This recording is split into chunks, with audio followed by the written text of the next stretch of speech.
Simon & Schuster Audio presents So This Is Ever After by F.T. Lukens. Read by Kevin R. Free. Chapter 1. I'd been envisioning what it would be like to behead the Vile One since the old wizard had shown up at my door the day after I turned 17 and told me my destiny. That I would be the person who ended the dark shadow of evil that ruled our realm.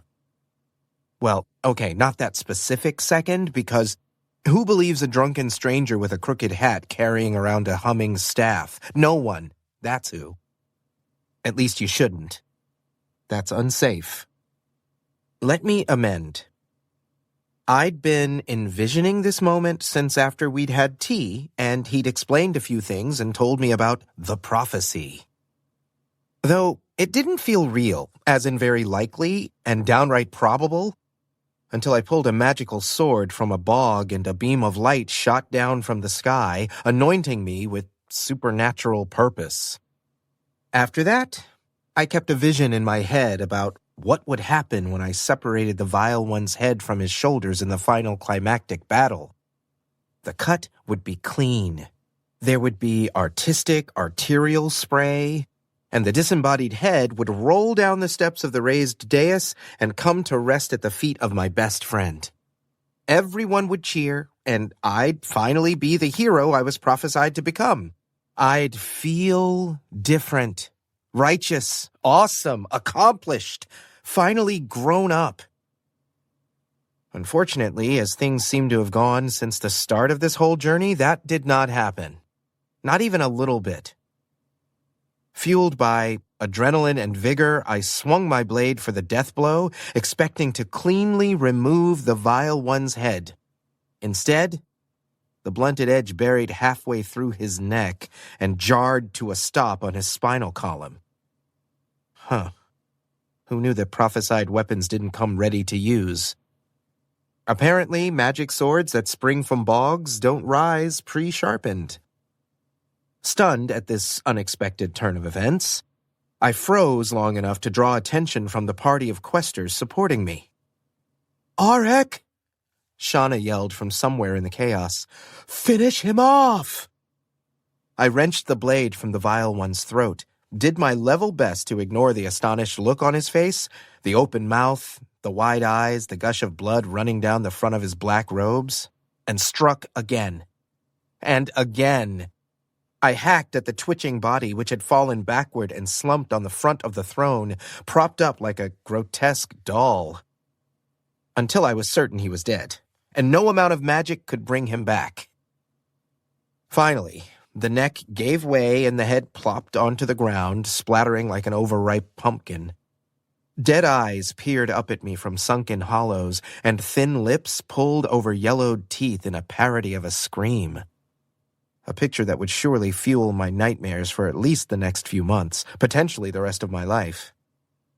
I had also imagined lifting the Vile One's head by his hair and holding it up as a kind of trophy, as all the dark magic he'd used to usurp the throne and control the realm would recede like a fierce tide, sucking itself from the world in a flash of light as the populace cheered. Except the Vile One was bald, and there was no way I was picking the head up by anything else because, ugh. Also, nothing happened. No flash of light, no magical reversal, no swell of victorious music, no fanfare, nothing. Huh. Disappointingly, I didn't feel different at all, other than sticky, and weary down to my bones, and nauseated. There were no cheers from onlookers, though the sound of vomiting was clear over my right shoulder. I dabbed my blood-drenched face with the hem of my tunic, but only succeeded in smearing the crimson more thoroughly. My chest heaved, my arms ached. I turned, swaying on the steps, and surveyed the chaos of the room behind me. The fighting had ceased. My friends were all upright, scattered around like thrown dice, but alive. Followers of the Vile One, distinguishable by their black robes and neck tattoos, were either dead, fleeing, or kneeling in defeat. I leaned heavily on the sword, barely resisting the urge to sag right there onto the stone steps next to the jerking corpse and take a nap.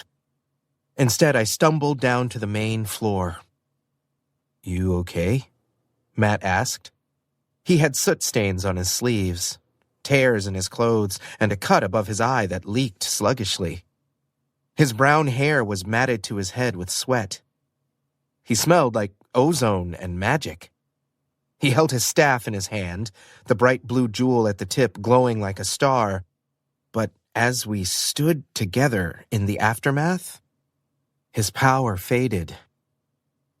A late addition to the vision of victory I kept in my head included sweeping Matt into my arms and declaring my undying affection.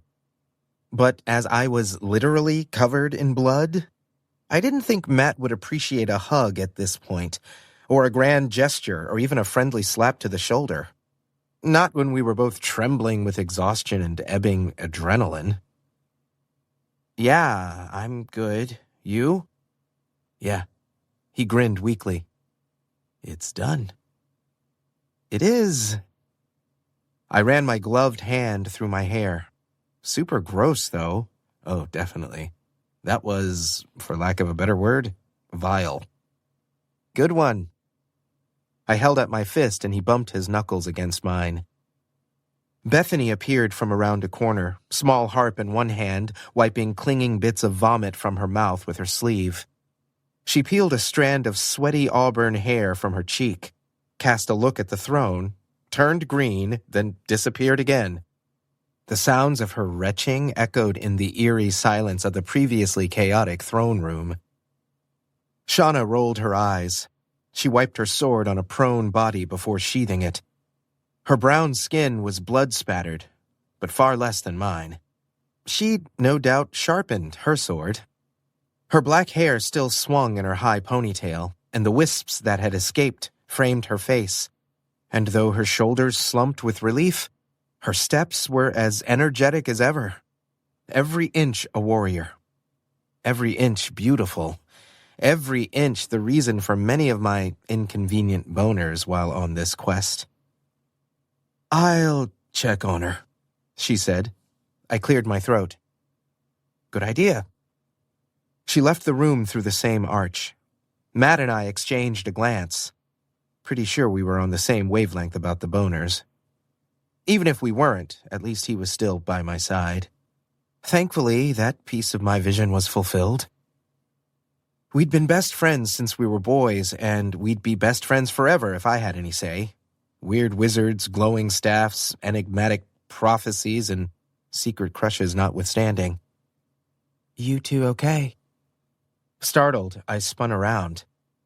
Lila stood on the ribbon of purple carpet that led up to the throne. Her soft-heeled boots made little noise when she moved normally, but on the plush she made no sound at all. With her hood pulled up, her features were partially hidden, but I knew the familiar jut of her chin and the bow of her mouth. She had a bulging sack over one shoulder. "Yes, we're fine." Exhausted, and Matt gestured toward the headless form. Vaguely traumatized, but he trailed off. His eyebrows drew together in consternation. "Have you been looting?" She shrugged. "A little." She dropped the overstuffed bag at her feet with a loud clank. "Lila!" I placed my hands on my hips, a difficult task when holding a sword. "Put it back." "No." "Now." "No." But, I sputtered. "What do you even have in there?" "Oh, you know. Loot, spoils, riches, the usual." Matt pursed his lips. "That's vague." She smirked. "Exactly." "Here you are." The voice came from behind us, and again I found myself turning quickly, sword raised. Ryan leaned on the heavy wooden doors that we'd barged through mere minutes before. Besides his grimy army, he looked almost untouched from battle. He smiled when he saw us, tipping his blood-smeared sword in acknowledgement. I relaxed and blew out a breath. Can people please stop sneaking up on me? I've had a day. Is it over? Ryan asked, not remarking on my outburst. Instead, his gaze drifted around the throne room until it settled on the body by the dais. I think so, Matt said. I mean, he gestured helplessly. This is it, right? Shauna returned from the adjoining room, her arm looped through Bethany's. Bethany wavered on her feet, but she'd stopped actively vomiting. The entirety of our party now stood in the throne room. We looked at one another, no one speaking, merely existing in the moment of sudden calm after the storm. I surveyed the group, reassuring myself that we'd all made it, that we were all there and safe. Bethany, our bard, rested against the wall, gaze locked on the broken window across the room, and not anywhere near the bloody neck stump that leaned against the foot of the throne. She was charismatic and magic, essential to our success with her ability to talk her way in or out of any situation. Shauna gripped Bethany's arm, lending her strength. Shauna was a fighter, sleek and deadly, as fearless as she was dangerous. Lila, the rogue, stood on the carpet, loot bag at her feet. She was dexterous and conniving, her past shrouded in mystery, as were her motivations. Matt, the mage, my best friend, my confidant, my secret crush and wielder of arcane spells, held his staff in the gentle curve of his hand. And Ryan, the knight, rounded out the crowd. He was hulking and strong, older than the rest of us, but barely an adult himself, bound to our group by a sacred oath. And then there was me, Auric, the chosen one, the fulfiller of the prophecy, awkwardly standing in front of the throne. Somehow this ragtag mess of personalities, dubious expertise, and questionable hygiene had come together and completed the impossible. We'd saved the realm. Holy shit. We'd saved the realm. This was the moment. This was victory. Lila nodded once sharply, then grabbed her sack and threw it over her shoulder. Great. Well, this has been fun, but I'm out. You're out? Matt hobbled in front of her. I narrowed my eyes. Matt hadn't mentioned an injury. That doofus probably twisted his ankle when we ran up the entryway stairs, dodging arrows. What do you mean by that? She shrugged. The quest is done. It's over. We won. I helped. She hefted the sack. I took my reward. I'm out. Wait. Bethany straightened from her hunch by the wall. You can't just leave. Why not? Don't you want to be here for what happens next? She asked. Lila raised an eyebrow. What does happen next? Again, we looked around at each other, silent and unsure. The question hung over the room, like the black pennants that swayed limply against the stone in the slight breeze. Bethany shrugged. Shauna blinked. Ryan tapped his fingers on his smudged armor. Matt's mouth tipped down in that funny little frown he always got when he was thinking. Well, at least we all knew the question, but it didn't look like anyone had an answer. Perfect. It was Ryan who broke the awkward silence. He cleared his throat. A new ruler needs to be instated. He, Ryan said, jerking his chin toward the body, was the ruler of our kingdom, as ill-gotten as it was. He killed all the royal family save one. Oh, Matt said, straightening from his impressive lean on his staff. We should find the princess.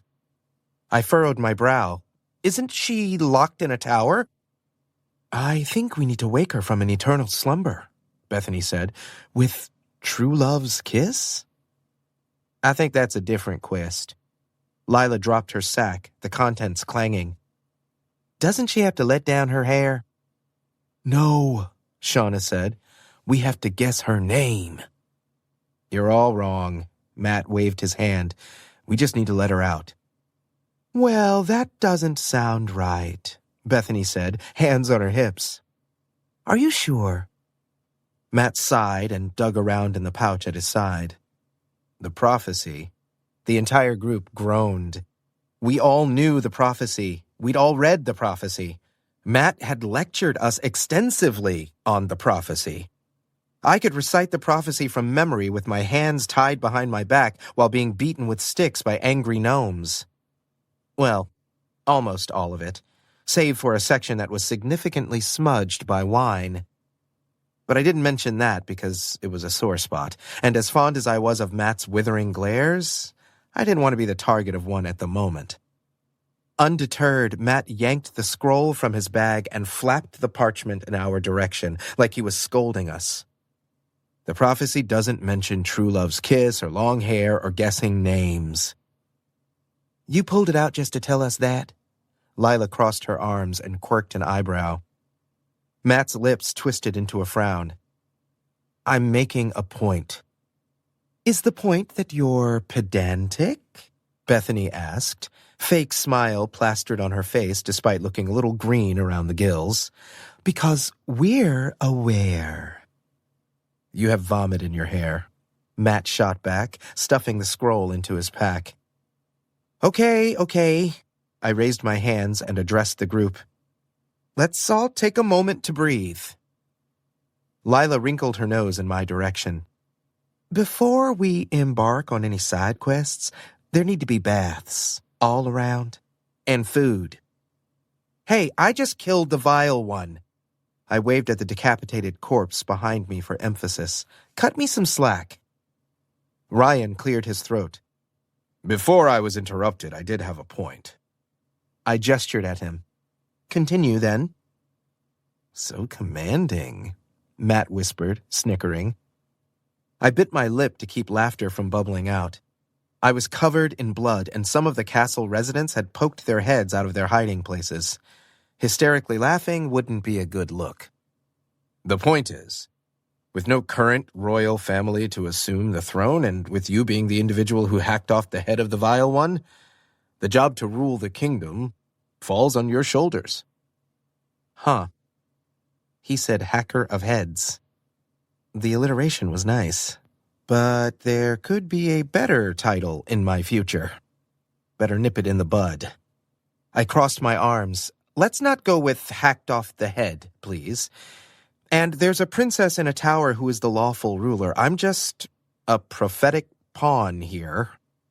Yes, but until she is freed, you are the rightful monarch. Ryan nodded to the empty throne.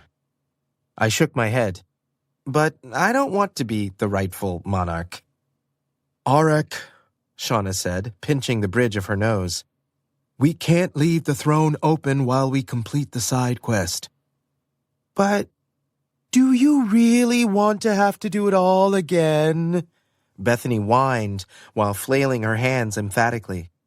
If someone even worse sneaks in and sits there while we're gone and takes the throne? She clutched her harp tighter and absolutely did not look at the headless body slumped nearby. Or do you want to suck it up and proclaim yourself king for like a few hours? I shot a look at Matt. He shrugged, his expression not reassuring at all. Ugh.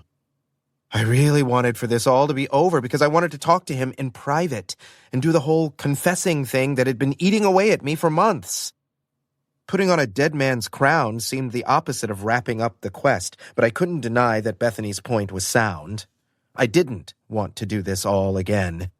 Ryan took my stuttering as acceptance.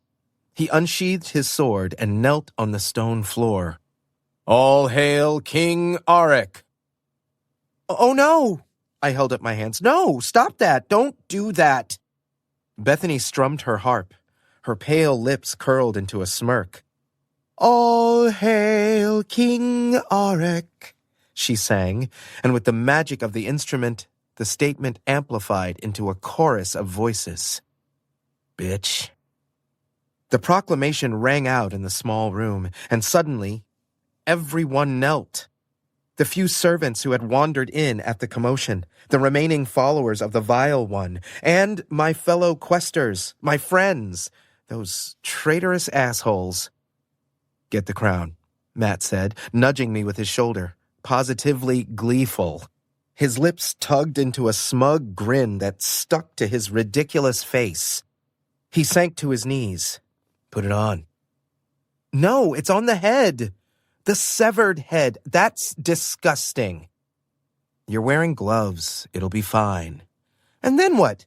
Put it on my head? Fuck that. Gore will get in my hair." "It's already in your hair. It's all over you." "Don't be a coward," Lila said. She was the last to kneel, but she did, which was surprising.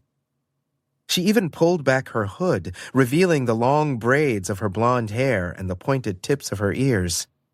"Do it." "Do it, do it, do it," Matt whispered, cackling. Lila reached out and pressed a single fingertip to my arm. "Peer pressure." Ugh. I marched back to the head, considered it, and nope. Putting on a bloody crown was not part of the vision. Neither was the whole ruling thing. Absolutely not part of the deal. But for appearances, and until the true heir from the tower was freed, I guessed ruling for a few hours wouldn't be so bad, especially if it shut up the irritating chants. I yanked the golden crown off the head. It rolled to the edge of the step and teetered for an agonizing second before toppling off and hitting the stone with a gag-inducing splat. I swallowed down bile, desperately trying not to pull a Bethany in front of my soon-to-be subjects. Knocking the lifeless figure off the dais, I ascended the remaining stairs and stood in front of the throne. It was ornate, in a menacing way, with terrifying monsters etched into the decoration and intimidating all on its own. It shouldn't have been. It was only a chair. But I did pause at the idea of plopping down where the guy I just killed used to sit. I took a breath. Well, all right then. Despite my misgivings, I placed the crown on my head, turned quickly, and dropped onto the throne. It was not at all comfortable. I don't really know what happened in that moment, but something in the room swelled and crackled, then broke over me in a wave of warmth and potential. The hair on my arms stood on end, and a shiver traced down my spine. It was like standing in a field during an oncoming storm, as the pressure and expectation of something much bigger than myself bared down on me.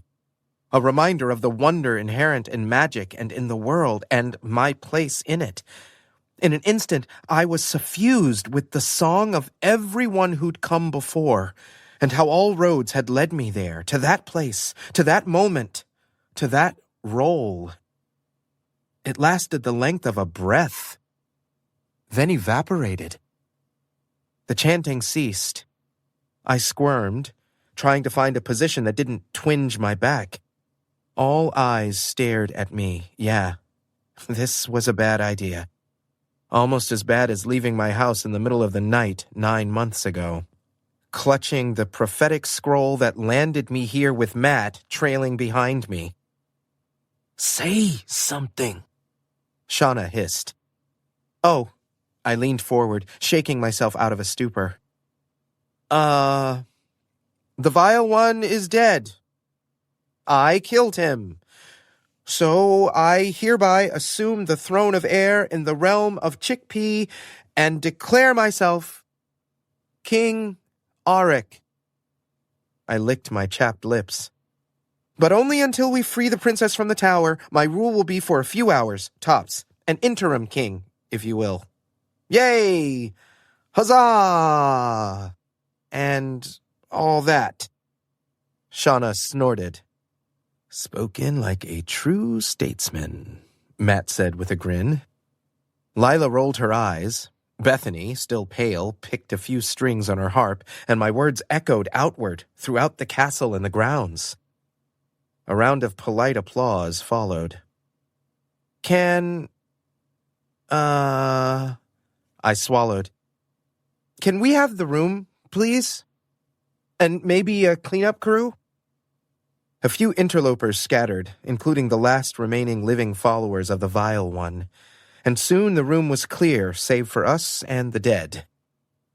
Did you lot feel that? They blinked at me. Feel what? Bethany asked. She clutched her stomach with one hand. Sick? Because yes. No, the magic? Matt, did you do something? He furrowed his brow. Not that I'm aware of. Huh. It could have been the release of stress, the receding of adrenaline, leaving me chilled and shaking. But I knew better. After 9 months of prophetic fuckery, I recognized the presence of magic.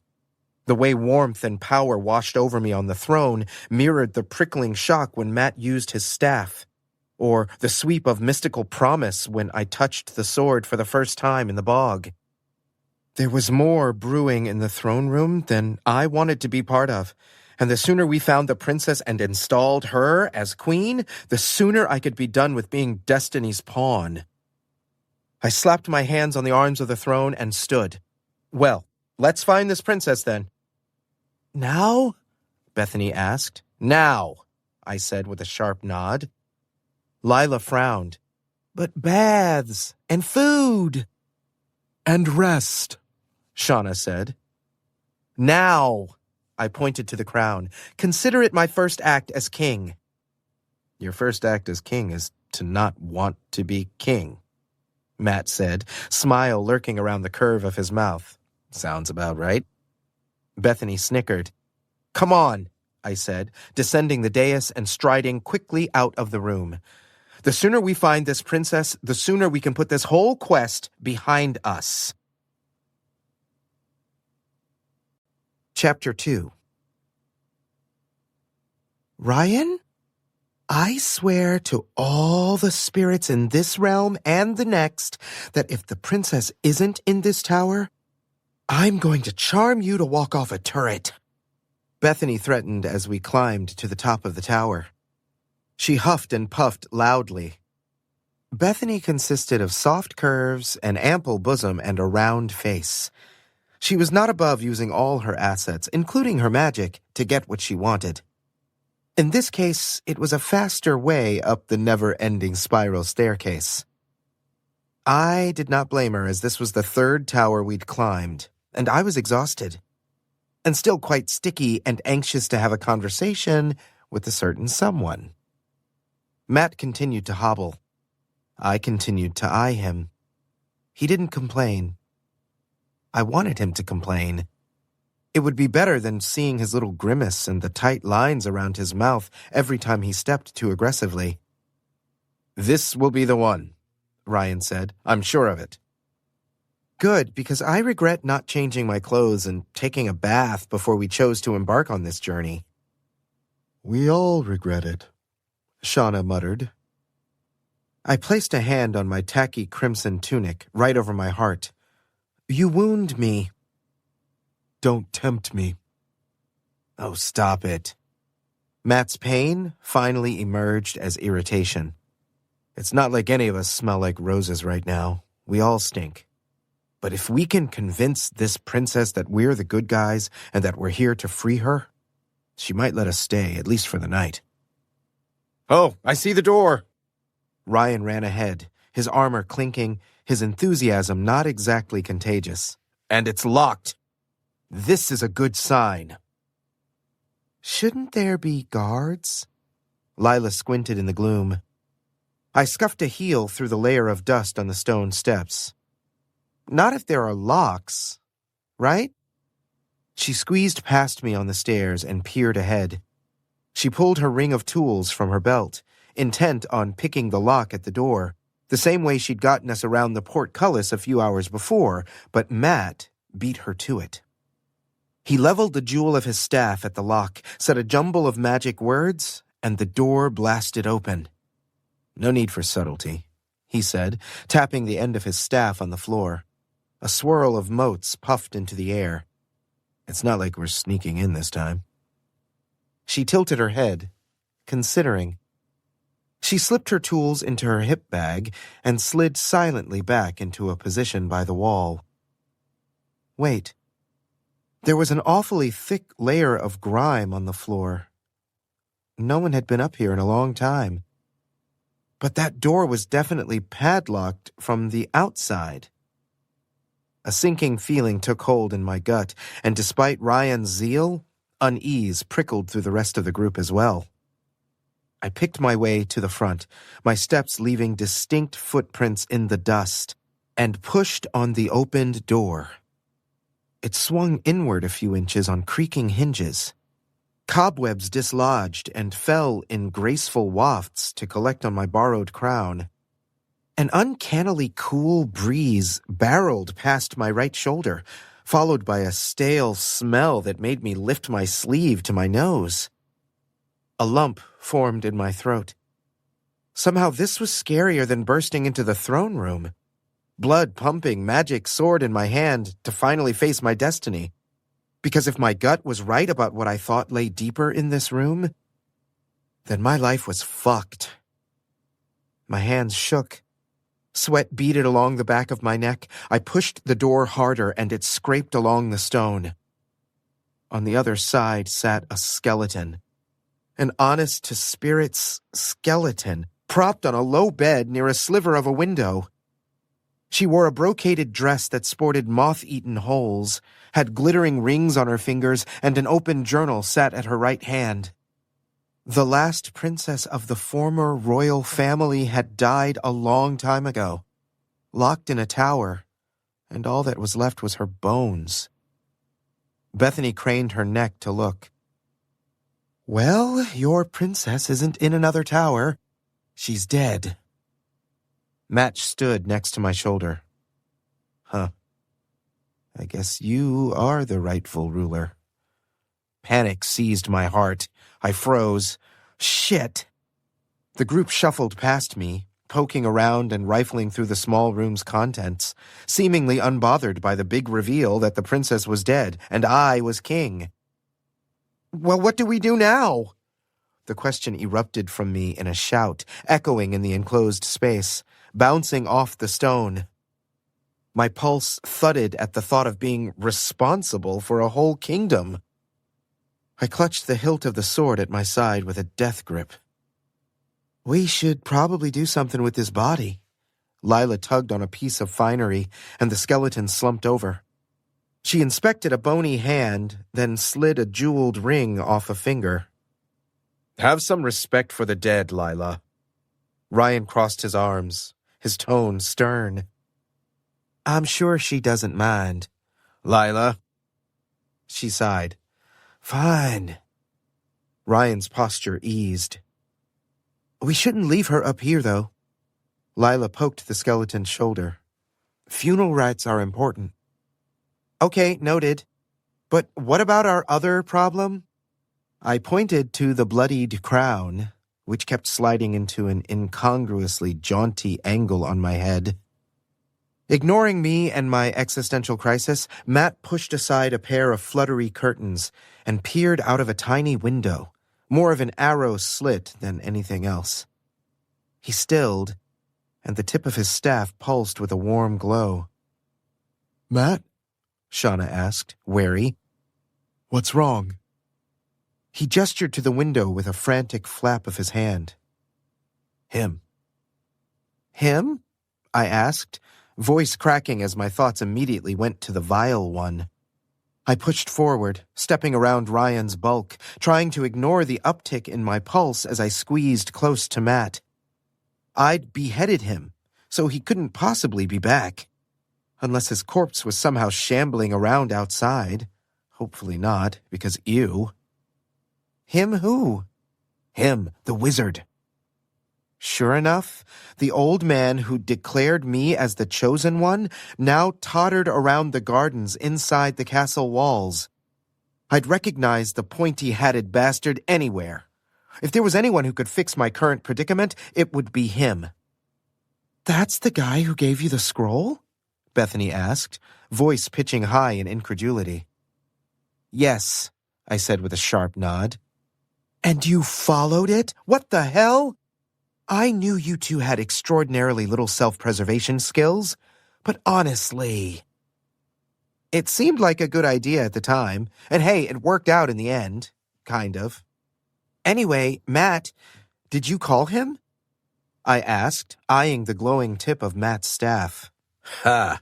If I knew how to call him, I would have asked for his help ages ago. I didn't know how to take that, so I decided to move on.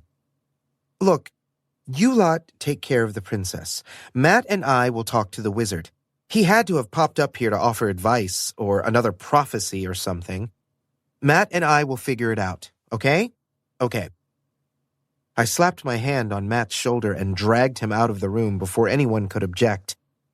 It took us a few minutes to find the door that led out of the castle into the correct garden, but once we finally did, we tumbled outside in a hurry. Craning my neck, I searched for the tower where our friends remained and spied Lila's pale hand waving from an arrow slit up above us. Well, at least we had witnesses to whatever would happen. Hey! Hey, you! I shouted, striding across the lawn. The old wizard turned, his worn robes swishing around his ankles. His long gray-streaked hair fluttered in a non-existent breeze. He was so old and gnarled that his wrinkles had wrinkles, and his shoulders hunched. Despite his feeble appearance, he radiated power. The air shimmered with magic, and it prickled along my skin. Me? He asked innocently. Then he squinted. Oh, hello. Hello, hi. How are you? He made a humming noise, then turned his attention to Matt. He stared at the slow, flashing light emanating from the staff in Matt's hand. Ah, I see, he said with a nod. You've done it, then. Matt blinked. Done what? Succeeded. Congratulations. You're not here to take back the staff, are you? Matt pulled it closer to his chest. I didn't want to break it to him, but I was fairly certain that if the wizard wanted it back, proximity wasn't going to be an issue. No, that's not why I'm here. Great, I said, clapping my hands, drawing the attention back to me. Why are you here? Because we would love some help. We just found the rightful ruler dead in a tower, and somehow I've been named king, and I don't think I want to be king, much less know how to rule a kingdom. So, do you have another scroll you could give us? Wise words? Direction? He peered at me under bushy eyebrows, looking confused. No. Matt and I exchanged a glance. No? I asked. The wizard shook his head. Correct. Wait, what? Matt asked. Exactly. I clenched my hands so tight my fists trembled. Okay, so why are you here? He blinked his ancient eyes, and then his gaze traveled the length of my body, from the scuffs of my boots to the golden monstrosity of the crown on my head. He laughed. Not a tinkling sound or a chuckle, but an outright, deep belly laugh. He bent over, grasping his knees as he guffawed loudly and enthusiastically and totally at my expense. You know, I said, arms crossed, annoyed down to my bones, you were much more talkative when you persuaded me to run away from home 9 months ago to fulfill my destiny, which, I might add, included almost dying multiple times. The wizard continued to giggle. You do remember, right? Appearing the day after my birthday, telling my best friend he could wield magic, handing me a prophetic scroll.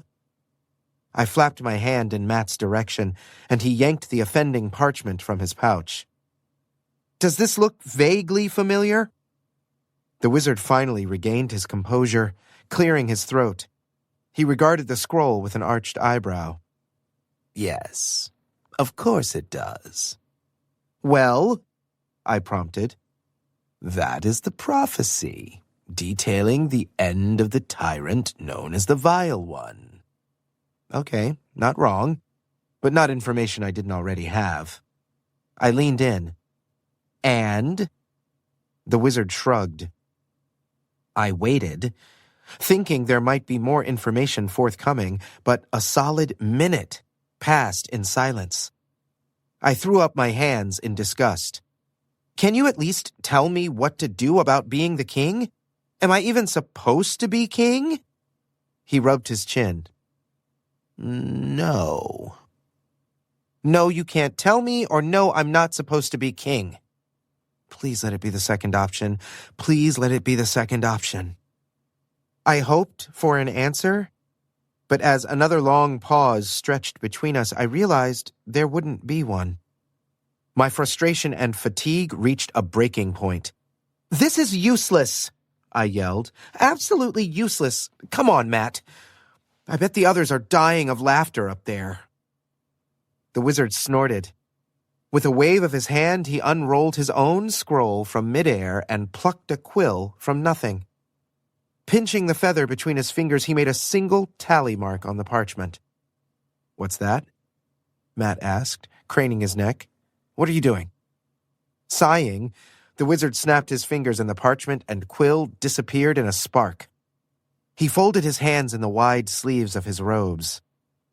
There are thousands of prophecies in the world, he said. Not all of them are true. This one happened to be. I'm marking it down in my records. Wait, what? Matt asked again, his voice a screech. You keep data? Though I echoed Matt's outrage, I felt like he missed the bigger issue. Do you mean to tell us there was a chance we could have failed? I'd never felt more betrayed in my life. The one bedrock of this whole journey was the prophecy, and it could have been wrong? My entire world tilted. We could have died? What the fuck? You didn't, the wizard offered helpfully. This prophetess has a 95% accuracy rating. It's quite astonishing. Matt made a very complicated face at that information. I felt like my soul left my body. We had relied on that prophecy like it was truth, and now I found out that it might not have been. I went lightheaded and staggered over to lean against the castle wall to keep from face-planting. The wizard was unfazed. This has been nice, but I have a few more of these visits to complete today, so I better be off. Wait. Matt stepped toward the wizard, hand outstretched. He had already squirreled the prophecy back away in his bag. Do you have another prophecy about Auric? Or about someone in our group? Did the prophetess write anything else? Good thinking, Matt. Always the one to ask the right questions. One of the many reasons I liked him so much. I currently couldn't be trusted to do so. I was in the midst of a mental breakdown. Because the wizard clearly said he had a few more visits. A few more visits? How many prophetic schemes was this guy running? How many teenagers did he send out on quite possibly fake adventures? The wizard's eyebrows angled oddly. No. Matt deflated. Ignoring him, the wizard pinned me with another intense look. Enjoy your reign, King Auric. Then he smirked. Oh, that was uncalled for. I pushed away from the wall, grabbed the hilt of my sword, intent on doing something brash and kingly, but the wizard merely waved his hands and popped out of existence. Matt shook his fist at the sparkles hanging in the air in the wake of the wizard's departure. Well, screw you, he yelled. Wow, such language, I said. Who's the mature one here? Matt swung his head, and oh yes, there was the withering glare I was so fond of. He took a steadying breath, one hand pressed to the center of his chest, the other curled around his staff in a death grip. Let's go find the others, he said, and give them the wonderful news that we have no plan, no help, and that you are indeed the king of air in the realm of Chickpea. Yay! Long live me, I guess. I gave him the best smile I could muster. Matt narrowed his eyes, then shook his head as his expression softened. He even huffed a laugh as he stomped to the door. I followed, because the only solid thing in my world was Matt, and I was certain that, together, we'd figure something out. Chapter 3. He reigned for 40 years. The firelight played across Bethany's features, and her eyes reflected the funeral pyres. I don't know why we anticipated finding anything different. Anything different than a pile of bones? Really? I adjusted the crown. It was so heavy it gave me a headache and pinched my ears when it slid down too far. I considered tossing it into the fire as well, but Lila would probably snatch it out of the air and squirrel it away before I could blink. And throwing it away wouldn't relieve the burden of ruling the kingdom. I'd declared myself king. Bethany broadcasted it throughout the castle, the grounds, and the surrounding village with her magic harp. I was royally screwed. I mean, I guess you hear the term princess and automatically assume, a typical princess. Matt gestured helplessly. You know what they say about assuming things? It makes an ass out of you and me. They all glared at me. Matt even groaned. What? I make jokes in uncomfortable situations. You should know that about me by now. It's not like you haven't spent the last several months of your lives trying to keep me from becoming a corpse. Shauna rubbed her thumb between her eyes. Yes, we have, despite your jokes. The fire crackled. Sweat rolled down my spine. The heat pouring from the flames was unrelenting, even with the cool evening. It had been a solid 4 or 5 hours since we'd raided the throne room and I'd unwittingly become king. The day was waning, and so was my patience and energy. And I still hadn't found a bath. And the wizard had nothing to offer? Ryan asked. At all? Matt and I had already provided the painful details of our conversation with the wizard, but I could see how it would seem unbelievable. I had actually talked to the guy, and I could scarcely believe it. Nothing, Matt said on a sigh. We completed the quest and now we're a tally mark in his records. He tossed a twig into the fire. And Auric is king.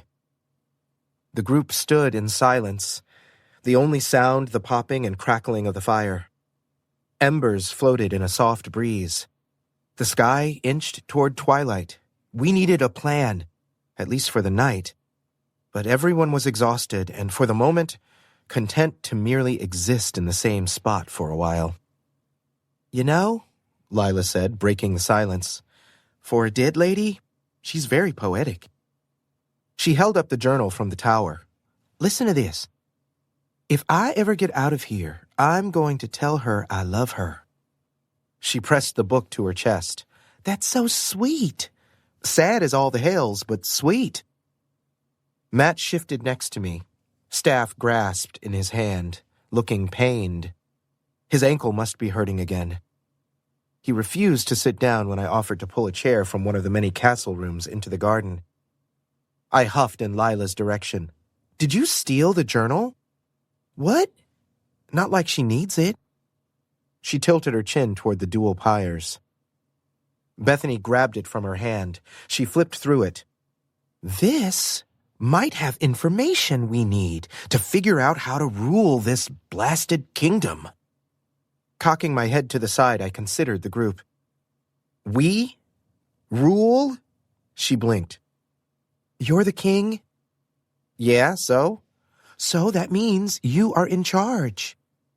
I realized that, kind of. I was trying hard not to think about it. But what does that have to do with you? Scoffing, Bethany leveled a thoroughly unimpressed look in my direction. I'm not leaving. This is a castle. There are beds here, and food. And the rest of you? This is just getting interesting, Lila said with a grin. I'm staying, at least for a bit. Shauna rolled her eyes at Lila, but nodded. Same. I swore an oath to you, Ryan said. He shrugged. The god of vows heard my words and would not look kindly upon my breaking them. But the quest is over. You don't have to protect me anymore. Ryan's brow furrowed. You're king of this land. You need protecting now more than ever. I opened my mouth to retort, but snapped it shut. I hadn't thought of it that way. I'd barely thought of anything beyond fulfilling the prophecy since I'd found out about it, and since our victory, I hadn't thought beyond the next few minutes at a time. I don't want to be king. You don't? Shauna asked. Lila crossed her arms. You literally put on the crown. Under duress. Matt nudged me with his shoulder. You'll be fine. We'll all be fine. Those of us who choose to stay will help you. Like we've been helping. We're Matt cleared his throat. Well, we're a group. We've congealed into something that works. We wouldn't have made it this far if we didn't. Matt is right, Shauna said, standing from where she had sat cross-legged on the paving stones in the courtyard. We work well as a party. It had been her idea to burn both the Vile One and the Last Princess as our first task after finding the bones. Lila and Shauna were adamant about adhering to the funeral rites according to the princess's beliefs. I wanted to ensure the Vile One couldn't be resurrected via his own dark magic. Even headless, we couldn't risk him returning, because that would be terrifying and gruesome, and I was certain his first order of business would be to exact revenge on the individual who made him headless in the first place. We'll continue on this journey, together. Ryan crossed his arms over his chest, the greaves of his grimy armor clanking together. With his feet shoulder-width apart, his posture ramrod straight, he moved into what I had dubbed his righteous stance. He used it often when addressing us because, though we were all roughly the same age, he was the one with the strongest moral compass, while the rest of us ran around like feral barn cats. I couldn't stop the swell of affection that I had for this group, surprised but grateful that their friendship extended beyond the confines of a written prophecy. I rubbed my hands together. Okay, that's great. It's settled. In an attempt at leadership, I tried to infuse my voice with the confidence of someone who was comfortable with the idea of governing a kingdom. We'll look into this ruling thing. Tomorrow, though. Right now, I'm exhausted and gross. Food, too, Bethany said. Matt agreed, nodding like his head was on a spring. Okay, food, too. We should find places to rest for the night. Or one place. We'll room together for safety, just in case. And baths. And dinner. We should do that. Eat, sleep, be merry, because hey, we won! We fucking won! My voice cracked on the last word, but my false cheer lifted the heavy mood. Because despite the odds, our months of toil hadn't been for naught. The Vile One was dead because of us. The land was free. I breathed a deep, cleansing breath, then gagged on the smell of burning flesh and ash. Not a good idea. I coughed into my hands, and Matt pounded a fist between my shoulder blades until I regained my composure. Yes, we did win, Ryan said. We deserve rest. Our situation will look different in the light of a new day. Sure it will, I said with as much enthusiasm as I could muster, which wasn't much as my energy flagged. It'll be great. Lila slapped my shoulder. Nice speech, Your Majesty. Shauna's lips quirked into a smile. Bethany winked. For the record, I hate you all, I said, turning on my heel. Come on, this is a castle. There have to be amenities around here somewhere. I walked back toward the entrance, careful to stay slightly ahead of the group so my face would be obstructed from their view and they couldn't catch my expression. As grateful as I was to know they were sticking by my side, at least for the time being, an uncomfortable feeling rose up through my exhaustion. My chance of telling Matt how I felt about him, free and clear of any obligations to quests and prophecies, was slipping further away. Chapter 4. "What the fuck is happening?" I yelled as I careened out of sleep to the sound of someone pounding on the door. I scrambled out of bed, tripping as my feet tangled in the sheets. It would be comical if I were the only one flailing, but my friends were just as harried. "Oh shit, they're after us." "Who?" "I don't know." "Where's my harp?" "Where's my sword?" The evening prior, after we all bathed in a fountain in the garden and ate what we could find, we'd retired to a grand bedroom in the castle. We'd locked the door and dragged a heavy wardrobe in front of it, and Matt set a magic ward. Even with all our precautions, months of constantly living on edge, of sleeping with our boots on and bags packed in case we had to run in the middle of the night, meant all 6 of us were on our feet with weapons in hand before we even realized what was happening. Well, almost all of us. I disentangled myself from the blankets, grabbed my sword, and had it halfway out of the scabbard before the voice on the other side said, "Good morning, sire. I'm here to serve you breakfast." I paused, brought up short. "What?" "Breakfast, sire. Sent up from the kitchens." Frowning, I exchanged a glance with my disheveled compatriots. "Isn't it a bit early for breakfast?" "The sun has been up for 2 hours." I jutted my chin toward the window, and Lila leapt like a fox from the floor to the edge of the bed to another table, not making a sound as she did so, and creaked open the shutters. Indeed, the sun was up and bright and shining. Huh. The world hadn't ended overnight. That was a bonus. "Yes, well, give me a moment." I pitched my voice low. "What do we do?" "Opening the door seems like an appropriate action," Ryan said, completely seriously. "It is time for breakfast." It took every ounce of my limited restraint not to roll my eyes. Ryan's earnestness didn't deserve my ire. "Yes, but what if he's here to kill us?" "You," Bethany said brightly. She had her harp clutched in one hand, the other on her hip cocked jauntily to the side. "If he's here to kill anyone, it's you, not us." I did roll my eyes at that. Thanks, oh so helpful. Shauna gripped her sword. "We'll protect you if that's why he's here." I wanted to believe her. After all, they had protected me for several months now. But the prophecy was completed.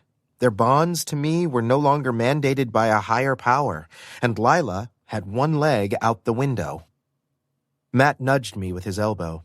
He tapped his staff against the floor, and the jewel in the tip glowed blue. I cleared my throat. "Quick question," I called. "How did you know I was here? How did you learn that I am the king?" "I heard the proclamation yesterday, sire. You declared yourself King Auric. The whole castle heard it, as did the grounds and the village. I must admit it did take a bit of time to find the room you'd taken for your quarters, which is why your breakfast is here an hour late." "Right, the proclamation." I glared at Bethany. She flashed a flirty grin. "Fine, seriously, only a minute longer." I nodded toward the others. Shauna and Ryan crept closer, weapons at the ready.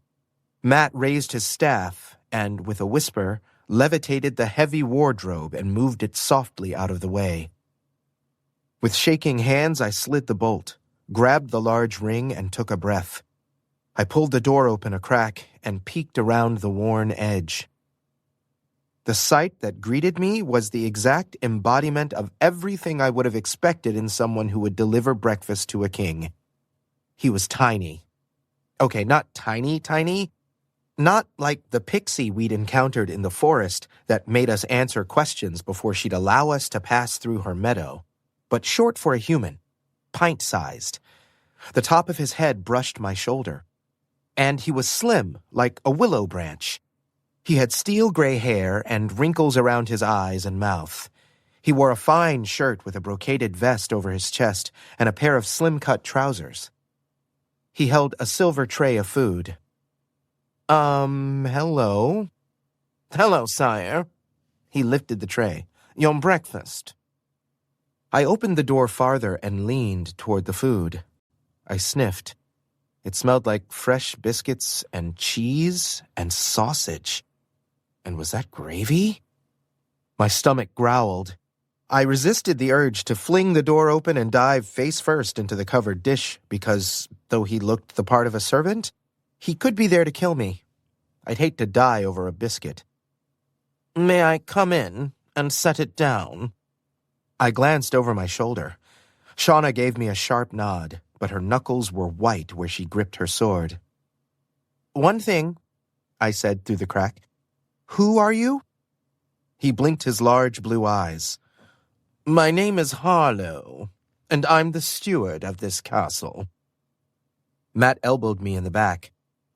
The steward runs the castle, he whispered. Was he loyal to the last guy? I whispered back. Matt shrugged. I think he's loyal to whoever is lord of the castle. That's you, Ryan said helpfully. Right. This was the guy who could tell us how to navigate the castle without starving to death or committing a faux pas that would result in our ousting, maiming, or assassinations. Come on in. I stepped out of the way, and he walked smartly into the room, stopping short at the group crowded along my back. Oh, he said, a short sound of surprise, though his tone remained even. I don't believe I've brought enough to feed everyone. His eyebrows quirked. But there is more in the kitchens. Great. So, Harlow, I put my hands in my worn trousers pockets and rocked back on my heels. Are you... I searched for the right words. Going to poison me? He looked positively affronted, and his already pale face went translucent. I mean, I added quickly, are you Team Vile One or Team Auric? Are you upset that I beheaded your previous king? I literally hacked off his head. It was gross. You may be mad about that. I just need to know because if you are, I'd rather not eat the food you've brought and die. Harlow's mouth pursed so violently he looked like he'd sucked on a lemon. Bethany's eyebrows were in her hairline. We really need to work on your charm, King Auric. And your mouth, and the sewage that spills out of it. What? My shoulders lifted to my ears, and I spread my palms. I'm being honest. Harlow's gaze wandered over Matt's staff, Ryan's sword, and Lila, who clenched her dagger in her teeth even as she was mostly out the window. Well, Ryan prodded, gently resting the tip of his sword on the fabric of Harlow's starched jacket. Where does your loyalty lie, Harlow? He blinked. With King Auric, of course. My loyalty is to the castle. King Auric defeated King Barthley and became our rightful ruler. Barthley? Matt asked, his tone mirroring my own incredulity. The evil wizard who used dark magic, usurped the throne, and kept our realm in shadow for 40 years was named Barthley? He flailed his hands. Barthley? Harlow squinted.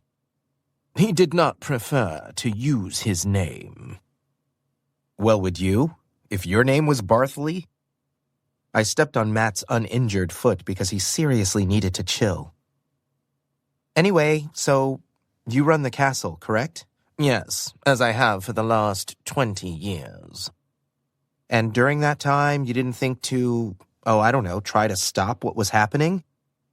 Harlow finally brushed past all of us and set the tray down on the table, then turned smartly to face our group. No. Why not?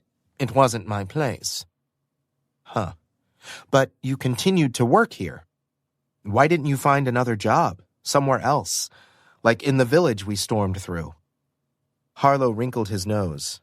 Find another job that pays well? In this economy. Fair point. Harlow continued. Myself and my fellow servants had no place else to go, though we knew it was unsafe here. When you six charged the gates, when you crossed the moat and entered the keep, When you ran up the stairs to the throne room, my fellow servants and I did not hinder your progress. In fact, we cheered, as quietly as possible in the event you failed, but we did. His mouth twitched into a small smile. I hid and prayed to my gods and hoped you would succeed. And you have. I cleared my throat. Well, then, I'm glad we could be of assistance. Harlow gave the group a curt bow. If the rest of your party would like, they can follow me to the kitchens for their breakfast. I pinched the sleeve of Matt's tunic between my thumb and forefinger, but nodded for the others to dress and follow Harlow. Then, if His Majesty desires, we could reconvene after, Harlow said, in the council room adjacent to the Great Hall. Sure, I chirped. Harlow appeared disconcerted, so I amended. I mean, His Majesty does desire. That sounds like a fine idea. We'll meet in the council room. Thank you, Harlow. Amid a few grumblings, the group, save Matt, prepared themselves for the day. I sat on the bed, cross-legged, and didn't stare as Matt made himself comfortable against the headboard, lounging in the sheets. I also didn't stare as Shauna braided her long, dark hair and donned her leather armor, her muscles flexing beneath her dark skin, and as Bethany primped and applied her makeup in the large mirror affixed to the wall. I really didn't stare at Lila, because she'd stabbed me, and I wouldn't realize it until after she had already fled and was leagues away. And I didn't stare at Ryan because, despite the muscles... Okay, well, I did stare at the muscles. Who am I kidding? His forearms were chiseled, and his abs were works of art. Of course I peeked. Who wouldn't? Did I mention I was 17 and had been living in close quarters with 5 beautiful people the last 9 months? Anyway, the group met Harlow in the hall, and he raised his eyebrows as Matt didn't move from his place on the bed. Oh, he's injured, I said. His foot was wounded in battle. He shouldn't walk on it. Then he should see our court physician. We have one of those? Harlow clasped his hands in front of him, and I can only imagine the thoughts running through his head. They were probably along the lines of how the hells did this ignorant peasant child defeat the most powerful being in ages? Yes, he said, clipped. Perhaps your majesty would like to meet the castle's staff after his meeting with his advisors. That would be great. Once they were gone and the door was firmly closed, Matt burst into laughter. Did you see his face when you asked about the court physician? He clutched his sides. That man is going to have a conniption when he realizes how unprepared you are to rule a kingdom. Thanks. Real helpful, Matt. I flopped theatrically backward onto the bed. Dramatic much? Matt grinned at me and poked me in the side. Yes, very. He sighed through his nose. So, are you going to eat that? I waved my hand toward the table, and Matt hobbled over and pulled off the cover. There's enough food here for you and me and half our village. A pang hit my gut at the mention of our village. We hadn't been back since we left. It didn't really hold anything for me anymore since my parents and Matt's mom had both passed, but it was the only home I'd known. I couldn't believe we'd been away for so long. Matt sank onto the bench seat and lifted a biscuit from the basket as gently as one would hold a priceless artifact. He held it in his palm and inhaled. Magic save me, he said. It smells like butter. The corner of my mouth lifted. Is there gravy in that? I asked, nodding toward a small pitcher set on the side of the tray. Matt lifted the lid, the ceramic plinking as he did. Sausage gravy at that. Shove over, I said, hopping off the bed and sitting next to him. I haven't eaten since yesterday. I can definitely get behind these spoils of war. I knocked my elbow into his while we each reached for the decadent food. Almost makes all that running and fear worth it. Almost, he agreed. A glint of light caught my eye, and my gaze landed on the crown, which sat abandoned on the table. It was a gold circlet with 5 vertical ornaments. Each one was shaped differently, though I didn't know their symbolism, and centered within each was a different jewel. It was beautiful once I was able to get past the fact that it used to sit on the head of evil. I still wish it wasn't mine, though. What if Shauna had beheaded him? Would she be declared queen? I trust her more than myself. What if it had been Matt? I reached out and ran the tip of my finger over one of the gold ornaments. My fingernail caught on a jewel. "Hey," Matt said, "I've been thinking." "Dangerous," I quipped. He ignored me. "If you really don't want to be king, we could leave. You could place the crown on the throne and walk out. Leave it for the next adventurer who fancies themselves king." "I can't," I said, fingertip dropping from the gold. "Who's to say that they'd be any better than who we defeated?" "We could let the people decide," Matt said around a mouthful of sausage. "Or let a council of lords choose." "I don't think it works like that, Matt." I remembered the wave of magic that swelled over me when I sat on the throne and declared myself king. It felt weighty, significant, like I'd been tied there. "Why couldn't it? You're the king. You could choose a successor and pass the crown on, right? Then we leave and head back to the village before the snows start. Or anywhere, really. Where do you think the others would want to go?" That sounded perfect, and exactly what I had hoped would happen after we completed the quest. I wished we could walk off into the world together, with endless possibilities stretching in front of us, including a chance at a relationship.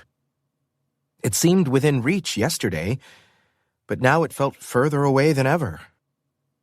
I pinched the bridge of my nose.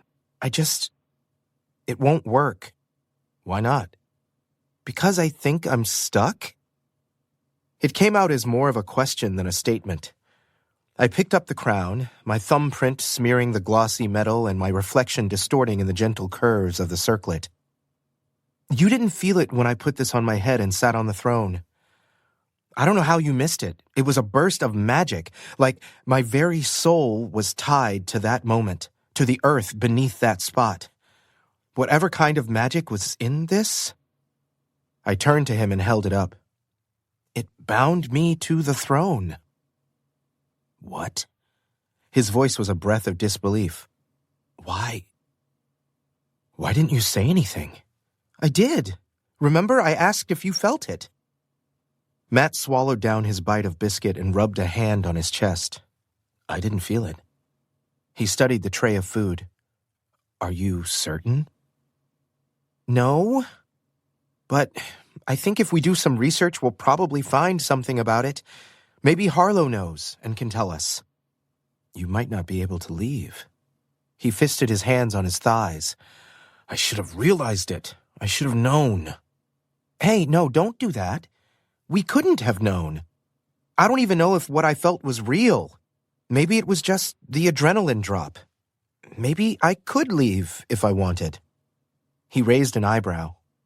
"The prophecy," I bit back a groan, "was explicit that you had to kill Bartley.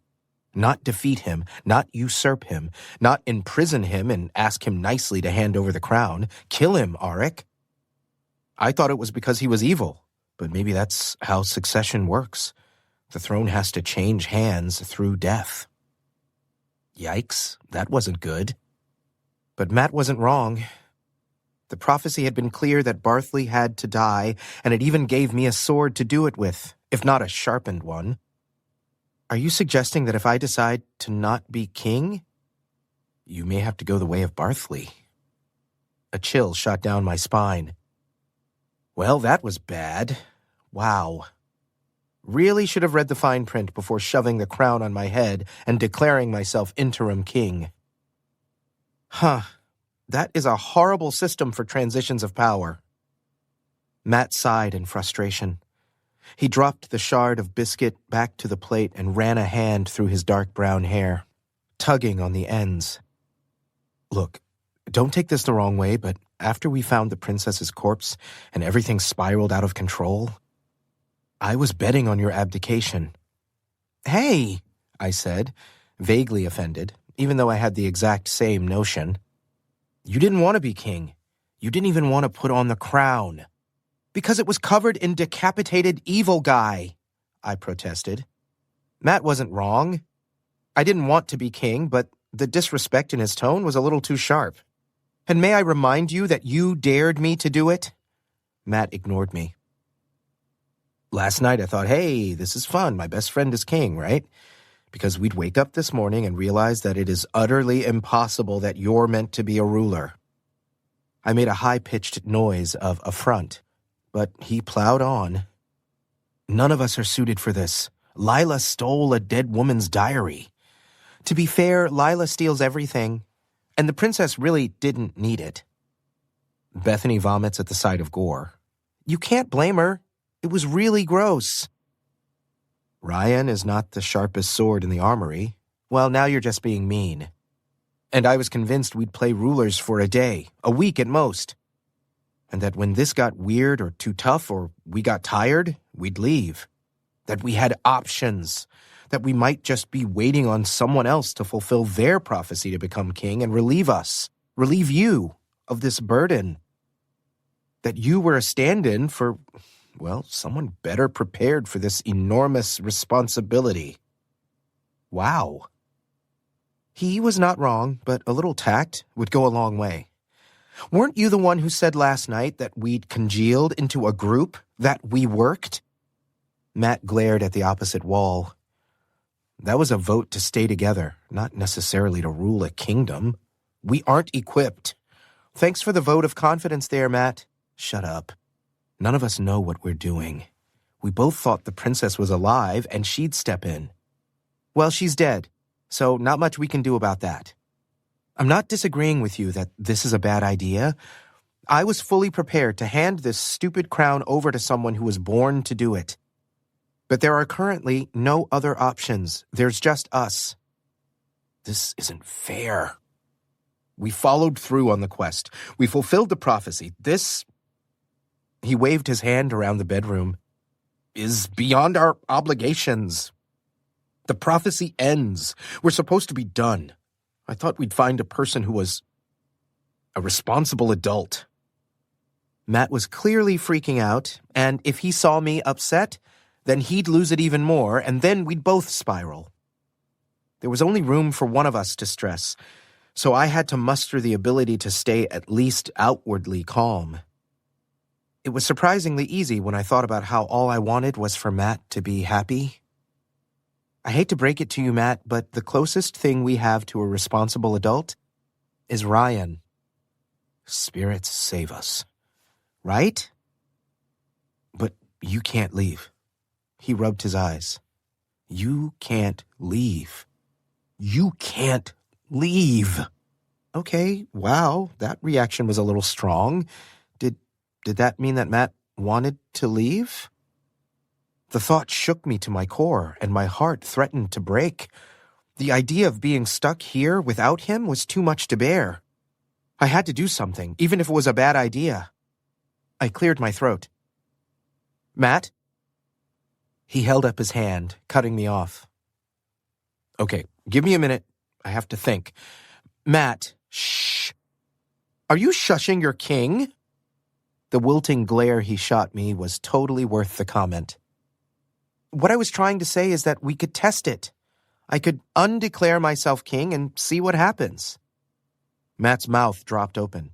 Test it. Test magic we know nothing about?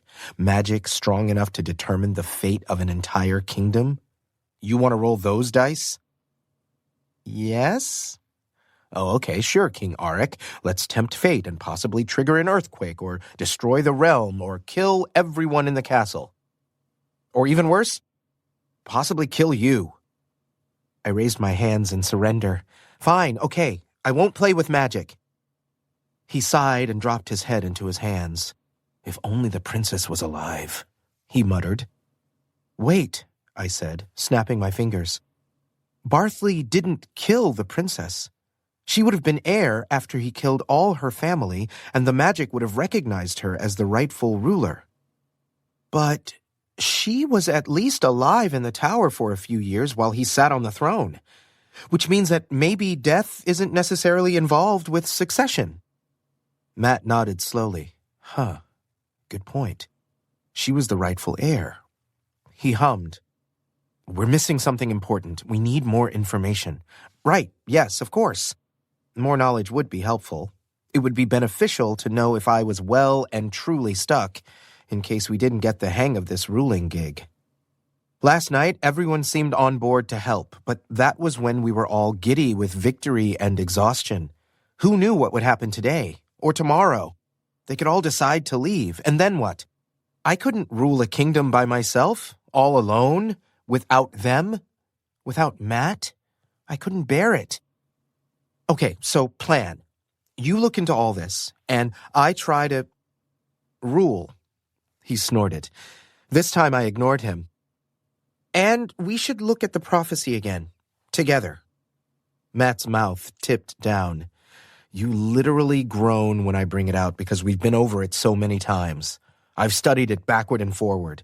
I know, I said quickly. I know, but maybe it's changed. We've encountered so much magic we never thought existed, so maybe it's magic too? A line appeared between Matt's eyebrows, and I resisted the urge to smooth it away. Maybe, he agreed, rather reluctantly. He smiled, and my stomach flipped. I'd known Matt for so long, I could differentiate between his cheerful smiles and the ones he forced to appease others. This was one of the latter. He nudged a hard-boiled egg toward my side of the tray. Eat up. Wouldn't want Harlow to think you didn't like your breakfast. I think it would crush him. My appetite had fled, but I took the egg anyway and choked it down my dry throat. Chapter 5. Sitting around a large table in the council room, my group of fellow questers stared at me. Harlow hovered behind my right shoulder with a pitcher of wine, waiting to refill the goblet that had magically appeared before me. Matt sat next to me on the left, while the others slumped, reclined, and perched around the table. Matt and I had decided to keep the fact that I may be trapped by magic to ourselves until we had more information. But it wouldn't hurt to gauge everyone's feelings about our initial plan. I awkwardly cleared my throat. In the light of a new day, one in which we're all fed and rested and living our best lives, Matt and I thought about revisiting the proposal from last night. About ruling? Shauna asked. That would be the one. The group exchanged glances. Lila shrugged. It's certainly not your worst idea. Not like when you decided to run toward the people trying to kill us instead of running away from them. I wanted to see if a different strategy would work. No harm done. You were stabbed, Shauna said. I healed. Oh, what about the time when...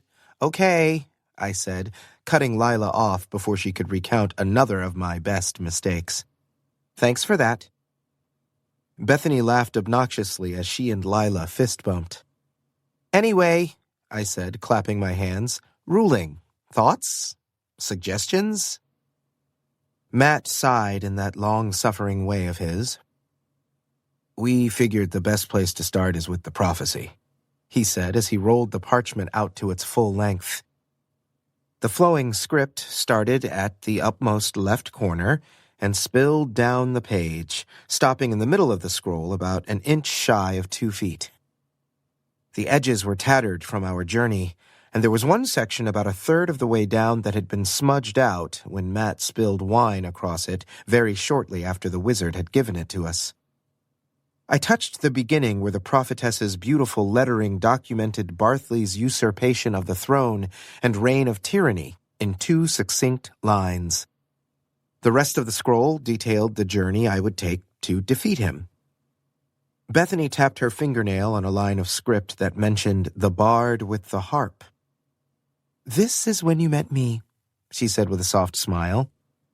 She had changed into a beautiful dress with a low-cut neckline and a sweeping hem. I have no idea where she found it, but it hugged her every voluptuous curve. I saved you from being thrown into a pillory. You did, Shauna said. She patted Bethany's shoulder. And you did it wonderfully. A light blush filled Bethany's cheeks, and she ducked her head. I was certain it was an act. We'd found Bethany in a pub where she played her harp and sang for coins. She didn't realize she was influencing her customers then, only that she made amazing tips, especially when she used her harp. She'd always had a talent for persuasion, and since she'd joined us, her powers had only grown. It didn't work on other magical beings, though, or on non-magical people when it came to matters that originated in someone's heart. We learned that, in the face of a large troll, and in the case of the innkeeper's son who inconveniently fell in love with Matt. The parchment didn't provide the names of my fellow questers, only their roles. Otherwise, when Matt and I found the first village outside of our own, we would have yelled Shauna's name instead of trying to subtly distinguish which warrior would help us from the warriors who would rather kill us than look at us. Not to be outdone, Lila slapped her hand on the paragraph that pertained to her. "And this is when you met me." "Trying to steal from us," Matt said. "This very scroll." Lila laughed. She tipped back in her chair and propped her boots on the table. "Ah, those were the days." "That was literally less than a year ago," I said. She winked.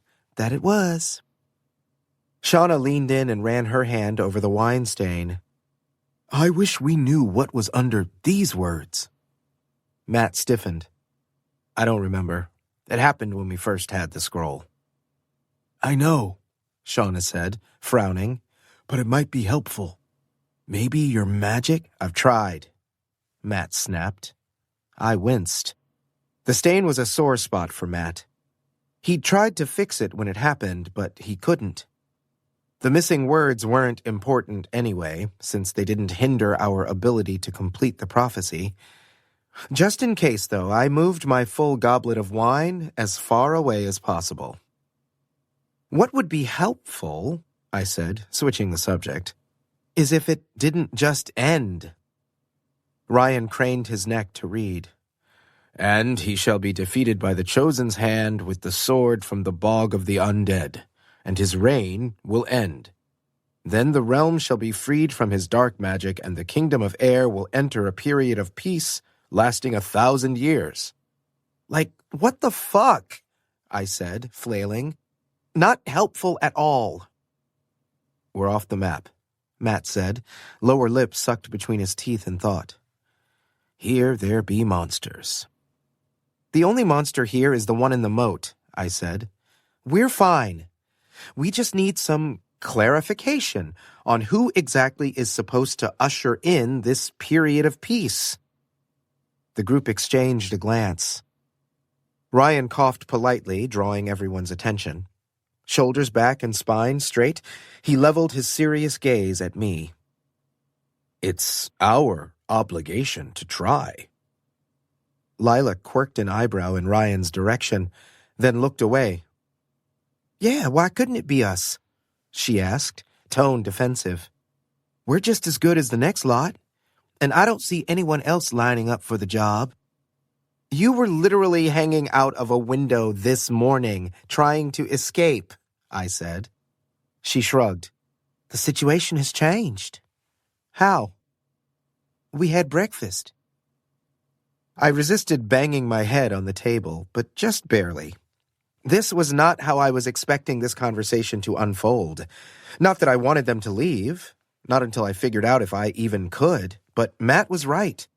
This was beyond the prophecy, beyond the quest, beyond their original commitment. "I agree with Ryan and Lila." Shauna crossed her arms. "Why not us? We're capable. We merely need guidance." Matt pursed his lips. "Lila, do you still have the journal?" Lila rummaged in her bag.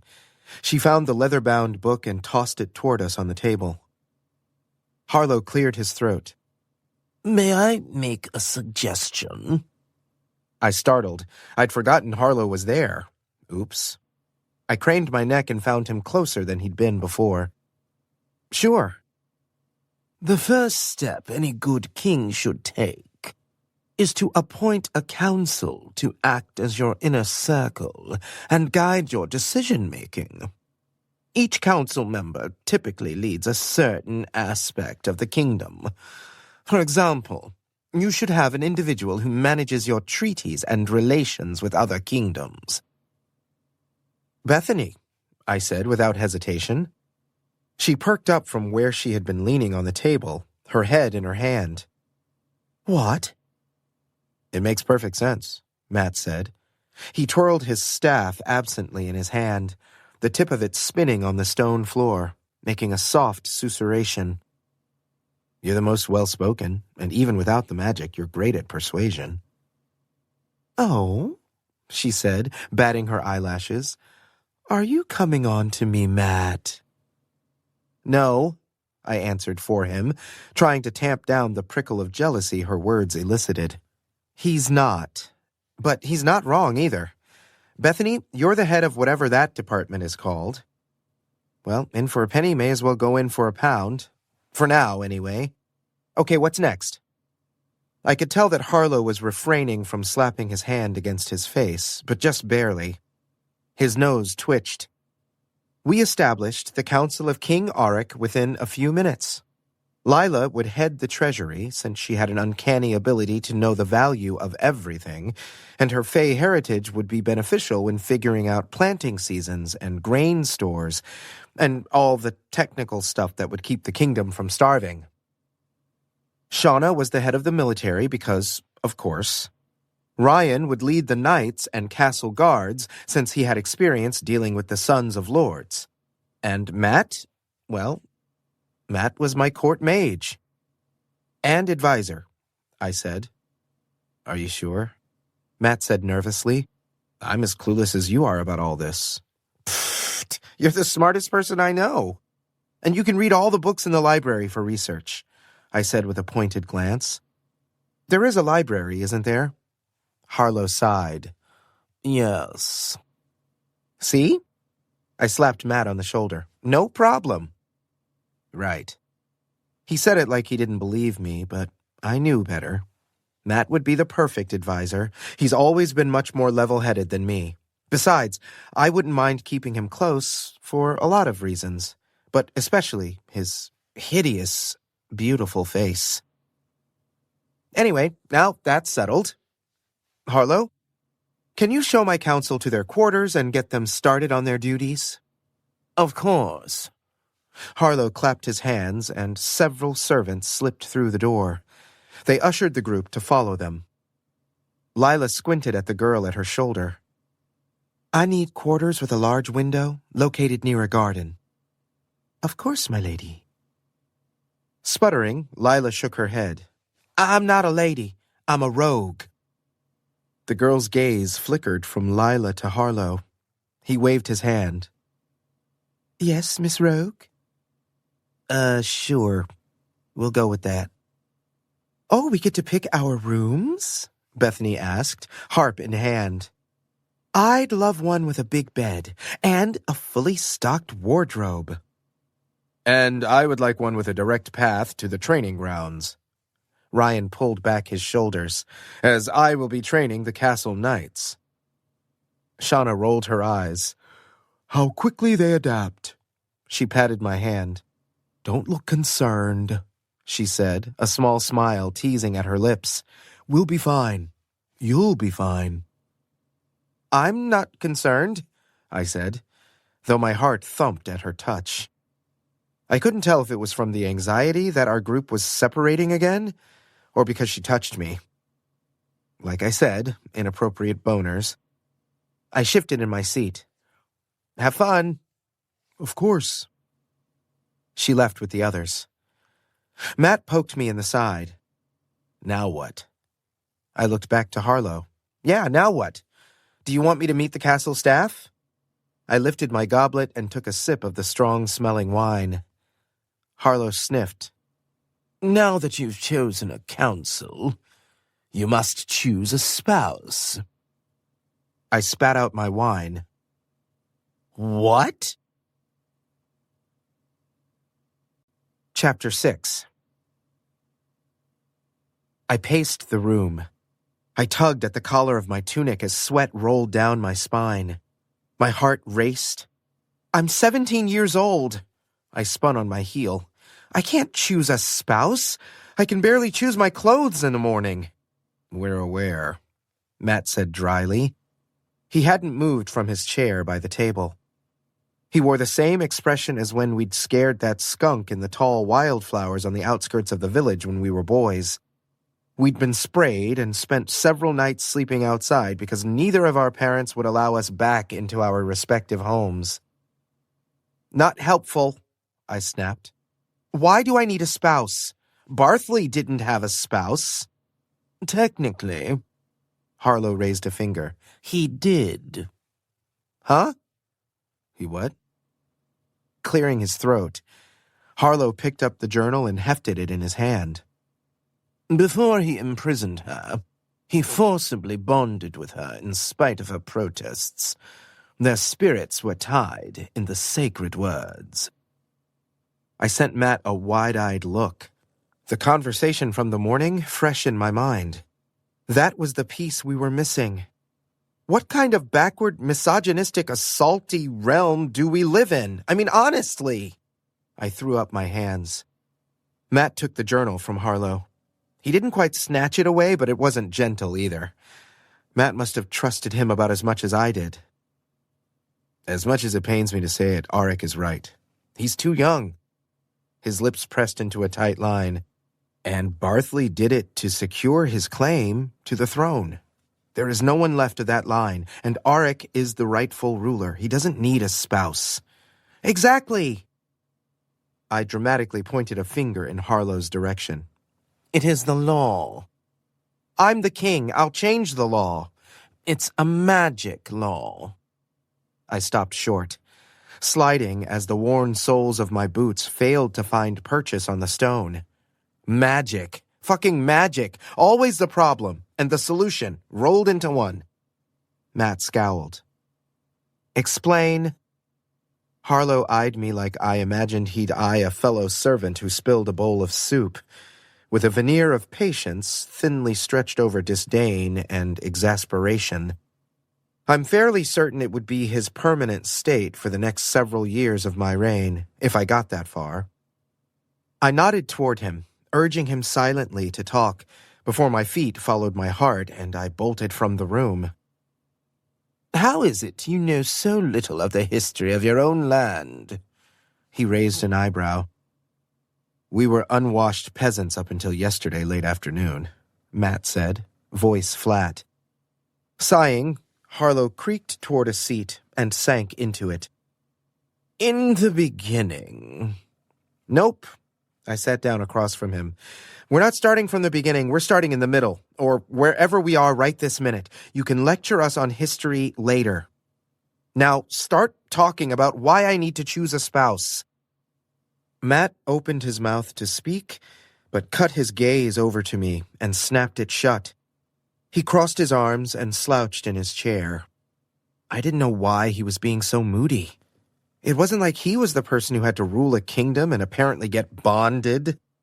Unless he was pissed at the reveal of another barrier that would make it difficult for us to leave. I clenched my jaw and bit down on the worries and confessions that dared to spill out, just thinking about the future and my foiled plans. Fine, Harlow said, voice clipped. There must be a co-ruler, someone to offer balance. It's a failsafe to protect the kingdom and the people. From someone who would do unspeakable evil, Matt said slowly. He sighed and rubbed a hand over his face.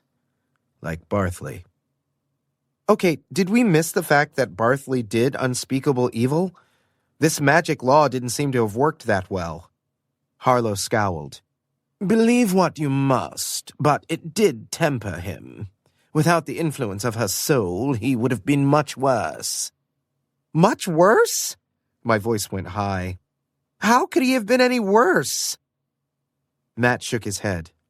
It still doesn't make sense. She died. Presumably, her soul left. You said you only came to the castle 20 years ago and she was already dead. He reigned for 40. Why didn't the magic force him to bond again? That is the part I don't understand. Harlow shrugged. I only know the law. The magic is beyond me. But I knew. I knew the second I opened that tower door and stepped over the threshold. I knew when that gust of wind blew past my arm. She hadn't just been physically trapped in that tower. She was here, I said. I gulped. Her soul was here until we opened the tower door. Matt's eyes widened. You felt her? Didn't you? He blinked. Yes, I did. I didn't realize it was her soul, but I felt the magic. He cleared his throat. Lila's lockpicks wouldn't have worked. It's why I blasted the door with my staff. It was warded with strong spells, but I thought it was just to keep her physically trapped. I didn't realize... Well, now I know. Matt's brow furrowed. What are the consequences? He asked. If Auric doesn't bond with someone. Good question, Matt. Excellent question. Yeah, what if I don't? Is the castle going to kick me out? Famine? Plague? A good drought, maybe? Harlow's lemon face reappeared. Possibly. I also assume you'll die. My stomach dropped. Well, that's unfortunate, isn't it? I snapped. Matt was decidedly paler than he was seconds ago. Are you sure? It's the law. Perfect. Absolutely perfect. I crossed my arms. Amazing! Wonderful! Being king just gets better and better if I do say so myself. None of this was fair. The idea of being king was terrifying, but I could accept it. Because honestly, I didn't have much of a life to return to in our little village on the edge of the kingdom. But bonding? That was a whole other matter. That involved another person's life. What if magic had a say in that, too? What if I wasn't allowed to choose? I glanced over at Matt. What if the person I chose didn't want to choose me back? He gave me a suffering look. You're being difficult. I'm being difficult? I pointed emphatically to my chest. You're the one throwing my life under the metaphorical cart because of a magical law we know nothing about. Matt jerked as I threw his words from the morning back at him. Arms crossed, he looked away. I'm being realistic, he said to the wall. I started, my voice catching. I took a breath to steady myself. I don't want to bond with someone just to save my life. I looked back at him, and we locked eyes. I felt exposed in that moment, like every feeling I had was scrawled across my face for Matt to read. He held my gaze, and I swear I saw something like an inkling of understanding flicker across his expression. And for a desperate second, I thought he might reach out toward me, might say that I didn't have to worry. He wanted me as more than a friend, and we didn't need to go looking for my soulmate because he was standing right here. Matt opened his mouth to speak, then hesitated, breaking our gaze and looking down at his lap. My heart pounded heavily in my ears as he looked back up at me. Say it, I pleaded silently. He took a deep breath and said, We should tell the others. No! I stood, the chair clattering across the stones. I don't know why I'd expected anything different, but his words had hit me like a punch to the gut. I turned on my heel and paced the length of the table, then back again, trying to push down the sudden irrational surge of hurt that rushed through me. I thrust my finger at them. No fucking way! You are not telling anyone. In fact, this information doesn't leave this room. This is for the three of us to know. Auric, Matt said, voice tired. It's magic. It's a mistake. It's the law. It's asinine. Auric. He pulled on his hair. Brown locks tangled in his fingers. A lethal amount of irritation packed into the 2 syllables of my name. Matt! My counter didn't quite have the same effect. In fact, it came out more a whine than the clipped word I wanted it to be. He didn't really deserve my anger. It's not like I'd actually confessed my affections to him and he'd shot me down. But somehow it had felt like that in the moment, and I wasn't above being petty.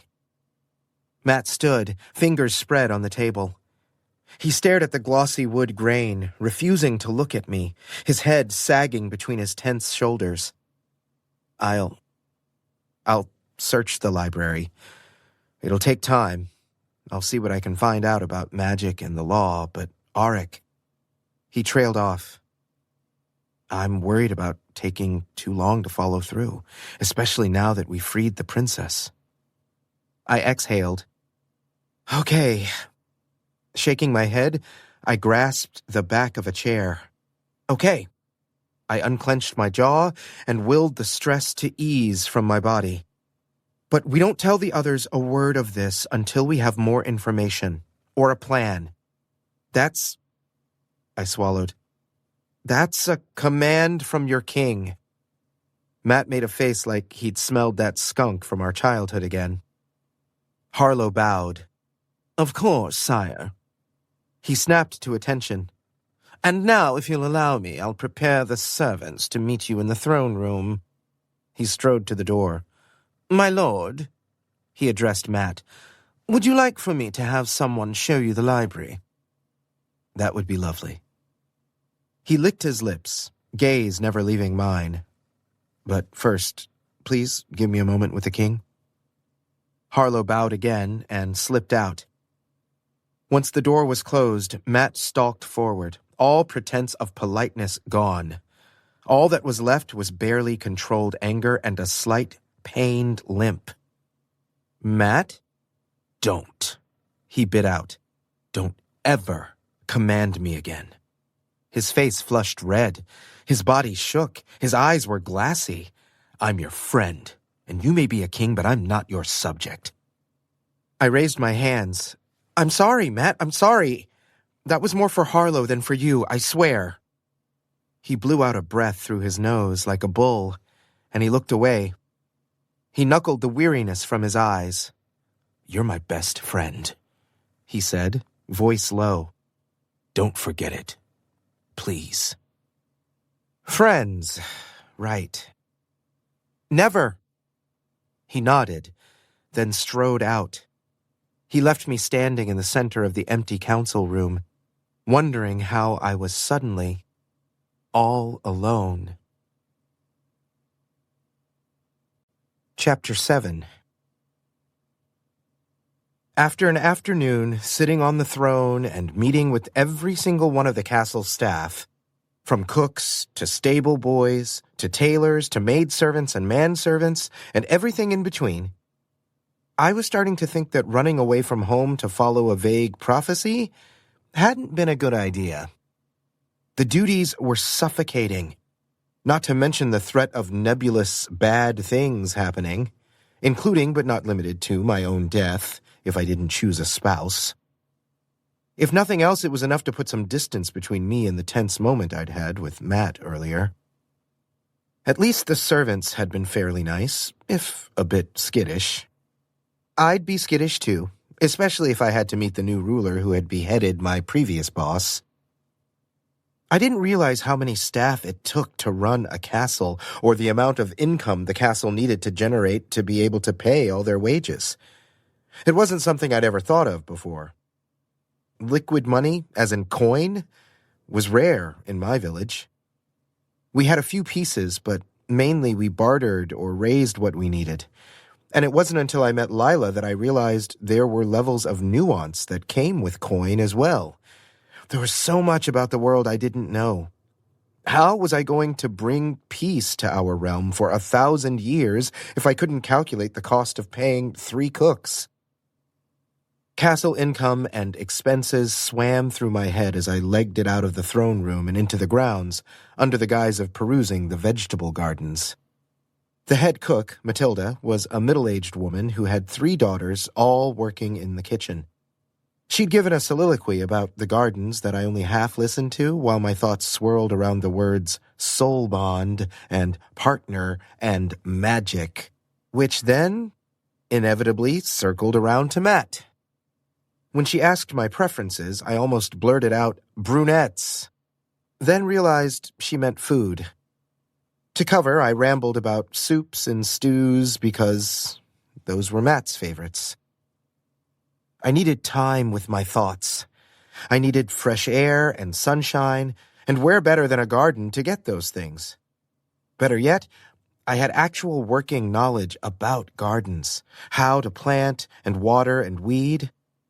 I was in my depth in a garden, and I wouldn't mind sinking my fingers into tilled earth. Inhaling the sharp, fresh scent of growing vegetables, and spying the spring green of new growth.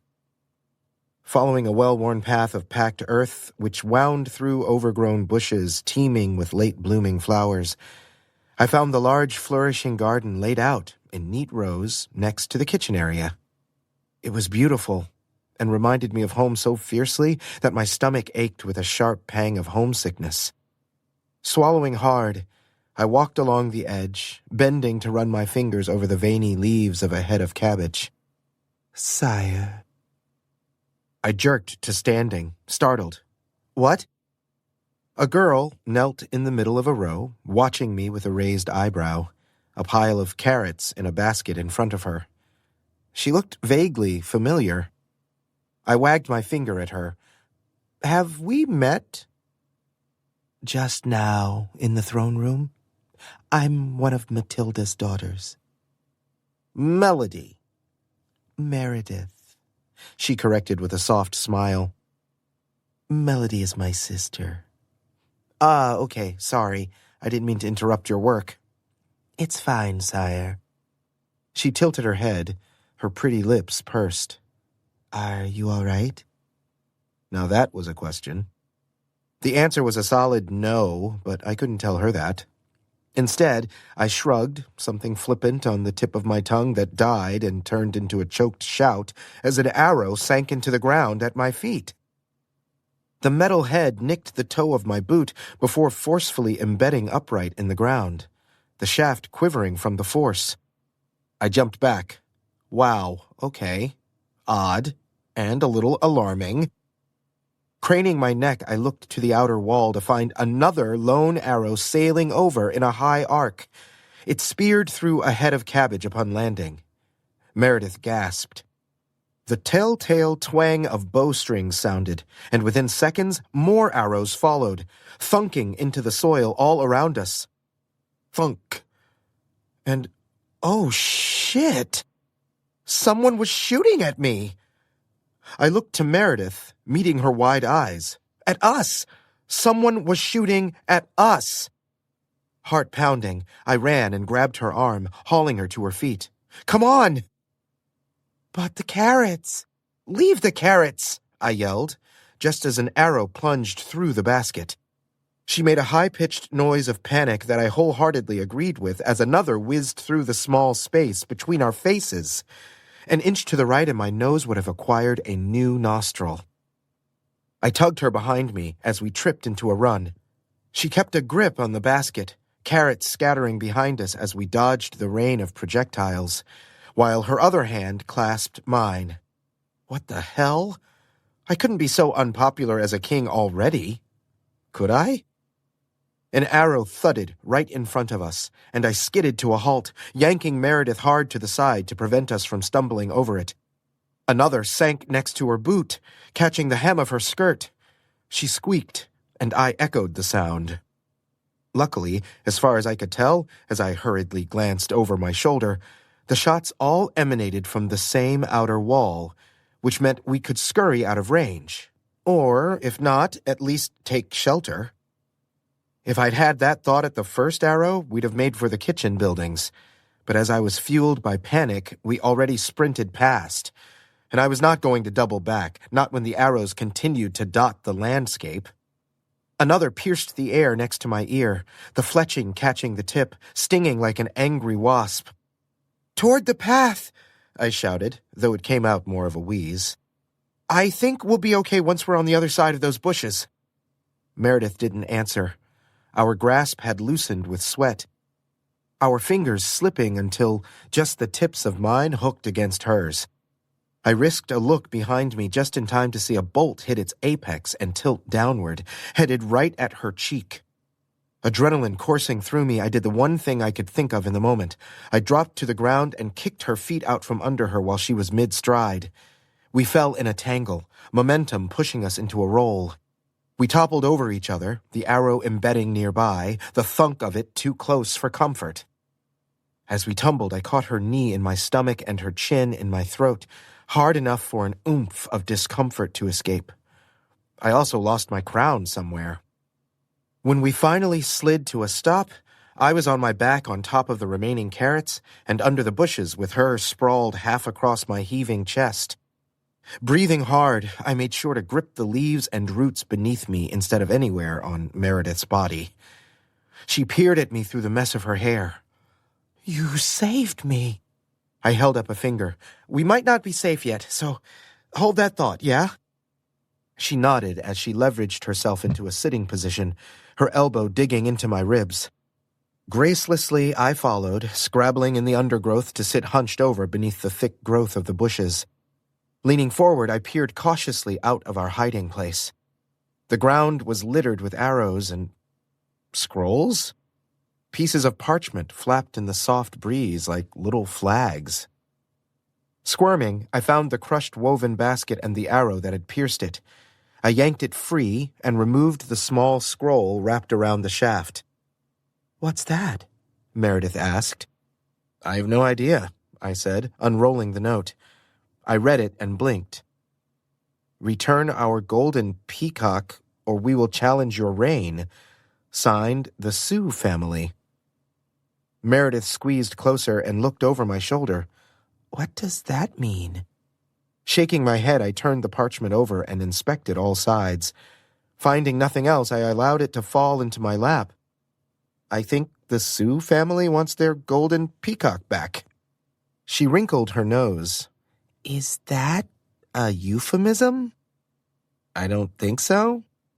Meredith crawled partway out of the hiding spot and snatched another arrow. She handed it to me. I unrolled the missive. 2 cows, 5 chickens for our allegiance, or expect retaliation. Signed, the River Hooks Estate.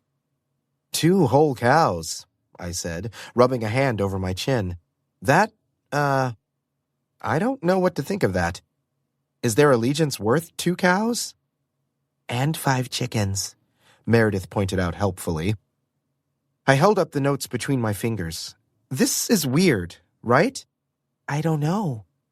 There hasn't been a regime change in 40 years, right. I sighed, clenching my eyes shut.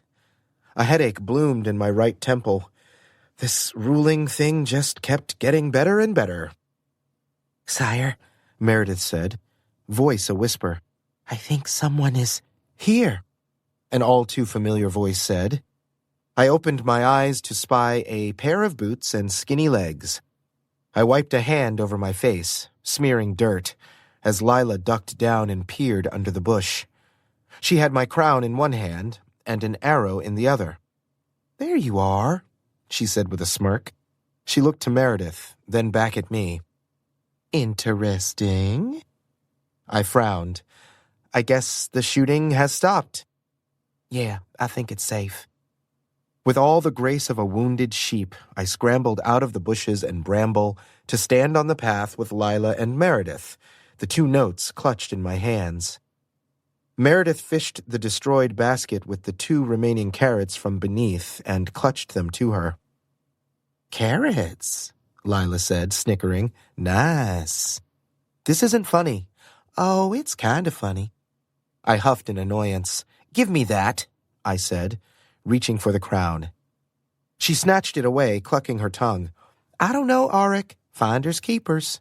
It might look better on me She suddenly hissed through her teeth and dropped the crown in the dirt. Ow!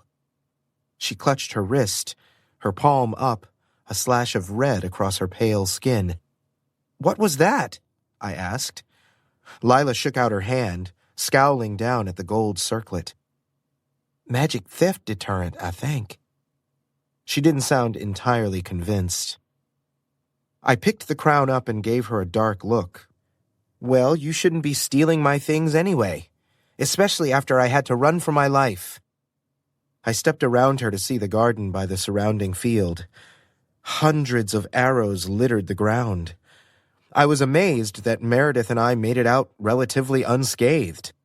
"Sire," Meredith interrupted softly, "you're bleeding." Well, mostly unscathed. I touched the sting of my ear. My fingertips came away bloody. Huh, so I am. Lila's mouth tipped down. She tilted her head to the side, her eyes narrowed, her lips flattened. And then she moved, quick as a flash of lightning, pushing me to the side and thrusting her hand out. She caught an arrow, snatching it out of the air like a cat with a bird. Her fingers clutched the shaft near the fletching. Blood welled from beneath the creases. The original trajectory of the arrow without Lila's intervention was through my eye and out the back of my head. I gulped. Maybe not so safe after all. Maybe not, she said, expression pinched. Let's get inside. Chapter 8. You know what these are, right?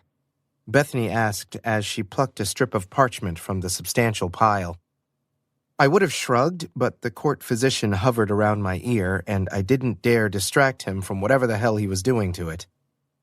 I sat still as a stone on the stool next to the overstuffed bookshelf, my crown on my lap, with a smear of blood marring the gleaming gold.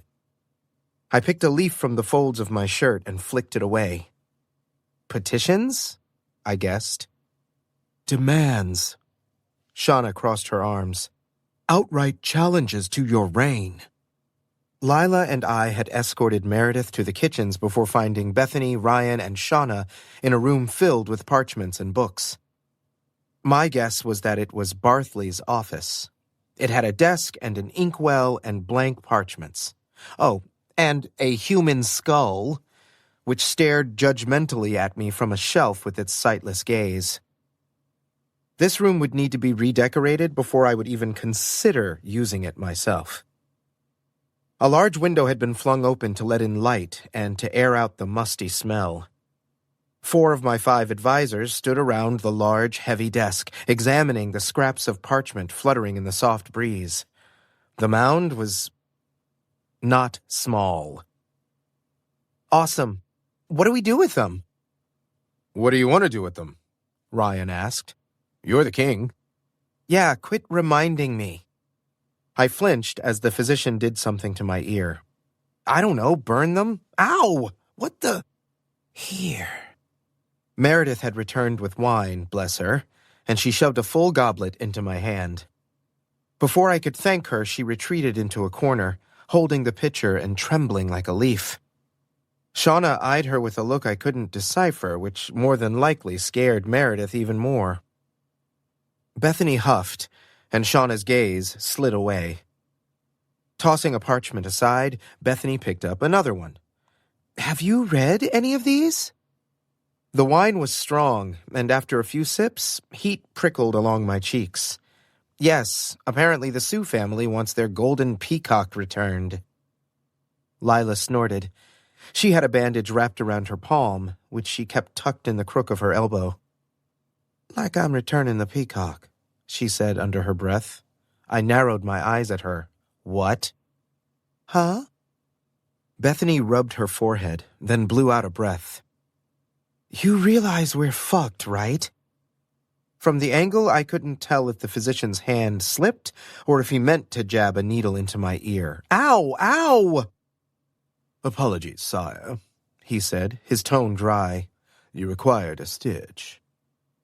It's fine. We're fine. I was not fine. Based on everyone's expressions, we were not fine. I held my tongue as the physician completed his care, then packed his things and left. Okay, now that he's gone, care to explain, Bethany? Oh, no. She tossed her auburn hair over her shoulder. I'm not explaining this twice. We need Matt. He's in the library, I think. Trying to solve my other problems and probably still mad. Because Matt could hold a grudge like nobody else. I downed the rest of the goblet. Meredith shot from her spot in the corner and plunked the pitcher of wine on the edge of the table. I'll fetch him, sire. She spun on her heel and opened the door to the hallway just as Matt pushed from the other side. Both caught by surprise, Matt stumbled forward. Meredith fell back. I jumped from my seat to catch her and keep her from braining herself against the desk. But Shauna beat me to it and steadied her before she fell to the stone. Matt, on the other hand, with his injured foot and unwieldy staff, tripped his way into the room, careening around Shauna and Meredith. He crashed into my chest, knocking the wind out of me. I staggered back, catching him under his arms instinctively. My hip knocked into the edge of the table, hard enough to send a jolt of pain down my leg and causing the wine pitcher on the edge to teeter, then fall. Red wine erupted everywhere. "Matt," I said, pulling him up as he winced. Our faces were inches from each other. His forehead level with my chin.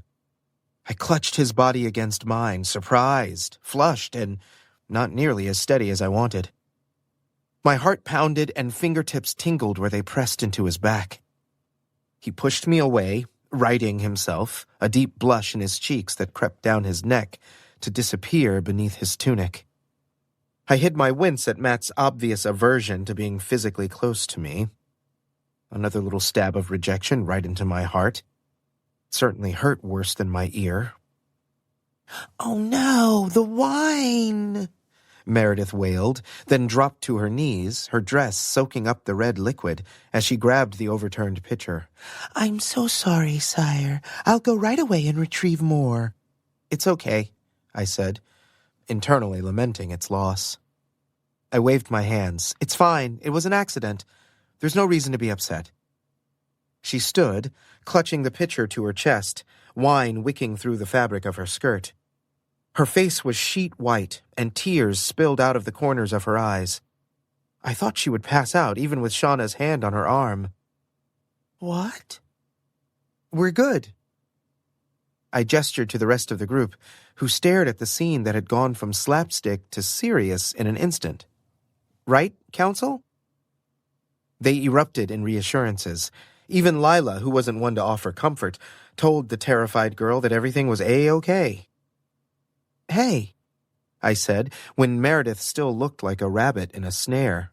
"We're really not mad." She swallowed. "You're not going to put me in the stocks?" "No, why would I do that? That sounds awful." She blinked. "I literally saved you from arrows this afternoon. Why would I order you to the stocks?" Matt stiffened and paled. "Arrows?" I waved my hand. "We were shot at. It's fine now." "Your ear is bandaged." "Mostly fine. Anyway, I don't punish people for honest mistakes. Seriously. Please don't be frightened of me. Of us." I nodded toward my merry band of doofuses. Ryan waved. She licked her lips. I will get something to clean this up." "Wait," Matt said, raising his hand. "It was partly my fault. I'll get it."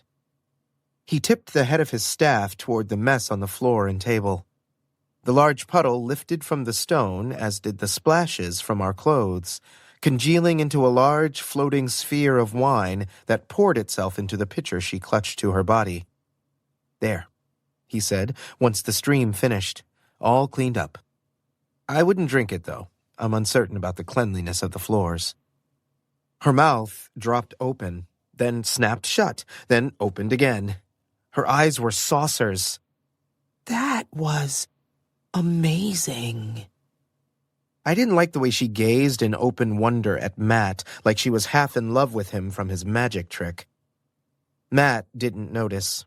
Or if he did, he didn't comment. "You're dismissed." It came out far harsher than I meant it, and she fled from the room. Shauna frowned at me in disapproval. I sat back on my stool and crossed my arms. "Now that Matt is here, we can actually talk." Matt glanced at me and shook his head. "I was in the library at your command, sire." Ouch. Yeah, definitely still annoyed. Bethany snapped her fingers. "Can we focus, please? Because we're in trouble." I groaned. "Okay, feel free to explain." She grabbed a scrap of parchment and waved it in my general direction. These are demands. Tests of strength. The shooting today was just to get a point across. They weren't trying to kill you. Well, that's a plus. I gave them a weak smile. People don't want me dead. Yet, Shauna said, ever the optimist. Bethany pinched her nose. Yeah, no. We have to sort through each of these demands and decide which allegiances we can afford to buy. If we don't, we will lose the support of our own kingdom and you'll probably be usurped. Okay, and if that happens? They'll kill us, Shauna said, voice flat. Damn, Shauna, read a room. I looked to Ryan, who reluctantly nodded in agreement. Wait, Bethany said, holding up her hand. It gets worse. Of course it does. She held up several pieces from a different pile of parchment and fanned them out. I couldn't see the details from across the table, but I could see the wax seals of other kingdoms on the bottom, along with flourished signatures. I researched every treaty our realm has had with other kingdoms since the last royal family, before Bartley. He broke all of them. Every other kingdom hates us, and now that he's gone, they'll likely try to invade or absorb us. Wait, I said, standing and crossing the room. That doesn't sound so horrible. Another kingdom who has infrastructure and the ability to rule could come in and fix this, and we wouldn't have to. Depending on what Matt had found in the library, that option could get me out of this mess. That could relieve me of the absurd magic bonding law. They'll kill us and all of our people, Bethany said. I deflated again. Well, then, never mind that idea. Yeah, we need to fix things fast, or there is going to be definite bloodshed, probably ours.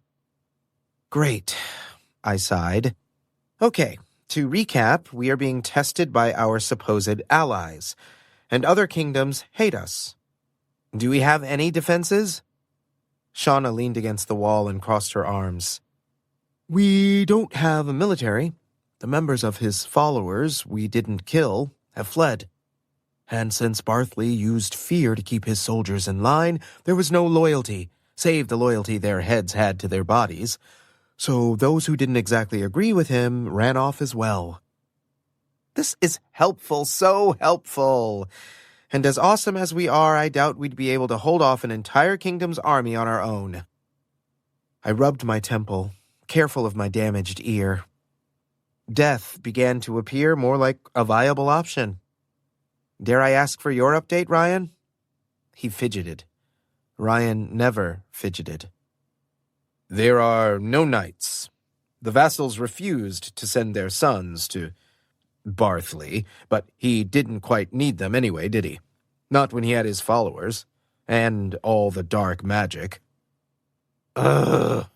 So we have no allies, no military, no knights, and no clue. Great. Just great.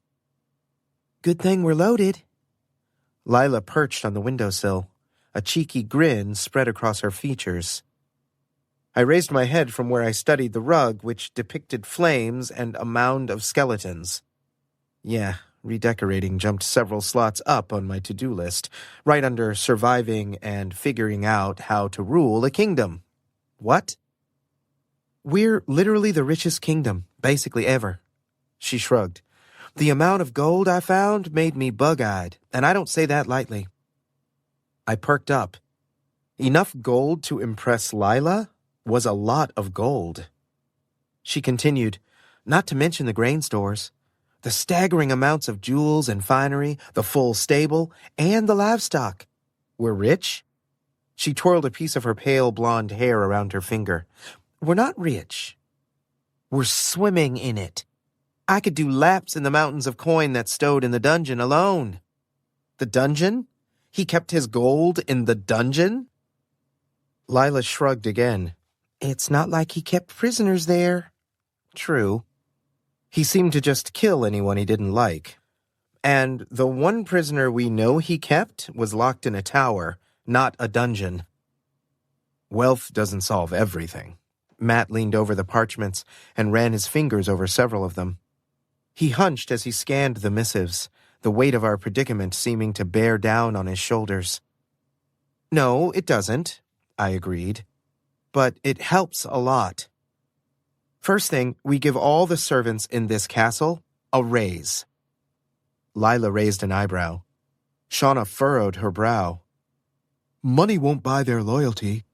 No, but if we have happy staff, then our lives are going to be much easier. I don't know about you, but if we don't have to focus on our next meal or who is going to clean our linens, then we can focus on the broader problems. Makes sense, Shauna said. Now, we're going to organize these and start working on the reasonable ones. Cows and peacocks and gold are doable. Anything weird, place in a separate stack. This person wants their daughter to marry you, Auric, Lila said with a smirk, flapping the parchment in my face. I absolutely did not glance at Matt. That one obviously goes into the weird stack. Thanks, Lila. We need an inventory of everything. Have Harlow assist. She straightened from her sprawl. Okay, I can do that. Sure. Great. Bethany, find out which of the kingdoms are struggling and what they need. If it's grain, we can spare it. If it's debt relief, we can help with that too. Let's start there and extend a hand of friendship and assistance where we can. That may ease tension and buy us allies. But most importantly, it will give us time. That's not a bad idea, she smirked. I'll throw in a little charm too and see where that gets us. Good idea. I drummed my fingers on the table. What should we do about the knights, Ryan? Ryan perked up. We should... He sucked his teeth. We should invite the sons of kingdoms' lords to squire here. Just ask? Politely, I assume. Before Barthley, he said, stumbling over the name, it was a great honor to be invited to the castle to become a knight. It's a good option for second sons who don't stand to inherit any land from their fathers. Well, that sounds unfair. Ryan made as close to a those are the rules gesture as I'd ever seen him make. It was a slight raise of the shoulders and a tilt of his mouth. Huh. Rules of nobility were so weird. Then send messages, but invite all their children that are of age.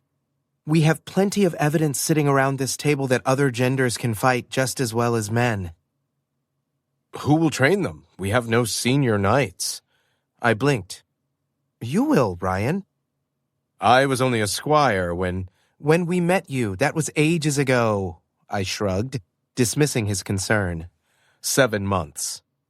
You've more than proved that you're a knight, at least to me. I looked to the others for confirmation, afraid I'd missed something about knightly duties other than fighting, keeping people alive, and being loyal to a fault. Right? None of us would be alive without Ryan, Lila said, the faintest blush pooling in her cheeks. Including me. Auric, Matt said softly, you have the power to knight him. I do, don't I? I smiled for the first time since we'd gathered. I could do this for Ryan. I could give him something he'd always wanted, something he was denied because of Barthley. It thrilled me to the core, my first act as king that I could be proud of. Okay, from this point forward, you are Sir Ryan. Done. Matt kicked my shin. I jerked my knee and slammed it into the lip of the desk. What the hell's, Matt? There's a whole ceremony. No, Ryan said. His eyes were wide and wet. His hands clutched the edge of the table. It looked like he was about to cry and was restraining himself from running around the table and giving me a hug. I don't need a ceremony. This is fine. This is perfect. Great. Bethany, you have a pile of parchments there. Please document that Sir Ryan will train the knights. Bethany grabbed one of the blank squares, dipped her quill in the inkwell, and scribbled. Ryan beamed. Thank you, sire. Oh no, don't do that. I'm Auric, just Auric. Ryan nodded. He ran a hand over his face, then grabbed his goblet. Shauna cleared her throat. We should do the same for our military. Offer the common people of the kingdom a wage to be a soldier. They can be a part of the forces for a few years, and then return home if they choose. Lila, I asked, do we have enough for that? She snorted. We have enough for anything, and if we run out of coin, which we won't, we can liquidate our other assets. Bethany, please add that General Shauna will develop the procedures to fatten our military. No, wait, don't use fatten. That's not a good word. How would a king say that? Strengthen, Shauna said. Strengthen the military. Yes. Is general okay, or would you rather be general? I like it. Perfect. Record that, please, Bethany. What about his followers? Shauna asked, tenting her fingers. They're still out there. They may try to attack us. Especially as our defenses right now are limited to the individuals at this table. Arik cut off Barthley's head, Matt said, blunt to a fault. Do you think they'd risk it? He was the most fearsome ruler in centuries, and this... He jerked his thumb in my direction. Is the person who defeated him. I didn't know how to take that, but it did give me an idea. We should offer them a pardon. I expected the chorus of grumbling from around the table. After all, his followers had pursued us day and night for months. But I spoke over the objections. We offer them a pardon in exchange for pledging loyalty to their new king, joining our military, and accepting a reduced wage. It beats tracking them down and executing them. That's not a horrible idea. Shauna said it slowly, as if she spoke while still processing and only accepted the idea after she'd voiced her approval. I do have good ideas sometimes. We could debate that. Lila stretched her long arms over her head. But this one isn't the worst, and we have the money. Ryan? The proposal is sound, I agree. Matt? Matt sighed. I have no objection as long as we have someone keeping an eye on them. Great. Lady Bethany, did you get all that? I did. She paused. Are you giving everyone titles now? Not that I'm complaining. She batted her eyelashes. I always did consider myself a lady. Sure. How about you, Lila? Fancy a title? Lila made a face, then waved my question away. I'm fine, thanks. I nodded. I took a moment to mull over all the information from our conversation, then exhaled. Okay, I said. Okay, we have a plan. I scanned the table around me, taking in everyone's energy. Lila looked inordinately pleased with herself. Her lips tipped up into a smile as she balanced on the windowsill, as only a fae could manage. Bethany's energetic scratching on the parchment filled the room. Ryan looked over Bethany's shoulder, nodding along as she wrote. Shauna picked through the pile of parchment scraps, reading and sorting. And finally,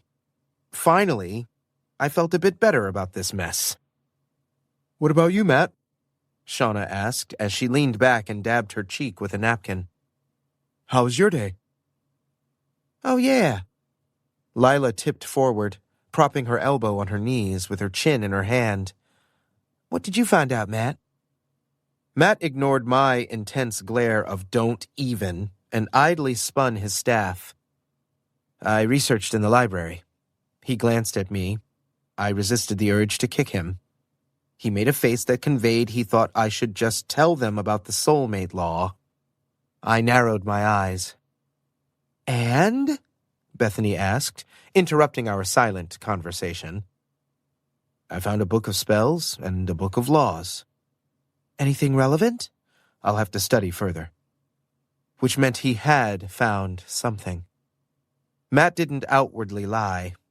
For one, he was horrible at it, and his mother saw right through him whenever he tried. Spirits guide her soul. For two, Matt had always said he didn't like having to keep up with different stories, and found telling the truth was easier.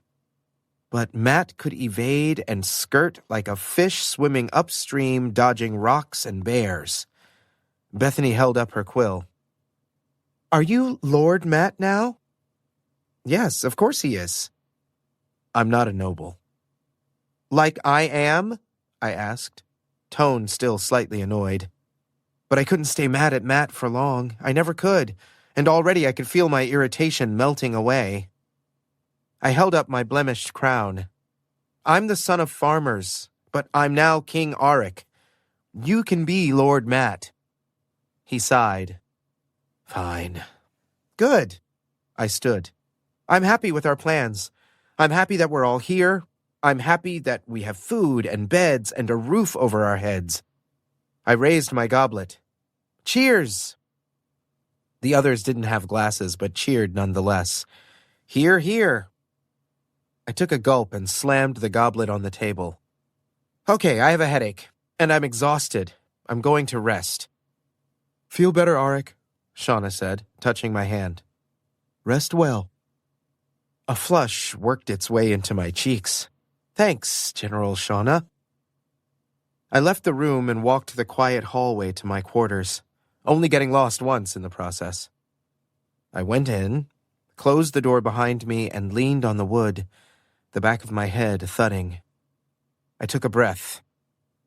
My room had been cleaned, my sheets had been changed, and my wardrobe filled with clothes far finer than anything I'd ever worn in my life. There was firewood stacked by the hearth, a bowl of fruit sat on the table. A pair of slippers peeked out from beneath the large bed, and a basin of water steamed on the night table. I tossed my crown on the table, washed, changed, and slid into the bed. It was late afternoon, but I felt like I could sleep the night through. Instead, I stared at the ceiling. Over the last 9 months, I had grown accustomed to not being alone at bedtime, so now it was strange not to have another warm body next to me. I wished for Matt to come slide in next to me, like he did often when we were on the road, following a vague prophecy toward our waiting destiny. I waited for him for a long time, counting sheep, thinking about the problems that lay in wait for us, remembering how Barthley's head had splattered on the stone floor and how the princess's spirit escaped the tower, caressing my arm as she left. I waited until my eyes were too heavy, and my mind finally slowed. He didn't come. Chapter 9. You were always a heavy sleeper, at least before all of this happened. I opened my eyes to slits. The sun streamed through the cracks in the shutters. What? You missed dinner last night. Harlow just brought your breakfast. I blinked.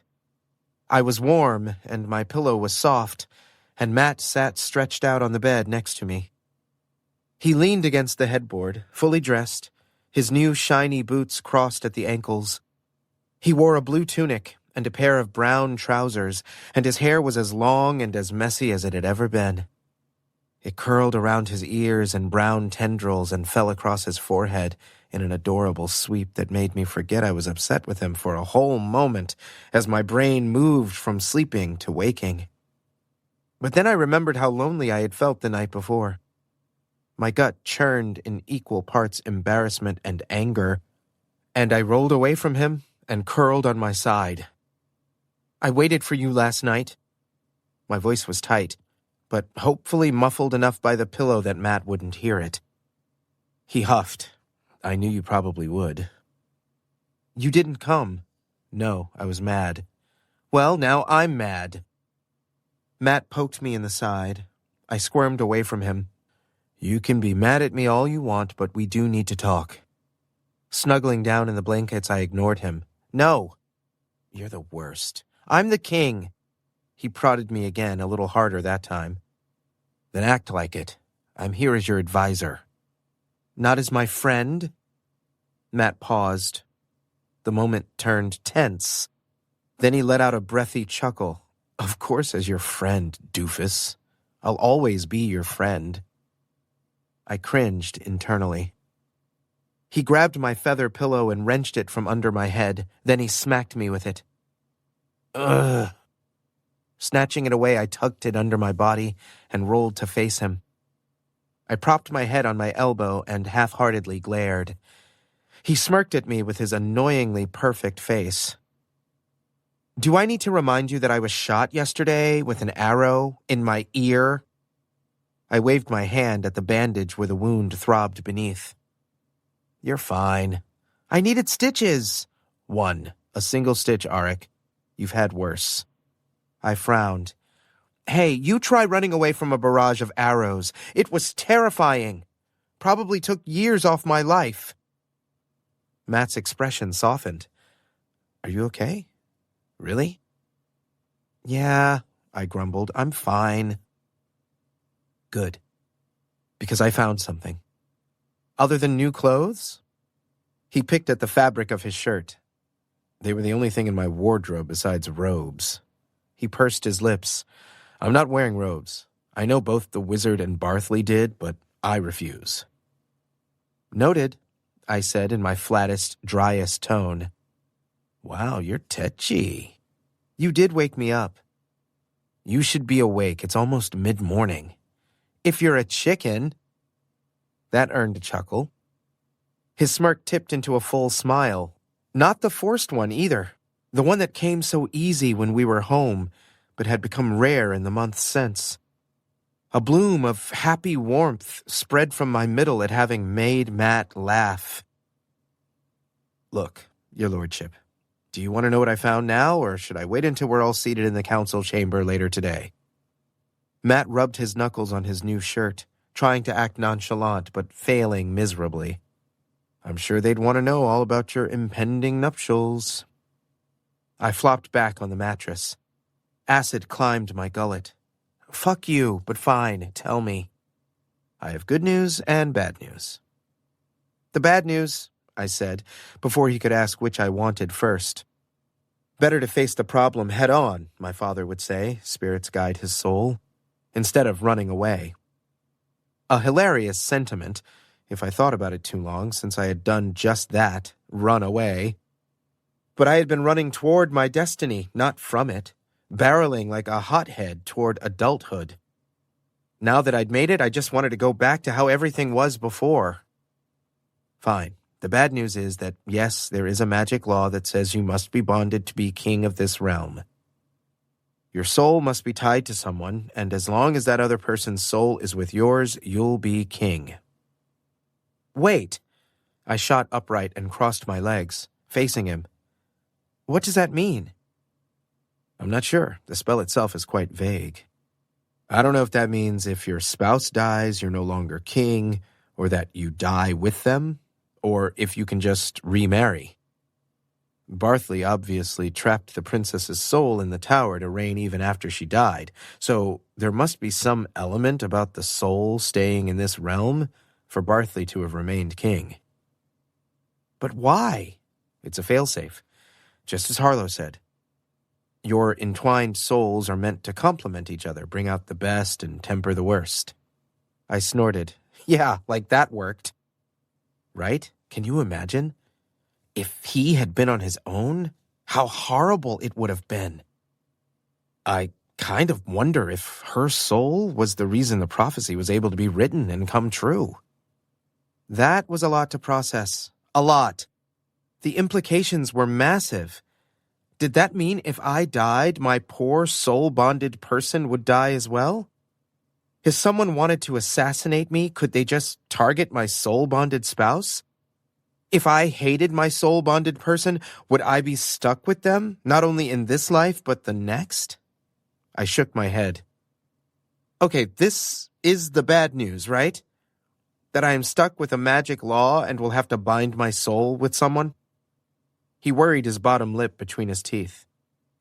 The spell is clear that if you don't, you're in trouble. What kind of trouble? Matt wrinkled his nose. You'll wither, if I translated it right. Wither? I patted my chest. Like, fade away? Matt bit his lip. Like, die, I think. Rubbing my hands over my face, I slumped, with my elbows on my knees. Please tell me the good news. I need the good news. The good news is that you have until you turn 18 to find your spouse. That's not good news. I turn 18 in 3 months. 3 months. Better than 3 days. So if I don't find a soulmate in 3 months, then I'm going to die? Matt raised his hands. All signs point to yes. But I don't know for certain. I'll see what else I can find. Any appetite I'd gained over the night disappeared. I slid from the bed to the floor in a perfect imitation of slime. Matt leaned over the edge of the bed, his face contorted into concern, his lips pressed together, his forehead drawn. Are you okay? No, I sighed. The stone was cold against my skin, even with my trousers as a barrier. A carpet would not go amiss on the floor of my room. Did you happen to find anything about the magic succession laws when you flipped through those books? Not really. According to his servant, Barthley destroyed most of the history scrolls, so I couldn't find anything about the previous king other than his name. Nothing about how he inherited the throne. I pinched the bridge of my nose, face scrunched. Based on what we know, the princess was bonded to Barthley and trapped in a tower that locked her soul inside when she died. So Barthley was king both by bloody usurpation and by being tied to the last remaining heir. Yeah, he didn't leave anything to chance. If I'm king, then I have to tie myself to someone, or I'm going to wither. Correct. Well, this was the exact opposite of what I had hoped. My plans for what would happen after the prophecy was fulfilled were all but unraveled now. The threads of them cut and falling limply to the stone. A lump sat in my throat as I tipped my head back and glanced at Matt. He stared off at the wall, brow furrowed in contemplation. I couldn't decide which would be worse, confessing to Matt and him bonding with me out of some sense of obligation to keep me from withering, or living a life bonded to someone else and with Matt so near but beyond reach. I don't think I would survive either, not to mention how unfair it would be to everyone involved. No, I couldn't. I wouldn't. Okay, that settles that. I'm going to test the magic. Matt's eyebrows disappeared into his hair. What? Using the bed for leverage, I stood. I'll take off the crown and declare my abdication and see what happens. At Matt's horrified expression, I plowed forward before he could object. Look, destiny and prophecy and magic have pulled me around by the nose for the last year. I'm kind of done with it. Being king, okay, sure, fine. At least there are meals and shelter here, and there is no way I can be worse than the last guy. Even if I'm terrified of sucking at ruling. But bonding with someone? That's a step too far. I wanted a choice. I wanted Matt. But that was a conversation for another time. Not when I was under duress, and not when he could interpret it any other way than genuine feelings. Matt frowned. His eyebrows pitched in concern. You'd rather risk the consequences of taking off the crown than soul bond with someone? I threw up my hands. We don't know the consequences. I'm just saying, I'd like to know if there's a chance that my future could hold something beyond finding someone to bond with me to save my life. If I can abdicate, we could leave here. We could have options. Matt didn't respond. He chewed the inside of his cheek. His ridiculous, beautiful face scrunched in thought, probably thinking of ways to talk me out of this course of action. I didn't give him the chance. I crossed the room to where the crown sat on the table. I grabbed it and shoved it on. Come on, I said, tugging Matt's sleeve as I headed for the door. We're going to the throne room. Are you sure you want to do this?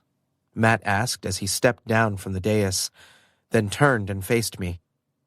No. I sat on the throne, crown on my head, Matt and Harlow looking up at me. Harlow happened to be in the throne room when Matt and I burst in on our mission, and well, it might be good to have another witness. But I should at least try, right? The uncertainty on Matt's face was a sight to behold. He scratched the back of his head, his cowlick standing on end. and didn't dare to meet my gaze. Well, don't both of you agree at once? It just seems drastic. This isn't drastic. Testing magical laws is drastic, Auric. I made a rude noise with my lips. It's not. I think we may have lost perspective on what's considered drastic over the last year of our lives, but trying to abdicate a throne with potentially deadly consequences to keep from bonding with someone meets the criteria. Matt stated, in a way only Matt could, completely deadpan, yet with a hint of long suffering. It's not just marrying, it's a soul bond. We're stuck, together, forever. Matt ducked his head. Would that be so bad? For a second I thought about telling him how I felt right then and there, that it wouldn't be so bad to be stuck forever with someone, not if that someone was Matt. But then I realized there probably had never been a less romantic time in the history of the world to profess your love to someone. So instead, I said, I'd just like the chance to have more than 3 months to figure that out. And to not die if I don't. Matt winced. I don't want to see you hurt. I appreciate the concern, but I'd rather know I'm no kidding really awfully stuck with this situation before I conscript someone into spending the rest of their existence with me. Sire, Harlow spoke for the first time. It was an honor serving you for the past days. Thanks, Harlow. That wasn't ominous at all. Being prepared, sire, for any result. Oh, my spirits. Harlow, for real, was betting on my death. Great. Wonderful. Awesome. I clenched the arms of my throne and steadied myself. My heart beat so hard I thought it would break my ribs. I broke out in a sweat. Here goes nothing, I muttered.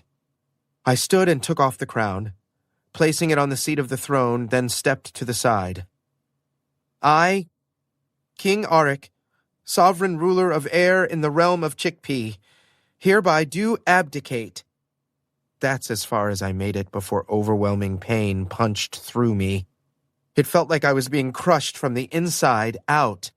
My whole body spasmed.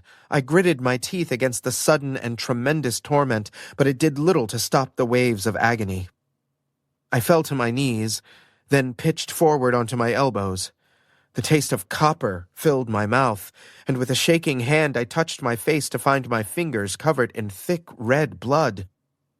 Shouting filled the room, but I was too far gone to recognize one word from another. My hearing fizzed out and the room darkened on all sides until all I saw was the pattern of the carpet. Hands pulled at my body, and someone jerked me upward, clasped their arm over my chest. I swayed on my knees. My head flopped forward, blood dripping in a stream from my nose. An image of Matt wavered in front of me. He jammed the crown onto my head, then gripped my shoulders. Auric, take it back. Do something. Say something. He grabbed my chin and tilted my head up. My tongue was thick in my mouth. I gagged on blood. Auric? Matt yelled again. He shook me. Take it back. Come on. You have to do something. I can't combat this magic. I tried. Everything hurt. Oh, spirits, this was a bad idea. At least I would see my parents again, and Matt's mother. Maybe. What if I became a ghost and haunted the castle? What if I was truly stuck here like the princess? Bound even when trying to leave? I couldn't do that. I couldn't do that to Matt. Auric? Matt cupped my cheek. Take it back. Say you're the king. You can do it. Say you're the king. Frantic Matt was terrifying. Tears ran down his pale face. His body glowed with impotent power. I'd never seen him so afraid. I didn't want to be the cause of it. I took a wet, shuddering breath and gathered every bit of my ebbing strength. I'm the king of air. The relief was instantaneous. I sucked in a ragged breath. Tears streamed from the corners of my eyes. As I sagged backward, the arms around my body lowered me to the floor. Fuck, Matt said. He bent down low and met my gaze as he pushed my hair out of my eyes. That was a bad idea. A horrible idea. No shit. Matt laughed, and it was deranged and hysterical, and he carded his hand through my hair while he cried and smiled. He was the most beautiful person I'd ever seen. I tried to match his smile, but I couldn't. My lips wouldn't twitch. But my heart still pumped, and I was alive. Matt's relieved chuckles and calming touch were a bonus. My eyes fluttered shut, and I didn't try to stop them. To say our experiment was an epic fail was an understatement. I was well and truly stuck as the king of air in the realm of chickpea. "Hey," I croaked when I woke up. Matt sat next to me on the bed, his fingers twisted into knots, his face pale and drawn. He startled. "Oh, thank fuck. You're awake." My sentiments exactly. "How long have I been out?" "A while." He poured a vial into a goblet of water and held it to my lips. "Here, drink this." "What is it?" "A fortifying potion the physician left for you. He said you're lucky that your organs are still intact." "Lucky," I agreed derisively. I sipped it carefully, unsure if I had the strength to hold it myself. It tasted terrible, but I drank it down anyway, because Matt looked as awful as I felt, and I had an inkling that it was my fault. "Ugh, that was foul," I said, when he pulled the cup away. I could already feel the potion working, warming me from the inside as the liquid worked its way down my gullet. "Serves you right," Matt said primly. "I've had to cover for you all day, and you know how I feel about lying." "You're horrible at it." I stretched my legs and grimaced. Oh no, that was a bad idea. Moving in general was unpleasant. Pain lanced through me, traveling from my head to my toes like a lightning strike. "How do you feel?" "Like I almost died." Matt's bloodless lips pinched together. "Don't ever do that again. Understand? That was terrifying. And I thought... He took a deep breath. In an attempt to reassure him, I reached over and patted his hand where it lay next to me on the bed. Damn, even that hurt. But even with as much pain as I was in, I couldn't help but feel happy to have Matt next to me in bed, just like old times. "Anyway," he said, composing himself, body shuddering as if shaking off his fear, "abdication is out." "Right out," I agreed, which was less than ideal. My stunt confirmed I was king until death, which apparently could be in 3 short months if I didn't find a soulmate. Matt clapped his hands and startled me out of my own thoughts. New plan. He stood and gingerly crossed the room to his satchel. He rummaged through the bag and tossed a book onto the mattress next to my shoulder. I craned my neck and raised my eyebrow when I recognized the cover. "The Princess's Diary?" "Start there." "Huh?" "Think about it. You've been locked in a tower. You don't know when you're getting out, if ever. You'd write the important stuff down, wouldn't you?" I struggled to sitting, my muscles the consistency of noodles. Leaning heavily on the headboard, I picked up the journal and ran my fingertip along the cracked leather spine. This journal held the last thoughts of the last royal of the last dynasty. It was an heirloom, an important piece of history that probably belonged in the library under glass. I bounced it in my hands. It had heft, and I didn't just mean in the physical sense. "I guess." "You study that and recover, and I'll head to the library." "Matt?" He held up a finger. "Don't Matt me. I'm in it now. I'm going to research magic laws and counter spells, and maybe find a way to undo all this, or at the very least, a way to mitigate the damage." I flipped through the pages with my thumb. "Thank you." "You should thank me, especially after what you pulled today. Harlow and I had to lug your dead weight around. Luckily, we didn't run into any of the others. I wouldn't have been able to keep your ridiculous secret then." The corner of my mouth ticked up. It seemed that my brush with death had more or less wiped out the awkwardness between us from the other day. "You're such a jerk. You won't be calling me that when you're out of this mess." He yanked open the door. "You better throw a feast in my honor. You better go see the court physician before your foot falls off." Matt made a rude gesture with his hand. "Hey, at least send for him while you're in the library. That's a—" Matt whipped his head around. Eyes narrowed. Smiling cheekily, I winked. "A strong suggestion from your friend." Shaking his head, he left the room, satchel over his shoulder, staff in his hand. "I'll tell the others you're taking dinner in your room," he said, glancing over his shoulder. "I'll come back later." Concern softened his tone. "If you're up for it." My body ached. I felt like death. I probably looked like it too, but I forced a grin. I waved away his concern and stifled a groan behind my clenched teeth. "I'm fine. I'll see you in a bit." He nodded, lower lip bitten red, and closed the door behind him. I sighed and looked down at the book. "All right, Princess," I said, smoothing my palms over the cover. "Let's get to know each other." Chapter 10. In the days since my attempt to abdicate, I thought a lot about my options. If I was considering only my own feelings, there was an obvious solution to my current predicament: bonding with Matt. Unfortunately, I cared enough about Matt's happiness not to force him into lifelong bondage if he didn't feel the same way. The issue was gauging his interest without putting him in a position where he felt like he had to bond with me to save my life. Because Matt was nothing if not loyal and willing to do anything for his friends. Spirits. He'd followed me on my quest to kill the vile one without hesitation.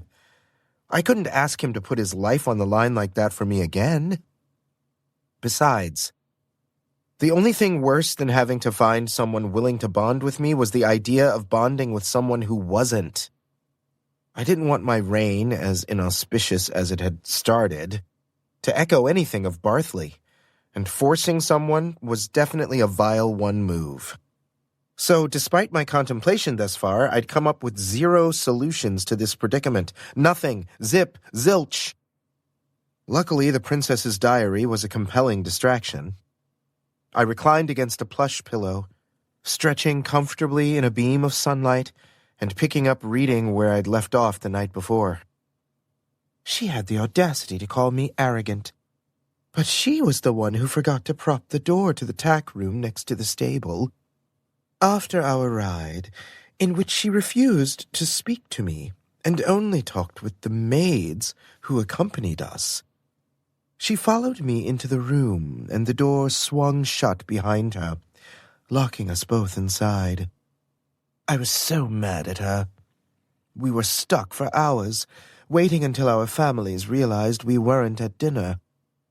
But in those hours, she deigned to talk to me, and I learned more about her than I ever thought I would know, and that was the first time my heart softened toward her. "There you are!" I slapped the book closed and straightened. Bethany flounced through the open door of the sunroom, all rich fabric and curled hair. Shauna followed at an even pace, her hair in loose waves down her back and her sword attached to her hip. Lila was the last of the trio, her long, pale blonde hair pulled away from her face in intricate braids that accentuated her high cheekbones and pointed ears. "To what do I owe the visit of my top 3 counselors?" Bethany rolled her eyes. "We all know Matt is the top, so don't try to ply us with compliments." I rested my forearms on my bent knees and acted as if the 3 of them standing around me wasn't intimidating at all. "Fine. What do you want?" Bethany smirked. "That's better." She folded her hands. "We wanted to inform His Majesty that all of the missives to the realm's vassals and neighboring kingdoms have been sent." I perked up. "That's great. Any responses?" "Not yet. We literally just sent them. It took us a while to figure out how to word everything diplomatically. Especially the nose, Shauna said, her right hand tight around the hilt of her sword. But we did our best to ease the sting when we couldn't grant their demands. We also didn't want to rub it in that we had a lot of stolen riches, Lila added. Did you give back the peacock? I asked, giving her a knowing look. She sighed and crossed her arms. Yes, she grumbled. I sent back the peacock. Good to know you're capable of growth, Lila. Bethany cleared her throat. Anyway, we used a combination of messenger birds and paid envoys on horseback. It will take at least a few days for all of them to reach their destinations, some as long as a week. You may want to stick to staying inside until we get a sense for whether our efforts are received well. Noted. I scrambled to my feet, the book dangling from my fingers. Shauna, any word about the military? She stood with her feet shoulder-width apart. Per your request, we have sent heralds to all the towns and villages with the invitation. Wonderful. Hopefully, with the promise of wages, we'll get a few farm kids and apprentices for you to train. I've increased the wages to all the castle staff. Lila pursed her lips. They're calling you King Auric the Kind. What? And I've found a few more caches of riches stashed throughout the castle.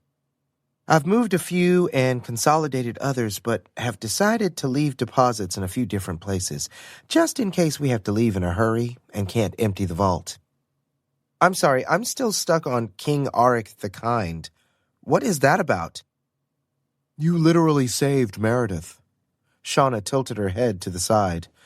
And you've given the staff a raise and pardoned the followers of Barthley if they abide by the laws you've set. And you've offered aid to kingdoms who have suffered because of our previous ruler, Bethany added. She cocked her hip. I may have used harp magic to spread the rumor faster than it would have otherwise, but the staff and the townspeople know about your plans and have been talking. I was at a loss for words, which was rare for me. I made a noise through my nose which sounded like a cross between a dying songbird and a chittering squirrel. Are you okay? Shauna nudged me with her elbow. Auric the Kind? I asked, incredulous. Not the fearsome, the chosen one, the killer of evil, the hacker of heads? Lila laughed so hard she snorted. It was a little mean. Bethany pinched my cheek. Oh, how cute. I squirmed away. I hate you, I said. But it had no heat, and she wasn't offended if the pat to my head was any indication. I shouldn't be upset, really. There were worse things to be than kind, but it felt like weakness. Is that how the populace would perceive me? Kind? Naive? Gullible? Soft? Distracted by Bethany and her pinching fingers, I loosened my grip on the diary enough for Lila to nab it from my hand. She flipped through. You're reading the diary? Yeah, it's full of information, and it's interesting. She nodded, then gave me a knowing glance. Have you gotten to the part where they kiss yet? I snatched it back. Don't spoil it for me. And no, they were just locked in the tack room together. You're just at the start. Bethany squinted. What are you two talking about? The love story between the princess and the lady? Bethany and Shauna both made a motion for the book, but I danced away. Nope, it's mine right now. I get to read it first. Then you two can squabble for who gets it next. Shauna raised an eyebrow. Being locked in a room together doesn't sound like a particularly promising start to a love story. No, I agreed. But the encounter turns out sweet, according to the princess. They learn about each other. I never took you for a sap. Lila punched me in the arm. Oh, Auric, are you a secret romantic? Bethany clasped her hands together and held them next to her cheek. Do you want to swoon into someone's arms? Or have someone swoon into yours? Lila snickered. Huh? I asked, decidedly not thinking about Matt or the fact that romance of some sort would have to happen within the next 3 months if I wanted to remain whole, solid, and of this world. What? No! If I were to fall in love, Shauna said thoughtfully, it would be with someone I know well, someone who understands me. I get that, Bethany said. But for me, I'd like the excitement of a dashing hero, a person who would swoop in and rescue me. And then my bosom would heave, and I'd swoon into their strong arms. She fanned herself. Someone hot and daring and strong and beautiful. I rolled my eyes. Not a tall order at all. She stuck out her tongue at me. Her cheeks pinked. What about you, Lila? Shauna asked. Lila snorted. No, thank you. None of the above. I don't need to be rescued, and I don't need anyone to know me. Everyone knows love is pheromones and proximity. For it to be real for me, I'd have to be struck by lightning. She snapped her fingers. Instant attraction. Immediate lust, then. Bethany tapped her fingers along her mouth. I could see that for you. Okay. I dusted my trousers in an attempt to hide my discomfort. This is all getting a bit too personal. Bethany huffed. I could see that she was about to bring up the fact that we had lived in each other's pockets for several months, and that we'd all pretty much seen each other naked enough times to get a little personal. What I mean is, don't you all have things to do? A kingdom to run, perhaps? My attempt to change the subject didn't work. It's not like there's anyone here to woo us anyway, Bethany pouted. She flipped a lock of her long auburn hair. Not unless anyone takes us up on our messages. Hold up, I hadn't thought of that. There wasn't anyone here to woo, really. The castle was fairly vacant for it being a castle. Other than the staff and our quest party, there wasn't anyone. No lords or courtiers or squires or knights. There wouldn't be many options for me to find a spouse until the messengers returned. But that didn't mean I couldn't gauge interest. I suddenly had an idea, something that would allow me to reveal my affection to Matt in a, hey, I've liked you since forever kind of way, and not in a, hey, I'm going to die if you don't soul bond with me kind of way. It would require tact, which might be difficult, but I had to try. And that's where the 3 people in front of me came in, as well as Ryan. Is there something wrong? Lila said, nose scrunching. You look like you're in pain. Shauna placed a hand on my shoulder. Her touch burned through my tunic. You're making a face, Arik. Huh? No, I'm fine.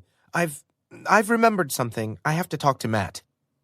As exits go, the one I made from the sunroom was less than graceful, as I all but ran away from 3 of my closest friends. But I had an idea, an epiphany, a plan that had potential. I had a book that detailed a successful real-life romance, and I had 3 months to make it work. Chapter 11. I have an idea, I said, slamming the journal onto the table in front of Matt. He peered at me over the edge of a book, eyebrow raised, mouth pressed into a wry expression. What? What's my idea? Or a general what? Matt narrowed his eyes and uncurled from his position on the low sofa.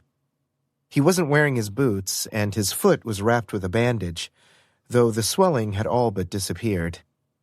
His toes looked like toes again instead of sausages. Not that I was usually one to notice toes, only Matt's toes. He closed his book. A general what? Or how about, what are you doing in here? Good question. We'd been living in the castle for just over a week, and I hadn't yet disturbed Matt in the library. This was my first time stepping into it, and that said more about me than I wanted it to. The room was spacious with floor-length windows that led onto a veranda.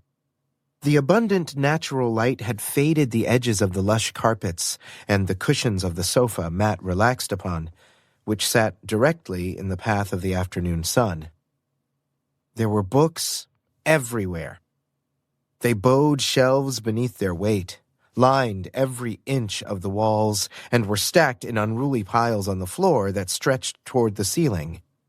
Knowledge and light permeated the entire space. A perfect reflection of Matt, who looked like he innately belonged among the fluttery parchments and the beams of sunlight. He swung his feet over the edge of the couch and sat up from his repose. I joined him, perched on the edge of the cushion. I figured out a potential solution to my soulmate problem. Matt raised an eyebrow. Okay, here went something. I'm going to woo one of my friends. Again, what? The journal. I picked it up and pushed it into his face. He batted it away. The princess details how she falls in love with a lady she despises in the beginning. It's a love story. A story I can replicate. I still have no idea what you're talking about. You think you're making sense, but all I hear is babble about wooing and love stories. You're being difficult. I studied him, looking for any nuances in his expression other than outright confusion. But I found nothing. I might have to be more direct. Matt pointed at himself. I'm being difficult? You're the one who started a conversation in the middle. Sighing through my nose, I gave him my best kingly glare. I have to marry someone and join our souls before 3 months pass. Yes. Matt picked through the pile of books at the base of the couch's armrest. He grabbed one and held it up. According to this, that is true. The golden lettering flashed in the sunlight. Enchantments, curses, and the binding magical laws of air in the realm of chickpea. Well, fuck that book and whoever wrote it. I don't want to marry someone I don't know. Makes sense.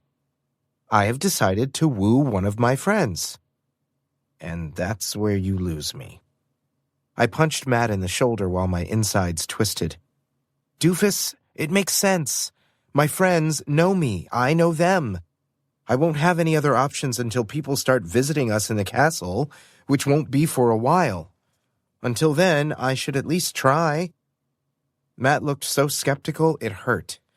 And how are you going to do that?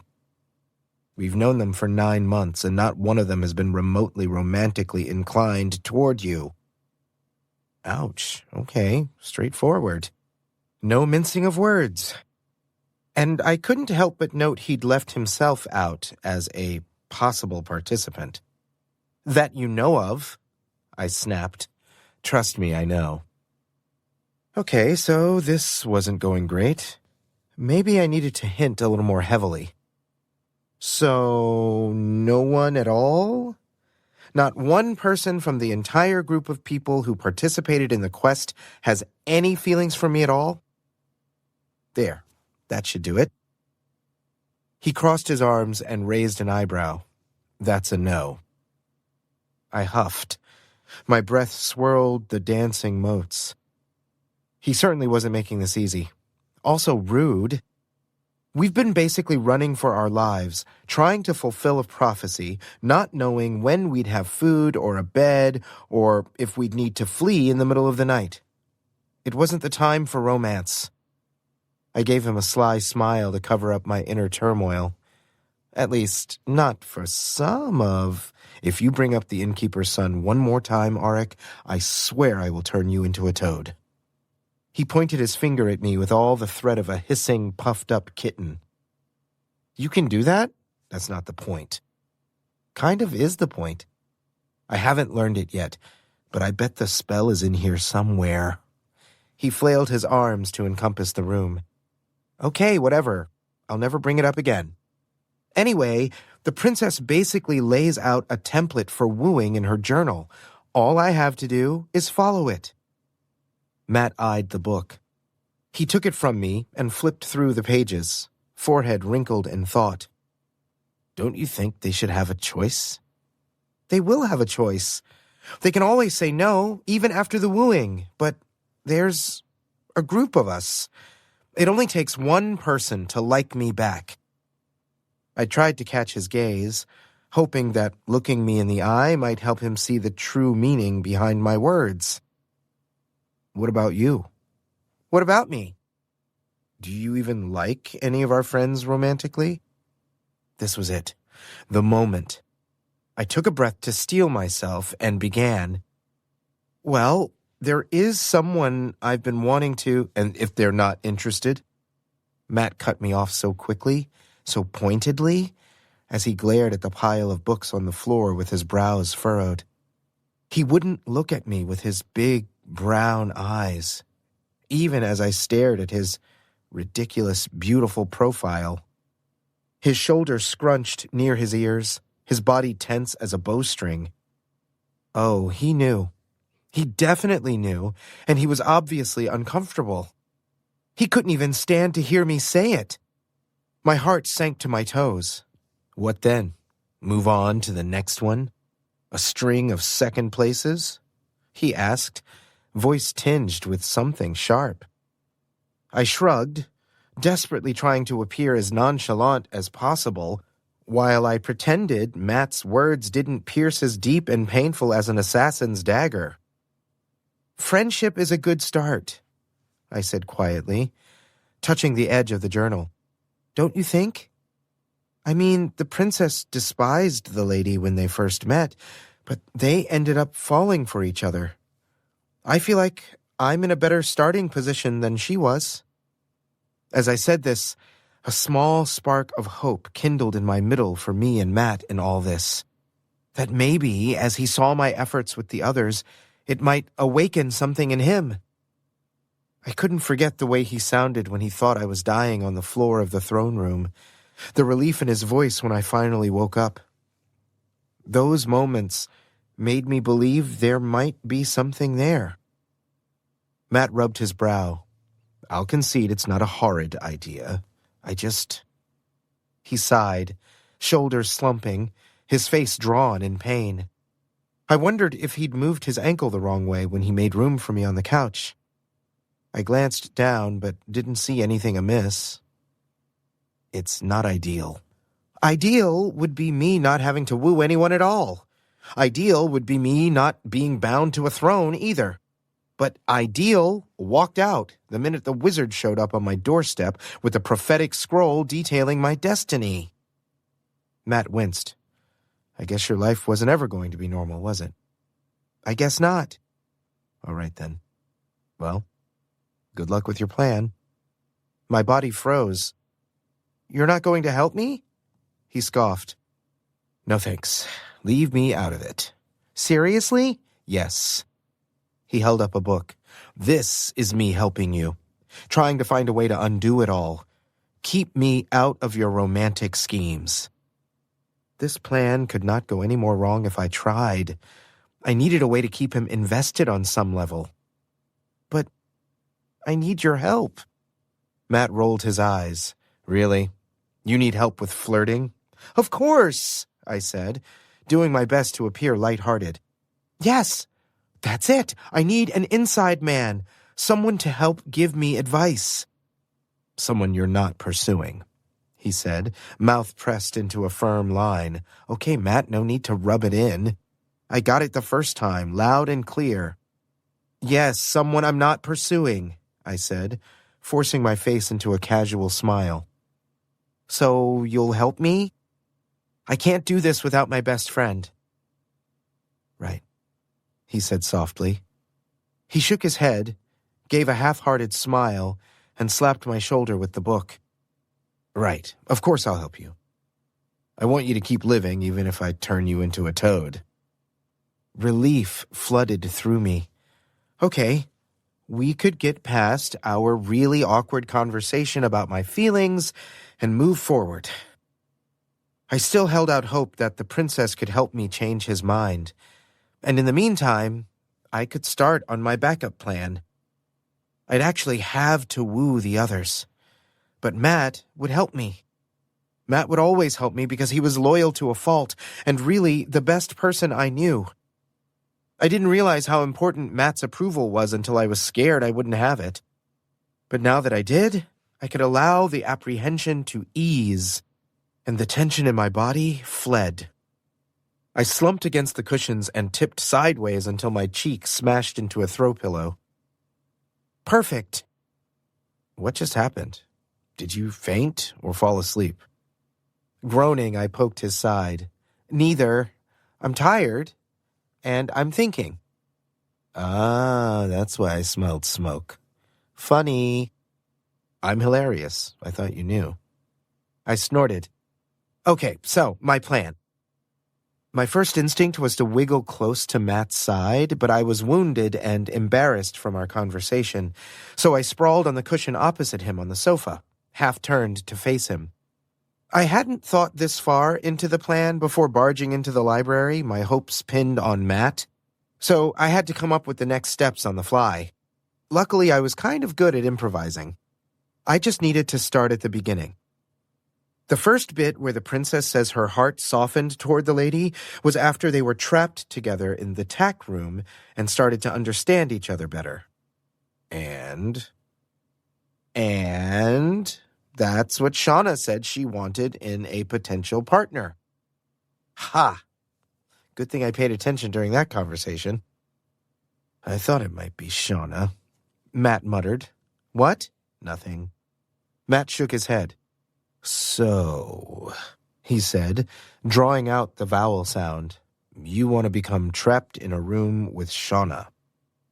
Yes, so you two can talk and get to know each other. Exactly. Here's a thought. Why don't you just ask her on a picnic or on a walk with you in the garden? Reason 1, arrows. And reason 2, because then she'll know that I'm trying to woo her. And that's bad? Yes. So you're stealth wooing. Exactly. Why again? Because it needs to feel natural, like destiny brought us together. That's what happened with the princess. And destiny is going to be you. You're my destiny. I tried not to blush too hard at those words. I mean, you're going to trap us together. Matt went rigid. Auric. He fiddled with a loose thread on his blue tunic. His dark hair fell in his eyes. I don't know. I said I would help, but I'm not going to deceive our friends. It's not deception. You're just going to lock us in and then let us out after a few hours. No lying involved on your part. No big deal. And then what? You'll be in love? You'll marry Shauna right then? The thought made my throat tighten with anxiety. Don't be foolish. I choked the words out past my dry mouth. Of course we won't fall in love right away. It will take time. The trapped together part is only the beginning, to test chemistry and see if either of our hearts soften. That sounds like a medical problem. What?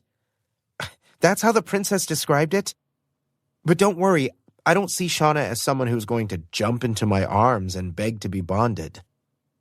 Then, to shift the focus, I added, she's not an innkeeper's son. Matt lunged for his pile of books, his face a brilliant red. Toad, I'm turning you into a toad right now. Laughing maniacally, I dove after him, my hands clutching his waist. It was instinctive to reach out for him, to tease him. We'd been physically close since we were boys, but now it held a weird connotation, a split second of awkwardness that I decided to push past.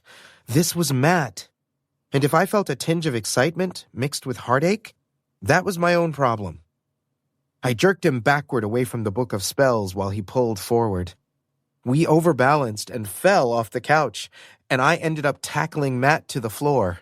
We bumped into the table and rolled around like puppies, play fighting and generally being destructive while knocking over a pile of books. Matt laughed as we wrestled, just like old times, when we played in the fields or in the hayloft. Get off me, Matt said, pushing his hands against my face. His own flushed as he wheezed with giggle-filled breaths. You oaf? How dare you call your king an oaf? He kneed me in the ribs, and I tumbled to the side, squished between Matt and the sofa, our bodies flush from our shoulders to our knees, squeezed into the small space between the ornate couch legs and the table. Matt huffed. His chest rose and fell quickly as he panted from the short minutes of exertion. "You're horrible," he said, but he smiled, all teeth and eye crinkles. Truly horrible. I don't know where they came up with King Auric the Kind. I groaned. "You heard about that?" "Who hasn't?"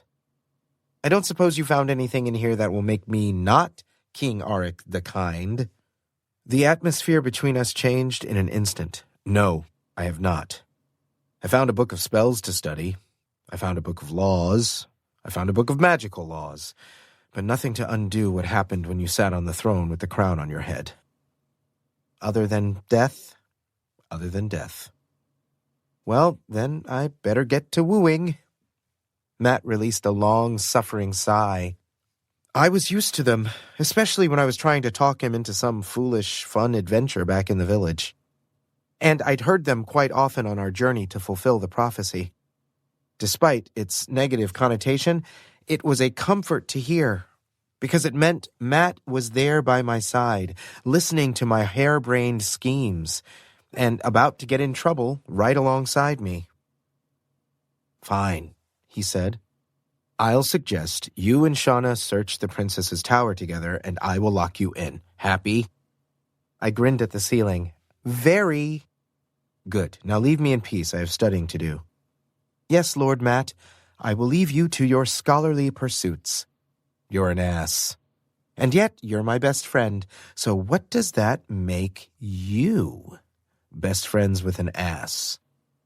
I laughed, loud and inelegant, like a donkey's bray. As I stood, he threw the princess's journal at me, and it thudded squarely against my chest. Fine, I'll leave, but first thing tomorrow, I want myself and Shauna locked in that tower. Understood?" As Matt sat up, his smile fled once again, and he shook his head. "Don't push your luck, sire. Especially around a grumpy mage." The way he said sire sounded more like an insult than a title. I wasn't sure how I felt about that, besides impressed at his execution. "Noted." I placed my hand on the door and paused, deciding to throw out one last olive branch. "Thanks, Matt. You really are my best friend." "I know." He said so quietly, so small, that I was sure he was in pain again.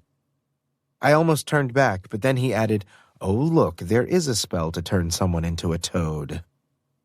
I changed my mind and fled. Chapter 12. "Shouldn't Lila be accompanying you on this mission?" Shauna asked as we climbed the stairs to the tower. "She's the best at looting." "She does have the stickiest fingers," I agreed with a nod. The entirety of my body was damp with anxious sweat, because as great as an idea as this was yesterday, it didn't seem so great now that it was in action. Shauna was as shrewd and knowledgeable as she was beautiful, and other than Matt, she had known me the longest in our little band. We'd barely started, and she was already poking holes in my plan. Deflect, Auric, deflect. But I would actually like to have a chance to look at the items we find and not have to fight her for them before she squirrels them away in her stash, never to be seen again. Shauna nodded sagely, her loose black hair falling around her shoulders. She wore an embroidered tunic and a pair of loose trousers, her leather boots and her sword. My face flushed when I glanced at her, and I hoped that she wouldn't notice in the gloom of the stairwell. "She's grown, Auric. She might let you hold them before she hides them." Was that a joke? I held the torch higher over my head and squinted in the firelight. A small smile played around Shauna's lips. It was a joke. Oh, my spirits. Ring the warning bells. Shauna told a joke. "I've told jokes before." "When?" "I have." "I don't remember any." "Well, I have. Maybe you didn't hear them over the sound of your own voice."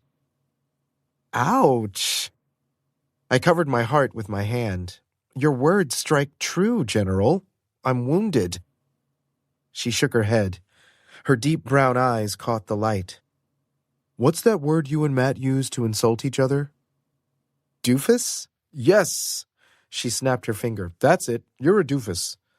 Sire. What? If you're going to insult me, at least use my new title. I gave her my best smarmy grin. Say, you're a doofus, sire. She chuckled, a low and throaty sound that shivered through me. You're something else, Auric. I don't understand you at all. My heart flipped, then promptly sank into my belly. What do you mean? I held out my arms, the torch flickering against the stone in the small hallway that circled up toward the tower. I'm an open book. In a different language. That's not true. I'm an easy read. She hummed. Okay, this wasn't funny anymore. Yes, the whole purpose of my ruse was to get to know Shauna better, and I'd figured that she'd need to get to know me better as well for us to feel a spark toward each other. But it stung that she thought she didn't know me at all. Seriously, Shauna, you've known me for months. She raised her shoulders. I've known a version of you, yes. A version? My pitch went high. Clearing my throat, I tried again. A version? Nope, did not come out better. Still sounded hurt. She nodded. And you've known a version of me. I stopped short on the stairs and teetered. My heel slipped off the step and I almost fell, but Shauna caught my elbow and steadied me. You're upset. Shauna had this annoying, and by annoying I meant accurate, ability to make statements of things that should be questions. She possessed an emotional perception years ahead of anyone else in our group, which also made her appear far more mature than the rest of us, save maybe Ryan, even though she was only a few months older than me. In fact, her birthday would be soon, I think. I'm not upset. Her face pinched. You are. Fine, I am. I pulled my arm from her grasp. Can we get this over with, please? I was the most mature king in all the land. There would be songs written about my wisdom and aplomb. Stomping in the dust, I brushed past Shauna on the stairwell and headed for the tower landing.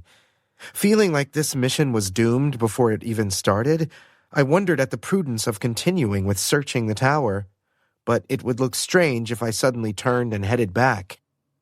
She'd think I was madder than I really was if I did that, and I honestly wasn't that mad, just caught off guard that after traveling together for several months, Shauna felt like we didn't really know each other at all.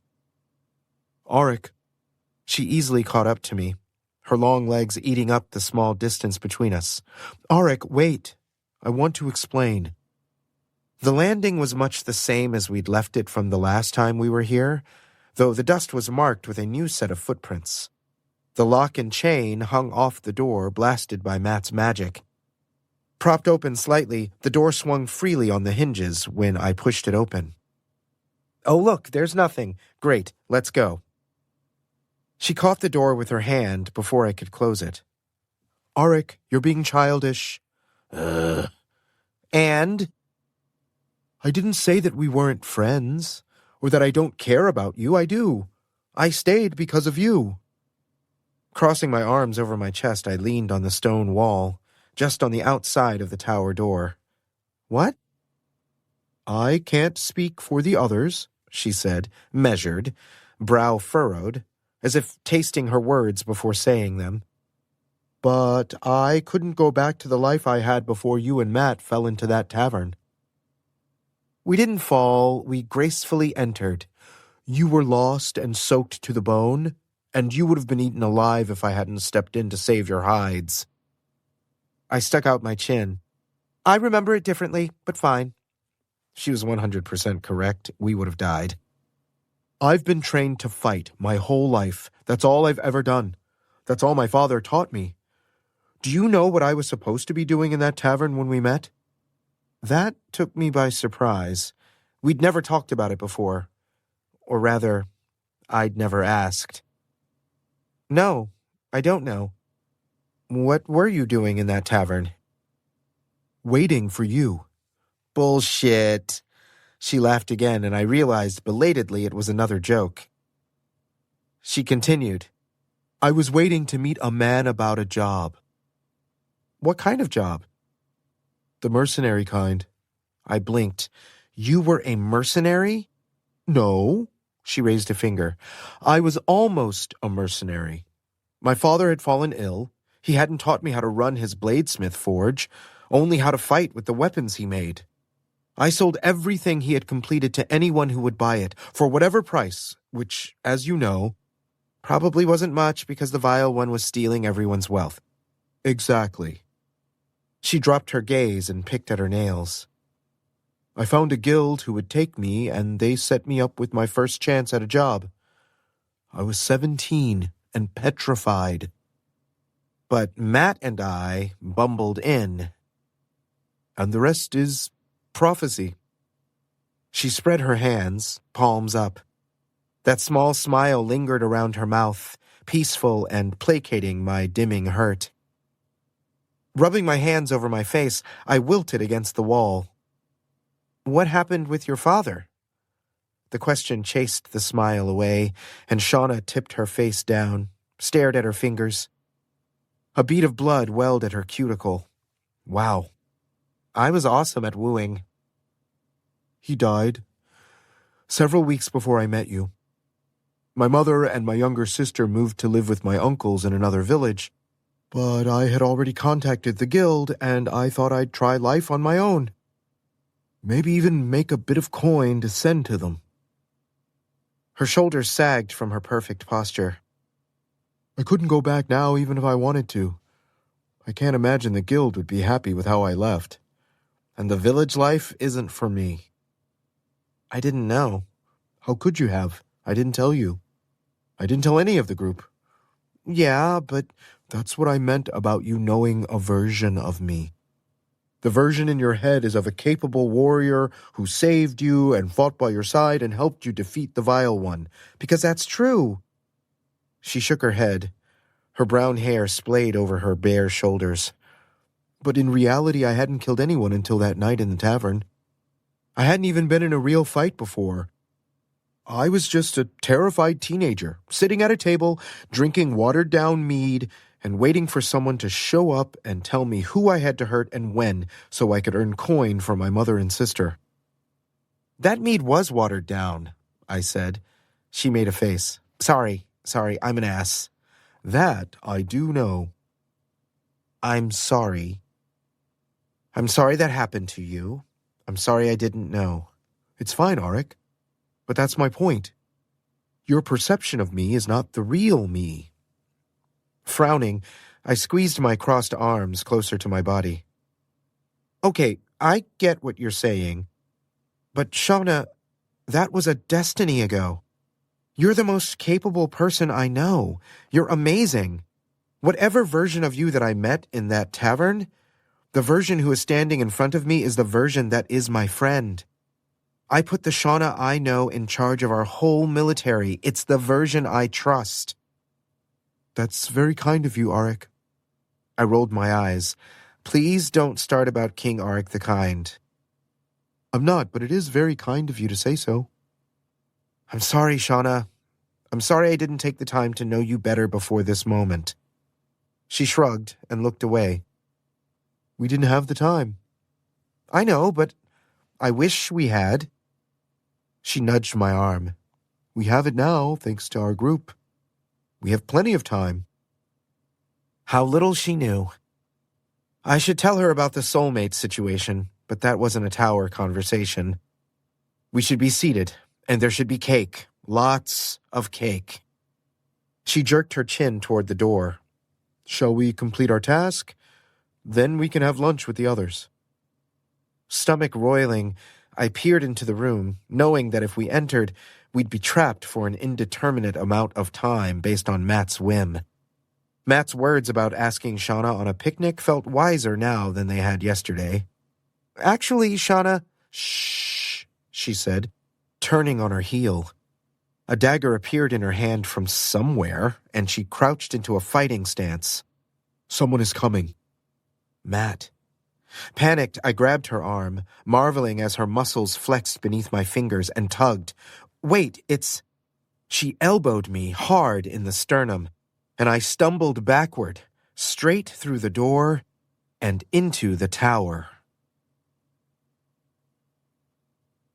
Chapter 13. I caught my heel on the edge of a throw carpet and fell on my ass, knocking my head against the princess's small but sturdy table.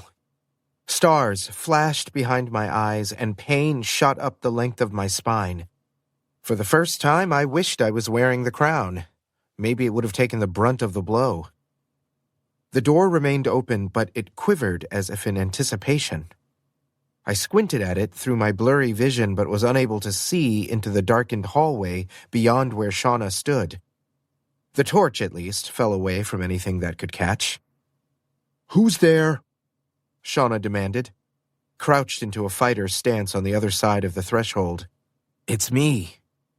"Matt!" Shauna yelled. She placed a hand on her chest in apparent relief. "You startled me." "Shauna!" he yelled back. He sounded winded, like he'd run up the stairs, and there was a hint of fear there as well, probably at the sight of Shauna's outstretched dagger. "Where's Auric?" I opened my mouth to respond, but clamped it shut when bile rose in my throat. Oof, I'd hit my head hard enough to rattle my stomach. I groaned. "Auric!" Matt brushed past Shauna, knocking her aside and skidding into the room along the dusty stone from where the rug had curled away during my stumble. Once he crossed the threshold, the door creaked and slammed shut behind him, right in Shauna's face.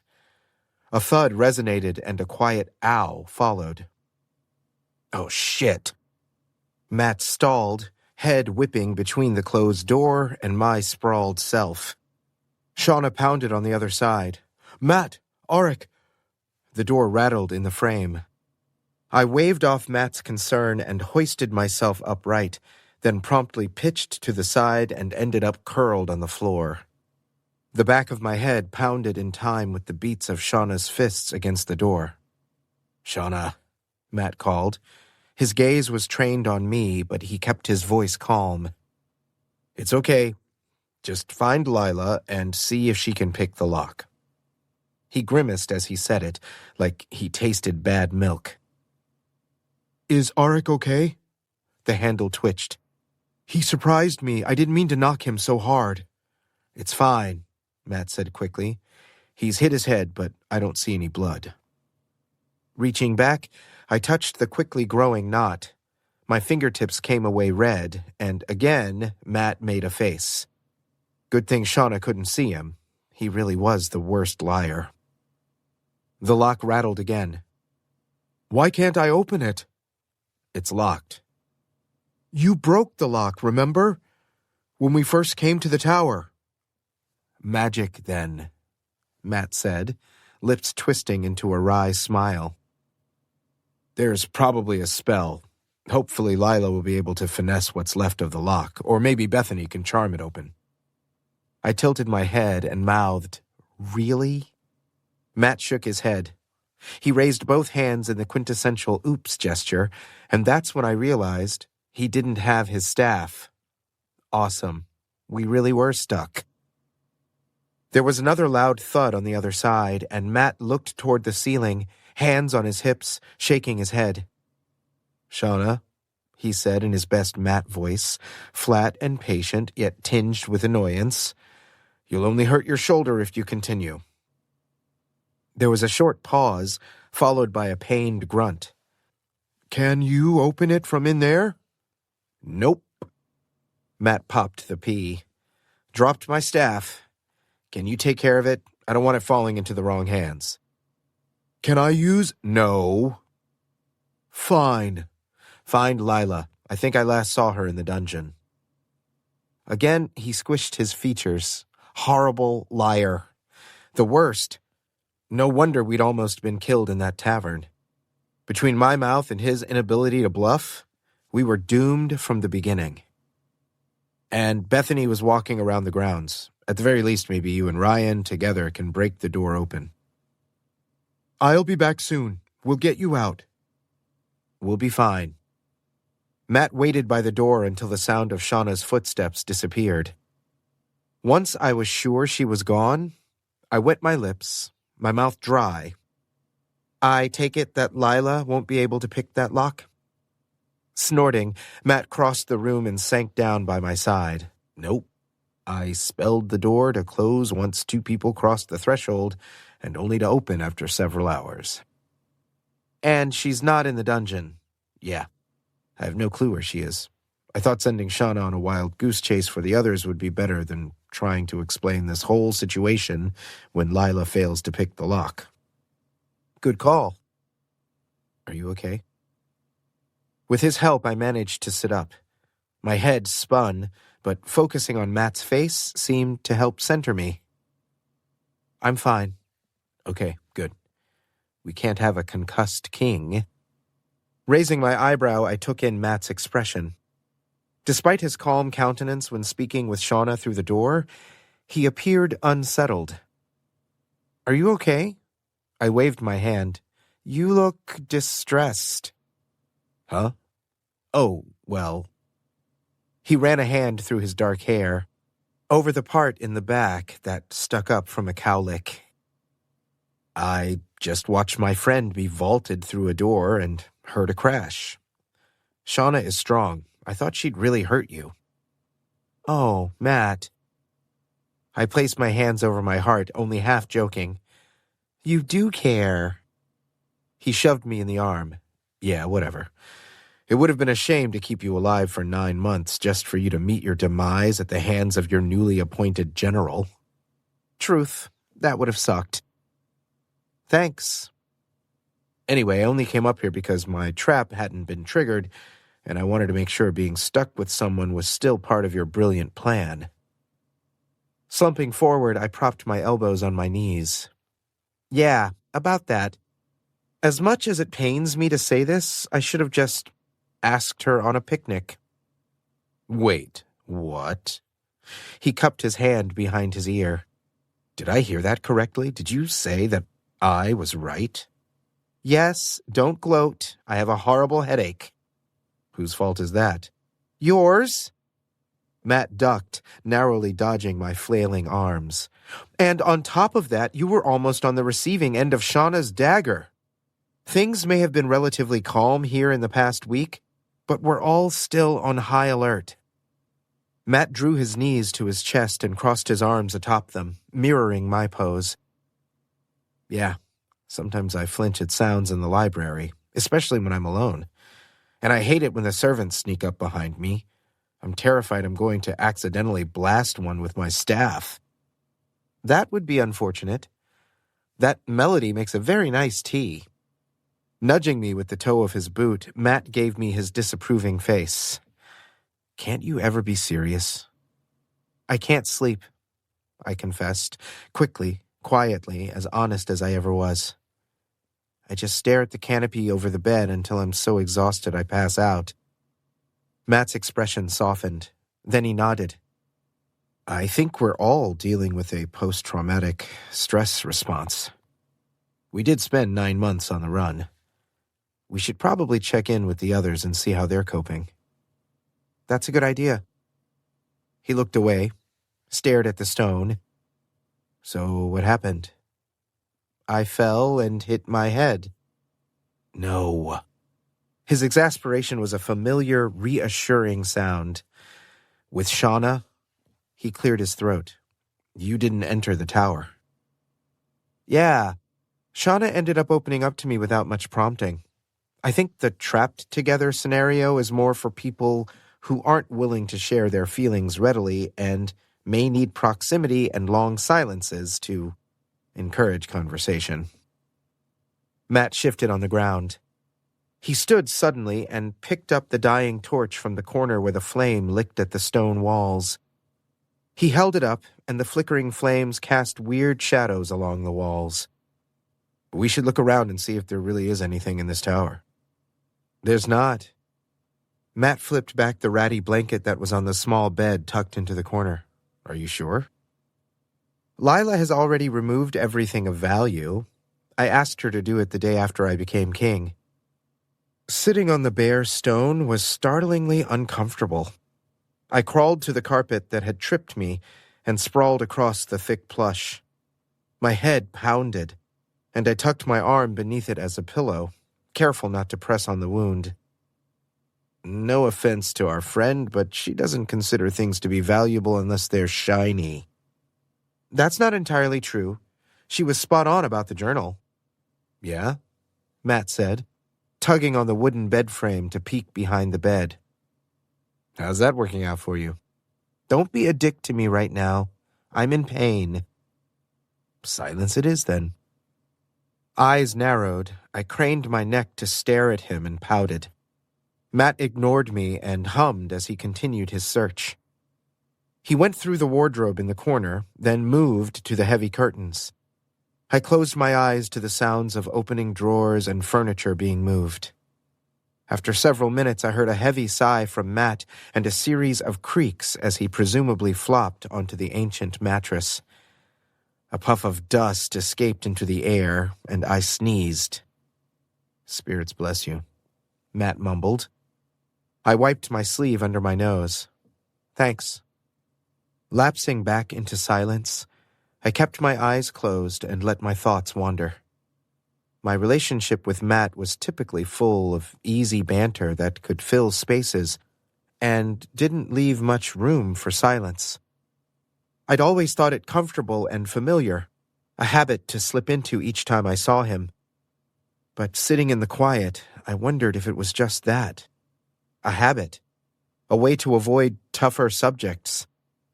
Of course, we'd had serious conversations. The weighty ones you can have with friends about life and existential dread. And when we were on the road with the others, we kept close in the beginning when our trust in the newcomers was thin at best. But as the journey went on, there'd been less and less time for drawn-out discussions. And even though my attempt yesterday to delve into something deeper hadn't gone quite the way I'd hoped, maybe I could still use this tower scenario to my advantage.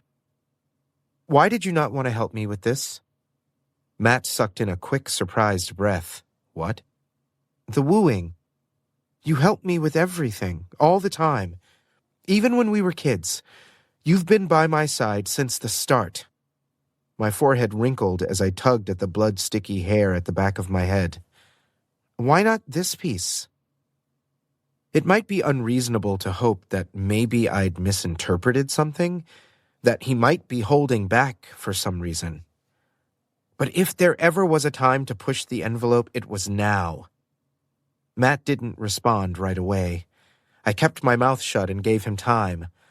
The longer he waited to speak, the more I wished I'd swallowed the question.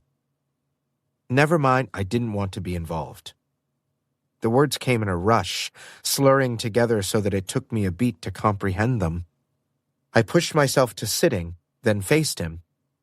The pink of his mouth turned down at the corners, and I could have sworn I saw a glisten in his dark eyes. You what? Matt puffed up, straightened his posture as if bracing himself to face down an enemy instead of a friend. It hurt, in a strange way, that Matt needed to bolster his resolve to talk to me. Me, the person who stayed beside him when his mother died, the person who defended him from the other village children. He was the reason I'd thrown my first ever punch when an older boy had pushed him. I'd hurt my hand and then endured a lecture from my father, not about the punching, he'd agreed with that bit, but how to throw a punch that would inflict damage and not damage me. I don't want to talk about it. Tough luck, we're stuck. There's nothing else for us to do. We're talking about it. I'm not Shauna. His face went red, the flush working up his cheeks and down the column of his throat. I don't want to be a tick mark on your to-woo list. Ouch. Well, those words sealed it, that Matt was not interested in being my soulmate. A little tact would have been nice. Tears pricked at my eyes that weren't a result of the head wound. I felt the hurt flare up again, and suddenly I was mad. Mad at the vile one for being such a jerk that someone had to usurp him. Mad at the wizard for sending me here in the first place, and mad at myself for thinking Matt would ever want to be with me. No, you're not Shauna. You're Matt, my best friend. And for some reason, you didn't want to help me not die. He refused to look me in the eye. He stared at a point above my head and across the room. It doesn't matter, I'm helping you now. And now I was pissed. I was sick of the evasiveness. If he really didn't want me, I wanted to hear him say it. I needed to hear him say it. It does matter. It matters to me. Now answer the question. Is that a command? I flinched. What? No. Then screw you, sire. Wow. Fine. Whatever. Be a prick. His gaze shot to mine as quick as a flash of lightning. Fine. You want an argument? Is that what you want? Despite my headache, I sat up straighter. I didn't like that Matt loomed above me on the bed, but I didn't trust my legs with making it over to the chair, and spirits be damned I'd ask him for help. Your plan is absurd. He crossed his arms in response and glared. Damn, he was stubborn. If I wasn't so mad, I would have teased him about it. Yeah, my plan might be absurd, but it's all I have right now, unless you want me to die, which I guess you do since you initially refused to help me. He rolled his eyes. Why are you stuck on it? I'm helping. I set up this stupid trap for you like you asked, because I want to know, because I don't understand the magic. Matt exploded with sound and movement, throwing his arms out to the side. Okay? I don't know a thing about magic succession laws or soul bonds, and I don't have any experience with romance. He spat out the last word like it tasted bad. Is that what you want to hear? I'm not skilled enough in either realm to help you. I want to, but He clenched his hands into fists. I can't. I don't know how to help you with this, Auric. That brought me up short. What? Matt shot me one of his classic annoyed glares. You know this. I don't know why I have to explain. You grew up with me, and you know the other villagers weren't knocking down my door to be my friend, much less a significant other. I was the weird kid who was run out of their previous village because of a rumor of magic. I didn't have any friends other than you. I don't know how to help you with relationships or with flirting. Matt flopped dramatically backward on the mattress, and another wave of motes erupted from the bedding, twirling in the weak sunlight. And just like that, my anger dissipated and was replaced again by that stubborn little flame of hope. That's it? That's it? That's it? Oh, right, I forgot who I was talking to, the King of Flippancy. It shouldn't be King Auric the Kind. On that we agree. It should be King Auric the Asshole. Hey! You have no idea what it's like not being able to help with the one thing I'm supposed to be good at. Matt, you do a million amazing things a day with magic. You can clean up spilled wine and blast open doors. He gave me an exasperated look. Okay, so maybe those aren't the grandest examples of your magic. But you're the only person I would trust to help with this. I paused. Wait. Can you do those things without the staff? Of course I can. The staff focuses my power and makes me stronger. But I've always been able to do things with magic. Huh. I just realized. I always wondered how you were able to complete your chores so quickly. Matt's mouth twitched into a smirk. And you never helped with mine? All those years, and we could have had so much free time. He raised a finger. Exhibit 1 as to why I didn't tell you when we were kids. I did not want to be subjected to your whims. I was an impressionable youth, and you would have coerced me into playing pranks on the farmers. I flailed my hands. Of course I would have. Matt shook his head, smiling, then sobered, leveling me with a hard look when he remembered he was supposed to be mad at me. And come on, I continued. You had plenty of chances at relationships. You were the one who was aloof. I did not allow one hint of bitterness to seep into my tone. It's not my fault you didn't branch out beyond me. Matt shot to his feet and pointed his finger into my face. You don't get it. Barthley had already reigned for over 20 years when you and I were born. He destroyed our realm. He destroyed our neighboring kingdoms. He had waged war. He'd killed thousands of people, and he'd done it with magic. Oh, I was not for this lecture, or for the height difference. Planting my hand on the edge of the table, I hauled myself to my feet. My world spun and my vision darkened at the edges, but at least this way I was taller. At least I could handle Matt's righteous anger from this angle. I'm aware, thank you. I may be flippant, but I'm not ignorant. What does that have to do with anything? Matt laughed a cruel, biting sound. He took a shaky breath, and his hand trembled when he pushed it into my chest. His touch burned through my tunic. For an entire generation, Barthley was all the villagers knew of magic. Not the hedge witches who brewed healing potions that he had rounded up and killed in the first years of his reign. Not the pixies and other magical creatures of the forest who hid from his wrath. Not even the storytellers like Bethany who disappeared because they wove magic into their songs. No. Our people only knew of the Vile One and everything he'd done and everything he planned to do. And no matter how good I was or how innocent or kind, my magic would be associated with him. It didn't matter if I used it for the benefit of the village. They'd only see the same power flowing through my veins as it did his.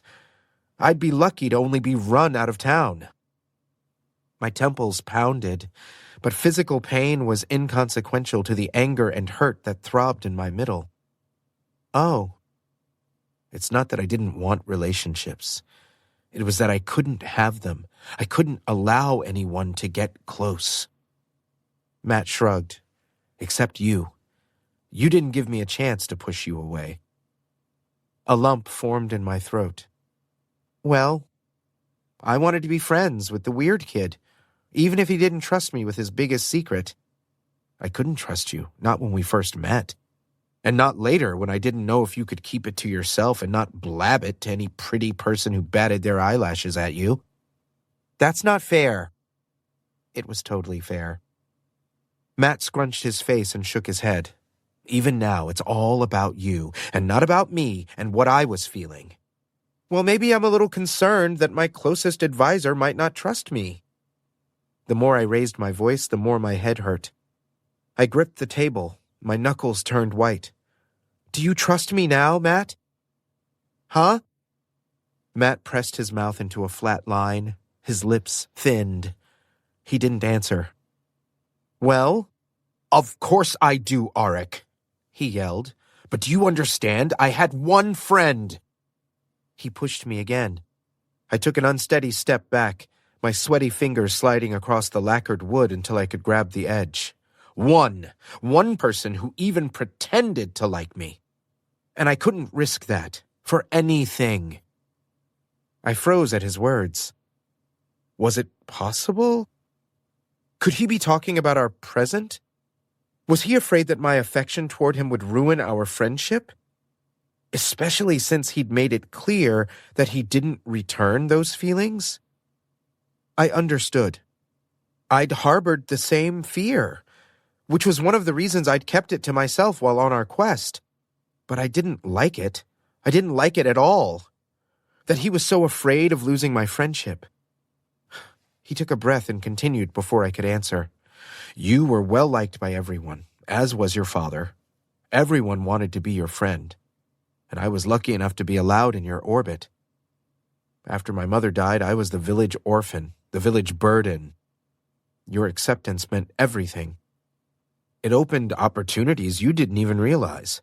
People who would allow me to do their odd jobs just because they saw me walking with you around the square. I couldn't imagine what my life might have been without you. It would have been even worse if the rumors about magic were proven true. My cheeks colored in shame. Matt was right. Here I was, fixated on my own feelings when he was standing in front of me, pouring out his heart about all his struggles that I was oblivious to back at home. I didn't know. Matt's mouth lifted into a half smile. No, you didn't. I'm sorry. Shrugging, Matt put his hands in his pockets and rocked back on his heels. He stepped away, and only then did I realize how close we'd been, how we'd been yelling into each other's faces. It's in the past. You can't change anything now. No. Well, yes, I could. I'm the king. I could do a lot, maybe. Technically. I shook my head, which was a bad idea. I locked my knees to keep from crumpling.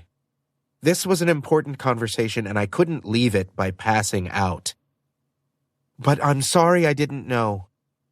I'm sorry you went through that. I'm sorry I wasn't observant enough to realize it and do something to make it easier for you. You did enough just by being my friend. That's a low bar, Matt. Matt shrugged again. You gave Bowden a bloody lip when he pushed me in with the pigs.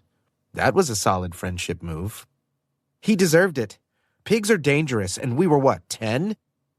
You were small and could have gotten really hurt. Matt smiled, his real one, and my world righted. Well, not literally. Everything was still fuzzy, and I was in danger of losing my battle with consciousness, but Matt was still my best friend, and I understood things about him I hadn't before. Huh. Maybe proximity and long silences worked for friends, too, not just enemies. I'm sorry I can't help you more, he said, voice low. He knotted his fingers. I don't want you to wither, but I don't think this plan to woo our friends should be the only one you have. Okay, that's fair. We'll come up with a contingency plan, just in case. Matt nodded. Okay. I'll do what I can to help. With magic and with... He scrunched his nose, flirting. Thank you. I blew out a breath. Besides, you can't be all that bad. I mean, the innkeeper's son. Arik, Matt said, exasperated and beautiful, his mouth ticking up into an incredulous smile. I grinned. We should have talked about all that a long time ago. Agreed. Oh, Matt said, voice breathy. The door. I turned, and the door was popped open. It's not been several hours, has it? No. Matt's cheeks colored. I put in an extra condition on the spell. We must have met it. What was it? And no lying, I added when Matt's expression pinched. The door would open when true understanding passed between the people inside. Happy? Well, look at that. My plan wasn't hard after all. Of course. It's open. Right. Let's get you to the court physician. I think you may have hurt yourself more than you let on. I'm not going to argue. That's a first. Matt threw my arm over his shoulder and we left the tower, leaning on each other as we climbed down the steps. I felt lighter than I had in a long time. Emotionally, not physically. If Matt's remarks about rich food and addled kings were any indication. But at least I still had him, and we were closer than before. I also had confirmation that the plan to woo my friends could work. It needed a few tweaks, sure, but I had a glimmer of hope that I might find a soulmate in time, even if it wasn't the person I truly wanted. Chapter 14. It has come to my attention, I said a few days later at dinner, that we're all still a little... My nose twitched and I wiggled my hand. Jittery. We'd continued with the tradition we started our first night in the castle, taking dinner together in one of the council rooms. Ryan looked up from the hunk of meat on his plate. What do you mean? Nervy? I have no idea what you're talking about. Lila munched on an apple. I'm neither of those. Right, and you didn't almost stab someone when they entered your room to deliver your lunch yesterday. She shrugged. They should have knocked. They did. And announced themselves, and the way they tell it, you leapt at them from the bed, yelling like a banshee, knife raised above your head. They had to use a serving platter in self-defense. I was trying to take a nap. Bethany tilted her head. In the middle of the day? I needed something to do. I'm bored. A dagger appeared in Lila's hand, and she used the point of the blade to clean under her nails. So you decided to stab someone? Matt asked, incredulous. Lila, you do realize that's the definition of tense? Agree to disagree, she said. Anyway, I cut in. Like I said, we're all a bit on edge. I mean, we spent months evading people who wanted to kill us. We almost died like 6 times. Our reactions to the stress of that are valid. That said, we have to stop scaring the servants. Meredith cleared her throat. I cast a glance in her direction. She stood by the wall, a wine pitcher clutched in her thin fingers. She bit her lip and nodded vigorously. See? I pointed at her. We're frightening people. Bethany placed a hand on her chest and feigned innocence. I've done nothing of the sort, Auric. I have been the pinnacle of professionalism since we've arrived. Didn't you accidentally charm one of the stable hands into walking repeatedly into a wall? Who said that was an accident? I narrowed my eyes and straightened my crown. Bethany? Fine. She looked like the woman who tried to poison us with the stew that one time. Remember? In that town? Ryan threw up for hours. Ugh, I wish I could forget. It was days after we'd met Ryan and had fulfilled the part of the prophecy about finding all the quest members. The failed poisoning was the first targeted attempt on our lives. Somehow Barthley had found out about the prophecy and discreetly tried to have us murdered via poison. Ryan slurped one spoonful of the tainted stew, and that was the end. Luckily, the assassin wasn't that great at their job. Otherwise, Ryan would have died instead of just becoming violently ill. His vomit tipped the rest of us off quickly enough that no one else was affected, but the whole situation sobered us to the fact that we were in real danger, and our adventure turned from a jolly fun time into a serious quest. Well, was it? Shauna asked. She'd remained quiet until then, casting glances around the room, especially at Meredith, the only servant in there with us. She seemed unusually distracted. No, Bethany scowled. It wasn't. So? Matt drew out the vowel. You overreacted to a perceived threat. She flipped her hair off her shoulder. And? And there's no shame in it, I said, poking at a potato. We're all experiencing it. I can't sleep. Shauna almost killed Matt on the stairwell the other day. What? Seriously? Matt, are you okay? Matt shot me a withering look, and I smiled widely at him. At her name, Shauna startled, wincing as she knocked her knee against the table. Her apparent edginess was a stunningly perfect example of what we were talking about. It's fine, Matt said. It was a misunderstanding. Though I agree with Auric. We're all on edge despite having been relatively safe for a few weeks now. And since we're in a holding pattern until we receive word from other kingdoms and the populace, we should make sure to keep busy. Meredith again nodded vigorously from the corner where she stood. The wine sloshed dangerously in the pitcher, threatening the pretty butter color of her dress as strands of her blonde hair fell from her long braid to frame her face. Shauna knocked over her goblet. Sorry. She righted it quickly so that only a few droplets colored the tablecloth. She dabbed at the mess with her napkin, then cleared her throat. What were you saying? Matt's eyebrow went crooked, but he answered. Auric is taking a really long time in announcing that we're going to hold a feast. and that you're all going to be so busy planning it that you won't have time to accidentally scare the servants. According to the records that survived of the time period before Barthley, including the princess's diary, feasts were commonplace celebrations. And what better thing to celebrate than a new king? Not to mention it would give me a backup selection of people to woo if none of my friends panned out. Matt and I had come up with the idea after we'd left the tower as my fail-safe option, and I was on board as long as I didn't have to plan it. Bethany's head snapped up. A feast? You are the one who said that the castle is empty. Because it is. Bethany's eyes sparked with excitement. We need to invite all the lords and ladies of the lands and the surrounding kingdoms to the castle. And we need to send personal couriers as a gesture of good faith. Shauna tapped her mouth. And hope they don't kill the messenger? Matt huffed. Bethany continued as if she didn't hear them. And we'll have a masquerade ball after, she said with a gasp. What?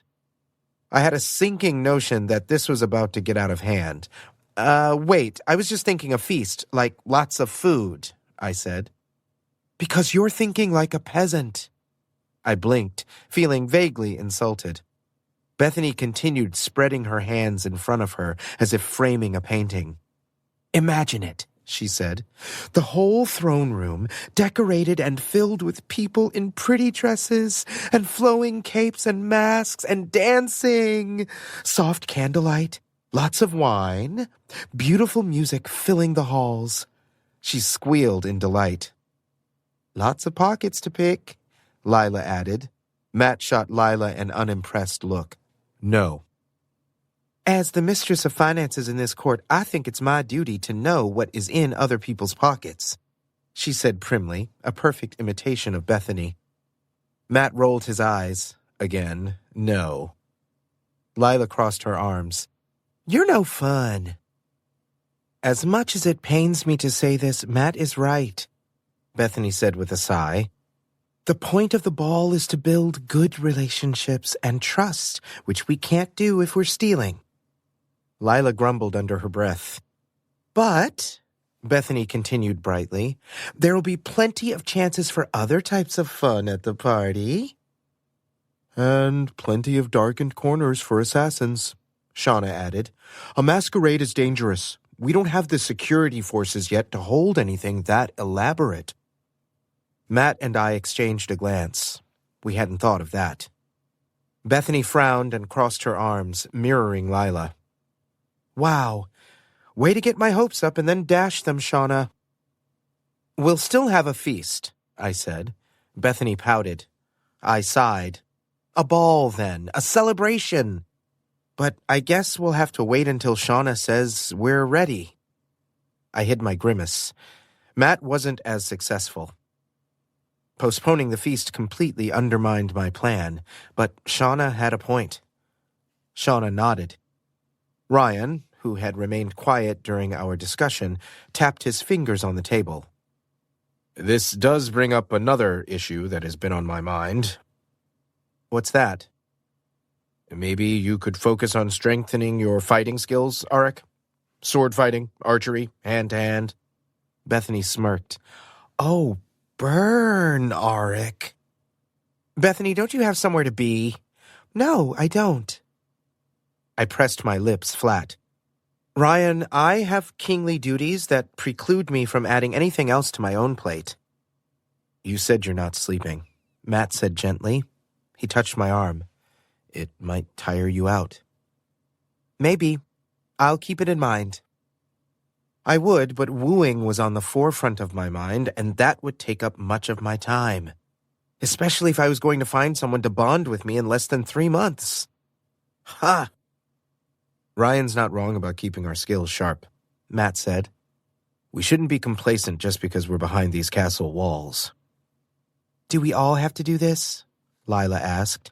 She twisted in her seat to stare at me. Are you commanding us, sire? I would never get used to being called sire by these people, even if it was sarcastically. At least this time I withheld my flinch. It's not a command, it's a strong suggestion. She waved the knife lazily and leaned back in her chair, balancing on two legs. Fine. Shauna? I propped my head on my hand and affected my best cute face. She ignored me, focused on her plate, mutilating a potato. She'd been unusually distracted and quiet for a conversation about sword fighting. Anything to add? Her eyebrows drew together in introspection. I don't know how to dance, she muttered. Okay, what does that have to do with... I do, Meredith blurted. Shauna snapped her head up and turned her intense stare toward Meredith in the corner. Meredith flushed so deeply I thought she'd broken a blood vessel. I'll teach you, if you'd like. Shauna's stern expression morphed into something soft and affectionate. Twin spots of red bloomed across her cheeks, and her dark eyes shone brightly. I'd like that. What the fuck just happened? We can start tonight. After dinner, of course. Meredith moved quickly from her place by the wall. She plonked the wine pitcher down at Ryan's elbow. I'll meet you in the sitting room in the servants' quarters. I mean, if that works for you? I'll be there. Meredith scuttled out of the room in a flurry of yellow skirts and blonde hair. She slammed the door in her haste, hard enough to rattle our silverware. Then the room was left in awed silence. What the spirits just happened? I demanded. Bethany burst into laughter. Lila joined in, wrapping her hands around her middle. Ryan, Matt, and I looked at each other in complete confusion. Shauna has a date, Bethany sing-songed. Shauna blushed to her hairline while Lila's face stretched into something inhuman as she grinned with all her teeth. Wait, you and Meredith? I pointed at Shauna, then to the place where Meredith routinely stood at our dinners. Is that what just happened? Yes. I mean, maybe. I hope. I slumped back in my chair. Huh. What? Does your kingship not approve? Huh? What? Oh, no, I mean, yes. Wholeheartedly. Go for it. Enjoy your... dancing. This was a massive kink in my plan. I'd have to cross Shauna off my to-woo list. Bethany snorted and rolled her eyes. Yes, enjoy your dancing with the lovely Meredith. We'll all be waiting for details at our next meeting. Oh, hey, we don't need to... We're happy for Shauna, but details are not necessary. Speak for yourself, Lila said. I want to know everything. Same here. I'm living vicariously because spirits know there's no one here that has shown any interest in all this. Bethany gestured to her figure, which I must say did look lovely in the tailored blue dress. Don't worry, Bethany, Matt said, raising his goblet. I'm sure you'll be beating suitors off with a stick once we have visitors from the neighboring kingdoms and the new knights and military arrive. You're beautiful. He threw his head back and gulped the wine down. Ugh. And Matt said he wasn't good at flirting. A pang of jealousy lanced through me, followed quickly by hurt that Matt would do so right in front of me while most likely knowing my feelings. Bethany giggled. Matt, if I didn't know any better, then I'd think you were coming on to me again. Lila pursed her lips and made a rude noise. As if Matt... Stop, I said, raising my hand. Okay, let's just change the subject, or eat in silence. Anything to stop talking about this. The whole conversation made my stomach squirm. I was honestly a little disappointed that any chance I had with Shauna was gone, if I ever even had a chance at all.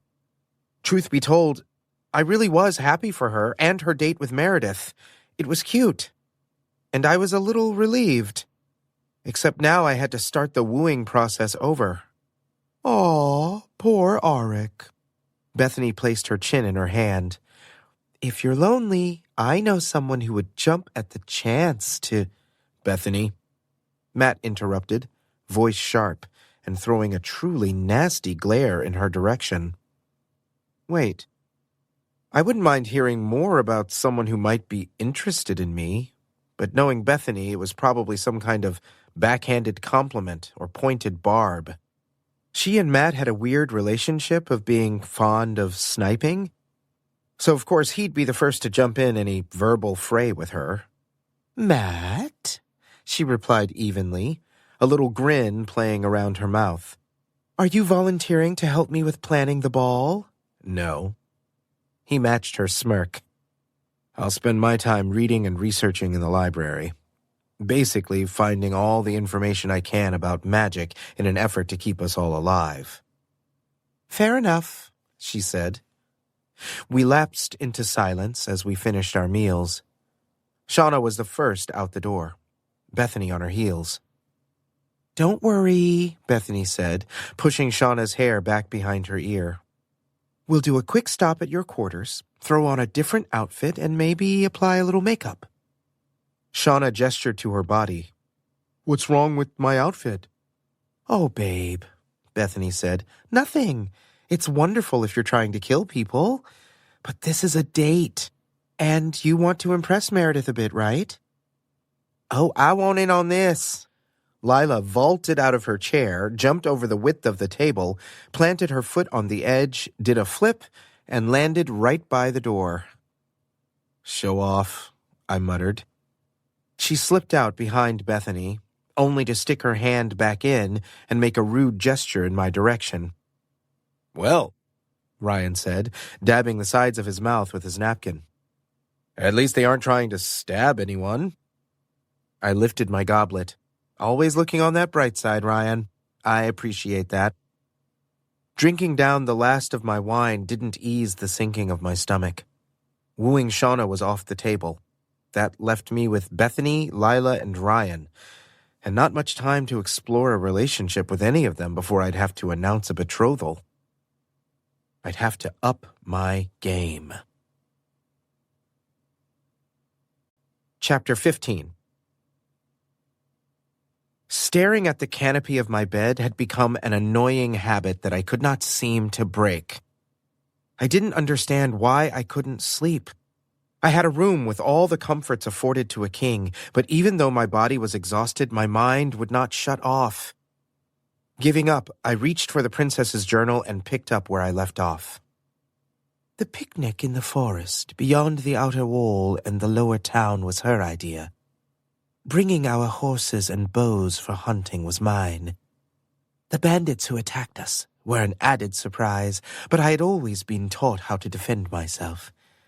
Between the two of us, we fended them off.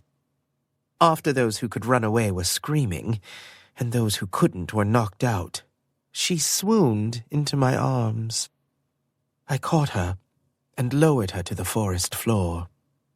My heart pounded in fear that she'd been hurt, but it had been a ploy. She grinned at me when I panicked and tangled her hand into my hair. Drawing me down, The knock at my door jolted me into action, and I leapt out of bed. I could hear someone turning the handle, so I reached behind me to the nightstand and where my magical sword leaned. I grasped the hilt and whipped it in front of me. Matt let out a squeak. "Matt!" "Is that a sword, or are you just happy to see me?" I allowed the tip to drop and let out a breath.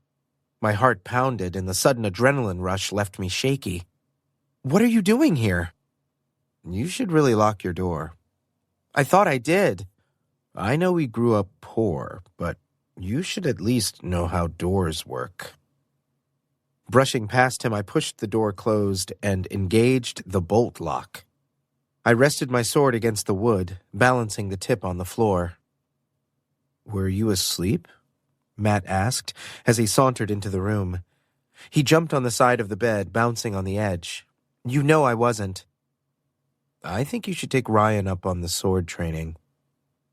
A week had passed since Ryan had utterly betrayed me and said I needed to work on my sword skills, but the insult still stung. "I think I have bigger things to worry about," I said, pointing to the diary. I think that if you come across someone who is a better swordsman and wants the throne, then you won't have to worry about getting bonded. I opened my mouth, then shut it. Fair point. I crossed to the table along the wall that somehow always had a fresh bowl of fruit and a full pitcher. I poured myself a goblet and took a swig of the room temperature water. What brings you by? So, Shauna and Meredith, huh? That sucks. Not for them. I think it's nice. But for you, what are you going to do? Move on to Bethany. Really? You won't even mourn for what could have been? I squinted at Matt. His cheeks were a bit flushed and his eyes glassy. You're awful mouthy. Are you drunk? He raised a finger. No. He hiccuped. But Ryan and I did drink a lot of wine. Ryan, huh? Matt closed one eye and stared at me. We tried painting and drinking wine to relieve stress. He held up his hands as if a frame. The more we drank, the better our pictures became. Makes a weird kind of sense. My painting still sucked, so I'm probably not that drunk. Shaking my head, I refilled the cup. Not drunk, but solidly tipsy. I crossed the room to the bedside. Here, you should drink this, or you're going to have a headache in the morning. Matt took the goblet. I crawled onto the bed next to him and went back to my pillow. What's your plan? Bethany said that she wanted a gallant person to rescue her, and she wanted to swoon into strong arms. I have to figure out a way for that to happen, but it's doable. Matt kicked his legs up on the bed. He toed off his boots and squirmed until he was leaning on the headboard, his hip right next to my head. He crossed his ankles. It was so reminiscent of how we were before all this happened. It was as if nothing had changed between us. His loose posture highlighted how easy it was for him to return to how we were before my awkward attempts to feel him out, while my whole being trembled from his proximity. We could hire bandits. We're not hiring bandits. Matt frowned into the goblet. I think I want you alive rather than dead. So as much as it pains me, I think we might have to hire bandits. Since when am I the responsible one in this friendship? And pains you? Why? Because you think it's deception? Sure, that's it. Okay, I said, drawing out the vowel. Finish that and lie down. I'll not have you wandering around the castle this inebriated. Matt laughed, but he did as I said and downed the cup, which further solidified the fact that he was more on the side of drunk than tipsy. He set the goblet on the nightstand and scrunched down until his head was on the pillow. My heart ached. I was very aware of the scant inches between us, and I longed to reach out, to curl into his side as I'd done 1,000 times before. Instead, I stayed still, not wanting to encroach on his space, but the warmth of his body seeped into the sheets and was both a comfort and a torture all along my side. He clumsily pawed at my face, his fingertips running over my eyes. Close your eyes, he said on a yawn. Sleep. My mouth went dry. Easier said than done. The words came out as a whispered croak. Matt didn't seem to notice. I'm here. You can always sleep when I'm around. He wasn't wrong.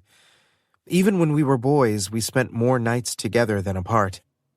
Since we moved into the castle, it was the longest we'd gone without sharing a bed. I do have many kingly things to do tomorrow. Don't we all?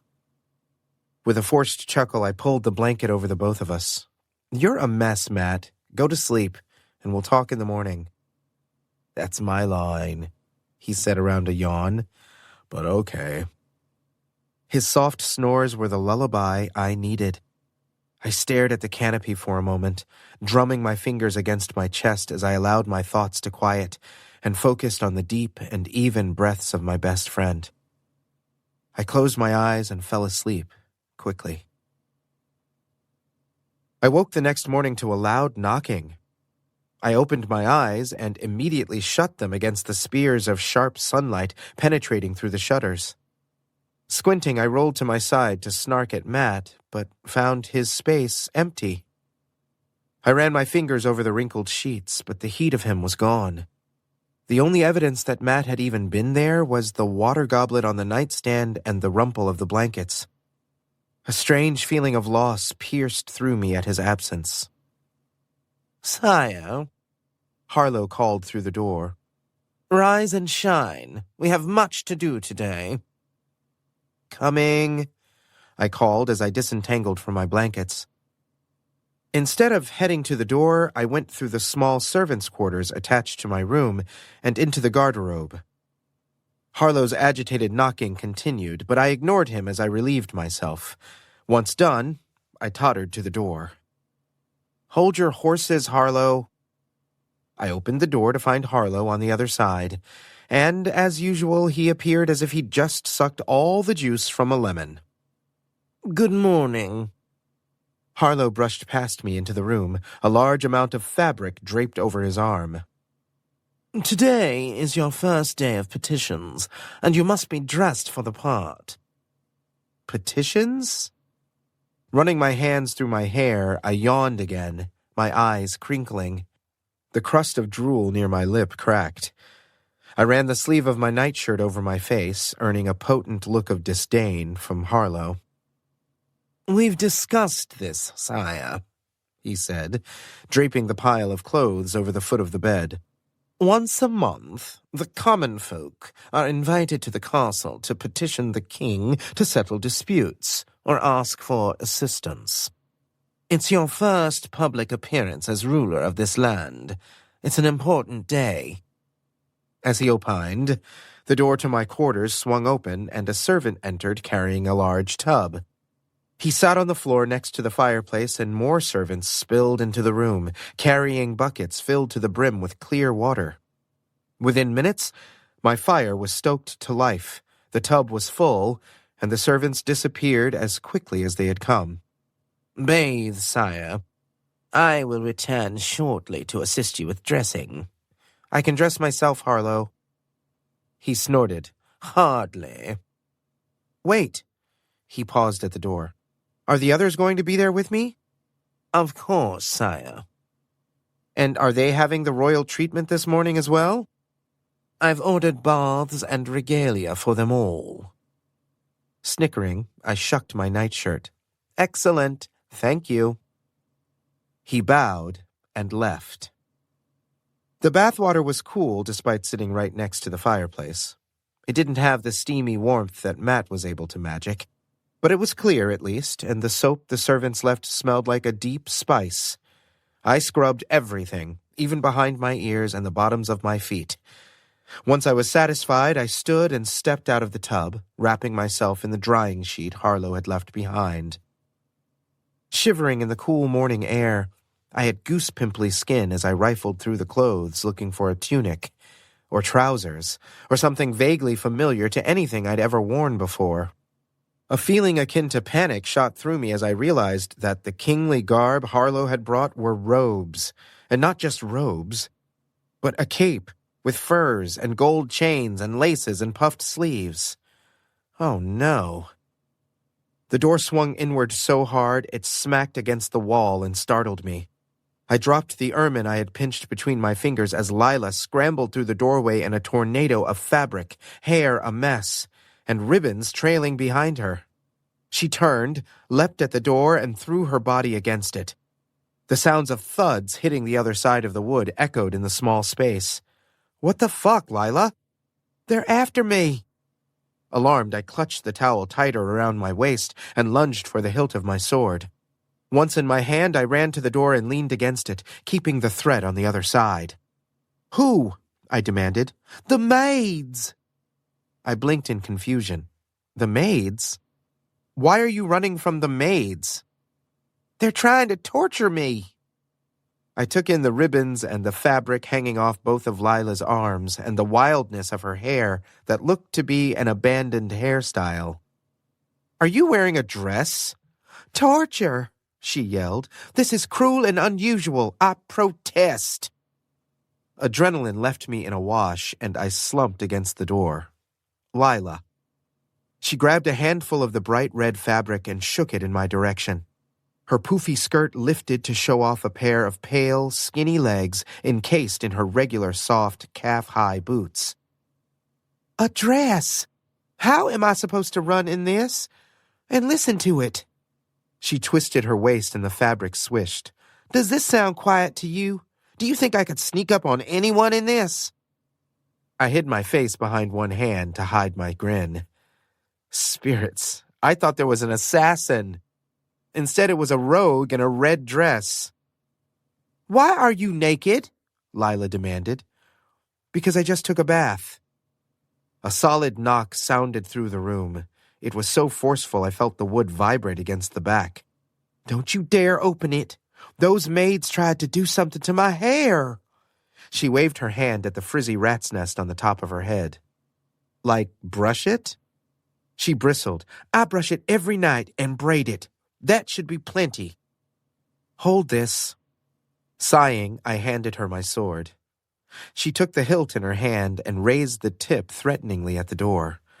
The neckline of the dress slipped to show off her sharp collarbone. "Scared?" I teased. "No, just wary." Another knock.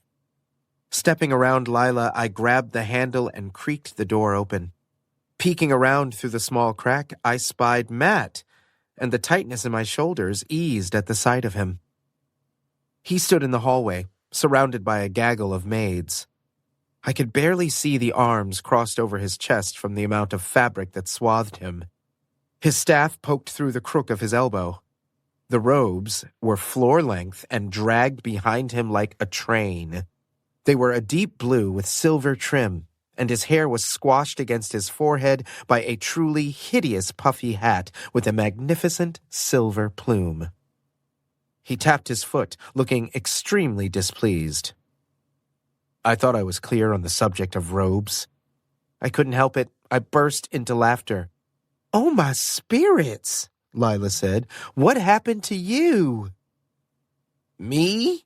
Matt's voice pitched high. "What happened to you? Is that a dress? And red?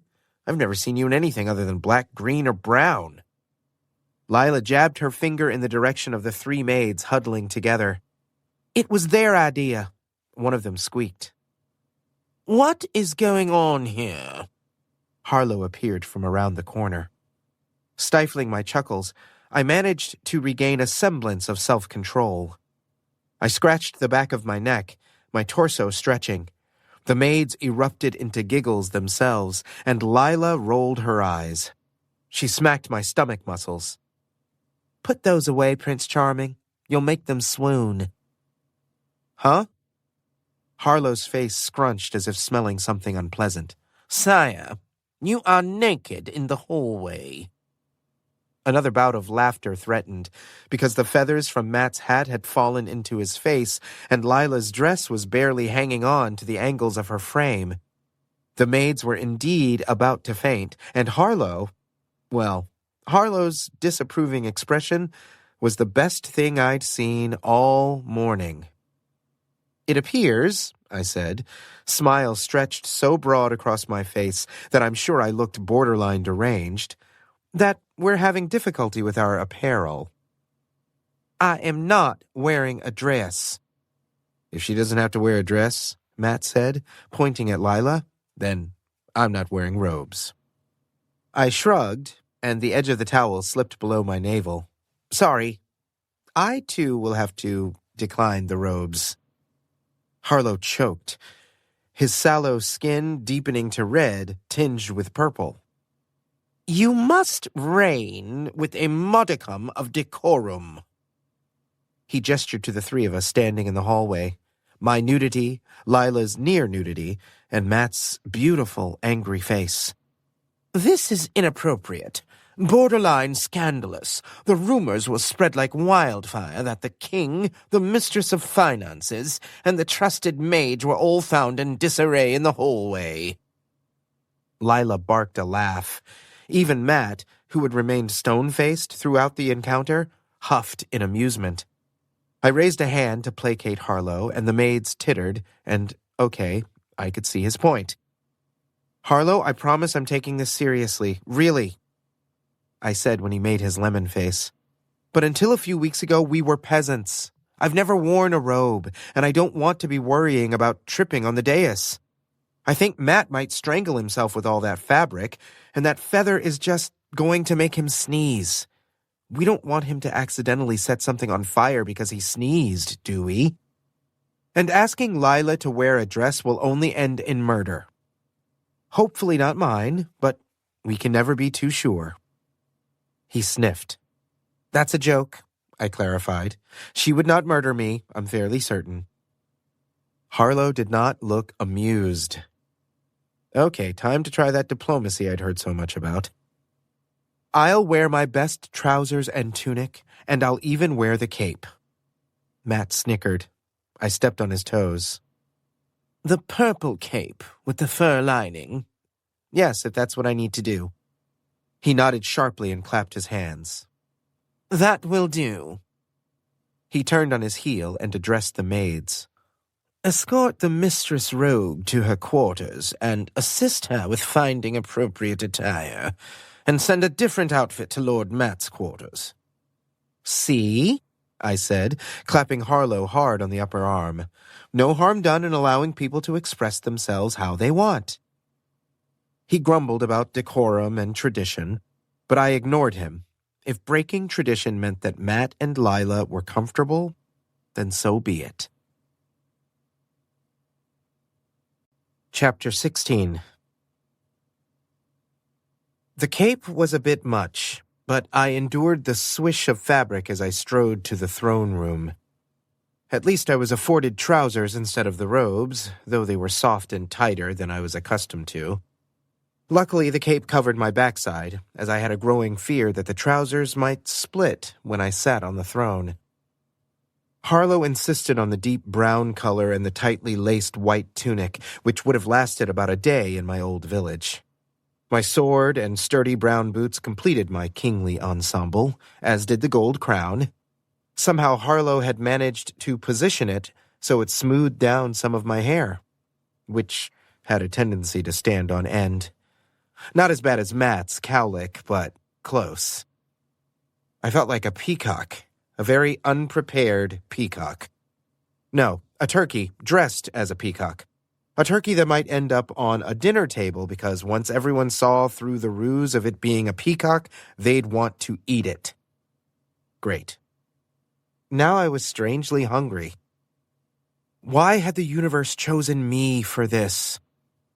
Rounding a corner, I pushed open the side doors to the throne room and walked across the stone floor to a ribbon of carpet, which stretched the length of the room, from the dais to the doors that led to the outer atrium. The others were already there. Matt stood to the right of the throne, looking much more like himself in plain tunic and trousers, his staff firmly held in the curl of his hand. The unimpressed downturn of his mouth couldn't hide his ridiculous, beautiful face, or the magic that emanated from him. Shauna and Ryan stood to the left, radiating intimidation.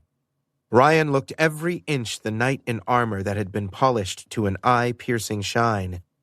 Shauna had returned to her leather armor, a style close to what she'd worn the entirety of our journey, though this version was newer, cleaner, and more ornate.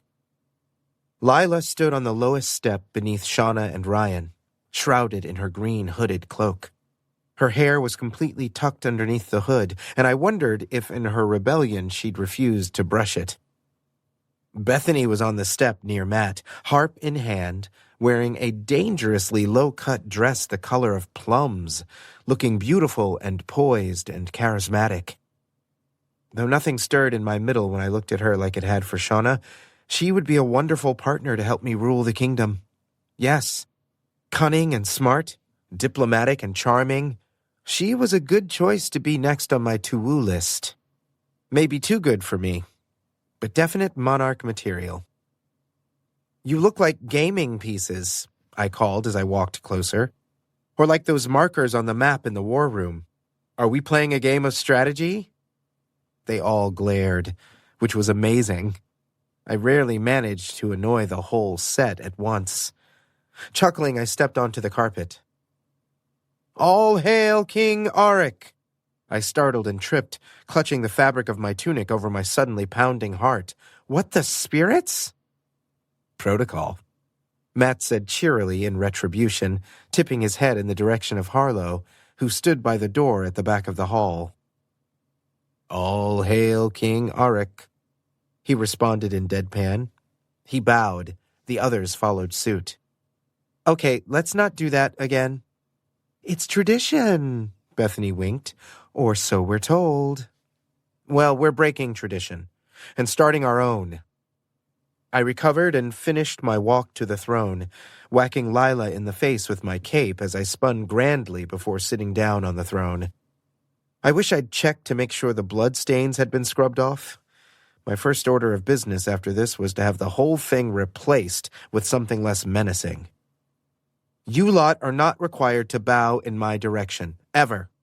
I feel like we know each other too well for that. Bethany snorted. A little too well, she said, lips quirking.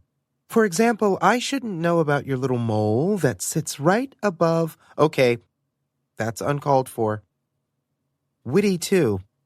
She would be able to match me quip for quip. Yes, a good plan. I glanced at Matt, and the little smirk he wore dropped away. Yep. An excellent plan. Fired. You're all fired. I rolled back my shoulders. Now, serious faces on. Pretend we know what we're doing and have everything in control. I placed my arms on the rests of both sides of the chair and faced the large empty room. Harlow, you may allow the petitioners to enter. Harlow threw open the doors. I don't know what I expected, but the lone butterfly that entered, fluttered around a bit, then left, was not it. Are the people invisible? Harlow stuck his head out the door and looked around. There are no petitioners, sire. Why? I believe they did not come. Thanks for the observation. I can see that they did not come. My question is why? Ha! Lila pointed her finger at Harlow. You made me almost wear a dress for nothing.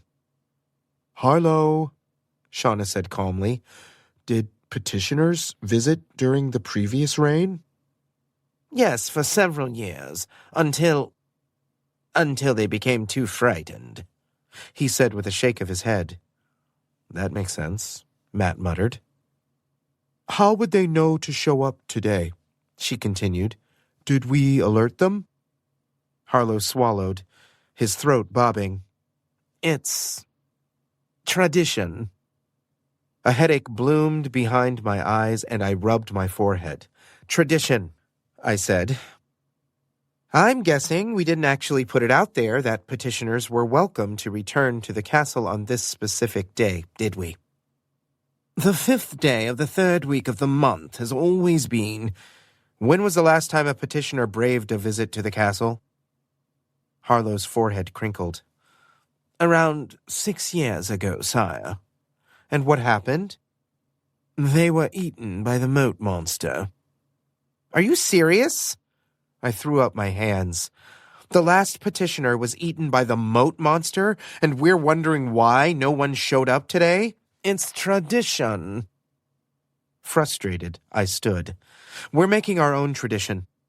We dressed in these ridiculous clothes, I said, grabbing a handful of the purple cape. We even took baths. We are meeting people today.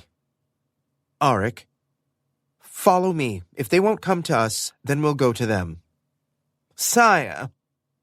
Field trip, Lila yelled. I didn't look behind me to check that everyone followed because I was certain they would. I could feel them right there, protecting me as they had for the past 9 months. We might be dressed like chess pieces, but we were still that ragtag group of assholes who had taken on the darkest and vilest regime in 5 lifetimes and lived to tell the tale. Bethany, I said, as we exited the castle and walked through the keep toward the outer wall with the drawbridge beyond. The heavy wooden doors were thrown open, and the portcullis was raised, and the drawbridge stretched across the deep moat, which lay between the castle wall and the path that led to the village. Magnify my decree. Oh, I love it when you give commands. She winked. Bethany, on it. She lifted her harp and plucked on the strings. The air reverberated with her magic and brought life to my words.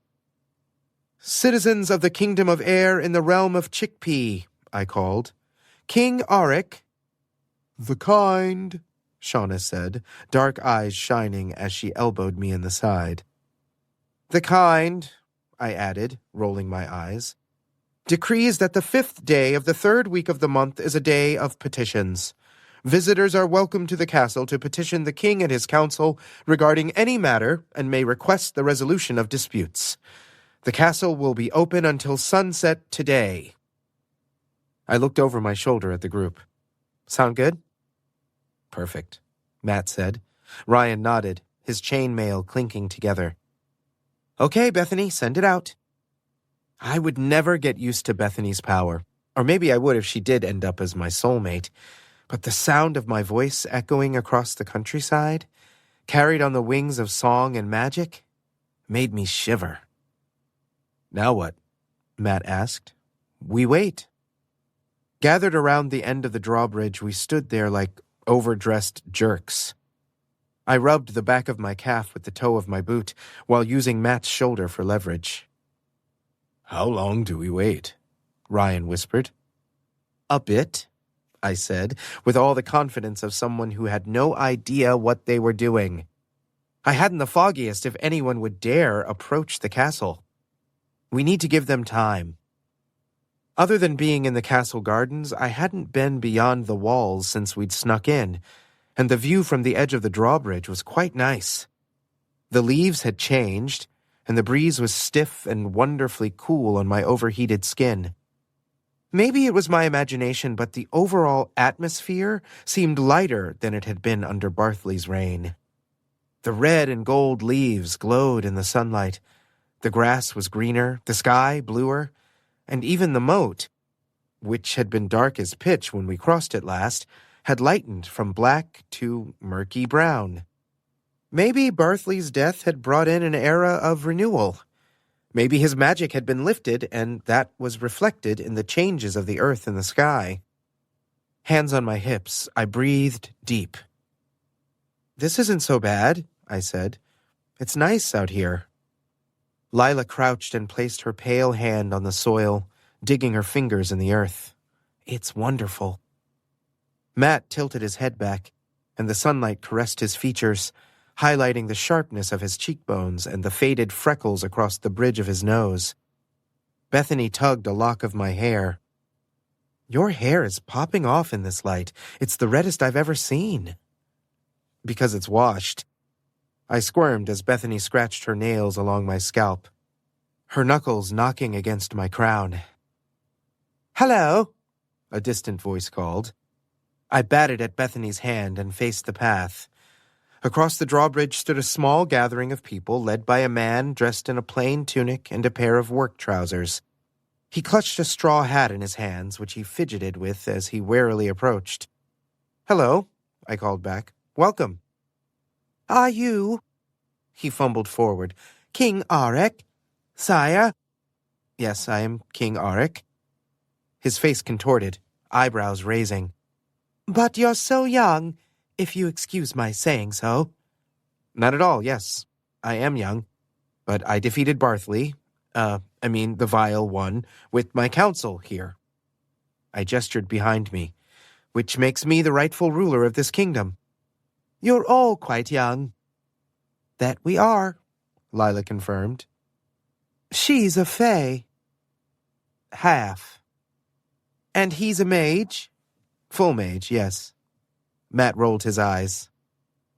How do we know you're not like him? A woman's voice erupted from the group. We've heard the rumors, but you have a bard. You could be manipulating us. Yes, I have a bard, but she's entirely truthful. We're nice people. Well, we try to be. We're not perfect, but we're not evil. We're good, most of the time. Bang-up job you're doing on the oration here, Matt muttered. Might as well tell them we'll only murder half of them. You're not helping, I whispered harshly. I pinched his arm. He stepped on my foot. The delegate for the group inched forward. The heels of his boots thudded on the bridge. And you'll allow us into the castle? Yes, just as my declaration declared. I've been told it's tradition to allow the people of this kingdom to petition their king. At my words, the tense line of his shoulders eased. He scratched his beard. It is tradition. Or it was, before my time. Before his time? The guy looked like an old glove. How was he younger than 40? Wow, times have been hard.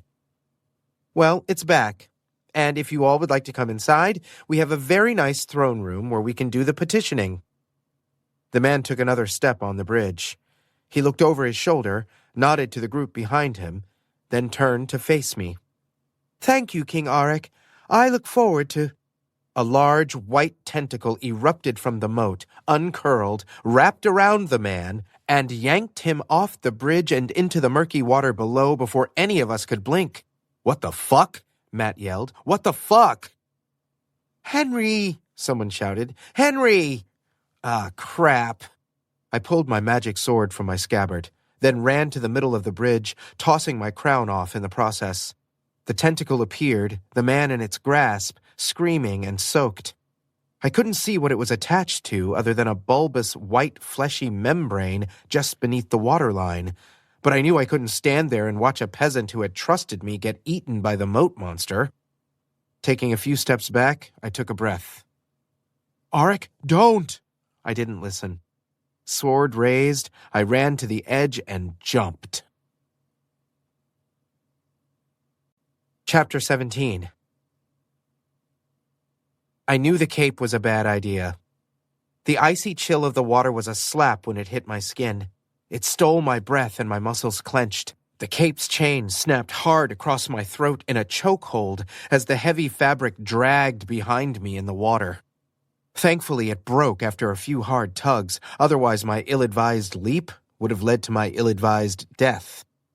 Beneath the surface, the water was murkier than it had looked from the bridge, but even through squinted eyes, I was able to behold the moat monster in all its terrifying glory. Face to face with it, I realized two things.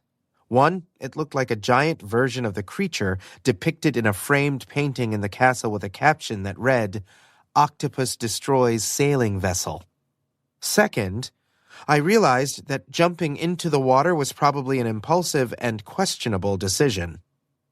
But as I was right in front of the octopus, I took a chance and thrust my sword in its general direction.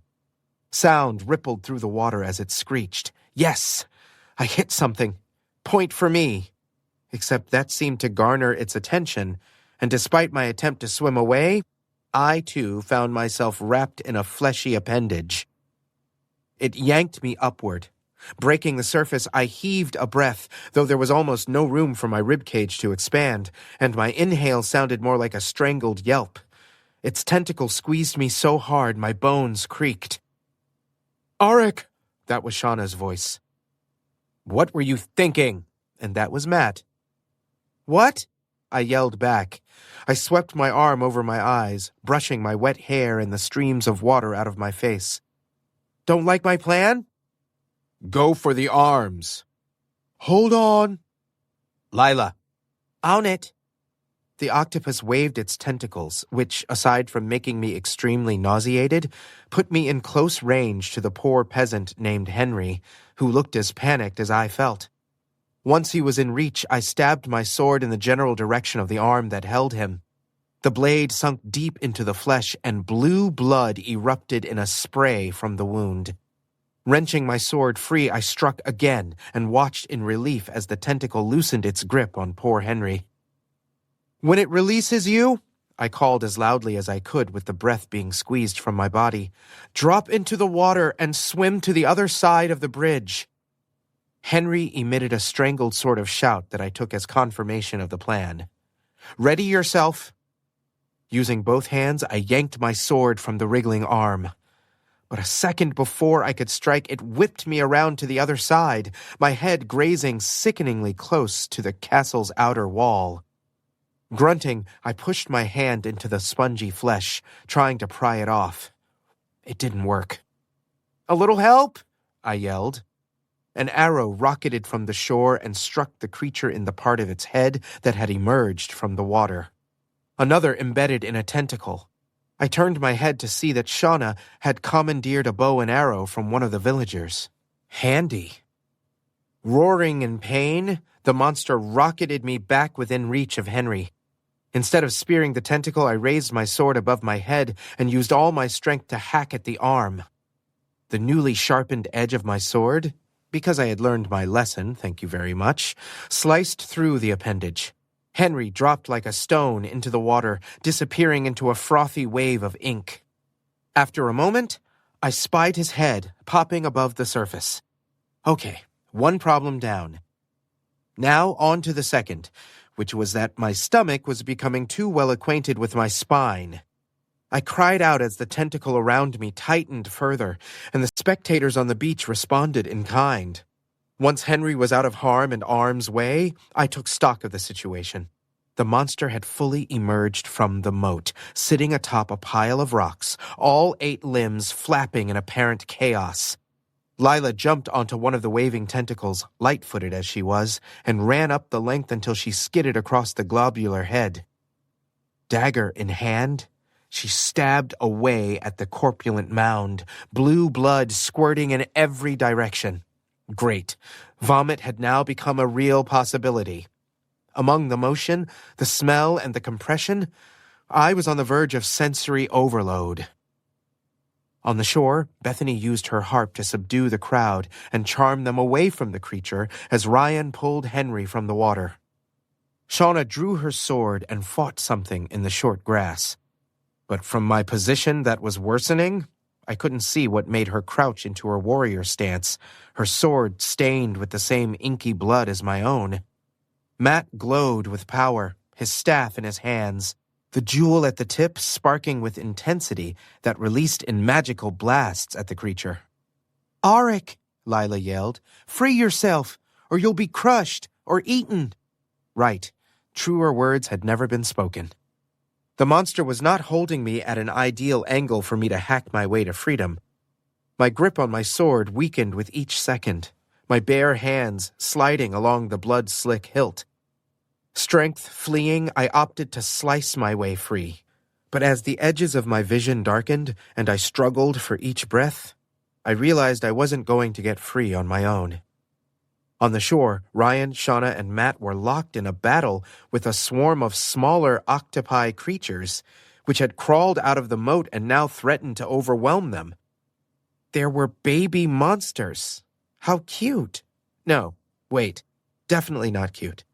Not cute at all as they viciously suckered to Ryan's armor, twined around Matt's legs, and covered Shauna with inky black viscous fluid. Bethany's charms didn't work on magical creatures. We'd learned that with the pixie, and she stayed away from the battle, protecting the group of peasants. "Auric!" Lila yelled. She balanced on a writhing tentacle. "I'm coming!" She took a step, but Mama Monster didn't allow her far. Another tentacle whipped toward her. Lila jumped over it but caught the edge of her foot and tumbled into the water.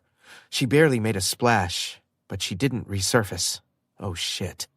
Okay. This was bad. My innards were going to become my outards if I didn't do something. Lila was in the moat. The others were swarmed. I was going to have a short reign if I didn't get out of this and help my friends. With the last of my strength, I yelled, "Matt!" He snapped his head up from where the little spongy bastards were climbing up his legs. His eyes went wide and his face drained of color. Driving the end of his staff into a mini monster head, he shook it off before wedging the wooden tip of his staff under another to try and pry it from his body. As its tentacles released, his staff flung sideways and knocked into Ryan's chest plate with a loud clang. The creatures recoiled. The two that clung to Ryan slithered to the ground. Even the mama's grip loosened slightly. Matt paused, realization dawning. He lunged for Ryan's sword, pulling it from Ryan's grip. He smacked the flat of the blade against the hard plate on Ryan's chest. Another discordant bang. Another screech and wriggle from the creatures. Sound. They were vulnerable to sound. "Sound!" I shouted. "Bethany!" That was all they needed. Bethany ran to Matt's side, strumming her harp. The blue jewel of Matt's staff glowed, and he spoke words I didn't understand, and I could barely hear over the sudden gathering of power. The wind picked up speed, and the atmosphere compressed. Matt slammed his staff to the ground, and a harsh clang emanated, which was made all the louder by Bethany's harp. I'd never heard anything as deafening before. I could only liken the sound to when rocks broke off the nearby mountains and spilled downward in an avalanche. I'm pretty sure it caused some serious hearing damage, but it worked. Thank fuck it worked. The octopus writhed. Blood spurted from the wounds Lila and I had inflicted in an exceptionally gross display. Gross enough that maybe Bethany would vomit, then swoon into my arms. I'd be the hero, surviving the constrictive tentacle of the moat monster. But only if I did survive. The noise continued, and finally, its grip loosened, and it let me go. I dropped to the water. My feet hit first, and then I went straight under. Going from being barely able to breathe to not at all was traumatic. But not being able to see due to the thick ink underwater brought a whole other level of fear. The water was needles against my skin, frigid on my face and hands. I fought what I thought was my way upward, but was making almost no progress, and my lungs were starting to burn. Wonderful. I wasn't going to die at the hands of a monster. I was going to drown. King Auric the Kind, done in by his need for air. An otherworldly creature appeared in front of me. Clouds of blonde hair swirling around her. Bright eyes peered at me through the darkness as she swam to my side, ducking under my arm and propelling us upward. We broke the surface. "You okay there, King Auric the Impulsive?" I coughed and my chest heaved as Lila tugged me toward the shore. "Oh, thank the spirits, it's you! I couldn't handle a mermaid today." She snorted. "This is foul. I did not sign up for this, by the way." Agreed so much. I pushed my water and ink-soaked hair out of my face. Ugh. This is a new level of vile. By Lila's expression, I must have looked like a ghoul. "Just don't vomit." Bobbing in the water, we paddled our way to the shore as the octopus thrashed and cried nearby, wriggling in pain from the assault of sound emanating from Matt and Bethany. Gradually, its thrashing slowed, and its limbs submerged in its death throes. Upon seeing us in the water, Shauna abandoned her chore of stabbing the smaller monsters and ran to the edge of the shore. She waded in and grabbed my arm, yanking me upward until my feet were back on solid ground. Sliding along the wet grass, I made it a few steps before my legs collapsed from under me. I rolled to my back and stared at the blue, cloudless sky. Auric. Matt lowered his staff, and it was all the opening that the octopus needed. In one last, desperate assault, it swung a tentacle and smacked Matt across the torso. The force of the blow flung Matt backward. His surprised cry rent the air as he flew, ceasing abruptly when he collided with the lone tree along the village path. A sickening crack echoed loudly among the gasps and the yells of the onlookers as Matt's body went limp. Jumping to my feet, I staggered to where he lay unmoving, pushing past all who stood between me and him, my body shaking with fear. My heart stopped. My breath stopped. My brain stopped. The only things about me that carried on were my feet and the blood that oozed from my ears. "Matt!" I yelled, my own voice muddled. "Matt!" He groaned.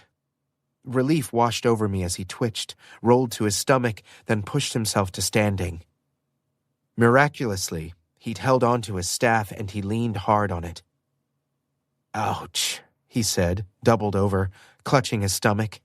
He lurched toward me. Oh, thank the spirits you're alive. He smiled, tight-lipped, face pale as a sheet. I grabbed his arm to steady him, though I needed steadying myself. My knees were weak with exhaustion and with the ebb of panic. Are you okay? He didn't answer. Matt? He raised his shaking hand and wiped the edge of his mouth, smearing blood across his cheek. The bright red stood stark against the paleness of his skin. We both stared at the blood. Matt? My voice was small, even in the stillness between us. He met my gaze and gave me a wobbly smile. Then his eyes rolled backward and he swooned. Right into my arms. Chapter 18. I lowered us both on the ground, Matt's head pillowed on my forearm, the rest of him cradled close to my chest. My knees dug into the soft earth. The smear of blood streaked like a comet across his cheek. More stained the inside of his lips, and I hoped he'd merely bitten his tongue instead of the alternative. The alternative meant crushed lungs or pierced organs. The alternative was snapped ribs or a bruised heart. The alternative was death, and I couldn't live with that. Matt? I tapped his cheek. His head lolled. The dark cowlick of his hair was almost indistinguishable from the ink stains on my once pristine white shirt. Matt? I cupped his cheek with my cold and water-wrinkled fingers. His skin was warm on my palm, his breath hot on the pad of my thumb. Come on, Matt. Wake up.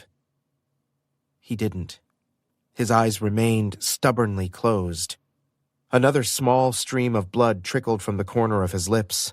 A hard lump formed in my throat. My eyes pricked with tears. Dread settled like a stone low in my belly. Matt, please. No response. Help, I said, barely a sound. I turned my head to where the others stood a few feet off. Help! I yelled. My voice surged upward, high and rattled. He needs help! Please, is anyone a healer? Anyone? I turned back to him, rested my hand on his chest as people rushed forward, chittering with high, panicked voices, their feet pounding on the earth. My hand lifted with his breaths and fell. Though he wheezed and his breaths were unsteady, at least he breathed. Sire, someone said tentatively. I don't know who, and I ignored them. My eyes locked on Matt's slack face, urging him to wake, wishing for any sign that he would stir. I needed him to be okay. I needed him to wake up and smirk and provide biting commentary, tease me for worrying so much over him, push me away and call me a doofus. Please be all right. Please be all right. Please, please. Please. Sire. Auric. Snapping my head up, I spied Shauna standing over me with Bethany and another woman I didn't know. She's the town healer. Let her look. Yes, I croaked. Yes, please. Lower him, please, sire. I can gauge him much better if he's laid flat. With trembling hands, I rested him on the ground and sat back on my heels. Someone placed a hand on my shoulder as the healer worked, and I craned my neck to find Ryan standing behind me. His grip tightened. Lila stood next to him, clutching a heavy coat, her teeth chattering. Right. I was freezing. My trembling was a mixture of exhaustion, fear, and being chilled from the moat. I wrapped my arms around my quaking frame to stop the shaking and to keep myself from falling to pieces. The healer knelt next to Matt and splayed her fingers over him, hovering an inch above the rumpled fabric of his best clothes. She whispered words, and a glow radiated along her arms, gathered beneath her palms in bright spots of golden light. She moved them along the length of Matt's torso. His breath hitched, and my fists clenched. She then held her hands on either side of Matt's head and pressed the tips of her fingers to his temples. The glow swept over his skin, and he appeared lit up from the inside before the light disappeared beneath his clothes. Bethany watched with interest over her shoulder, eyebrows drawn, mouth pressed flat. Bethany, I forgot about Bethany. This would have been a perfect situation to have her swoon into my arms after playing the dashing hero. There was gore, which she was notorious for not being able to handle, and there was death-defying heroics. I had almost died, twice, but emerged victorious. Maybe. I wasn't sure. What happened to the monster? Regardless, I had missed my chance. And well, I really didn't care. I couldn't care because Matt, he'll be fine. The blood? She touched a single finger to Matt's lip, the flesh dimpling.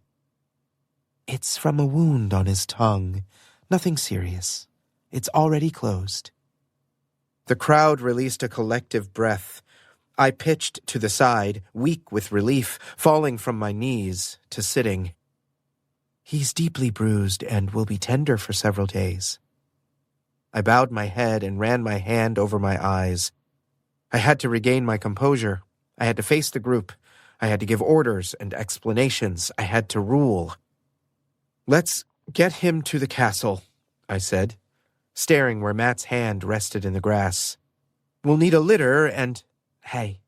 Lila crouched next to me. She nudged my shoulder. Look up. Swallowing, I took a calming breath and peered upward at the crowd around me. Except they weren't standing around me anymore. They knelt. What's happening? I think they might be showing you respect. She shrugged. Oh. I licked my lips. They tasted like moat.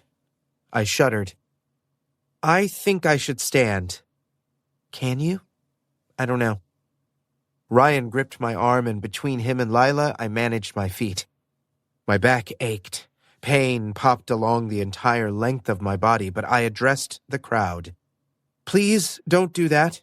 I held out my hands. Seriously, I'm too tired for formality. You jumped into the moat after my partner. A huge burly gentleman detached himself from the group. You saved him. I really didn't. Lila nudged me again. Take the compliment, asshole. I mean, anyone would have. Henry's partner shook his head. No, they wouldn't have. He glanced at Matt.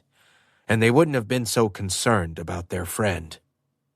The urge to step between Matt and the crowd, to shield him from their gaze, was intense. But I stifled it. I wasn't sure I could manage it anyway without Ryan's assistance. Matt's my mage and my best friend. I wouldn't be here without him. The others here, too. Bethany, Lila, Ryan, and Shauna. They are the people who have stuck with me through everything. They're the reason we were able to defeat the Vile One. Speaking of, where the fuck had I dropped my sword? Then we are grateful it was you and your group of friends who freed us from his reign.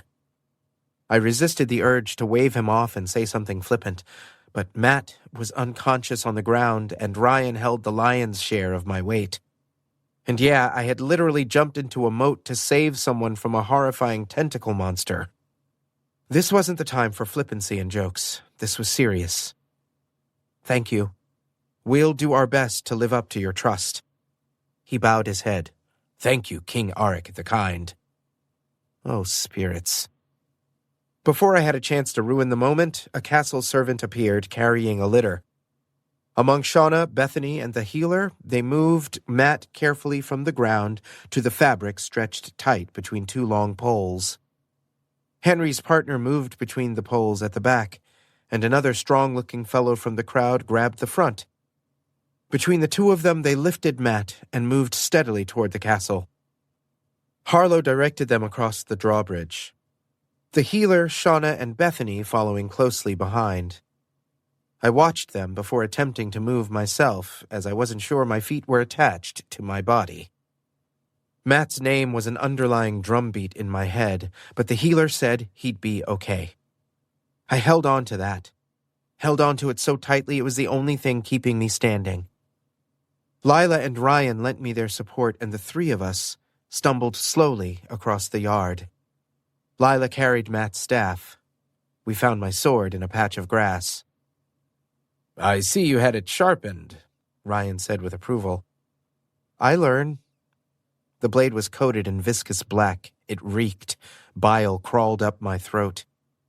The carcass of the moat monster sat half submerged in the water, its babies strewn all around. The sight made me slightly sad, but then I remembered it tried to eat me and all empathy drained out of me. What are we going to do with that? I don't think we need to worry about it, Ryan said. The townsfolk were already picking up the smaller carcasses and tossing them into a cart. Another set of townspeople had looped a rope around a few of the tentacles that had flopped out of the water and started to pull. Nice, I said. By the way, once we get out of eyesight, I'm passing out. Ryan's grip around my waist tightened. Noted. True to my word, as soon as we were through the open portcullis and around the corner, I gave in to the darkness lingering on the edges of my vision and swooned into Ryan's arms. Chapter 19. I wasn't allowed to visit Matt. Apparently, inhaling cold moat water and octopus ink and then standing around in soaked clothes could make someone unwell. I developed a horrendous cough, which on the surface wasn't so bad, but the fact that I'd been wrapped in blankets and confined to my quarters was horrible. The cough left my throat raw and made my sore ribs ache. The healer wasn't sure if I was contagious, and she didn't want to risk Matt developing a similar cough with the state of his injuries. I'd been given tea to drink to relieve the symptoms, but it didn't relieve my irritability. I was on day 3 of my confinement, and though I'd been assured that Matt had awoken and was well enough to threaten to turn everyone into toads, my skin itched to talk to him. I hadn't seen him since he'd been carried away, limp and bloody, on the litter. I didn't like that it was the last picture of him in my head. In my boredom, I half-heartedly flipped through the princess's journal. I'd come to the stunning conclusion that swooning was too dangerous. Bethany wanted someone to save her, but she'd done the saving during the moat monster situation. She'd protected the townspeople and amplified Matt's magic enough to help kill the creature. Matt was the one who had done the swooning, right into my arms in a moment that was a strange mixture of my deepest hopes and worst nightmares. Logically, I knew I needed to continue with the wooing plan, but my heart said otherwise. Seeing Matt injured brought more clarity to the fact that it would always be him. No matter what happened, he would be the person who mattered the most. But my feelings didn't change the fact that I needed to find someone else, or bad things would happen. So regretfully, I continued my research. Skimming the pages of the journal, I found a passage that might be helpful. She pretended not to know how to dance. I saw through her ruse. All noble women learn to dance at early ages to avoid committing a social faux pas at a royal function. But I promised to teach her, to show her the steps to the traditional dances. We met in the stable, the smell of fresh hay thick in the air, as thick as the tension between us. At first, I taught her how to stand, my hands skirting her waist, running along her arms to position them, correcting her posture and supporting her as we moved. My body pressed along her back as we danced, the pants of my breath on the back of her neck. I kept time in a soft voice. 1, 2, 3, 1, 2, 3. One hand splayed along her front, beneath the tight lift of her bodice, the other grasping her elbow. Her ploy didn't last long, and soon she turned quickly in my arms and passionately slammed me against the wall of the stable.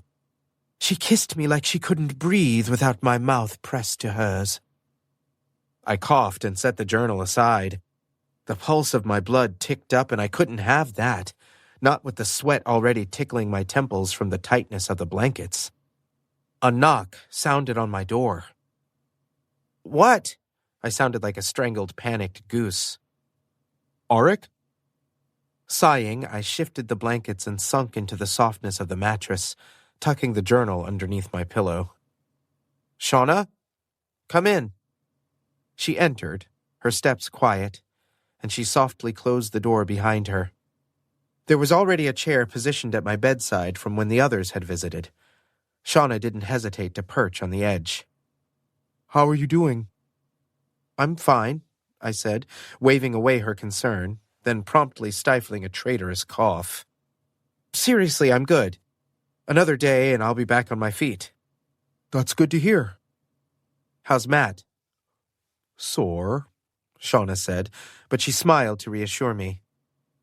"Sleeping most of the day thanks to the potions the healer made for him, but he's doing okay." I breathed a sigh of relief. So not dead, then? "No, not dead." She smiled and brushed a wave of dark hair behind her shoulder. "And neither are you, despite leaping off a bridge at a monster." I shrugged. "I just beat the rest of you to it." "The townspeople will be glad to hear you're doing well. They've been worried."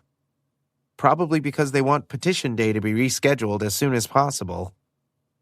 Shauna rolled her eyes. "Not the only reason. They're calling you King Auric the Brave." "Thank the spirits! That's so much better than King Auric the Kind." She shook her head. "I liked King Auric the Kind. There is strength in kindness." "There's strength in bravery, too." "Well, there is also quite a large faction that are referring to you as King Auric the Young." "Well, that's not a good one either. I'll have to get that one changed by living forever." Shauna laughed and placed a delicate hand over her mouth. "How's Meredith?" Shauna sighed like the winter, dreamy and hushed. "She's wonderful. I really like her." Beaming, I reached out and patted her hand that rested on the bed. "I'm so happy for you." "Really?" "Of course. Why wouldn't I be?" "I thought you might be—" She trailed off and ducked her head. Oh no. Oh no. It appeared that Shauna had noticed a few of my inappropriate boners when it came to her. Maybe she wasn't as unobservant in that regard as I had hoped. Well, no worries now. What, jealous?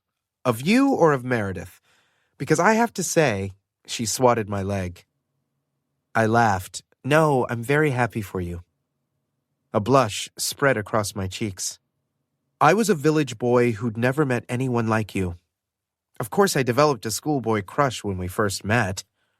Her face scrunched. "What?" I asked. "You had a crush on me?" "Yes, for a little bit. Not any longer." "Wait. What were you referring to?" Shauna, what did you mean?" Squirming on the chair, she wouldn't meet my gaze. "Just that I found someone and you have not? That you are alone?" "You think I'm lonely?" "No." "Then what?" My insides went cold. "Have you talked to Matt?" "Have you talked to Matt?" she asked cautiously. I pointed at her. "He spilled, didn't he, about the magical soulmate law?" She went still. "What magical soulmate law?" Oh, crap. "Nothing." What the spirits was she referring to? "What are you talking about?" "What are you talking about? What magical soulmate law?" "Is there an echo in here?" I shot back. "Why would I be upset about you and Meredith?" She opened her mouth, then shut it. We reached a stalemate where we stared at each other in confusion, but neither of us spoke. She cocked her head. I lifted my chin and crossed my arms. She leaned back in her chair and mirrored my pose. After a moment of intense gazing into each other's eyes, I had to look away. "Shauna." "Magical soul mate law," she said, her tone brokering no room for argument. "Explain." Well, what was the point of being king if I couldn't flex? "No." She raised an eyebrow. "Auric." "I'm the king. I'm saying drop it." I licked my lips. "Unless you want to explain what you were talking about?" She narrowed her eyes. "Oh, look at the sun. I must go. I have new recruits to train." She stood and headed for the door. "New recruits? Huh?" Hold on, Shauna. Wait. I sat up quickly, too quickly, and the cough I'd been holding back broke forth, tearing up my throat. Doubling over, I grasped for the cup of tea on my nightstand.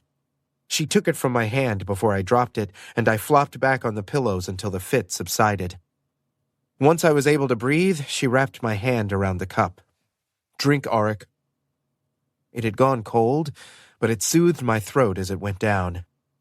After a few gulps, I set the cup on the table. Recruits? No one has told you? I shook my head, not trusting that I wouldn't erupt into coughs again. After your daring heroics, about a dozen people showed up at the gate the next day, asking to join our military. More came the following day, and more arrived today. They've been given quarters, their first stipend, and we've started training. Shauna beamed. Ryan is with them now, outfitting them with clothes, uniforms, weapons, and supplies. Wow, really? She nodded enthusiastically, brown eyes shining. We both agree they will begin as castle guards to protect our reckless king. I am not reckless. Yes, you are, slayer of monsters. Matt and Bethany killed it. I only cut off a few of its arms. She patted my head and smoothed the red riot of my bedhead. If you say so. She dropped her hand to my shoulder and squeezed. I need to go, but you should visit Matt. I gestured at myself encased in blankets. I'm not allowed. I've been told to stay here. She scrunched her nose. I thought you were the king. Closing the door softly, she left. What had she meant about Matt? Had he said something to her that would make her think I wouldn't approve of her relationship? Why wouldn't I? Meredith was cute. Shauna liked her, and she made Shauna happy. That was enough for me. I fell asleep thinking about it and woke hours later with the sun on its way over the horizon. I'd missed lunch, and the servant attending me had left it nearby on the table under a polished dome. I wasn't hungry, but I was restless. Shauna was right. I was the king. I could make my own decisions. Standing wasn't too difficult. Dressing was near torture and left me winded. Instead of donning boots, I shoved my feet into my slippers. I forewent the crown, but grabbed a thick cloak and wrapped it around my shoulders and pulled the hood up to shroud my face. Creaking the door open, I slipped out and crept down the hallway. Once into the main residential wing, I realized I had no clue which of the rooms belonged to Matt. We'd been living in the castle for nearly a month and I'd never seen it, and that said more about me than I wanted it to. Okay. I knew Matt. I knew the others. Based on the doors that dotted the hallway on either side of me, I should be able to figure out which was his. Ryan's wouldn't be here because he wanted to be in the knights' quarters, which were in another section of the castle. Lila wouldn't be here either, as she would be somewhere with plenty of light and windows. Bethany's would be the grandest. Shauna's would be strategic, so that would leave Matt's to be the... I paused in front of a humble door, set in the middle of the hallway. I bit my lip. What the hells? I pushed the door open. The room was tiny compared to my own. The bed easily took up most of the space, and a large dresser took the rest. Matt's staff was propped next to his bed where he lay, stretched out in a nap. A chair was pulled next to his side, and there was a wad of bandages and a pot of salve on a small table nearby. Closing the door behind me as softly as possible, I skipped the chair and instead settled on the edge of the mattress. Matt's dark hair fell into his face and curled around the shell of his ears. I brushed a piece that had slanted across his eyelashes to a spot that wouldn't annoy him when he awoke. He was wrapped in bandages from the top of his trousers to under his arms, where splotches of yellow and blue and even darker purple peeked out. Fuck, Matt, I breathed. They didn't tell me you were this bruised. He stirred, his eyes opening to slits. You don't look suspicious at all. Of course. I threw back the hood. Better? He nodded, I told them not to. He slurred. Why? Didn't want you running out of your bed in the cold. His words ran together, the first sliding right into the next, an effect of his drowsiness or the potions. But I understood him, and I rolled my eyes, though his own had fluttered shut again. Well, I wouldn't have. Lie. I would have been right here, shivering and complaining. But right here. Liar. Damn, he was good. Well, I'm here now. And there is this sliver of the bed that is unoccupied by your gangly body. And look, there are blankets and pillows and everything I need to be warm and take a nap. Feel free. He lifted his hand. It wobbled as if he had no bones, but his gesture was clear. He offered, and if he didn't feel awkward, then I wouldn't either. I kicked my feet onto the bed and tossed my slippers. I tucked my feet under the blanket and grabbed the other that was folded at the end of the bed. I covered us both and snuggled next to him. His bed was cooler than my own, but Matt's skin was sleep-warm, and his breathing was even and deep. And though I'd woken only a few minutes before, I was ready to nod off again. Weeks of not sleeping well caught up with me in a moment. I'm sorry you're hurt. I didn't dare touch him or curl into him like I wanted, like we'd done so many times. Thank you for saving me. His mouth ticked lazily up at the corner. You jumped off a bridge. I did. Don't do that again. I won't, liar. I made a noise through my nose, ready to defend myself. But all pretense of affront I mustered melted away when he frowned and his forehead crinkled. Don't make me laugh, he gasped. I didn't say anything. You thought it. I did. He huffed, then grimaced. Go back to sleep. I didn't mean to wake you. Matt did not like to be ordered, but it was a testament to the intensity of his pain that he listened to me for once. He exhaled, and within one breath and the next, his features eased and he fell into sleep. I placed my head on the pillow next to his and watched him. His horrid, wonderful face and his wild hair, and the freckles on his nose, and that one mole on the side of his neck, and that scar on his chin from when we'd played swords with hay forks and I accidentally caught him with one of the prongs. We'd been through some frightening things, but seeing Matt thrown like a rock from a catapult had been the worst so far. Worse than the innkeeper's amorous son, worse than the pixie who wanted to feed off his magic, worse than the vile one's followers who threatened us with knives and swords and poison and birds and dogs, worse than the bullies in the village and the wizard who had promised Matt freedom and power and everything else he'd wanted on the flimsy premise of prophecy, worse than Matt saying he didn't love me.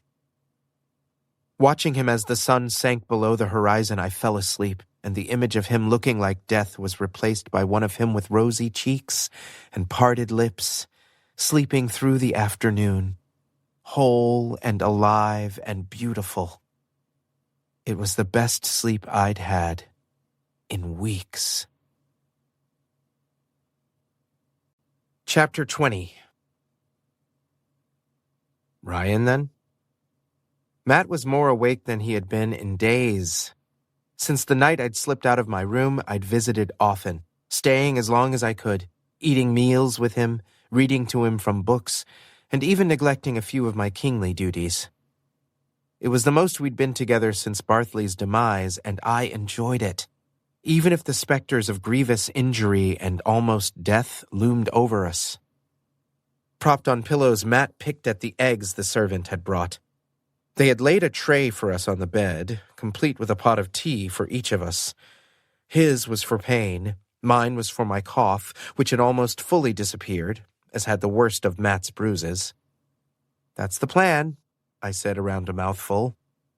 Swooning didn't work for you then? I raised an eyebrow. The only person in this room who did any swooning was you. Cheeks flushed. Matt gave up on his eggs and picked up his roll. That's not what a little birdie told me. What did Lila say?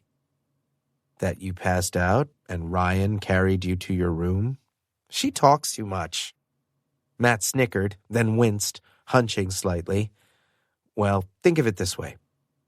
He tore off a piece of bread and handed it to me. You did swoon into his arms. That's a bonus for your plan. True, though I think it was less endearing and more embarrassing. Making a face, Matt popped the rest of his bread into his mouth. You cannot embarrass yourself in front of Ryan. He is the literal embodiment of good manners and wouldn't tease a soul unless he was certain it was permitted. That is true. I tapped my fingers on my lips. That probably doesn't make us a good match. Anything can happen. You're in good spirits. I'm sitting up. At one point I thought I was going to become one with the mattress. That would have been unfortunate, I said, as I bounced on the edge. I kind of like your mattress. Matt swung his hand at me and missed my shoulder. Ouch, he said, curling into himself. That was supposed to be my line. Shut up. I mimed, buttoning my mouth, and Matt shook his head. You don't know how to sword fight. I know a little. Not enough to not get almost squeezed to death by a moat monster. Extenuating circumstances? Right. Hey, I hacked Henry free. I beheaded Barthley. I have some skill. You have a talent for luck when swinging a heavy piece of metal at things. I narrowed my eyes. I feel disrespected.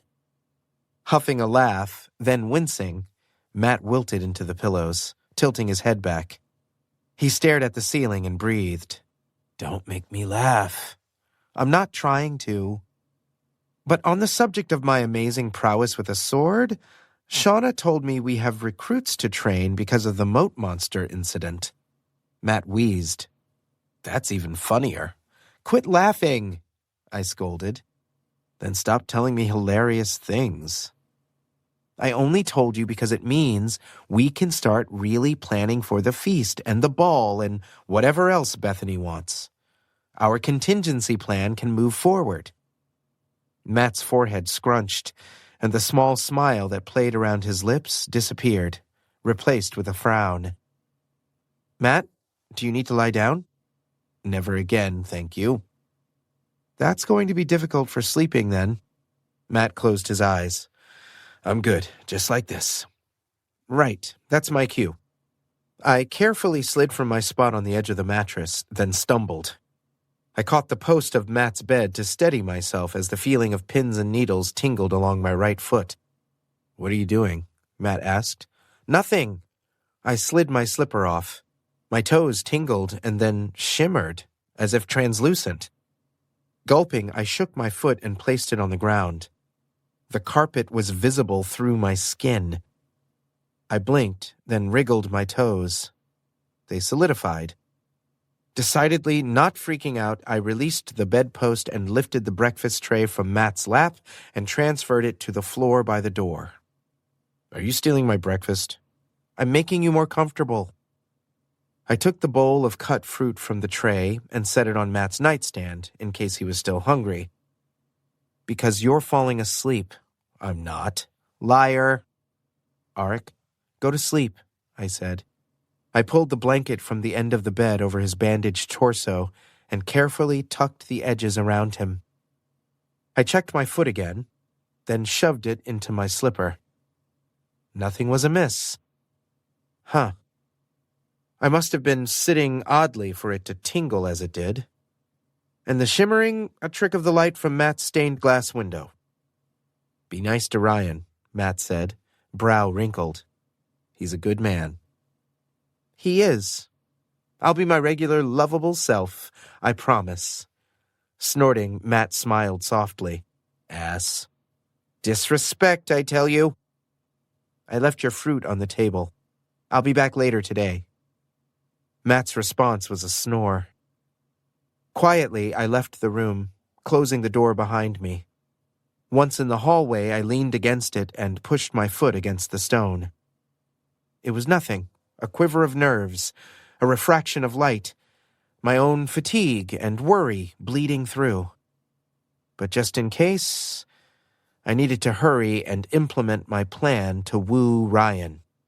before it was too late. Chapter 21.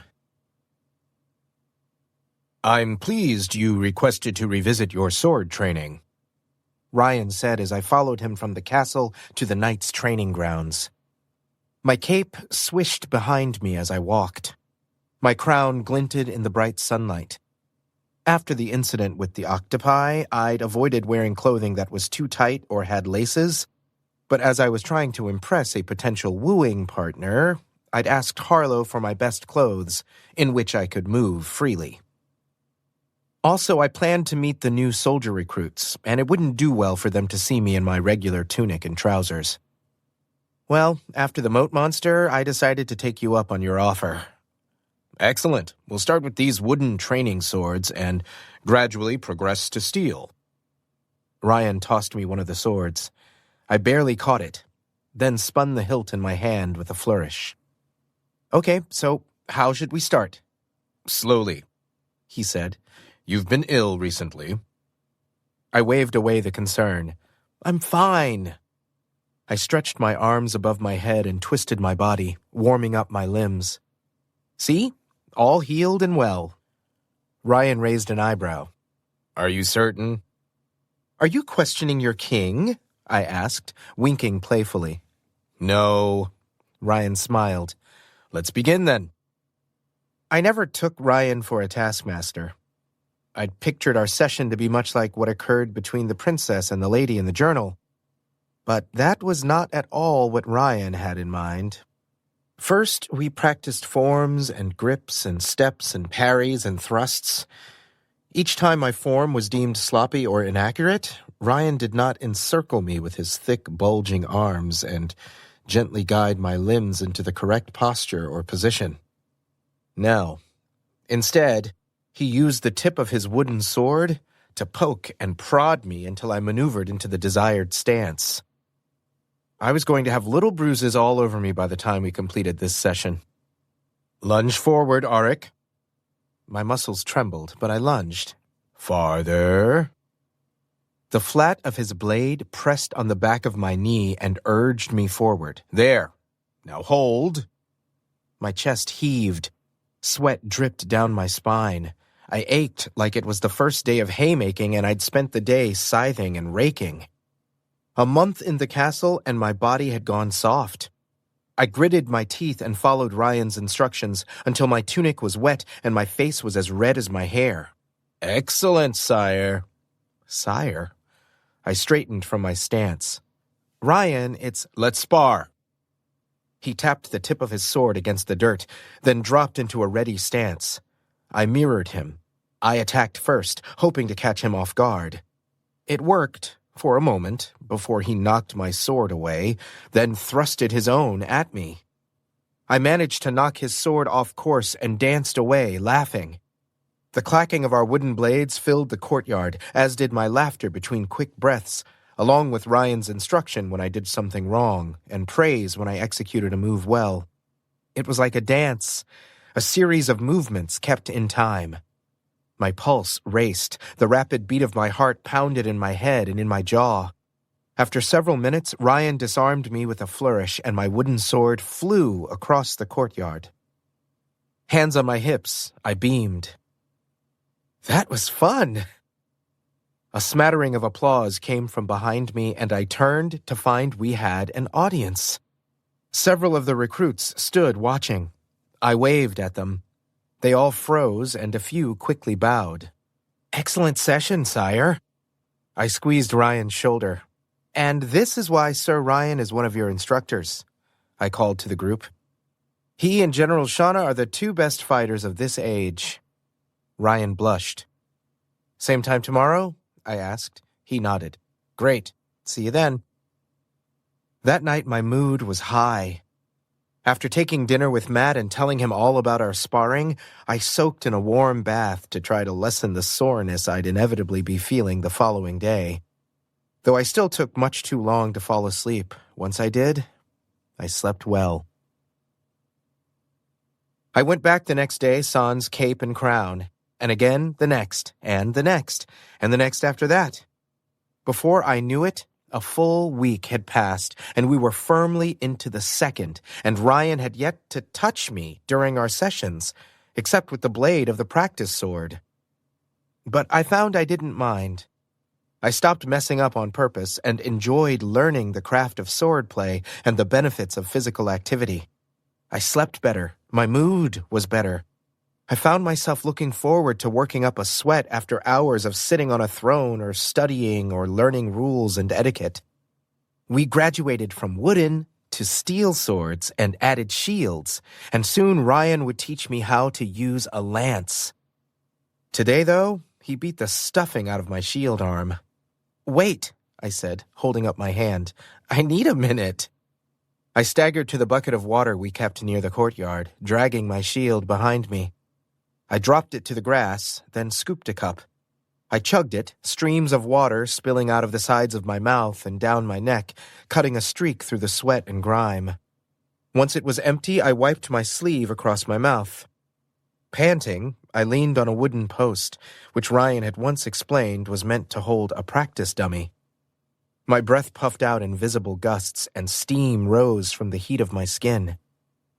"I'm exhausted." "We can end for the day, sire, if you'd like." "No."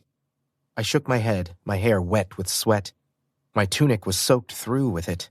I'd rolled up my sleeves over my elbows for better movement, and my forearms flexed as I picked up my sword and spun it in my hand. "No, I want to spar again." "You're getting better." I couldn't have gotten much worse. Grinning, Ryan crossed his bulging arms. He stood taller than me, but only by an inch or so. His dark blonde hair hung to his chin, though when we practiced, he tied it back with a bit of leather. With it out of the way, I could appreciate the strong line of his jaw, the trim of his beard, and the planes of his face. He'd only grown more handsome over the months I'd known him, and I could imagine us ruling the kingdom together. His steadiness and sincerity were good counterpoints to my impulsiveness and sarcasm. Except he'd shown no interest at all. Not a scrap of it. All the touching between us came from my end, or came from a need, like helping me to my feet after he knocked me down.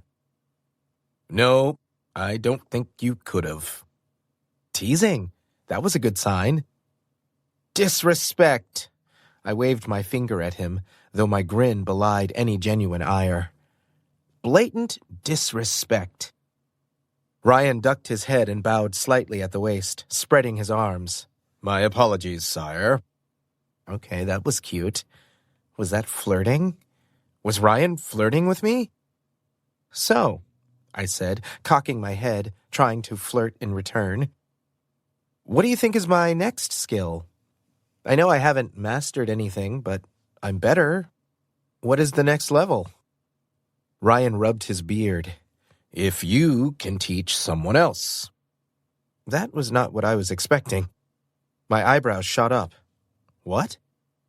Eyes lighting up with an idea, Ryan pointed at me. "Yes, that's perfect."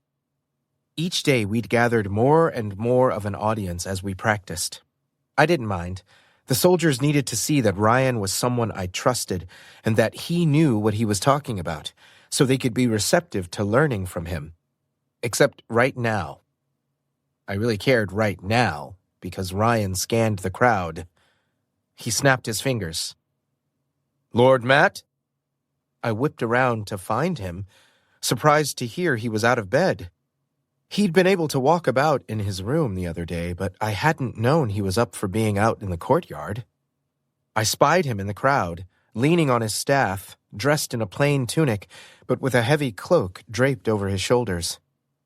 The recruits realized who stood among them and whispered as they parted like a river around a boulder, and he moved slowly toward us. "It's the mage," one of them whispered loud enough for me to overhear. "The powerful one who destroyed the moat monster." "I thought King Auric killed it." "King Auric saved Henry, but it was Lord Matt the Great who defeated it." "The Great? The Great? How was he called Lord Matt the Great and I was stuck with King Auric the Kind?" Matt approached warily, eyes shining with amusement as he too heard the conversation. "No, I said to Ryan. That's not a good idea. He's only just healed. Which means, as his teacher, you'll need to be gentle with him and ensure he doesn't hurt himself while completing the movements. Matt lifted his chin. I can hold a sword, Arik, especially if it helps you learn to stay alive for a bit longer. The crowd tittered. He calls the king by his name, the loud one whispered. Rolling my eyes, I crossed the field and grabbed a practice sword from the barrel. I wouldn't be able to teach Matt the same way Ryan taught me, by pushing his body using the wooden sword, so I'd have to think of something else. Matt leaned his staff against the perimeter fence, shrugged off the cloak, and met me in the middle of the yard. I handed Matt the hilt, and he wrapped his spindly fingers around it. No, like this. I placed my hand over his and turned it gently into the correct position on the hilt. You want to hold it like you're shaking hands with it. Act like you're meeting it for the first time. Matt's lips quirked. Well, nice to meet you, sword. You're ridiculous. Be careful there, Arik. You're on the wrong side of the pointy end. Laughing, I stepped behind him. Good point. I moved Matt's arm into the correct position, supporting his elbow in my palm and placing my hand in the middle of his back. Okay, now fix your feet. I nudged his leg with my knee. Yeah.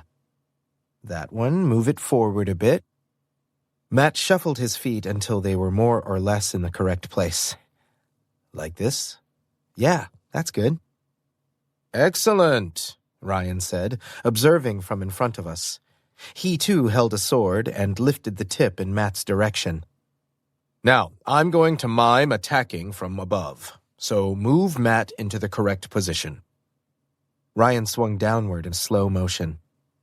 Leaning in, I ran my hand down his arm and maneuvered his sword into the correct position to block.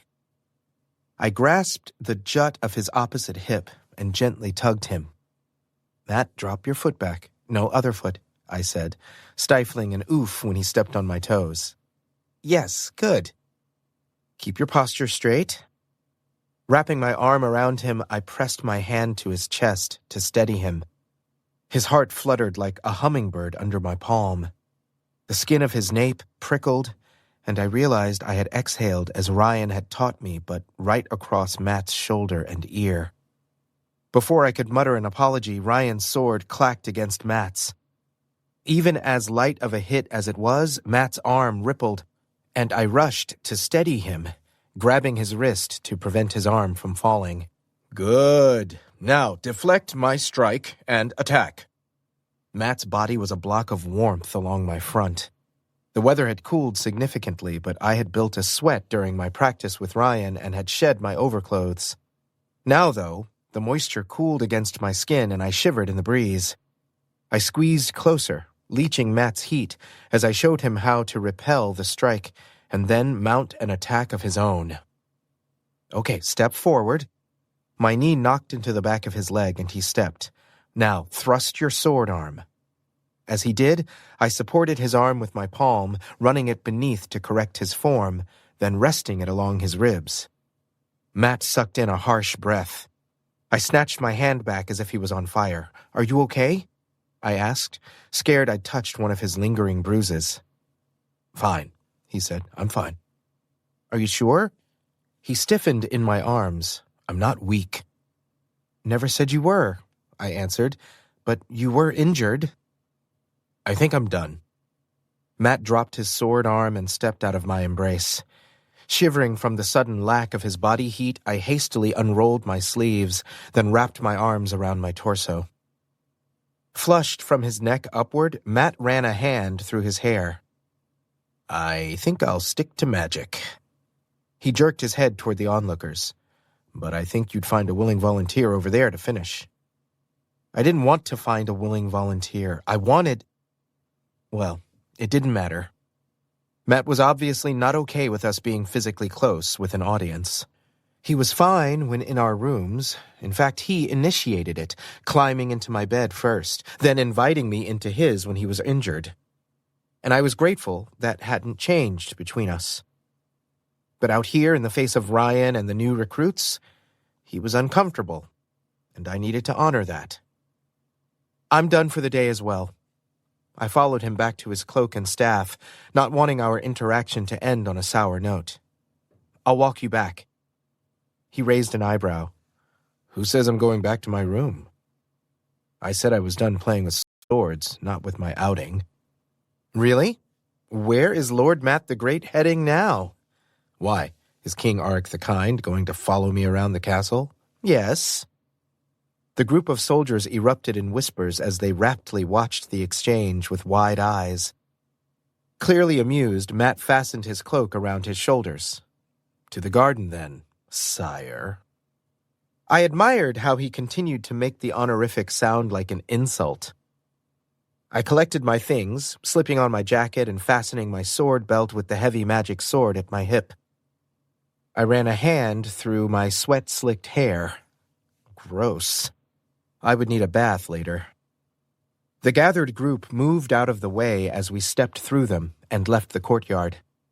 Matt carried his staff in one hand and huddled into his cloak, pulling up the fur-lined hood. Fancy, I teased. He huffed, says the man who wears a cape. It was one time. Okay, twice, I said, but I regretted it the moment I jumped into the moat. Snickering, Matt led me through a maze of overgrown hedges and high grass and thickets filled with nesting birds.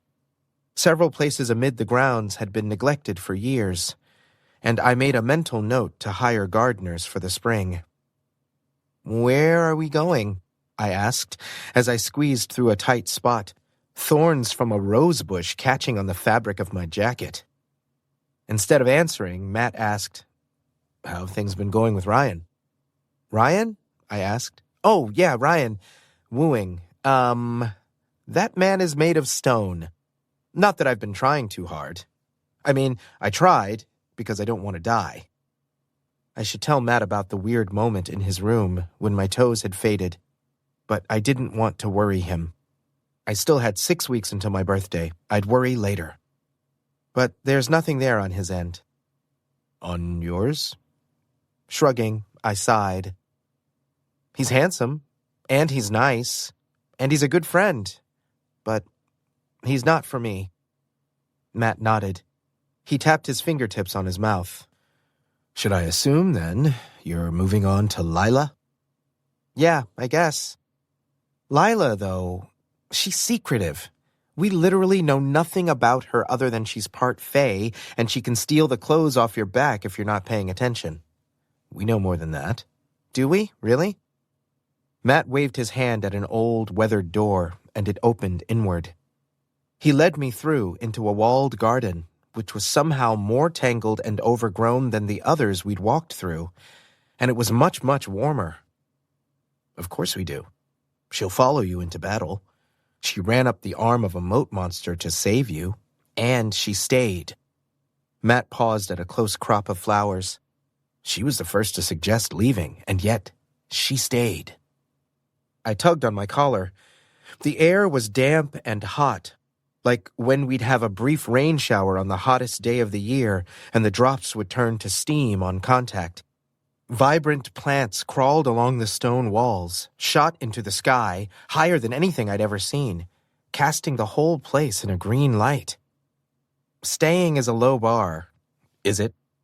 Matt's gaze was sharp. Staying is the biggest act of loyalty any of them have shown. It's one thing to follow a prophecy that has an end point. It's another to stick around indefinitely, with no conclusive ending, not knowing what the future might hold and not knowing what your role would be. I gave them roles, remember? And that was the smartest thing you've done thus far, giving them purpose. Thanks for the compliment. But what does that have to do with Lila? Lila has always been guarded.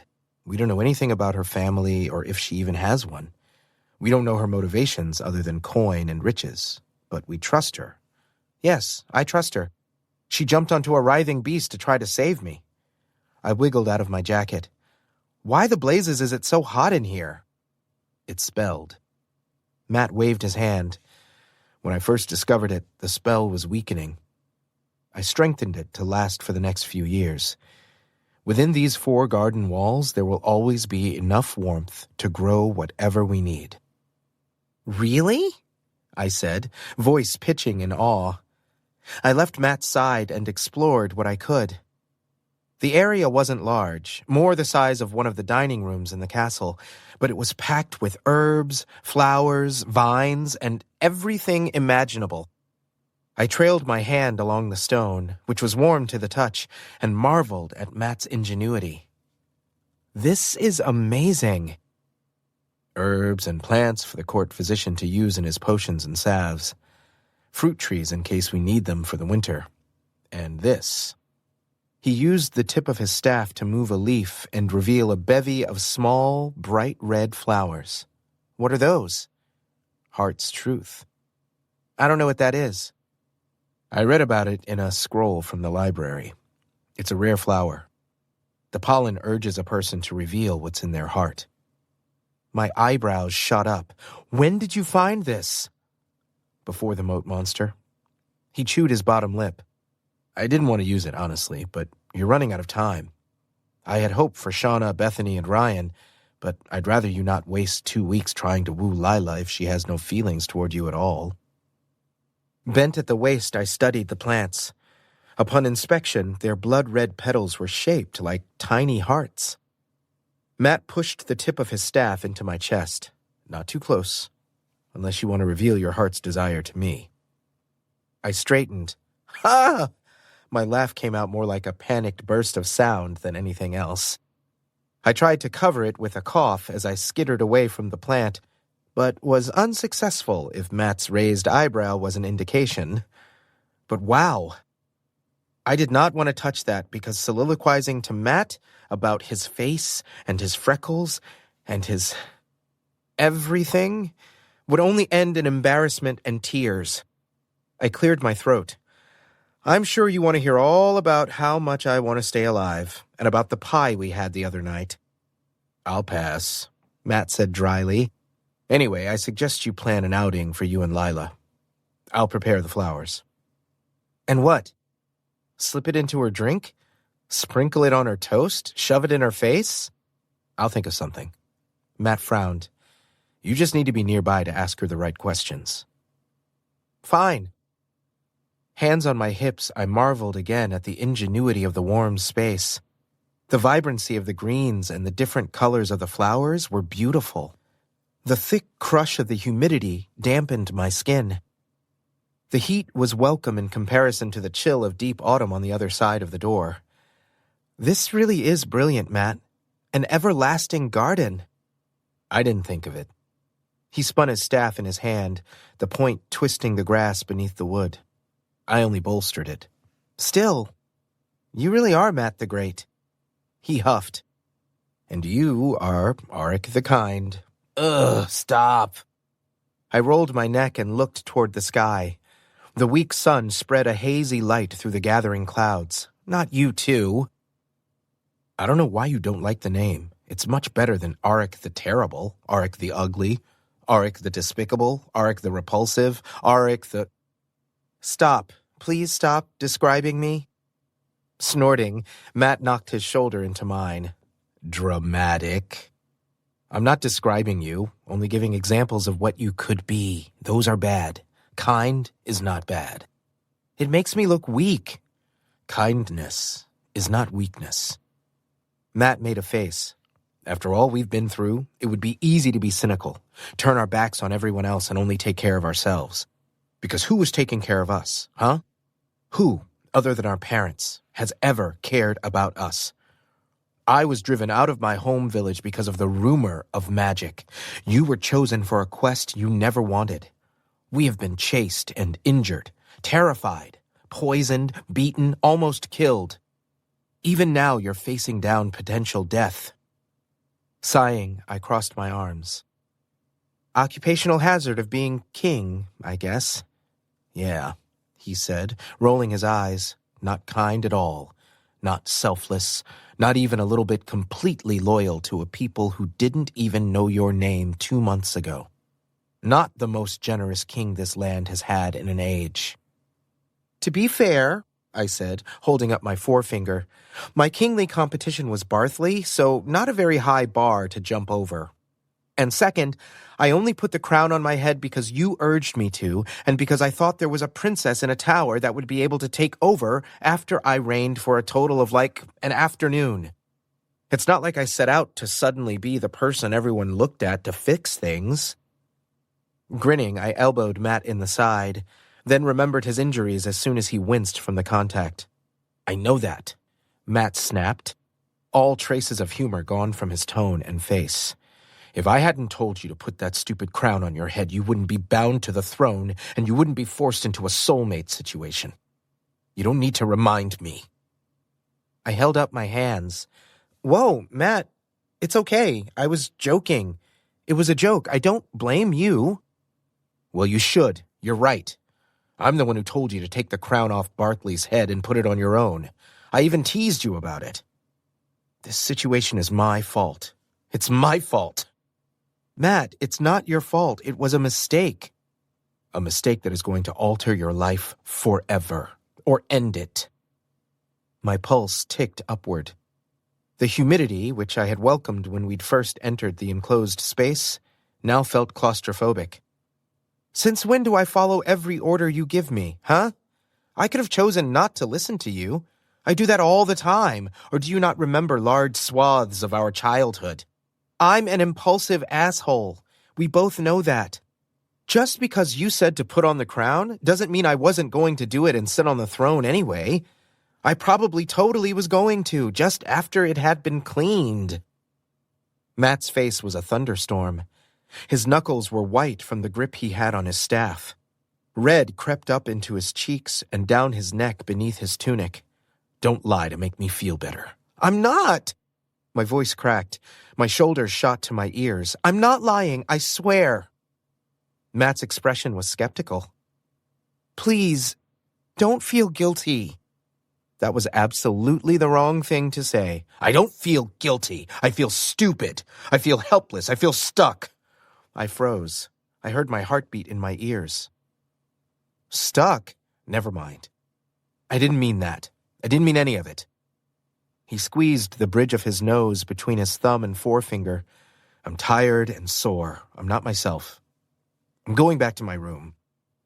Did Matt feel stuck in the castle because of me? Would he rather be somewhere else? My head spun. I'll walk with you. No. He shook his head. No. I'm fine on my own. I don't need your help. He swallowed harshly and turned his head away. His dark hair hung in his face, obscuring his features. My heart ached. Just make sure you have a meeting with Lila in the next few days. I'll have the pollen ready. Matt! He walked away, his back stiff. He left the spelled garden, the door opening and closing without his touch. I stared after him.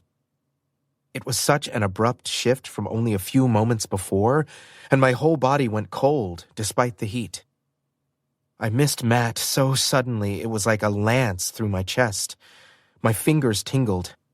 Mouth dry, I raised my hand and looked right through my palm. Chapter 22. Are you checking up on everyone, or am I a special case? Lila asked dryly as she led me through the castle. Her dark cloak fluttered behind her as she stepped swiftly and lightly, heading from the throne room to one of the courtyards. She held a bundle of leather in her hands, but didn't tell me what it was for, just that she'd need it during our outing. Just you. The words came out more biting than teasing, but that was more due to my mood than anything Lila had done or said.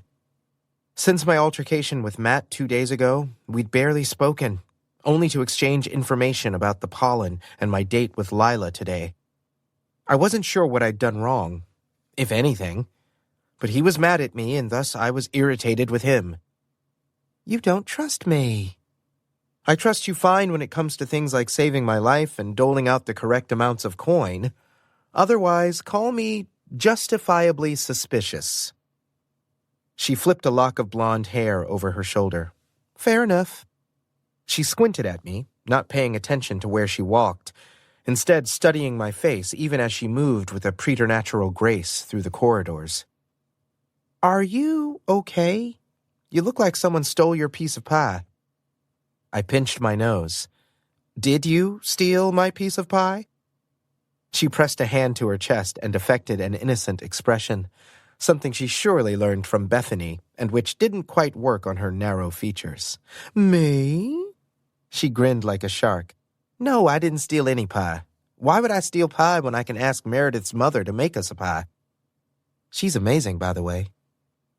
"And where exactly are we going? You haven't said." "You'll see." "Does it have to do with death and destruction?"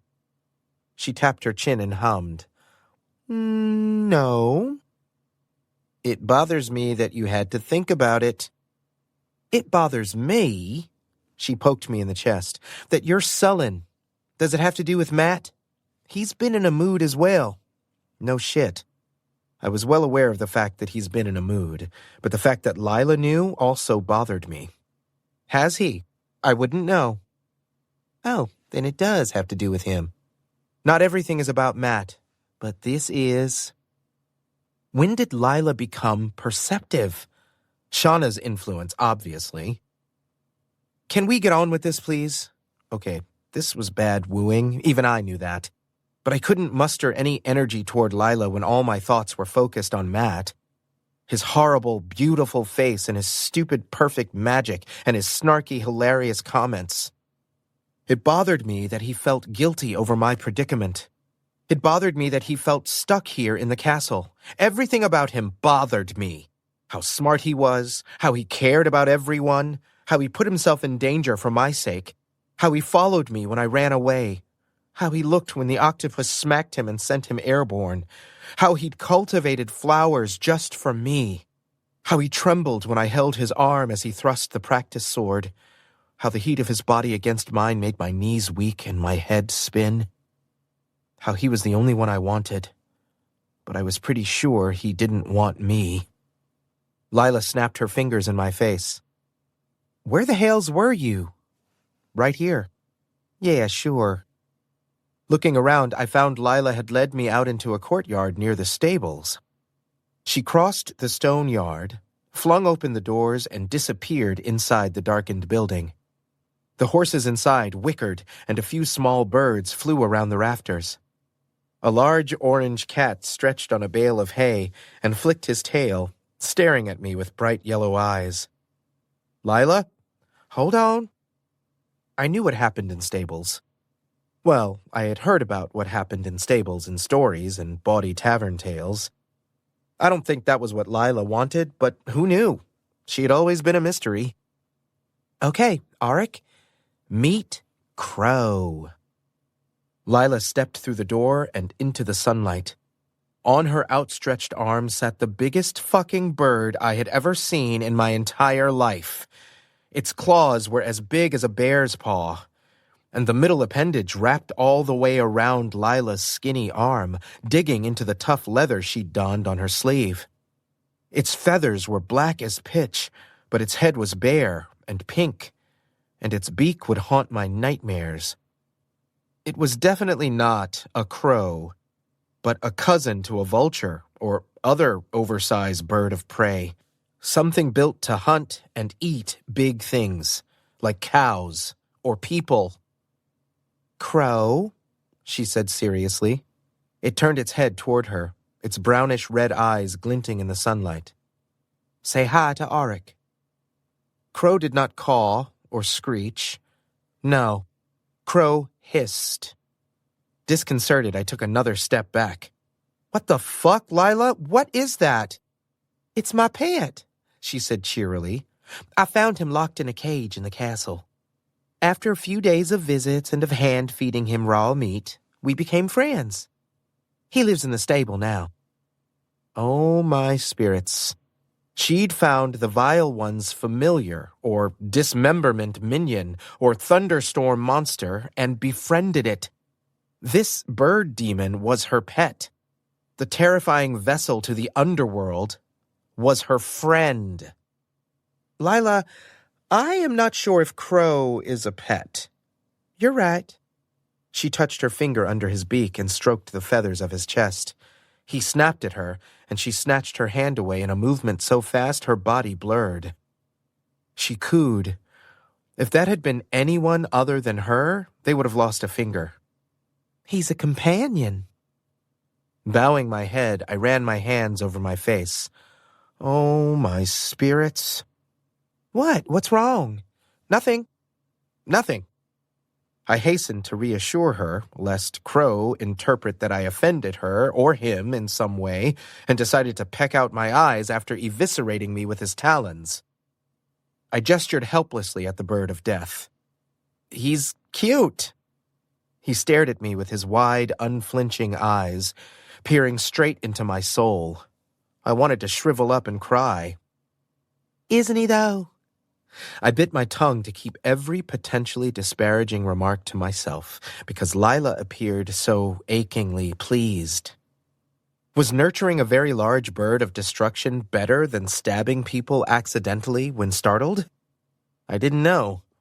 How was I supposed to know? I was not prepared for this. Does Crow do tricks? Lila gasped, aghast. Tricks? Of course not. He's not a jester. He's not here for your amusement.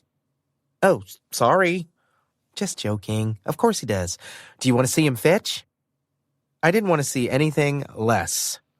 Sure. Crow, she said.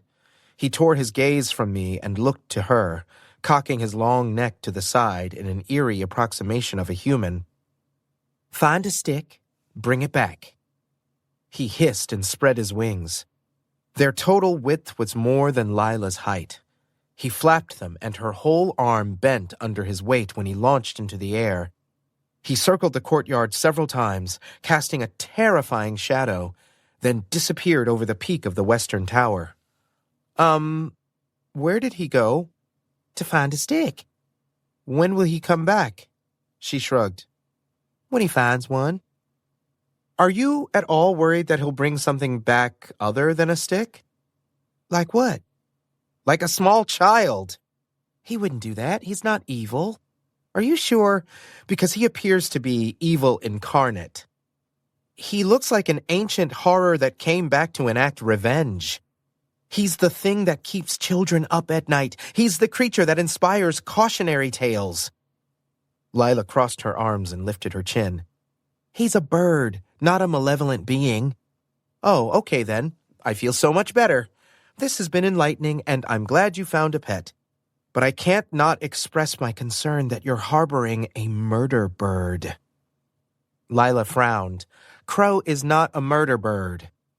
She raised an eyebrow. Are you judging him on his appearance? No, of course not. Yes, I was. It's just that he's not built for anything other than the killing of other things. He's an omen of destruction. He's a panicked screech interrupted my monologue. Perking up, I exchanged a glance with Lila, in which we both raised our eyebrows and had a moment of unspoken conversation. The yelling happened again, this time higher pitched, and on silent agreement we ran toward the commotion. I reached for my sword at my hip, and Lila brandished her dagger as we ran to the edge of the courtyard and darted along the outer path leading to a small grassy area. Skidding to a stop in a swath of cool shadow next to an outer building, I pulled up short. A picnic blanket was spread on the ground. A basket and 2 goblets sat on the cloth. Matt stood next to it, holding his staff with both hands and fighting off an agitated and aggressive Crow.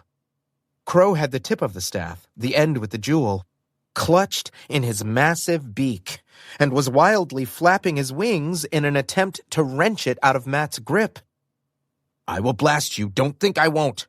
Matt tugged, but Crow held on with his supernatural strength. Each flap of his massive wingspan sent a blast of air that sent Matt staggering. Let go, you overgrown turkey! Crow! Lila yelled. Not that stick! Oh, Crow found a stick that happened to be Matt's staff, and he wanted to fetch it for Lila. If Crow wasn't so terrifying, I would have laughed until I cried, because this was frankly hilarious. As it was, though, I ran behind Matt, wrapped my arms around him, and grasped the staff, adding my power to the tug of war. "Call him off, Lila!" I yelled, right into Matt's ear. Matt startled. His whole body shuddered into mine, and his grip loosened in surprise. The staff slid through our joined hands a few inches. Crow hissed in triumph, wrapping his massive talons around the neck of the staff. Pouncing forward, the back of Matt's head knocked into my collarbone, but I grasped higher on the wood and yanked. Crow hissed again, his red eyes wide and glinting. His talons scraped along the wood, leaving gouges. I cringed at the sound and at Matt's indignant squeak. "Let go of my staff!" The atmosphere went dense with magic, as if a storm gathered overhead. The jeweled tip burned as we struggled. Crow snapped his powerful beak, barely missing Matt's arm as he sliced through the fabric of his sleeve. This was how I died. I knew it. I just knew it. I wasn't going to fade away because I couldn't find my soulmate. I wasn't going to die at the hands of the Vile One's angry followers. I wasn't going to fall asleep in my bed at an old age and not wake up. No. This was my death at the claws of Crow, the horrific pet of one of my best friends. Or in the wake of a torrent of magical lightning when Matt became agitated enough to blast the feathers right off Crow. "What are you doing here?" Matt yelled. "Us? What are you doing here?" I shot back. "Fighting this monster for my staff. What the hell's is that thing?" "That is Lila's pet," I said through gritted teeth. My palms were slick with sweat, and Matt's staff was smooth with age and had nowhere to grip. My hands chafed with each tug Crow managed. "Her pet?" The dense crush of magic that had gathered around us eased slightly. Matt's eyes narrowed as he studied the bird. "Of course," he muttered. "Crow, drop it!" Lila stomped her foot. She stood between us and Crow on one side of the shaft. She waved her arms in Crow's face. Crow didn't listen to Lila's demands to drop the stick. Crow did decide that yanking backward wasn't working and thus pushed forward. The end of the staff rammed Matt in the stomach and he doubled over. "Just let it go," Lila yelled, waving her hands. "Who, him or us?" I yelled back. "You!" "No." Matt twisted the staff back and forth in an attempt to wriggle it out of Crow's grasp. "I can't let the staff fall into the wrong hands. Trust me." Tired of toying with us, Crow screeched, an unnerving sound that sent a shiver down my spine. He clacked his beak. Ah, crap. I released the staff. Matt whipped his head around and stared at me in betrayal as Crow pulled upward and Matt's feet lifted off the ground, the toes of his boots carving furrows in the ground. "Let go!" Scrunching his face, Matt shook his head. "No. Tell him to get his own staff." "That's what he's trying to do." Lila lunged and grabbed Matt's arms. Her added weight rocked Matt back on his heels. His body jarred, and his knees bent so deep he almost toppled. "Hey, let go of him!" Though I had released the staff, I wasn't going to stand by and watch Matt get injured again. I joined the fray, grasping Matt's tunic with one hand and his staff with the other. Among the four of us, we fought, grunting and yelling at each other, or in Crow's case, uttering the deepest and most unsettling guttural sounds. "Why won't you listen to me?" Lila yelled. "Who are you yelling at?" I steadied the group, neither tugging nor pushing, just holding, my heels digging in. The blanket beneath us twisted around Matt and Lila's feet. The picnic basket tumbled to its side. The silver goblets rolled. "You again!" She shot back and gave a harsh pull. Matt stumbled forward. His foot landed on one of the goblets just as Crow gave a well-timed tug and hiss. Matt's foot slid right from underneath him, and he went from standing to falling to flat on his back from one breath to the next. Without his grip on the staff, I let go, as did Lila. Crow took off, carrying the long stick through the sky in victory. "Matt!" Lila knelt next to Matt and placed her hand on his shoulder. "Don't worry. He'll bring it back. I promise. We're playing fetch." Grumbling and panting, Matt rolled to his side, and accompanying his cursing was the sound of breaking glass. He froze, then sat up quickly, knocking his head into Lila's before jumping to his feet, flapping the fabric of his tunic and patting down his torso. Oh shit. Oh shit. He spun in a circle. As he frantically searched, a puff of red pollen wafted from his pocket right into Lila's face, then floated upward. Red pollen. Heart's truth. I slapped my hand over my nose and mouth and quickly backed away, out of the vicinity of the powder. I stared in horror as both Matt and Lila inhaled, Matt due to the exertion of fighting the murder bird, and Lila unaware of the heart's truth. The pollen flew up her nose, and when Matt sucked in a breath, it went right into his mouth. He shoved his hand into his pocket, pulled out bits of broken glass, and held the remnants of a vial and sparkly red particles in his palm. "What's that?" Lila asked as she stood. She bent over Matt's hand, brow furrowed. Matt raised his head and stared at me, his face void of color, his expression as close to terrified as I'd ever seen it. "Matt?" Lila asked. "Auric? What's going on?" We both stared at her. "Why are you looking at me like I have something on my face?" She waved at her nose. "Do I? I had a strawberry scone earlier." She rubbed her sleeve across her mouth, and the pollen smeared over her upper lip.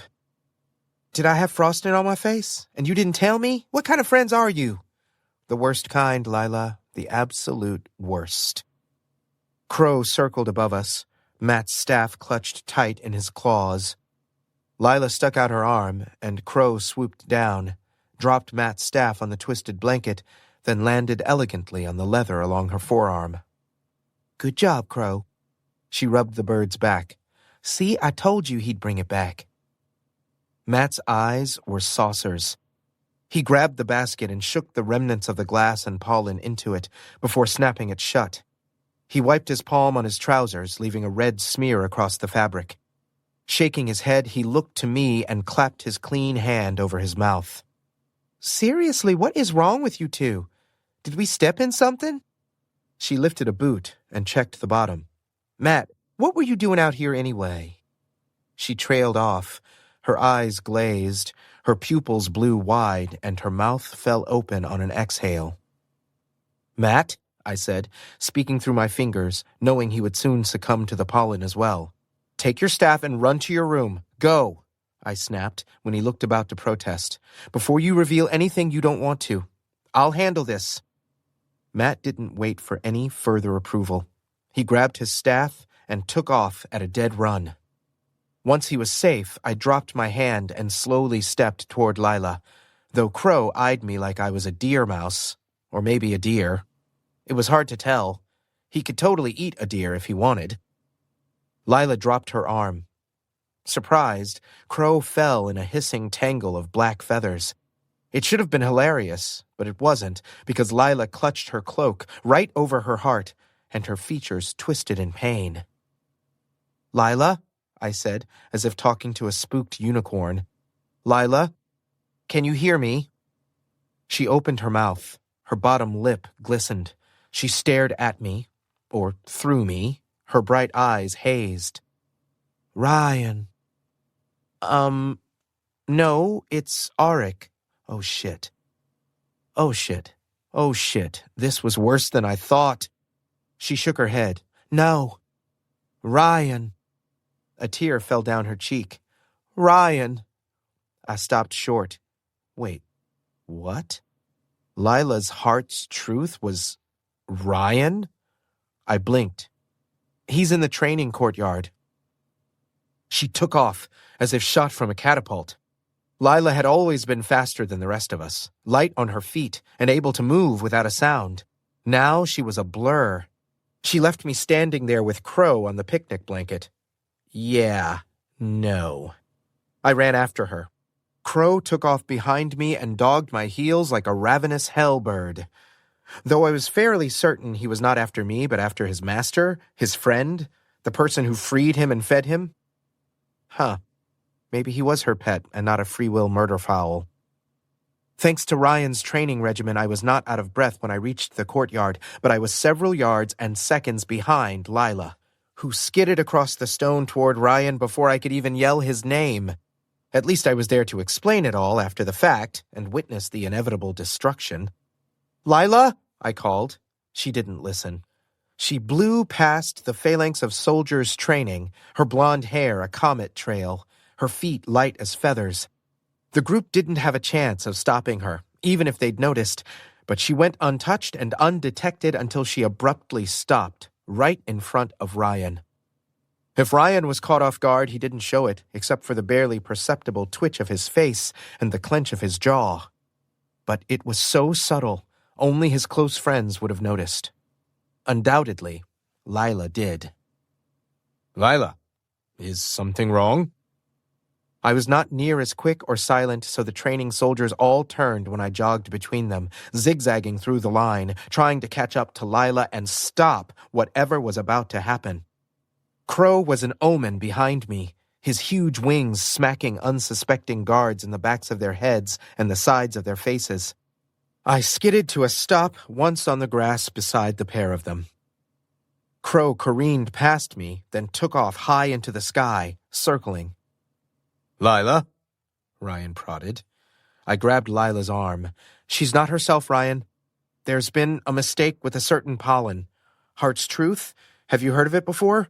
Well, Matt and I found some and we were playing around with it and the vial broke in Matt's pocket. Lila was accidentally doused. She needs to sleep it off," I babbled. "She'll be fine tomorrow." "Arik, what is going on? Is she all right?" "She's fine," I lied. "So fine, I promise." I tugged on her arm. "Come on, Lila, let's go steal something. It'll make you feel normal." "Better. Feel better, not normal. You are normal. Well, you're not normal." "I love you." Ryan's eyes shot up. I smacked my face. "I love you, Ryan," Lila said again. There was an openness to her face, to her body language, to her aura that I'd never seen before. Even her cloak was thrown back, her hood fallen, her shoulders bare. "I've loved you since you saved that rabbit from the snare." "What? What rabbit?" I asked. "We were starving, and he caught one for our dinner. But then he let it go. It was the moment I knew." She swallowed. Her eyes shone. I remembered that night. My stomach had been eating my spine with hunger, and the others were in the same boat. We'd caught a rabbit, a single rabbit, but Ryan accidentally released it. Well, that's what he'd said. Apparently, he let it go. I jabbed my finger at him. "You let it go for her?" She tipped her face up to Ryan. "You knew I didn't like seeing it in pain. You knew the others would be angry with you. You let it go anyway. It struck me that you cared so much." "Like lightning," I said softly. That's what Lila had told me that day, weeks ago, about how love would feel for her. Like getting struck by lightning. Instantaneous. In a moment. Ryan's cheeks flushed. He removed his glove with his teeth and tossed it on the ground. With the gentleness of nobility, Ryan tucked a lock of Lila's hair behind her pointed ear. He cupped her cheek and caressed his thumb over the line of her cheekbone. "I care for no one more than I care for you." Suddenly I was in the middle of a tale of romance and chivalry. I didn't know how it happened. Well, I knew how it happened. Pollen was what had happened. Crow landed on the practice dummy at the edge of the yard and tucked his massive wings close to his side. He craned his neck and also watched the exchange, but with a knowing glint to his eyes. The terrified gasps at his appearance from the trainees validated my general unease about him, but I couldn't begrudge him his presence.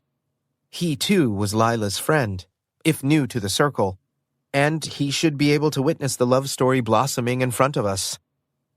I released Lila's arm and took several steps away, just in time, too, because Ryan bent his head and Lila stood on her tiptoes, and they kissed. A light applause followed from the trainees, along with a few hoots. I couldn't hold back my own smile, but I refrained from yelling my support and politely clapped. I couldn't forget I was the king to these people. I nodded my head in kingly approval while my own heart lurched. Happy for my friends, I was suddenly aware that Lila had been my last chance at a friendly resolution to my predicament. I was screwed. I still wore a crown. I was still magically attached to a throne I wasn't exactly keen on, and I needed to bond to a soulmate, or I was going to fade away. My stomach churned. My time was short, my options few. My feet tingled. Then my legs gave out. Chapter 23. Shauna and Bethany stared me down with the mother of all disapproving expressions. They'd been given the abbreviated version of events when the recruits hauled my uncoordinated ass into the castle and placed me in my chair in our council room. They didn't know the whole story, but they knew something was up because there was no way Lila would ever willingly run into someone's arms and confess her love. Speaking of, Lila and Ryan were not present. Neither was Matt. Matt and Lila had locked themselves away until the effects of the heart's truth wore off, while Ryan had uncharacteristically abandoned me to my fate with the two very scary women who currently had their arms crossed and were staring at me like I was an ant who had ruined their picnic. "You can start explaining at any time," Shauna said, jabbing her finger at me. "What makes you think I had anything to do with what happened?" Bethany narrowed her eyes. "Because we know you." "That's mean, Bethany."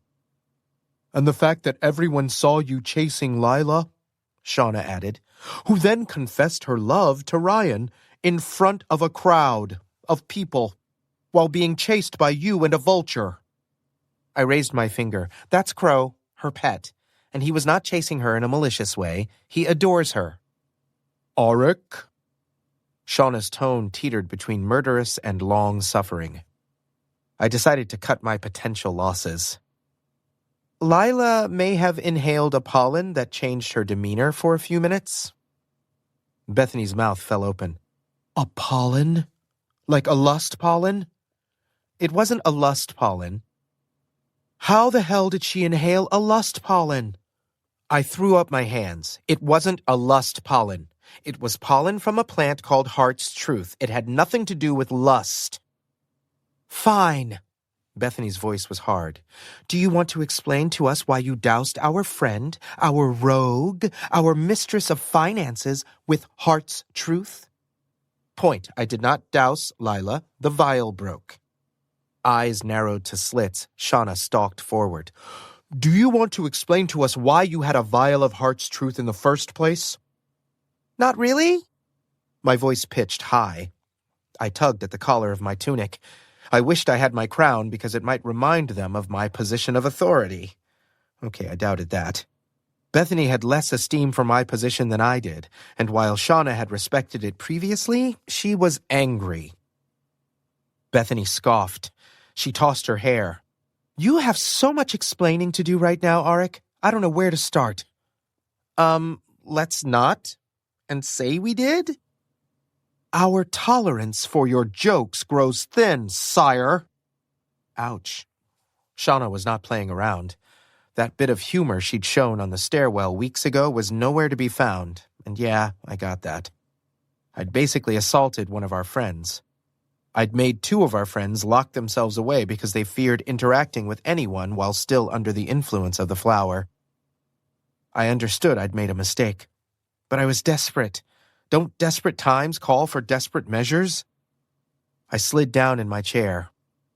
"I made a mistake. I'm sorry. I'll apologize to Lila when she feels better."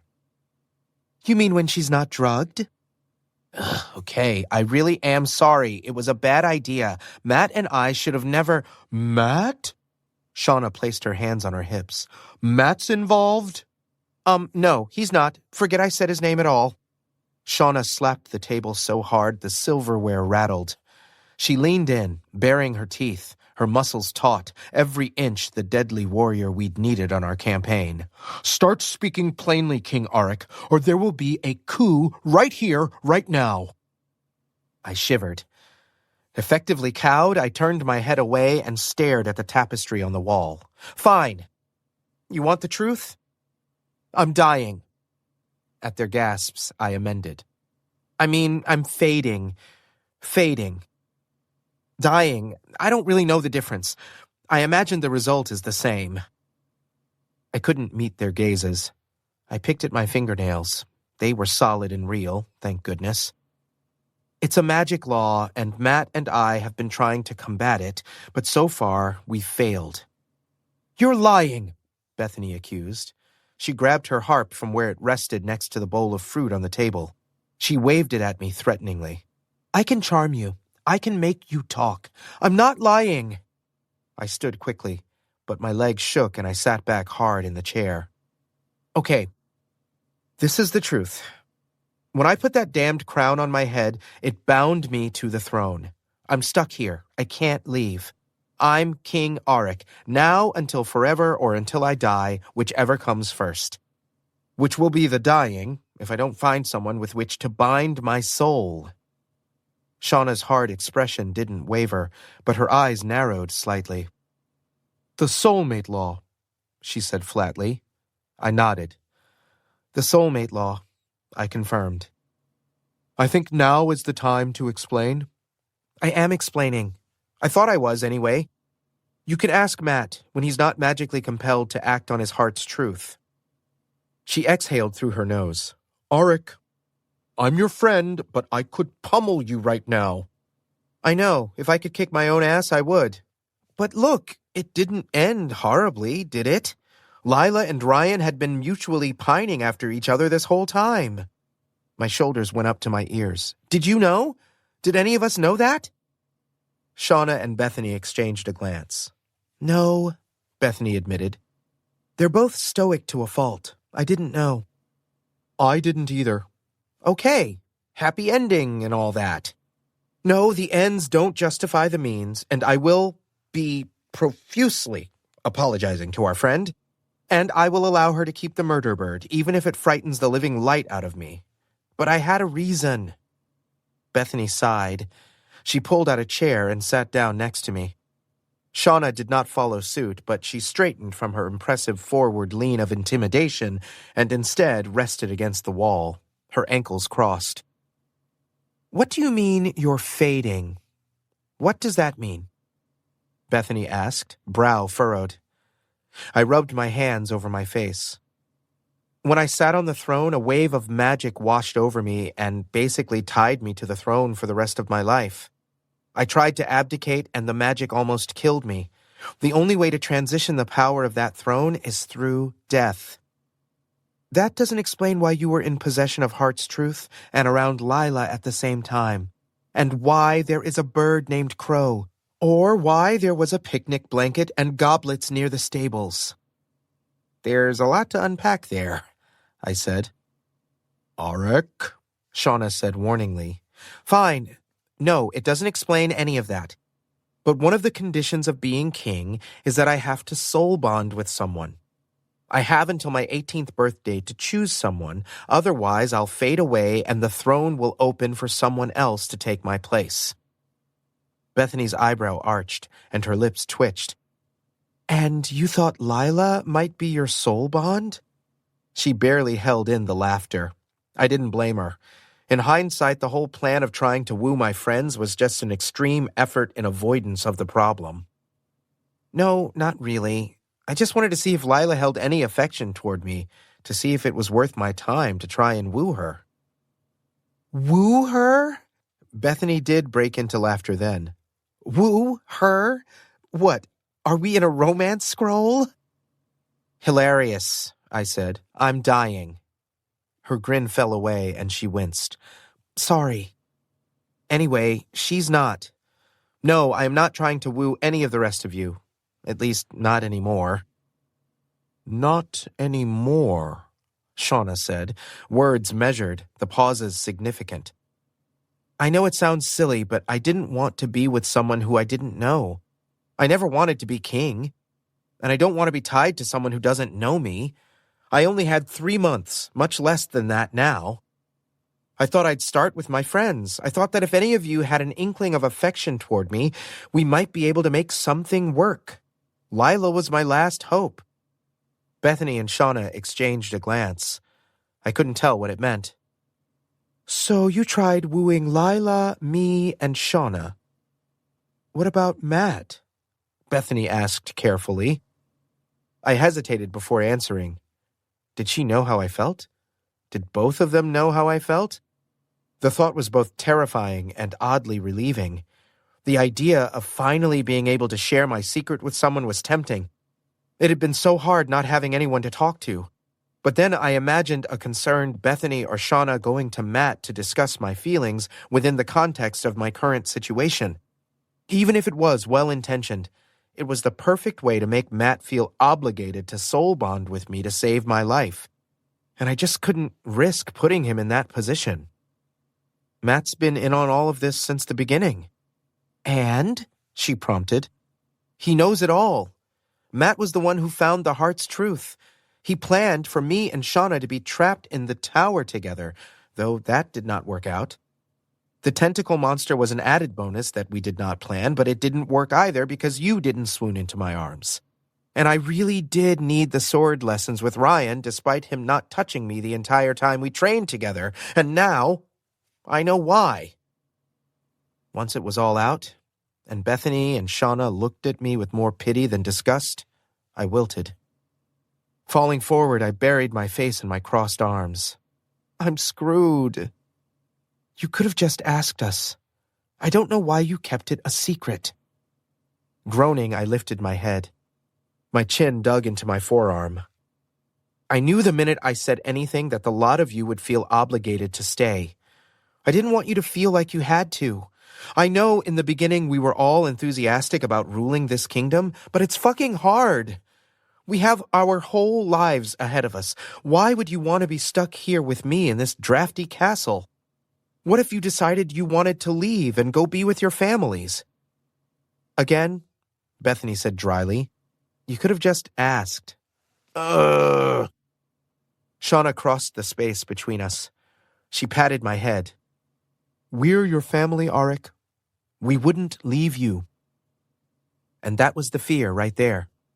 That they would leave, and I'd be left here without them, with no friends or family, and no way to abdicate other than death.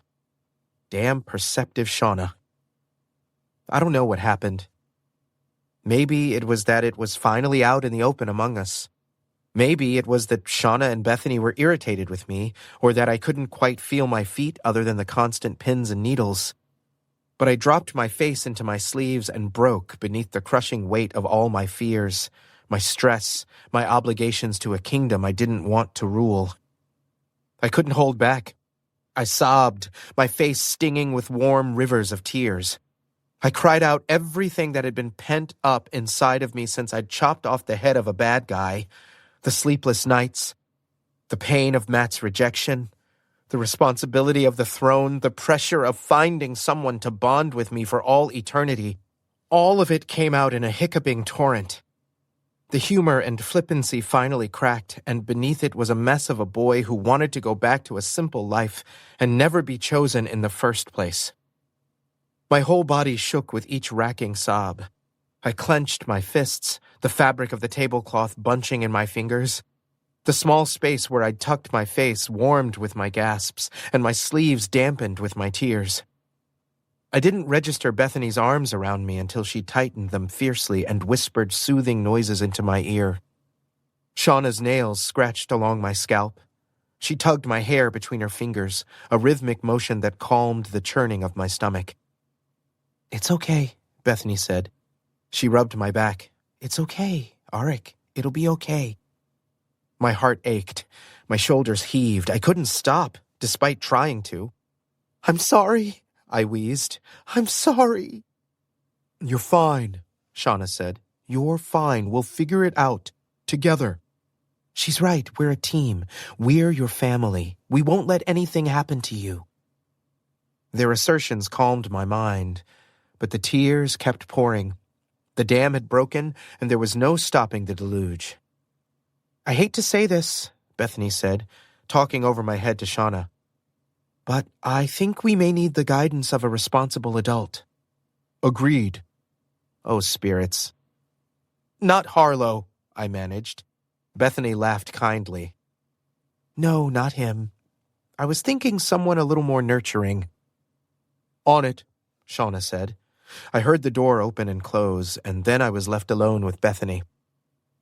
You know, she said thoughtfully, I could always charm someone into giving you a chance. I couldn't make them fall in love with you, but I could at least make them go on a date. That would not be a problem. I snorted through my clogged nose. No thanks. Yeah, I wouldn't want that either. Bethany stayed with me until I regained my composure, distracting me with tales from the castle and silly stories about her time in the tavern.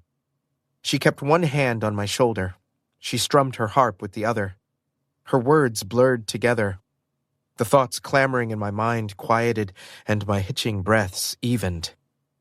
When Shauna returned a few minutes later, I was limp in my chair, my eyes half-lidded, my face covered in tears. Oh, the poor dear. Matilda, the cook and Meredith's mother, followed Shauna into the room. She crossed the space and rested her hand on my head. Is the king okay? I charmed him a bit, Bethany said, to help him calm. What's wrong? He's had a hard day, Shauna said. Bethany and I aren't quite the nurturing types. We're out of our league here. And Matt isn't available to step in. At the mention of Matt's name, the knife in my gut twisted. Another wave of tears threatened, and I scrunched my nose, turning my face into my arms. Nothing a warm meal, hot bath, and good nap won't solve. She gripped my upper arm. Come along, dearie. Let me take care of you. The lot of you are so young to be doing all you've done. It was only a matter of time before the stress became too much. I stood, and thankfully my feet and legs seemed to remain solid. My head ached from crying. My eyes were swollen, and my face heated. She led me from the council room to my chambers, Shauna and Bethany trailing behind. The next hour passed in a blur. It was nice to just follow Matilda's orders, to not have to think for a bit.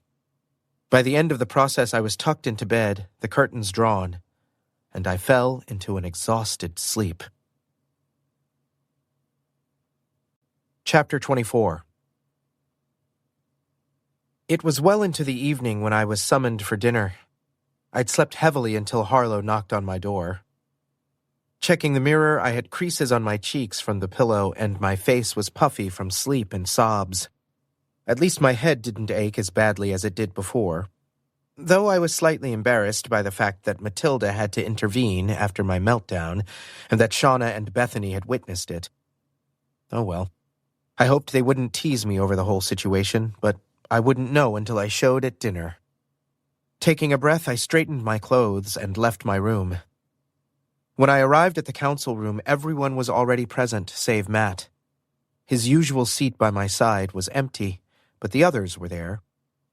I ignored the pang of hurt at Matt's absence and the swell of relief that followed when I realized I didn't have to face him quite yet.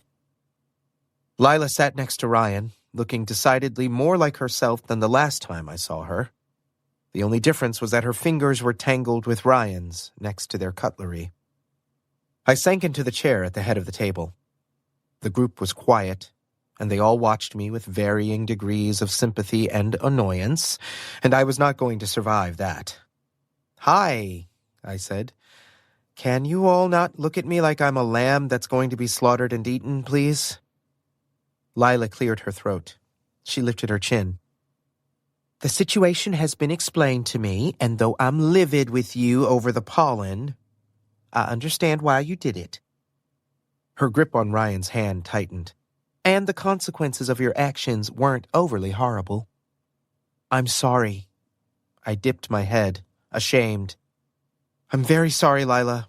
I don't deserve your forgiveness, but thank you for offering it.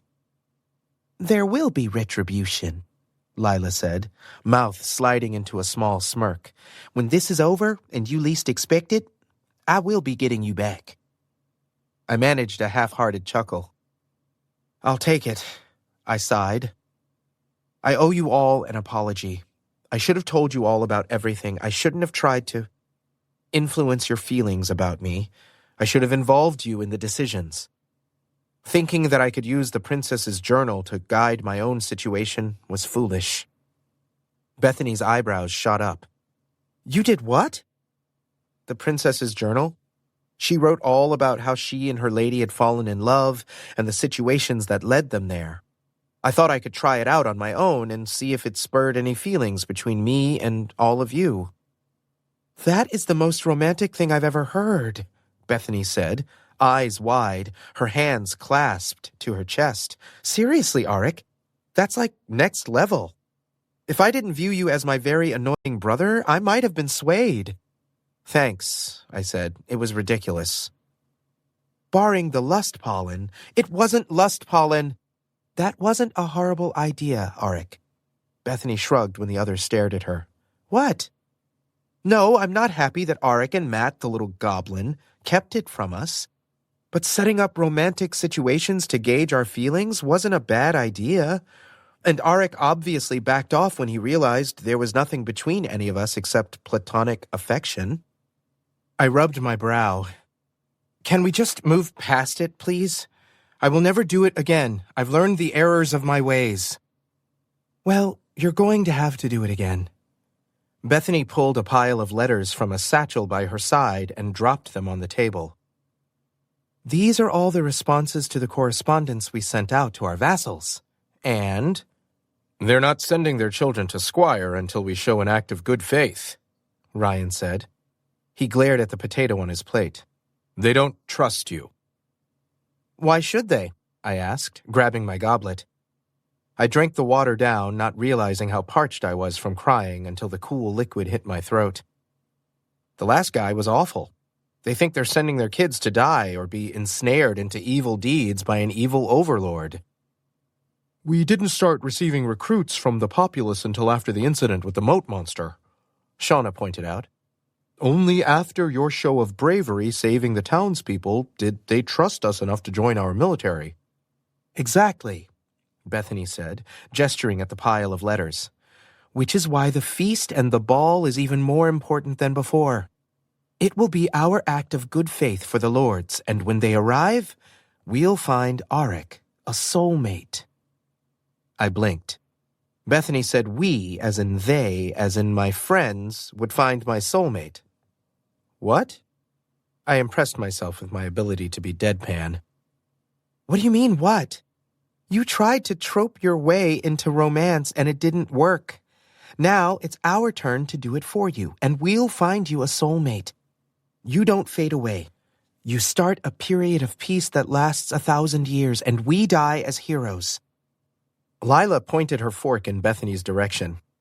This is not a bad idea. I like it. We can vet all the potential soulmates for Auric, so he doesn't waste time. Bethany snapped her fingers. Exactly.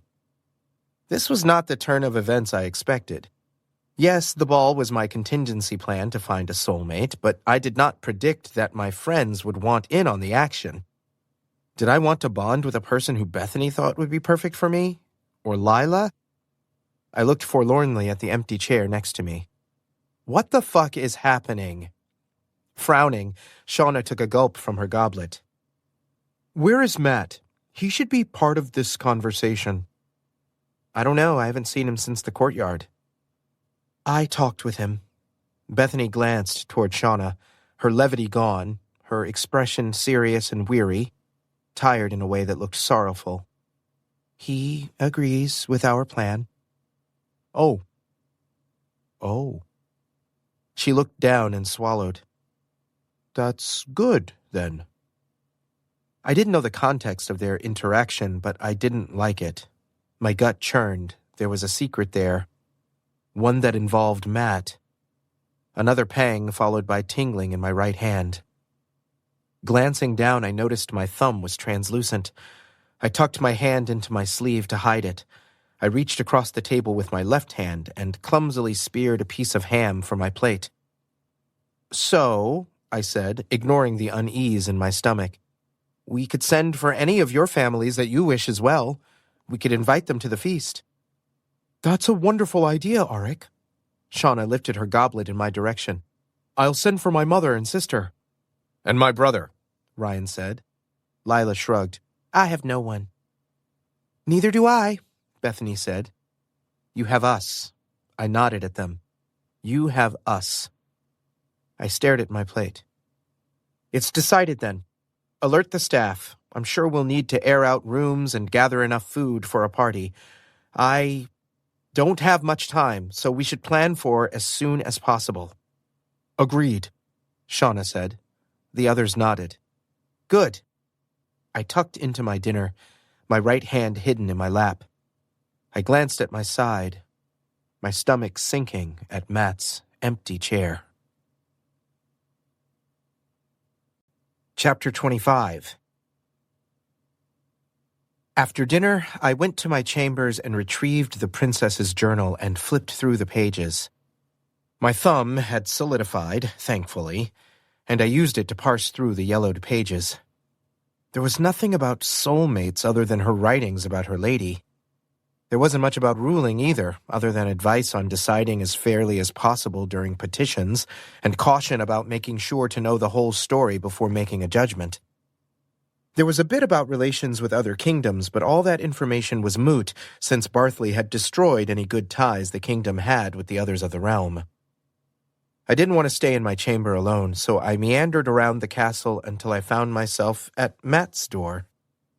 I knocked and waited. I knocked again when there was no answer. Either he wasn't there or wasn't taking visitors. I tried the handle, but it was locked. Well, if he wasn't there, he was in the library. I headed that way, and upon entering, I spied him at the table near the large fireplace. The fire was lit, casting light and warmth in the room. Candles burned down to their holders sat on a table, and scrolls were spread across the wood. I recognized the prophetic parchment immediately.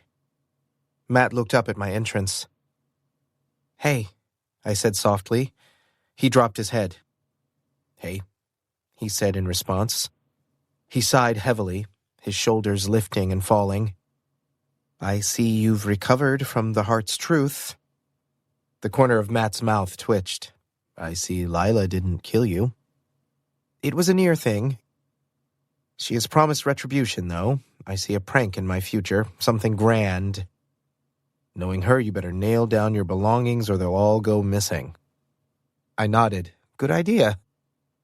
Ambling farther into the room, I studied Matt. The flickering light from the candles and the fire threw his features in sharp relief. The straight line of his nose, his cheekbones, the jut of his chin, and the delicate curve of the shell of his ear.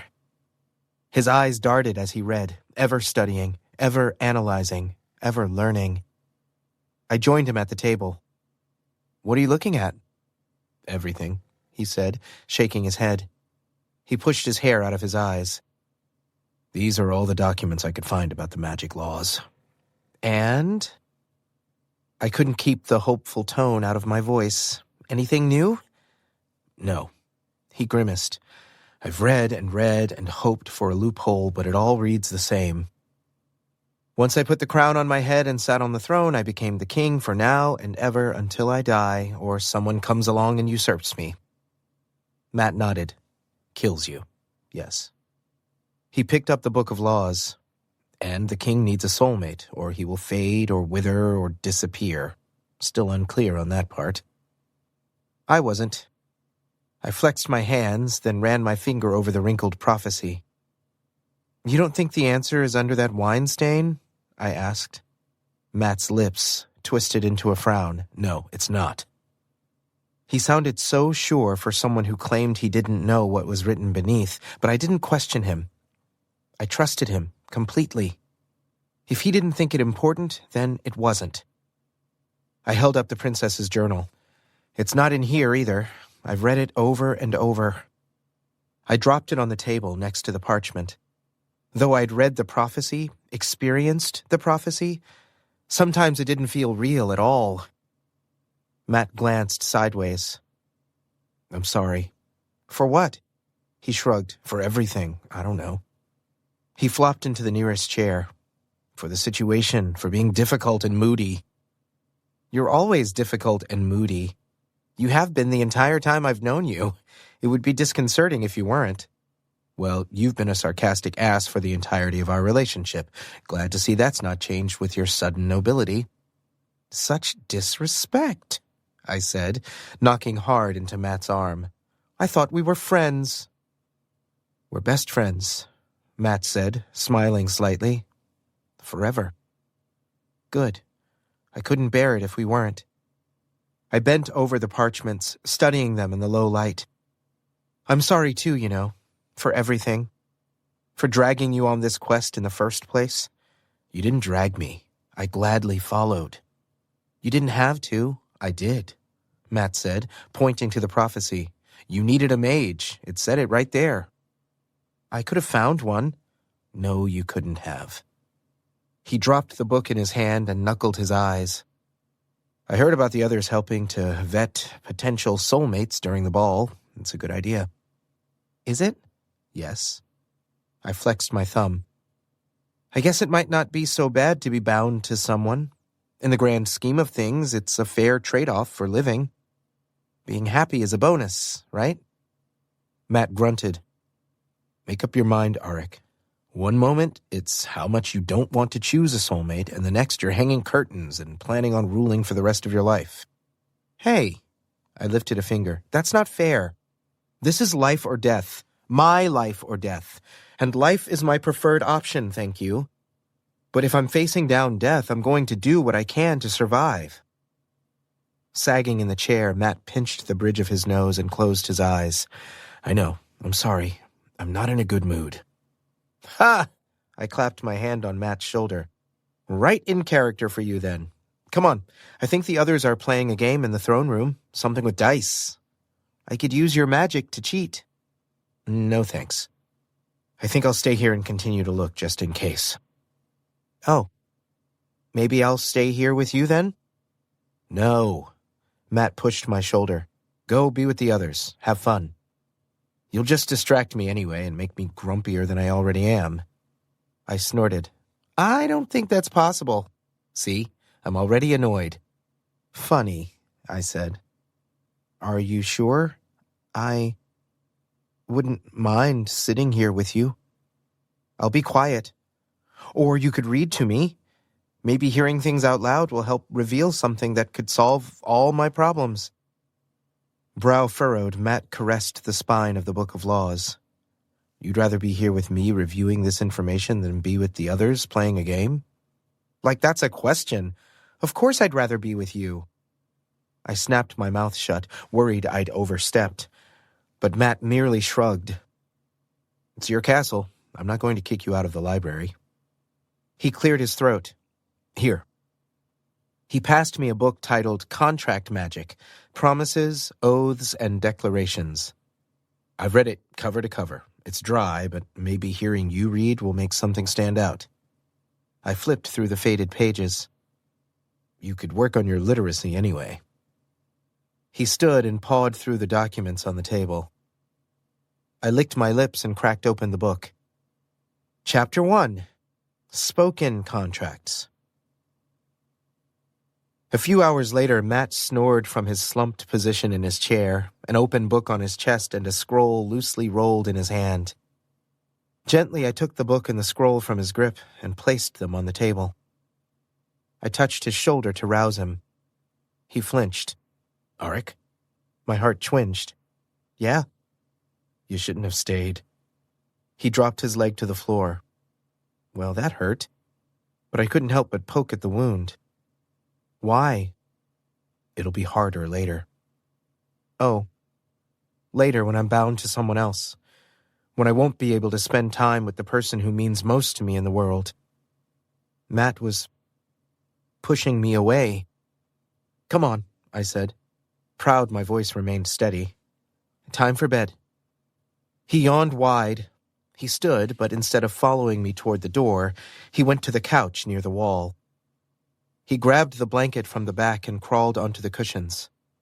Tucking himself in, he didn't even kick off his boots and was out like a light within a moment. Huh. Taking it upon myself, I wrangled off his boots and tucked his feet under the blanket. I blew out the candles and banked the fire. I left the mess of documents as it was, for us to continue to review in the morning, then closed the door softly when I left. I'd thought Matt was handling things better than the others. Better than me, but maybe he wasn't. Maybe he was just better at hiding it. Chapter 26. A knock on my door roused me from a fitful sleep. I blinked awake in time to see my door open and Bethany waltz inside, dressed in more fabric and frills than I had ever seen on an outfit. "Morning," she said, beaming. "You should probably be awake and dressed by now." I groaned and flopped back onto the pillows. The sunlight pouring in from the high window marked the time as mid-morning. "Probably," I said, rubbing the sleep from my eyes. I felt fatigued. The tingling sensation that preceded the fading of my body parts had spread overnight. That, coupled with the anticipation of the feast and the ball and the rest of my life, had made it almost impossible to sleep. Bethany took a seat in the chair at the table. "The first of our guests should be arriving today." "Already?" "Yes. We only have 3 days before the masquerade, Auric." "Huh. I guess I should greet them when they get here." "That would be a good idea, unless you don't want to. You are the king. You could delegate." I shrugged. Harlow would have a stroke if I didn't show to greet the first noble guests that the castle has seen in decades. Like you said, I am the king, somehow. Unfortunately for both me and the kingdom. She looked away and tugged on a ringlet of her styled hair. "Is something wrong?" Bethany wrinkled her nose. "You know, you're really oblivious." "Well, I've never been accused of being overly smart." "You're smart." She leveled an intense gaze at me. "When it comes to making quick decisions, you're a genius. You don't give yourself enough credit." I sat up straighter because this conversation felt like one for which I wanted to be upright. "Are you trying to flatter me, Bethany?" She rolled her eyes. "Auric, I love you as a brother, but you test my nerves so much, all the time." "Part of my charm." "Right. Anyway, I don't know if anyone has said this to you, so I'm going to be the one to do it." Yikes. I readied myself for the harsh truth incoming. "You're a great king." "What?" I scrunched my nose. I couldn't be much worse than the one before me. "Will you stop? Take the compliment. You're a great king. You make sound decisions. You're an excellent leader." I opened my mouth to protest, but she held up her hand. "Just listen. I know we each played our role in defeating Bartley. They were literally spelled out for us in that prophecy. I happened to be your bard, which I loved. I loved using my talents to your benefit. Shauna was your fighter, Lila was your rogue, Ryan was your protector, and Matt was your magic. And I was the chosen one who had to make it to the end. I know this." "No, that's where you're wrong. The whole time you thought all you had to do was survive, that living was all you were good for, and that was your only purpose." My hands fisted in the sheets. "Yeah, you guys had to get me to the throne room with the sword in my hand. All I had to do was swing." Bethany shook her head, her auburn hair swinging in her face. "Auric, you are so much more than the guy who swung a sword. You led us. Your quick thinking got us through so many tough situations. Your ability to delegate and recognize the strengths in others was our best asset. I mean, you were able to get 2 disparate personalities in Ryan and Lila to not only work together, but fall in love." Crossing my arms, I raised my eyebrow. "I am not responsible for those 2 falling in love." "No, but you did bring them together. You brought all of us together." "It was the prophecy." "Auric, you are the prophecy." She picked up the crown from its place on the table. The jewels glinted in the sunlight. "You are the person to usher in the 1,000 years of peace. And we all just want you to be happy." I picked at a loose thread on the quilt. What if being happy isn't part of the prophecy? Then it's a shit prophecy. I laughed. No lies detected. Auric, accept that you're king, that you're a leader, and for spirit's sake, listen to your heart about this soulmate business. I think you're making it much harder than it needs to be. What do you mean by that? She pressed her lips flat. The door opened and Matt poked his head inside. Hey, I received a message from one of our guards that a retinue will be here in about an hour. He gave me a once-over. You should probably get dressed, sire. Ah, I was sire again, but of course said in a tone that was a total insult. I really needed to learn how he did that so I could return the favor. Lord Matt, I said, using his title, though it didn't have the same bite. Would you fetch Harlow for me? I believe I shall need a cape for this meeting. Matt snorted and closed the door. Bethany sighed. What? She rolled her eyes, then stood and waltzed out of my room. It was time. My crown had been shined to a high gloss, as had my boots. I wore a cape over a fitted and laced tunic and a pair of fine trousers. Matt stood to my right in formal robes, which had made me laugh with delight when I first saw him. I quickly stopped when he pinned me with a classic withering glare and reminded me he'd found the spell to turn people into toads. Shauna and Ryan stood to my left, shining in armor.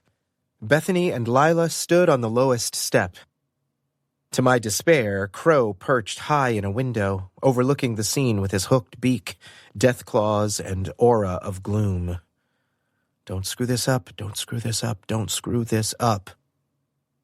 Swallowing, I tugged at the high neck of my tunic, then adjusted the drape of my cape. I crossed my legs, then uncrossed them and settled my feet flat against the floor. I clasped the arms of the throne, then placed my hands in my lap, then decided that one arm on the throne and one in my lap would look the most nonchalant. Stop fidgeting, Matt said, voice low. You'll do fine. Okay. I went with sitting like a statue, which wasn't unnatural at all. My back was so straight I could have been used as a measuring stick. Announcing the Lord and Lady of Summerhill, William and Eliza and their family, the page called as the two finely dressed individuals entered the throne room, followed by a large crew of children and servants. The Lord bowed, and the lady curtsied. Welcome to the castle, I said stiffly, while doing my best impression of Harlow. We're pleased you've traveled so far to attend the feast. It's our pleasure, King Auric, the Lord addressed me, returning my stilted language. He eyed me with thinly veiled suspicion and disbelief. We have brought our household members, including our eldest two children, who may be interested in squiring with your first knight. Two young adults strode forward, both of them about my age, and both of them taller and bulkier than me. For a moment, I thought they were going to charge the throne and throw me off, but instead they paused, cast a vaguely disconcerted look at Matt and his staff, then kneeled. Oh, don't do that, I said quickly, waving my hands. Please, that is not necessary. They exchanged a glance and stood. I gestured to my side. This is Sir Ryan and General Shauna. They will be deciding who becomes a squire. I suggest observing a training before the feast. Yes, sire, they said in unison. Until then, please make yourselves at home. The castle staff will show you to your chambers and take care of your needs. They bowed. Thank you, sire. After a few bustling minutes, the group was escorted out of the throne room and into the guest wings of the castle. I let out a breath. How many of these do we have to do?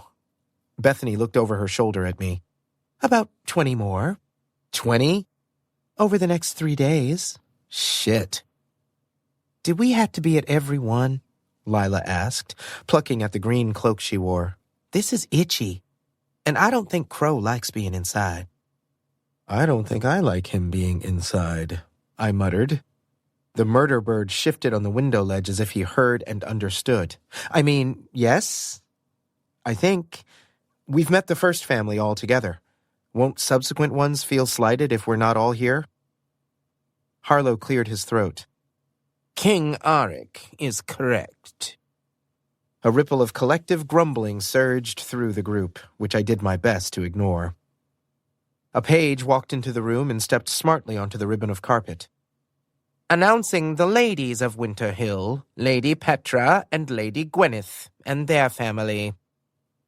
We all snapped to attention, resuming our positions, and I mustered my best smile.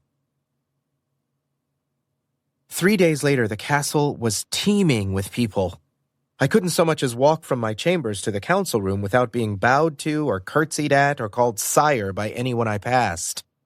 I had to wear the crown at all times, and it weighed heavy on my brow. I couldn't be silly or make faces or run around in an untucked tunic with my hair untamed. I couldn't slurp my soup for fear of one of the guests seeing or hearing. I couldn't even spar with Ryan without 6 people clapping each time I did something remotely skillful. It was madness. But it also meant we had succeeded in filling the court with people who acknowledged me as king. It was a win, even if an annoying one. I was relieved to find several potential suitors my age among the visiting nobles. One of the Summerhill young adults who engaged Sir Ryan in deep discussions about chivalry and shared the same gods as him was quite striking in appearance, and they had glanced meaningfully in my direction a few times. Though I wouldn't say no to a dance during the masquerade, and while I may have harbored an inappropriate thought or two while alone in my chambers when considering them as a potential soulmate, my heart didn't thump wildly the way it did when I thought about Matt. Though I had to remind myself that the level of feelings I had for Matt wasn't a realistic standard for week-long courtship.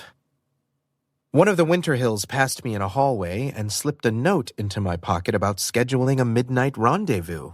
And while I was flattered, I didn't have the heart to engage in a moment that might not possibly go any further than one night. I knew the feast was a mission of my life or my death, but even with that knowledge, my focus was more on getting through to the other side of the chaos. I also thought about Matt constantly. How he'd muttered my name before he curled up on the sofa in the library. How I'd only seen him at announcements, demonstrations, and in passing since the arrival of our guests.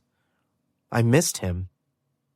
It was weird to miss someone who was within reach, but I did. I missed him fiercely, and it hurt to think about how this was just a taste of the future. A future where I was bonded with someone else. And while Matt would technically still be in my life, it wouldn't be the way I wanted. It was one thing to think about all of this as a concept, but experiencing it was vastly different. I wondered if the ache would fade in time, or if it would always feel this sharp, this immediate. Despite my heartache and the fact that my attention was split between so many things at once, I hadn't screwed up royally yet. Yes, there was skepticism from our visitors. There was wariness. There was disbelief. There was concern. But I hadn't experienced any outright hostility, and none of our guests had tried to point a sword or dagger in my general direction. Having the others around me helped, since they were an intimidating group. People frequently stared at Matt's staff and Bethany's harp, as many remained wary of magic in the aftermath of Barthley.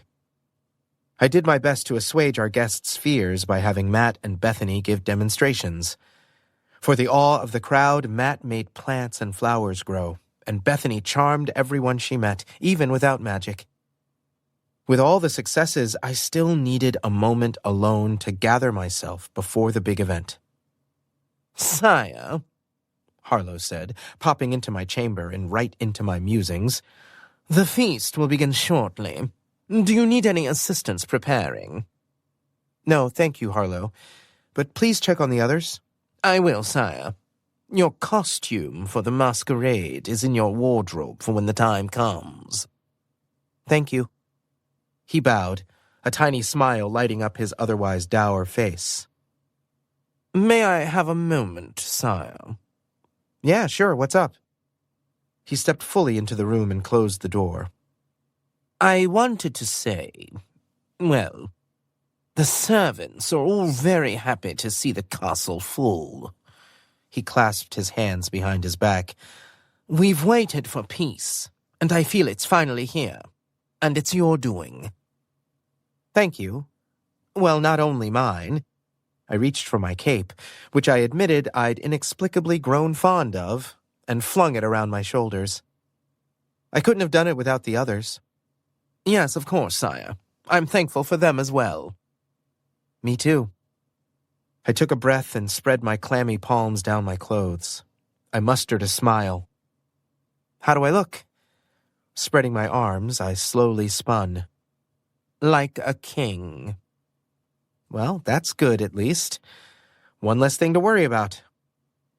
I followed Harlow out my door and clapped him on the shoulder when I passed.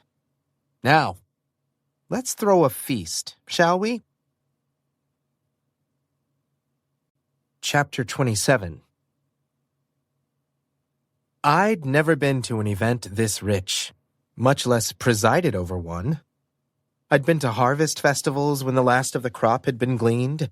I'd been to wakes when the village lost one of its members. I'd been to celebrations when two people desired to bind themselves to each other. But I wouldn't categorize any of those as feasts. This was a feast. There was enough food to feed a small village for months. I tried to quiet my feelings of guilt by reminding myself that this was an effort of goodwill and would benefit everyone if I could pull it off. Kind of sickening, isn't it? Bethany asked, leaning over to whisper in my ear as everyone shuffled in and took their seats, curtsying and bowing to me before they did so. I nodded. I sat in the middle of the head table, which looked out over all the guest tables. Bethany was on my immediate left and Matt on my right. Lila and Ryan were next to Matt, and Shauna and Meredith next to Bethany. Standing off to the side was Harlow, who raised his eyebrows and nodded meaningfully toward the guests. Right. I was supposed to make some sort of welcome speech. The tables were buzzing with chatter and laughter, so I stood and cleared my throat. Almost immediately, the attention of the room shifted toward me. In the span of a few seconds, the crowd had quieted. Thank you all for joining us for this winter feast, I said, indicating the massive spread. I'm grateful we now can begin to heal the wounds that the previous regime inflicted upon our great kingdom and realm. My council and I will endeavor to ensure that peace will grow across the land and that kindness and friendship will be the rule instead of the exception. Now, I grabbed my goblet and raised it to the crowd. To new friends! To new friends, they chorused. I drank from my goblet of water and set it down. Let's feast! I sat just as someone from the crowd yelled out, Long live King Auric the Kind! Yes, long live the king! Long live the king! My friends echoed. I suppressed the scowl that I wanted to give them all and smiled instead. After the cheers died down and everyone tucked into their food, Matt leaned on my shoulder. How long did you practice that speech? Days! He laughed. What? I wanted to sound kingly, so I practiced. Did it sound okay? Matt's soft smile made my middle thrum. It was amazing. He downed his own goblet and reached for the pitcher of wine and filled it to the brim. You're amazing, he added. I looked away quickly, my face hot and my throat suddenly tight. I forced a smile and clinked my cup to his. Glad you finally caught on, I said, with as much self-importance as I could muster. Rolling his eyes, he focused on his meal, dishing a huge helping of mashed potatoes onto the fine pewter of his plate.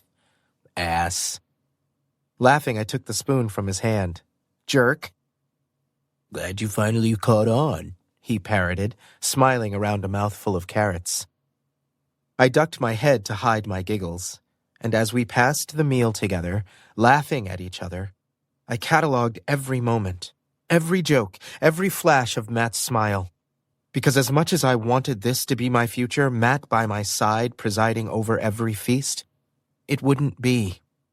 And the bitter sweetness of that knowledge seeped into the spaces between us.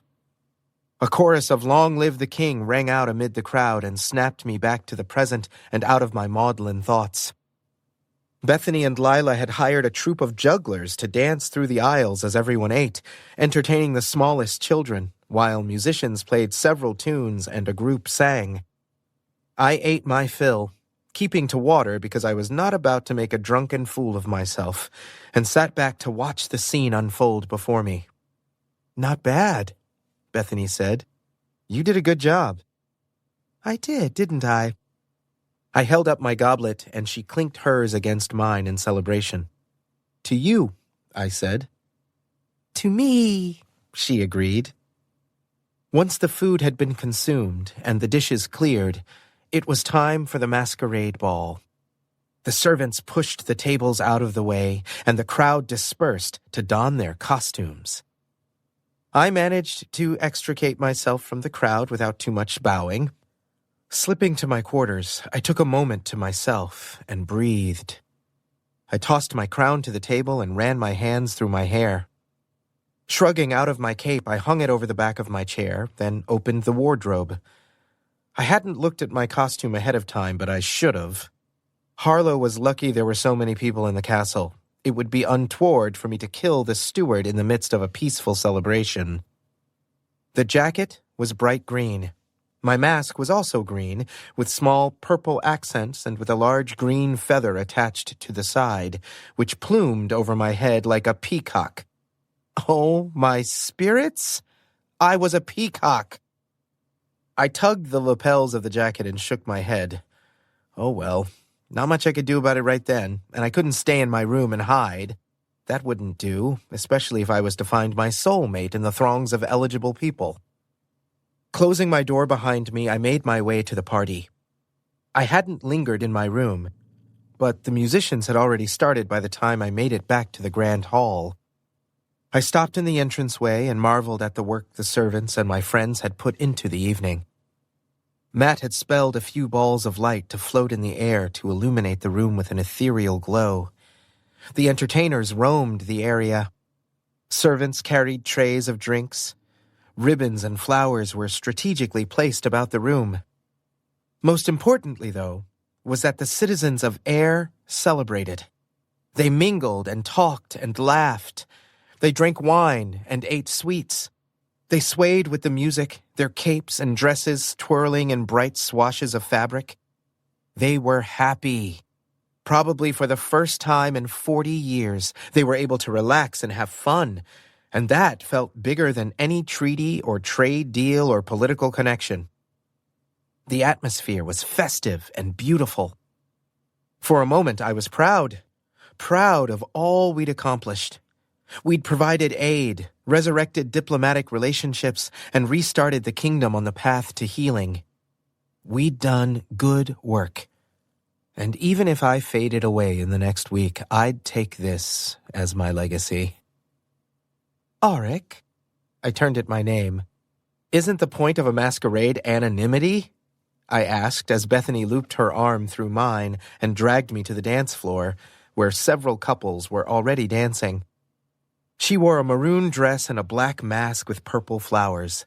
Sparkles and glitter adorned her cheeks. She huffed at me. "As if everyone doesn't know the green peacock with the red hair is King Auric the Kind." She spun me around and clasped my hand, guiding my other hand to the indent of her waist.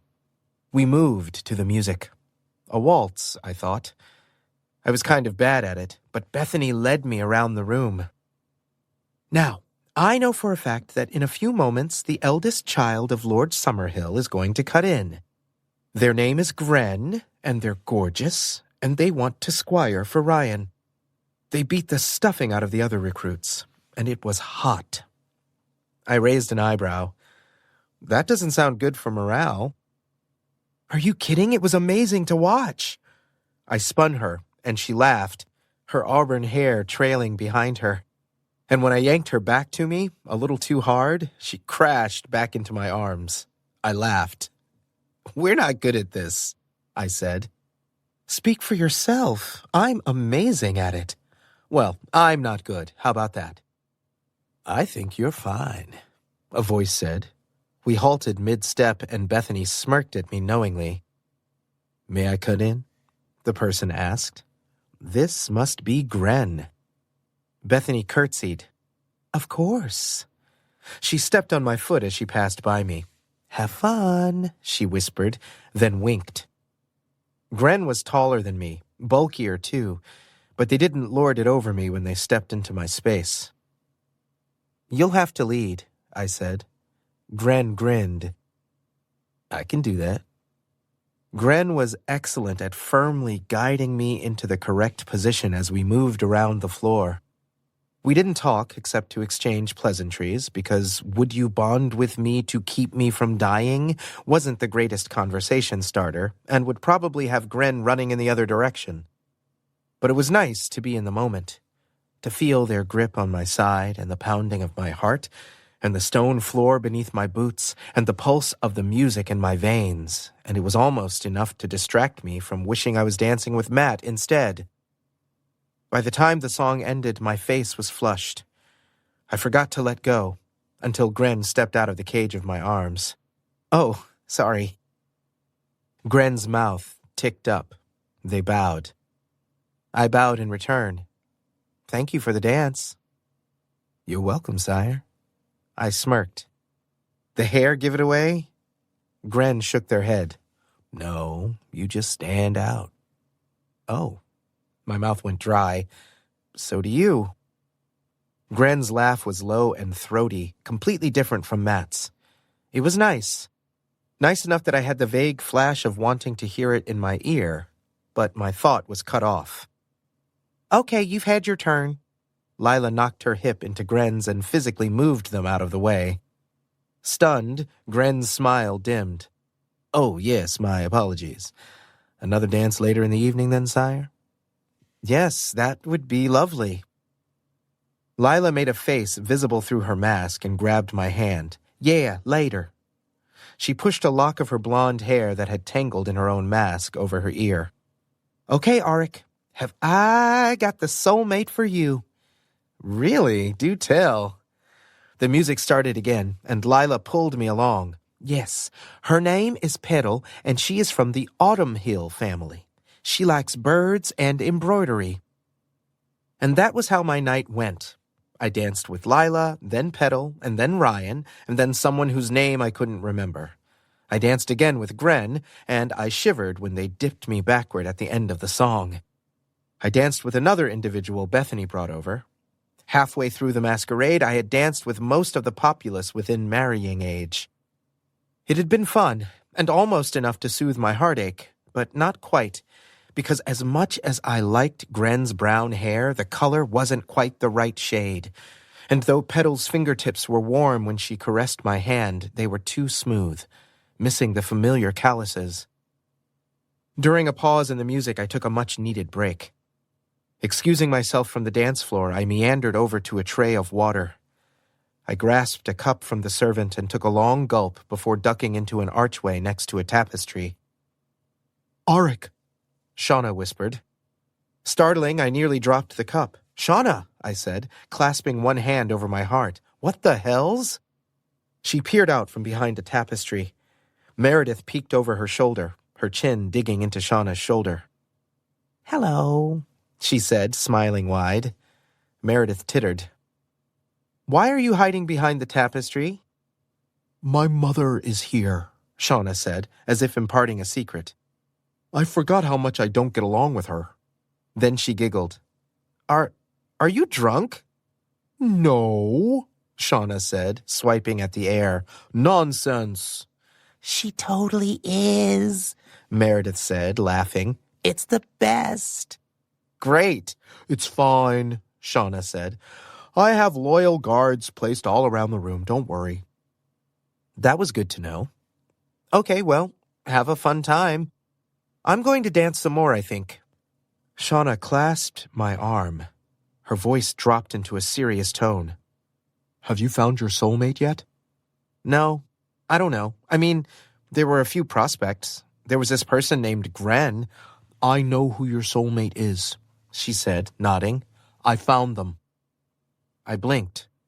I'd assumed Bethany and Lila were the only ones trying to set me up with someone, but Shauna must be in on it too. The three of them must have had a side bet. Go on. She pointed down the length of the room to a darkened corner.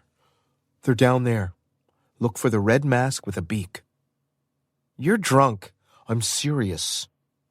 Well, it couldn't be any worse than the handsy lady who grabbed my ass a few dances ago. "Okay, I'll go talk to them."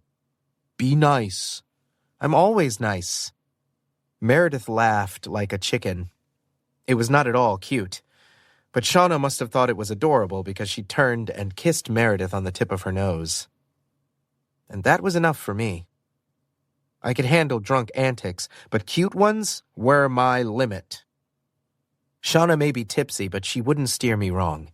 She hadn't in the past, even when I had annoyed her.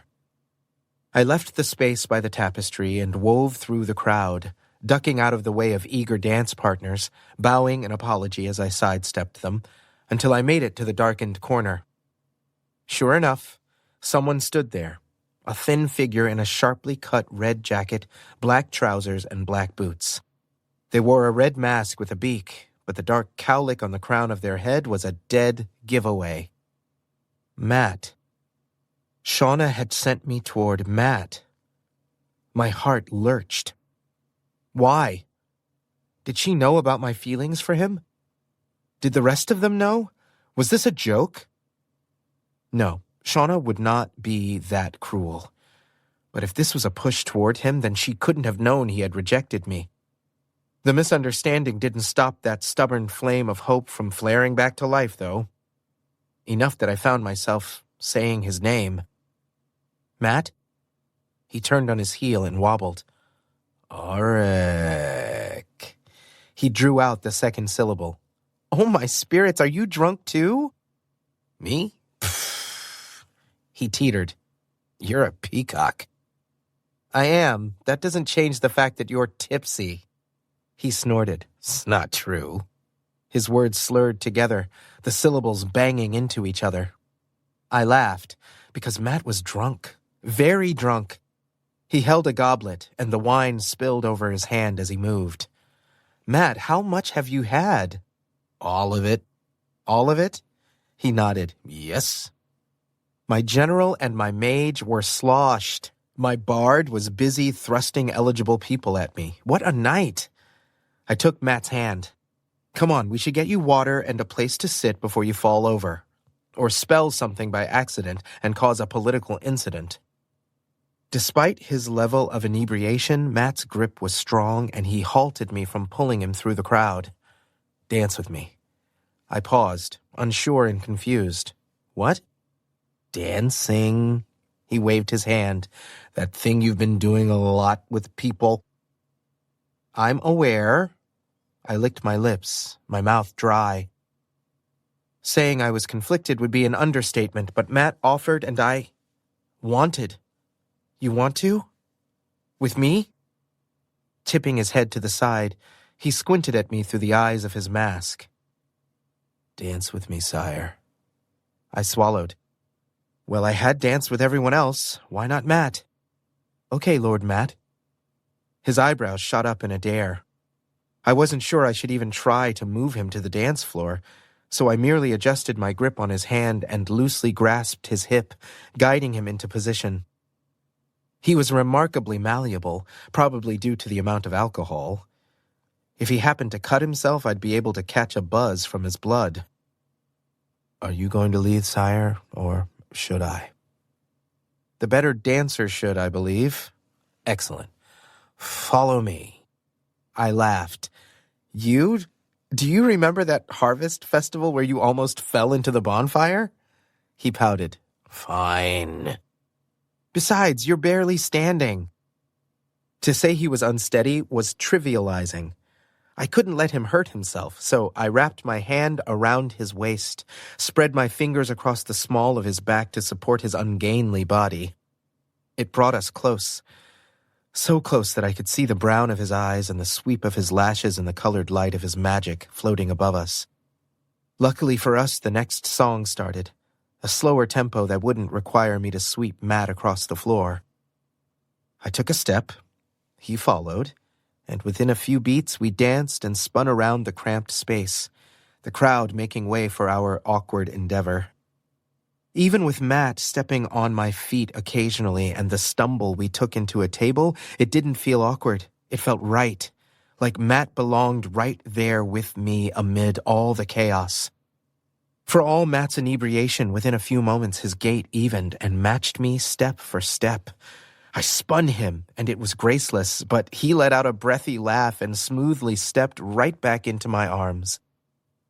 Smiling, I pulled him closer, until there wasn't anything between us but fabric and air. His breath hit my chin, and he smelled of wine. His grip on my hand was firm. His other arm curled around my shoulder. His fingertips dug into my jacket, blunt points of pressure. I was a prisoner to the moment, aware of him on every level, where he was pressed against me, where he wasn't, where I wanted him to be. Despite how painful it would be later, I was unwilling to let go. My heart pounded. My entire being yearned for him. It was a kind of magic, being this close to Matt. Seeing the dimple of his cheeks, the mole on the side of his neck, the scar on his chin, the pulse of his throat.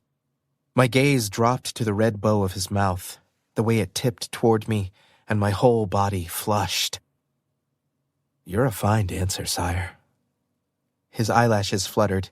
He ducked his chin and looked away, and I wanted him to look back to me, to look at only me. "Stop calling me sire."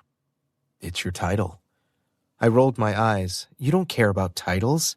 "No," he said, and then his gaze was back on me. He licked his lips. "I don't. I care about you." "Yeah?" I asked, my voice low and breathless, so achingly full of hope that I couldn't hide it even if I wanted. "You do?" "I always have." His forehead crinkled. "Before everything." He abruptly stopped dancing, and I stuck in my spot. He curled his hand around the back of my neck, then pulled me to him. He kissed me. He kissed me in the middle of a crowd, pressing his mouth into mine, insistent and inelegant, and the best thing that had ever happened to me. I froze, and then I kissed him back because this was Matt. Matt was kissing me. I tightened my hold on him, crushing him to me because I never wanted to let him go. This was everything I had wished for since I'd fulfilled the prophecy, and it was happening. Maybe I'd get my fairy tale ending. Maybe a happy ever after was written for me after all. I was only vaguely aware that the music stopped. Someone pulled on my arm. I shrugged them off because I wasn't going to stop kissing Matt for anything. But it was Matt who broke away. His lips were red, his face was pink, his eyes were wet. "Oh shit," he said, pressing his fingers to his mouth. "Oh shit." Then he turned on his heel and ran. "Matt!" Bethany tugged on my arm and I whirled on her. "What the fuck, Bethany?" She narrowed her eyes. "You were making a scene," she hissed, "and now you're making a worse one. But go after him. I'll deal with this." The "this" was a bunch of gossips and whispers and people holding their hands to their mouths in scandalized fashion. Oh, yeah. The king probably shouldn't make out with his mage in the middle of a masquerade. But whatever, Bethany would fix it. She could charm a snake out of its skin if needed. She pushed me before I could make the situation any worse by speaking, and I took off running after Matt. The halls outside the throne room were also crowded, but with smart individuals who took their trysts out of the view of the general crowd. Noted, next time, kiss Matt in the hallway. If there was a next time. There better be a next time. I desperately hoped there would be a next time because I loved him. And maybe, just maybe, he loved me too. Or maybe, a voice of doubt whispered to me, he was just drunk and overwhelmed, and maybe he didn't mean it. He could be embarrassed. I shook my head, trying to dispel those thoughts. Whatever it was, I had to find him. The plume of my feather bounced and smacked me in the head as I ran. I ripped off the mask as I skidded to a stop in front of the doors to the library and threw them open. Matt stood by the table, head bowed, mask thrown on the ground. His shoulders shook. "Matt!" He whirled and wiped his sleeve over his face, hurriedly scrubbing away the evidence of his distress. "Hey," he said, his face red with wine and tears. Sorry." His voice was scraped raw. I held up my hand and crossed the distance between us. My hands trembled as I touched his face and crowded close to him. "Hey," I said. "Are you okay?" "No," he said, face crumpling. "I'm drunk." My throat clogged. "I know you are. It's okay." I wanted to cry. I wanted to take Matt to my room and kiss him until my lips went numb and we fell asleep tangled in the blankets. I wanted to tell him I loved him. I didn't want him to be sad. I wanted him to be okay. "I shouldn't have done that," he said, looking devastated. I sucked in a harsh breath. Fear and worry swirled in my stomach. Why? Tears leaked out of the corners of Matt's eyes. Because I can't, no matter what Bethany says. It was like being stabbed. I'd been stabbed once. Well, not really stabbed, grazed by a knife in a fight. We'd run into a few followers of Barthley on the journey, and one managed a lucky strike to my side before Matt had blasted him with magic, and Shauna ran her sword through him. He'd only given me a flesh wound, but it had bled fiercely and hurt like a motherfucker. This was worse. This was much worse. Fuck. Bethany must have meddled and asked Matt to at least try to be with me in order to help keep me from fading. Knowing that Matt had tried, yet couldn't follow through, hurt worse than his first rejection. It hurt us both, and I hated it. I hated the situation. I hated that Matt couldn't feel for me the same way I felt for him. I hated that he'd tried to force himself to. I hated every tear that slid down Matt's flushed face. I swiped my thumb over his cheek and wiped one away. "You don't have to do anything you don't want, Matt. Please don't do anything you don't want, even if you think it would make me happy." His eyes fluttered shut. "King Auric the Kind," he said on a breath. "Always saying the right thing, doing the right thing, utterly unselfish." "Not true," I said. "I'm a horrible brat. I'm selfish. I'm the worst. I drugged our friend to see if she liked me." Matt chuckled through his tears. Poor judgment. "I have so much of that." I rocked back on my heels. If there was one thing I could try to give Matt in this moment, it was a way out. "You're drunk." "I am." Matt stepped away from me and I felt the loss of his warmth keenly. If Matt's kiss was the best thing ever, this was the worst. He crossed the room and rummaged around in a basket that was haphazardly left by the couch. It was the one from that day with Lila, the picnic Matt had orchestrated that went terribly awry due to her deathbird. He yanked out a bottle and held it up. "What are you doing?" "Sharing a drink with my king," he said. His voice tinged with bitterness. Then he softened. "With my best friend."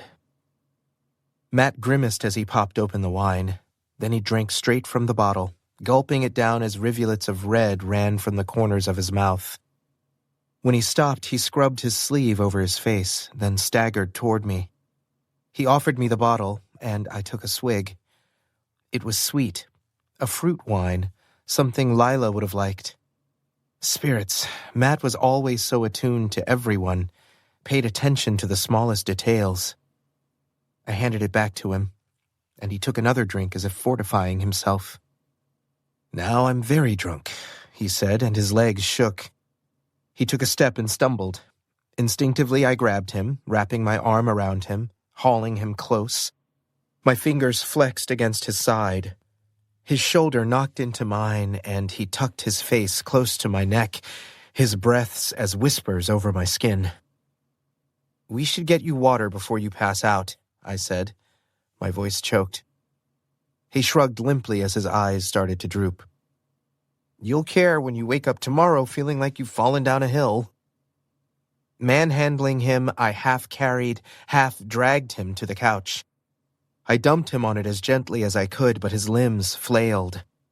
Curling up on the cushions, he tucked his hands beneath his head as I draped the blanket over him. "I'll fetch you water." I straightened, but his hand shot out from beneath the blanket, his fingers wrapped around my wrist. "Stay." His eyes were already closed. He was on the verge of passing out. A glass of water wasn't going to help him. I needed to return to the masquerade and dance and mingle and find someone willing to be my soul bond.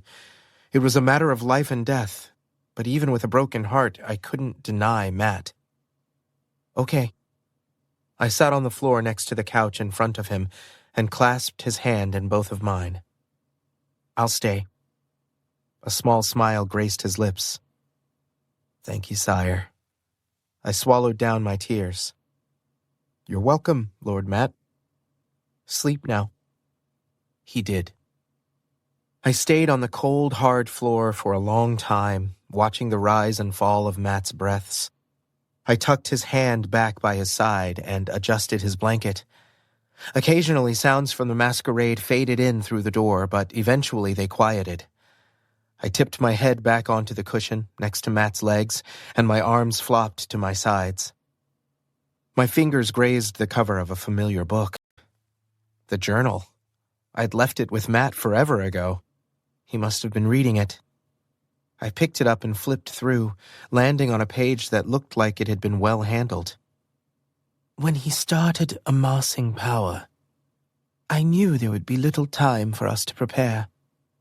Rumors came swiftly of a dark mage, one who would see the downfall of us all. Our prophets had seen the end of my family's line, but we didn't realize it would come so soon. While my father and sisters prepared for battle, I pushed my lady away. She wanted to stay by my side, but I wouldn't allow it. Couldn't allow it. Because I loved her, and knew her staying would also be her end. I couldn't bear the thought. I loved her so fiercely. I only thought of her safety, her happiness, and I would not be the cause of her death. I let her go. It was the hardest thing I'd ever done, but I let her go and faced my destiny on my own.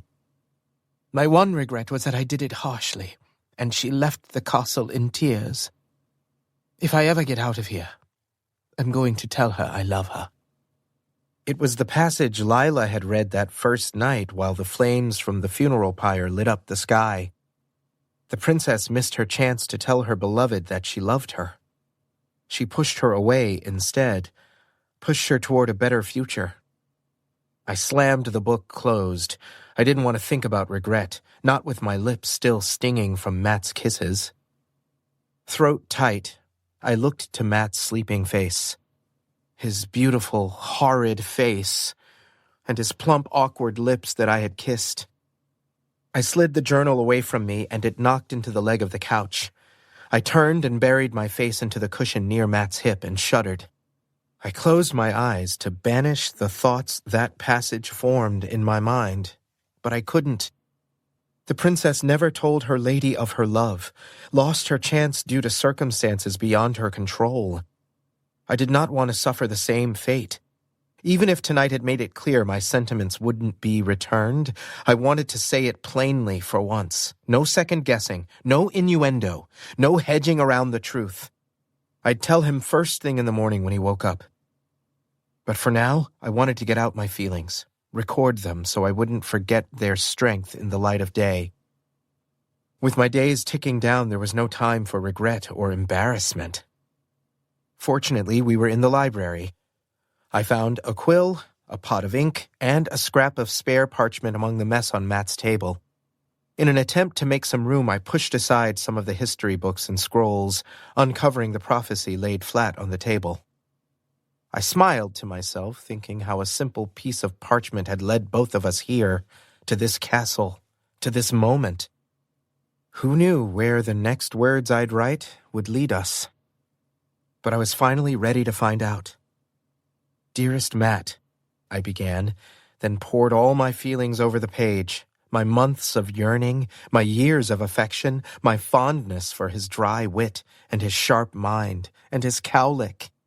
I wrote of my previous plan to tell him about my feelings toward him when the prophecy ended. And then, when it didn't, my fear that he'd feel obligated to bond to me if I told him the truth in the light of my circumstances. And lastly, the hope I felt when he kissed me at the ball tonight, but my understanding that he didn't feel the same way. When I was done, I signed it Love Always Auric with a flourish. I put down the quill and wiped my ink-stained hands on my trousers. With all that completed, I still didn't want to leave him. I'd have a horrible neckache in the morning, but I chose to sit on the floor and rest my head on the couch. I would undoubtedly endure a lecture from Harlow tomorrow about skipping out on the masquerade and abandoning my guests, but it was a small price to pay to be at Matt's side. Chapter 28. A frantic knocking launched me out of sleep. I rubbed my sore neck and cursed. Sunlight streamed in the windows like a blade. I groaned and held up my hand to block it, though it didn't help much. Ow, fuck, Matt said, pulling his blanket over his head. What the hells? Oh yes, Matt. He drank. We danced. We kissed. I chased him. We fell asleep. He was hungover and hating life. I loved him. He didn't love me. Why does it taste like something died in my mouth? Matt asked. He squinted out from the cover of the blanket. His eyes were bloodshot. A crease from the cushion ran across his cheek. His hair stood on end. You drank all the wine in the castle. Oh, he said. He smacked his lips. Oh. Yeah. He rubbed a hand over his face. What else did I do? I rolled out of the way of the sun and sprawled on the stone, my face luckily in a shadow. What do you mean, what else? I remember the feast. I remember dancing. What happened after? How did I get in here? My body went cold. My stomach sank. You don't remember? He groaned low. Oh, spirits, did I dance on a table? Turn someone into a toad? He made another miserable noise. My head, my brain is leaking from my ears. You... I swallowed. Don't remember dancing with me? The knocking came again, louder this time, insistent. With you? Despite the sun, he fully emerged from beneath the blanket and gingerly sat up. He turned a shade of green and clapped a hand over his mouth, swallowing several times. I squirmed away just in case, but he kept himself together. No, he whispered. We danced. He watched me warily. When I considered how I was going to handle my confession this morning, I hadn't factored in the possibility that Matt might not remember that we'd kissed. And as another round of aggressive knocking started and Matt scrunched his face in pain, telling him all that had happened in a rush while he tried not to vomit didn't seem the best option. Later, then. We'd have to talk later, but right now the easiest solution was to tell a shortened version of the truth. Yeah, you stepped on my feet in the most awkward dance in the history of this kingdom. And then we came in here to escape the masquerade. You drank more, then passed out. He wilted in relief. Oh, thank the spirits. My heart cracked a little more. The knocking continued. Come in, I yelled, hoping to break the weird tension between us. Groggy, I was not in the mood for any of it. Harlow cleared his throat as he strode into the room. Sire, he said, cutting me off, your guests are waiting for you to join them for breakfast. Are you serious? As a heart problem, sire, Harlow said dryly. Ugh. Why was sarcasm the thing that Harlow picked up from his interactions with me? Where? In the formal dining room. I stood and staggered. My legs tingled, and I couldn't tell if my feet were just asleep or had disappeared altogether. That could be a problem. Matt groaned like he was dying and rolled to his side, turning faintly green. Please don't mention food, he whined. Stay here. Let Harlow take care of you. I rushed past Harlow, my gut swirling with emotions. Matt needs water, maybe some wine, definitely a painkiller. Of course, sire. Harlow cleared his throat. Might I suggest you return to your chamber and change before meeting your guests? I looked down at myself. I wore the costume from the night before. My shirt was untucked and wrinkled. I knew my hair was a mess without glancing in a mirror. My face flushed in embarrassment. That bad, huh? Harlow hummed. To put it bluntly, yes. Right. I was about to complete a walk of shame in my own castle. And not even really a walk of shame at that, because Matt and I hadn't done anything beyond kiss. Matt. I stared at his pinched face as he gamely tried to ignore the sun and Harlow and the task of waking. Yes, we'd talk later, after he felt better. Saya, Harlow prompted. Yes, going. I shook myself out of my thoughts and placed all of it, Matt, my feelings, the soul bond, aside. I had to go be king. Breakfast was awful. I sat at the head of an exceedingly long table full of nobles, most of whom were half asleep. The few who were awake watched me with sharp gazes, and I was thankful Harlow had laid a set of clothes out for me on the bed. The last thing I needed on this already horrible day was to commit a social faux pas that undid the progress we'd made with the court. As it was, none of the guests spoke, everyone exhausted from the grand feast and ball. Based on their appearances, I wondered how late the party had gone, and why breakfast had been scheduled for so early the next day.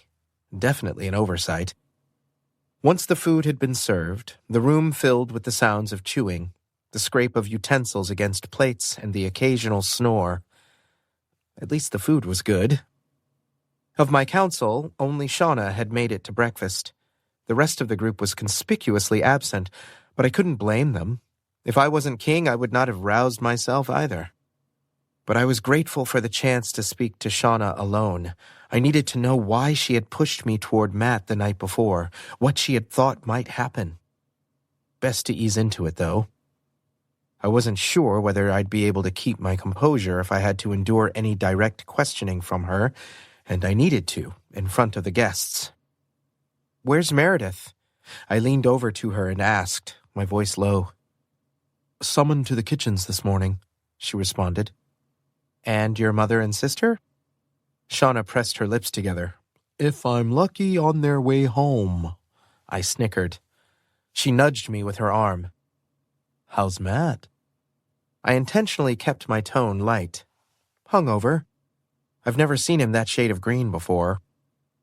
Shauna muffled a laugh into her palm. Thank the spirits for convenient segues. Speaking of Matt, I started, last night, why did... Psst, sire. I swung my head to the sound and spied Meredith in the doorway. She looked pale and twitchy, which seemed to be the normal state of folks the morning after a ball. What worried me, however, was how she frantically beckoned me to her. I cocked my head to the side. Shauna had noticed as well. Her eyebrows nodded. Well, I better find out what crisis awaited me. It couldn't be more awful than this painfully awkward breakfast. I stood, my chair scraping loudly in the hall, alerting everyone to my imminent departure and startling those who had fallen asleep in their chairs. I cleared my throat. Apologies, I have business to attend to. Please continue to enjoy your breakfast. Then I turned on my heel and strode out, Shauna right behind me. Mary? Shauna said, voice gentle once we cleared the other side of the door. She took Meredith's hand in hers. What's wrong? Mary, how disgustingly cute. I think I've done something wrong, Meredith said, eyelashes wet. That's okay, I do things wrong all the time, I said, forcing a smile. And I'm the king, so it's not like we can't fix it, whatever it is. Meredith didn't take comfort in my words. In fact, they seemed to upset her more. Shauna shot me a glare. Just tell us what's wrong. I was in the kitchens, and I was summoned to the library to take Lord Matt some water and wine, since he was not feeling well. My whole being went cold. This was about Matt. Is Matt okay? I asked slowly, vaguely terrified. She didn't answer. She bit her lip as she looked to me with wide eyes. I'm sorry. I sucked in a harsh breath. What happened? We were talking, and he seemed really distracted. I tensed. I mentioned how wonderful the ball was, and how much fun everyone had, and about all the wine we'd drunk. And I told him I was happy for him since you and he... She winced. My knees went weak. I staggered and leaned on the wall, the back of my head thudding against the stone. Shauna grabbed my arm, steadying me. Auric, what am I missing? I rubbed my chest. He didn't remember. When he woke up this morning, and I didn't tell him. Oh, Auric, Shauna breathed. Meredith's face crumpled. He became upset and he wrote a note. He told me to wait an hour before I gave it to you. He made me promise, but I didn't think it should wait that long, so I waited half the time. She reached into the pocket of her apron and shoved a note at me. I took the piece of parchment from her with trembling hands and unfolded it. Auric, I'm sorry. I can't. I need time and space. I'll return when I can. Your friend, Matt. Oh. No. No. He couldn't leave. He wouldn't leave. He wouldn't go when he knew I couldn't follow. Would he? Auric, Shauna asked. What does it say? I didn't answer. I crushed the parchment in my sweaty fist and pushed away from the stone. I ran. Dodging servants and guests, I sprinted through the castle. I had to explain. I had to tell him the full truth. If he wanted to go after that, I wouldn't stop him. But I didn't want to be like the princess. I didn't want to live the rest of my life in regret. With Shauna on my heels, I burst into Matt's room. He wasn't there. His staff wasn't propped by the dresser. His satchel wasn't hung around the bedpost. His blankets were rumpled. I crossed the small space and flung open the wardrobe. Clothes were missing, as was the heavy cloak he wore. I met Shauna's worried gaze. Matt's gone, I whispered. He had left. Matt had left. Fuck. Tears sprang to my eyes. My heart sank. I stumbled, dizzy, out of breath, and knocked into the bed. His stupid note was still clutched in my hand, and I tore it up. I ripped it into a dozen tiny pieces because I'd fucked it up. I ruined our friendship. I shouldn't have kissed him. I should have kissed him sooner. I should have said something ages ago. I shouldn't have said anything at all. I should have pushed him away in the library. I should have held him closer. Anything would have been better than wallowing in this interminable pining, this half-life of waiting for magic or fate to thrust me in the right direction. I was finally ready to take charge, but it was too late, and I lost Matt for it. Breath hitching, I felt my anxiety spike. The only person I'd ever wanted, my soulmate, had ridden off into the sunset, and unless I found a replacement in a few days, I would be the shortest reigning king in a century. A tear slid from the corner of my eye. Oh, Auric, Shauna said, wrapping her arm around me. It will be okay. I hope so. She squeezed me. I know it will. Don't give up. I swallowed the lump in my throat and nodded to placate her. I followed her from Matt's room and into the hallway. I made it only a few steps and then the world spun beneath my feet. I staggered. My whole body tingled. Not just my hands or my feet, but my entire being trembled and wavered. I stumbled to my knees. Auric? Shauna's voice was far away, like hearing a sound through water. She grabbed my arm. Auric! I didn't respond. Instead, my world tilted. A stabbing pain pierced my head, and I pitched to the side. Between one breath and the next, I passed out. Chapter 29. I woke up in my room. I had flashbacks to the day I tried to abdicate. This time the pain wasn't as immediate or acute. It still sucked, though. I rolled to my side and groaned, my muscles cramping beneath my blanket. Okay, never mind. This was just as bad. Ow. Auric? Bethany? Her hand cupped my cheek, and I pried my eyes open to her concerned face. There you are, you jerk. How are you feeling? Like I was beaten with a stick. Good to know your flair for the dramatic wasn't bruised when you collapsed. I made a face, not funny. No, she agreed. Not at all. Lucky that Shauna was with you. She kept you from braining yourself on the stone. Nice. I can always count on Shauna. How long have I been out? Most of the day. It's past dark. She wrapped her arm around my shoulders. Can you sit up? Yeah, I think so. That was a lie. I had no idea. Everything trembled. She eased me into a sitting position and stacked pillows behind me. Stay still and don't do anything stupid. My hands shook when I took the cup she handed me, and I splashed a bit as I drank. I was exhausted. My spirit was thin, stretched out like I was hollowed, insubstantial. I felt translucent. I didn't think it would happen so quickly. I still had a few days left, but magic, apparently, was a fickle bitch. Who knows I passed out? Oh, everyone, Bethany said with false cheer. The healer from the town checked you over and said you passed out because you hadn't eaten. Her brow furrowed.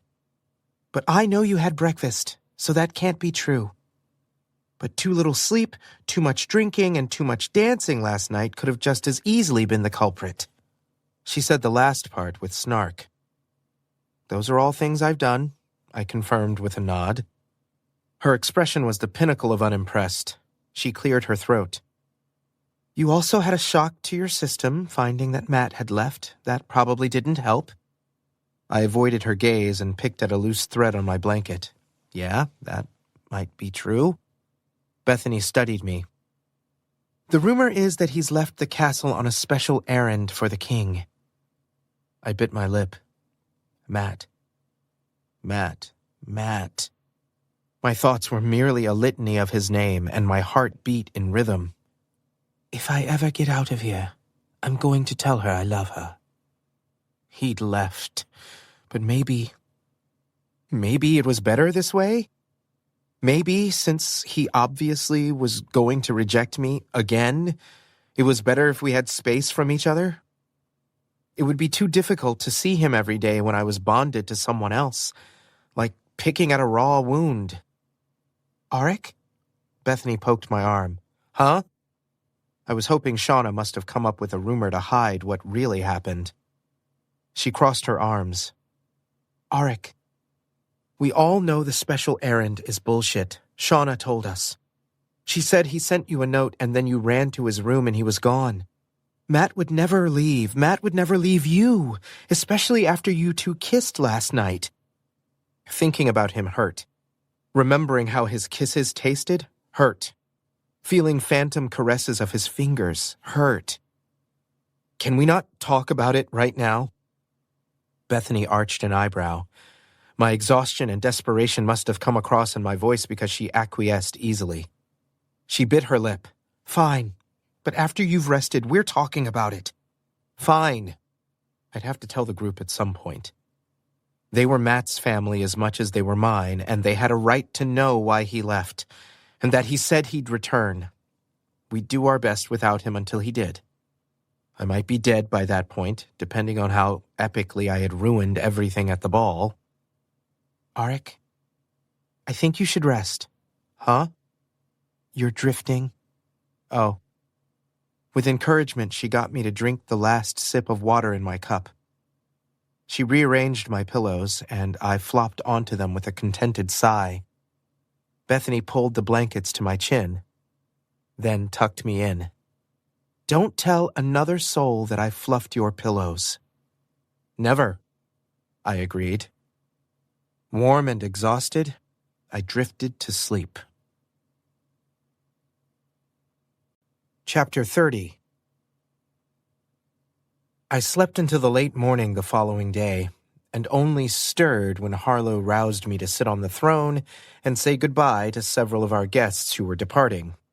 Despite the awkward kissing moment at the ball, the feast was a success in that several of the noble families left their children at the castle to squire and train to become knights. Gren was one of them, as was Petal. I sat on the throne and did my best to project nobility. Shauna was the only member of the council there with me, the only one who hadn't made up an excuse to skip out. I didn't blame them. Despite sleeping for an entire day, I was tired to my bones and wished for the comfort of my bed. I wish we could stay longer, the Lord of Autumn Hill said, bowing in front of the dais. "But we must travel before the first snow." "I understand. Thank you for coming. Know that the castle will always be open to your family." "That is very generous, King Auric," the Lord said, sweeping his hand to the side. "Our family will take you up on that offer in the spring. Until then, please." He snapped his mouth shut when he straightened, staring at me with oddly oriented eyebrows. Is something wrong?" I asked, as the Lord's face lost color and his expression became one I could only describe as vaguely horrified. "Your ear," he whispered. My body had tingled for the majority of the day, and though I noted the increased buzzing in my ear, I thought it was another unfortunate side effect of being exhausted and having to sit through several meetings with lords and ladies. Apparently, it was not. "It's gone." "What was that?" Oh, poor timing of that question. "Gone? Surely you jest. Hilarious, my lord." I cleared my throat and nonchalantly tried to block my ear under the guise of adjusting my suddenly crooked crown. Shauna stared at me with wide eyes. She gave an almost imperceptible shake to her head.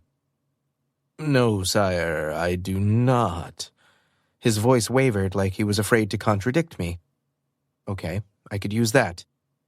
"Are you questioning your king?" I asked, as Shauna moved from her position beside me, where Matt usually stood, and blocked me from view. "No, sire, I am not." "Good. I believe it's time for your retinue to depart." "Yes, sire." "Have a good journey." I waved my hand and noticed it, too, was translucent. I shoved it back by my side, between my hip and the throne, and hoped my sleeve would hide the fact that my palm was see-through. "I hope to see you in the spring." "Yes, sire." The Lord of Autumn Hill peeked around Shauna's imposing figure, frowned, shook his head, then left the room. "Are there any more?" I asked Harlow. He nodded. "Yes, several." Shit. Shauna whirled on me. "What is happening, Auric? Why can I see through your ear and your hand?" "Well, it seems that I'm fading, just like the law said I would." "Shit," she echoed. "Exactly." "You're suspiciously calm," she said, hands on her hips. "You've known." "Oh, yeah, it's been happening for a while." "Auric! Look, we have—" I swung my head around to Harlow. "How many?" 5 more families, sire." 5 more of these to get through, I said, addressing Shauna. "Help me and I'll explain everything." She narrowed her eyes. "Harlow, summon Bethany." "Yes, General." A few minutes later, Bethany appeared, harp in hand, wearing a tight bodice and dress and looking as beautiful as she did the night of the masquerade. She swiped a finger along the line of her lips, cleaning the smudged lipstick. "This better be good. Petal and I were, talking." Great, another prospect gone. But yay for Bethany, get it. She paused at the base of the throne, her bright gaze sweeping over me, and I saw the moment she noticed my missing ear. "Auric!" I held up my hand. "Okay, yes, I'm fading, I'm aware. I need you to hide it." "Hide it?" She waved her hand at her own face. "How do I hide that you're translucent?" "I am?" "I can see the throne through your neck." "Well, that's not good, is it?" I snapped back. Shauna placed her hand on my shoulder as I slumped forward. I tried to catch my forehead with my hand, but that didn't work since my hand was fairly missing. I ended up falling forward and nearly braining myself with my knee. Ugh! "What do you want me to do exactly? I'm not Matt. I can't fix you magically." "No, but you can charm the people here into not seeing it." She tossed her hair. "Oh, yes, that I can do." She strummed her harp. The strings reverberated and the magic in the room grew.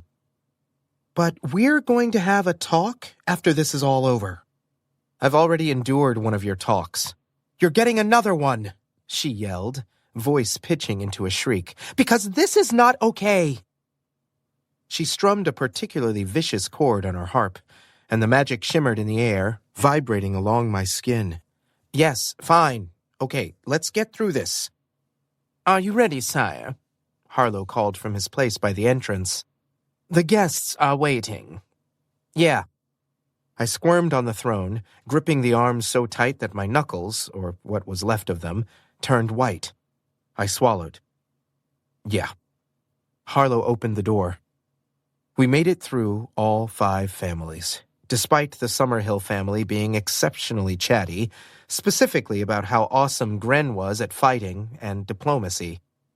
Each time I thought I'd been caught missing an essential body part, Shauna stepped in the line of sight of the lord or lady who made the confused or horrified face, and Bethany's strumming increased in frequency and sound. By the end of it, I was so thoroughly exhausted that I wanted to take a nap on the throne. Head tipped back, my eyes slid shut, and I went boneless. Auric, Bethany said, fingers tapping relentlessly against my cheek. Come on, wake up. Groaning, I cracked open one eye. One more minute. No! Rousing, I yawned so wide that my jaw cracked. Sorry, I'm tired.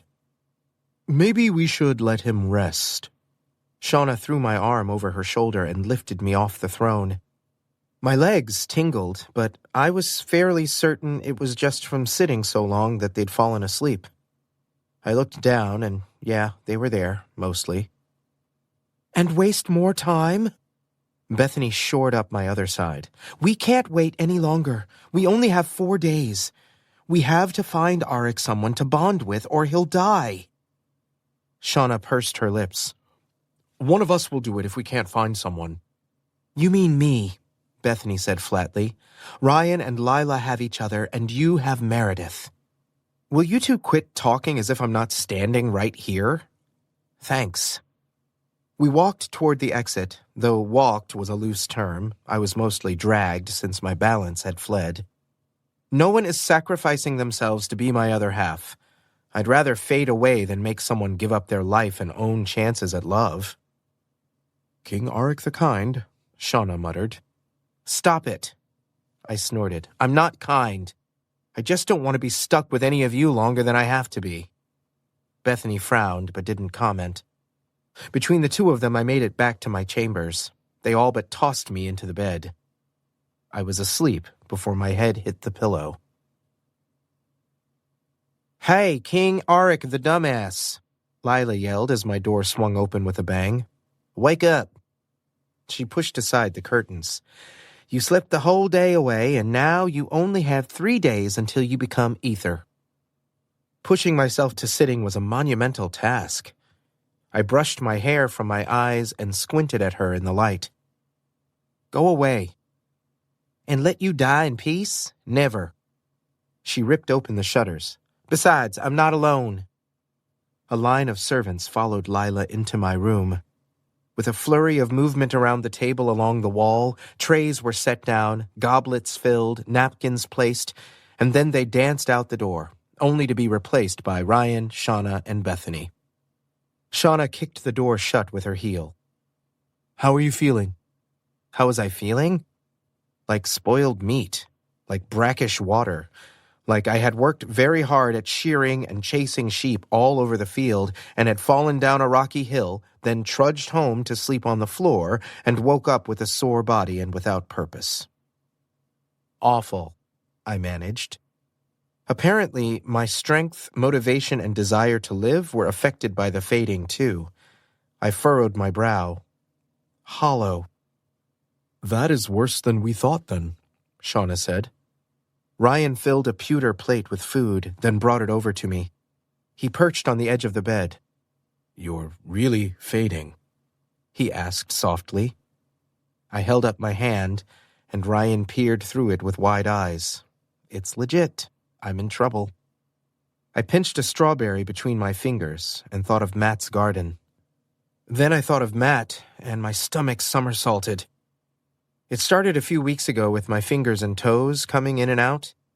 It wasn't a big deal, but then I started losing a whole hand, or my feet. And now, I gestured to my body. I'm all fair game to the magic. On the practice field, Ryan said, pointing a finger in my direction. When your legs collapsed, while Lila and I... He blushed. When we kissed for the first time. Yeah, that was the fading. You're a doofus, Lila shouted. She stood and slammed her hands on the table. Why didn't you tell us before? Why would you keep something this important a secret? I shrugged, hiding my surprise at Lila's vehemence. There was nothing we could do. Not until I found a soulmate. Well, you obviously can't be put in charge of your own well-being. We're deciding. Right now. Agreed, Bethany said. I looked to Shauna for support, but she merely took a sip of her drink. Gren is cute, she said. I vote Gren, Bethany nodded. They're hot, and they have fighting skills. What about Petal? Lila plopped into her chair. She is demure and may be able to balance Arik's more obnoxious traits. His impulsivity or his deficits in communication, Ryan said calmly. Ouch. I was thinking more along the lines of his tenuous grasp of self-preservation. She's also a great kisser, Bethany said, smiling. Ryan gave her an unimpressed glare. What? Oh, lighten up. It was just for fun. You lot are awful. I rubbed my temple, a headache building behind my eyes. I wish Matt was here, I muttered. My soul ached at the thought. Well, he's not. He ran away because you found out he was in love with you, and we'll be talking about that as well. Bethany narrowed her eyes at me over the rim of her goblet. Because you're not cruel, and whatever you did must have been awful for him to abandon us like this. My brain grounded to a halt. What? Matt would have great opinions, Shauna said. No, he wouldn't. He has bias. He's in love with Arik, but obviously Arik doesn't love him back or he wouldn't be in this mess. Lila speared a piece of fruit with her fork. He's too close to the situation to be able to think clearly. Ryan sighed. Matt would want what was best for Arik and would pick someone worthy. Again, what? They must be confused. He'd shown his disinterest at every turn. He'd made it clear he didn't want to be pursued. Hadn't he? Do you know how big of an incident it was when they kissed during the masquerade? Bethany flipped her hair. I did so much charming that night and the morning after. I should be called the Department of Damage Control. You have no idea how many of those nobles showed up to try to seduce Arik and acquire a crown. It was a mess. What? I said again. Lila and Ryan shared a guilty look. We weren't exactly present for the last few hours of the feast, Ryan said diplomatically. Lila's face colored. But we did hear the rumors afterward. Hey, we did our part. I directed Petal toward Arik. Ryan introduced him to Enzo and Rami. I sent anyone half good-looking over to cut in. We tried. Enzo wouldn't be a bad choice either, Shauna said. I liked Giada as well. She was very pretty and sweet. Oh, and also that Declan fellow, though he's a bit older, but sturdy. He would make good decisions and would temper the more irrational parts of our beloved king. The three of them continued with their conversation, but I couldn't discern anything past what Lila had said. What do you mean Matt's in love with me? Lila rolled her eyes. Bethany made a noise of disgust in her throat. Shauna winced. Even Ryan mumbled something disparaging. You didn't know? Bethany asked. Are you serious?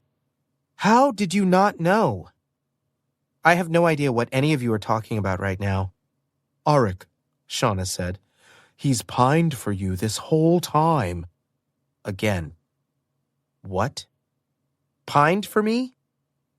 He really is oblivious, Lila said to the group of them. I thought he just wasn't interested. Shauna sighed. Matt loved you well before I met you in the tavern. Before you started the quest. I imagine it began when you lived together in the village. I swiped my goblet from my bedside table with a trembling hand and wet my suddenly dry mouth. He loves me. More a statement than a question now. Yes, Lila made a face. Since forever. Why didn't he say anything? You're asking why Matt didn't profess his love for you? Matt, who must research everything before acting so he might know the outcome in advance? This whole time, he thought you weren't interested, Shauna said bluntly. He would rather have spent his life by your side in silence than risk saying a word and being sent away. I wouldn't have sent him away. Then why did he leave? Bethany asked. I opened my mouth, then snapped it shut. He said he couldn't. He wanted space. Uh-huh, she said primly. I tugged on my hair. You don't understand. I want Matt by my side, more than anything, always. Shauna frowned. That might be true, Auric, but if you'd known Matt loved you, then you would have distanced yourself. The casual intimacy you two have developed over the years would have evaporated. I slammed my fist on the headboard of my bed. That's not true, because I love him. Bethany gasped. You love him? Of course I do. He's Matt. So why did you attempt to woo us? Ryan asked, pointing among the four of them. Because I basically confessed to Matt and he rejected me, okay? Twice. And hey, why are you yelling at me when he's the one who left? We're not yelling, Lila yelled. Okay, maybe I am. What do you mean he rejected you? I held up my hands, defensive in the face of Lila's vehemence. The first time I told him there was someone I wanted to confess my feelings for, and he cut me off and said that person wasn't interested. Well, Bethany said, waving her hand, that doesn't mean much. The second time, after we kissed, he said, I can't. And then he ran away. I don't know about you, but that feels like a pretty clear rejection. Oh. She bit her lip. Are you sure? Yes, I'm sure. The group exchanged a tense glance. Maybe we read Matt wrong? Ryan's tone was unsure. No offense, Ryan, Bethany said, hand on her hip. But as much as I love you, you're not the reader of people. That's Shauna. Shauna blinked. I thought Matt loved Auric, she said. He hid it under layers and layers of sarcasm and annoyance, but it was there. I sighed, then rubbed my brow. Maybe he didn't. Or maybe he did and grew out of it. Maybe it wasn't there anymore. I don't know. Lila banged her fist on the table. So what? Fine. We don't know Matt's feelings, but we know yours. You love him. And if your little lust pollen stunt, it wasn't lust pollen. If it taught me anything, it is to go after what you want. So why didn't you go after him? I fainted. I pointed to Shauna. Ask Shauna. She was there. And by the time I woke up, who knew how far away he could be? Or how much time it might have taken to reach him? I tugged that loose thread on my blanket until it unraveled. Dropping my voice, I continued, Besides, I couldn't ask Matt to bond with me, because he would have done it out of some weird sense of loyalty. Then I would have damned him to being stuck with me for the rest of our lives. I still think you should go get Matt back. Lila swept her arm out and knocked over her own cup. Ride out of here and catch up to him. If only it was that easy. As our little experiment confirmed, I'm tied to the throne no matter what. I don't even know if I can leave. The magic is so against anyone but me being on the throne that when I tried to abdicate, it almost killed me. Lila picked up the crown just for fun and it burned her hand. The magic might not even let me walk beyond the walls. Besides, he left because he wanted space. I'm trying really hard to honor that. I swallowed down the lump in my throat, even if it means that he's not my soulmate. Lila grunted in annoyance and crossed her arms. What did his note say exactly? It said he was sorry, but he couldn't stay and he would return. She narrowed her eyes at me. Well, that isn't very specific. Auric, Shauna said softly. Did you ever actually tell him that you loved him? Did he know it without a shadow of a doubt? I cringed as the memory of the morning conversation I never had with Matt resurfaced.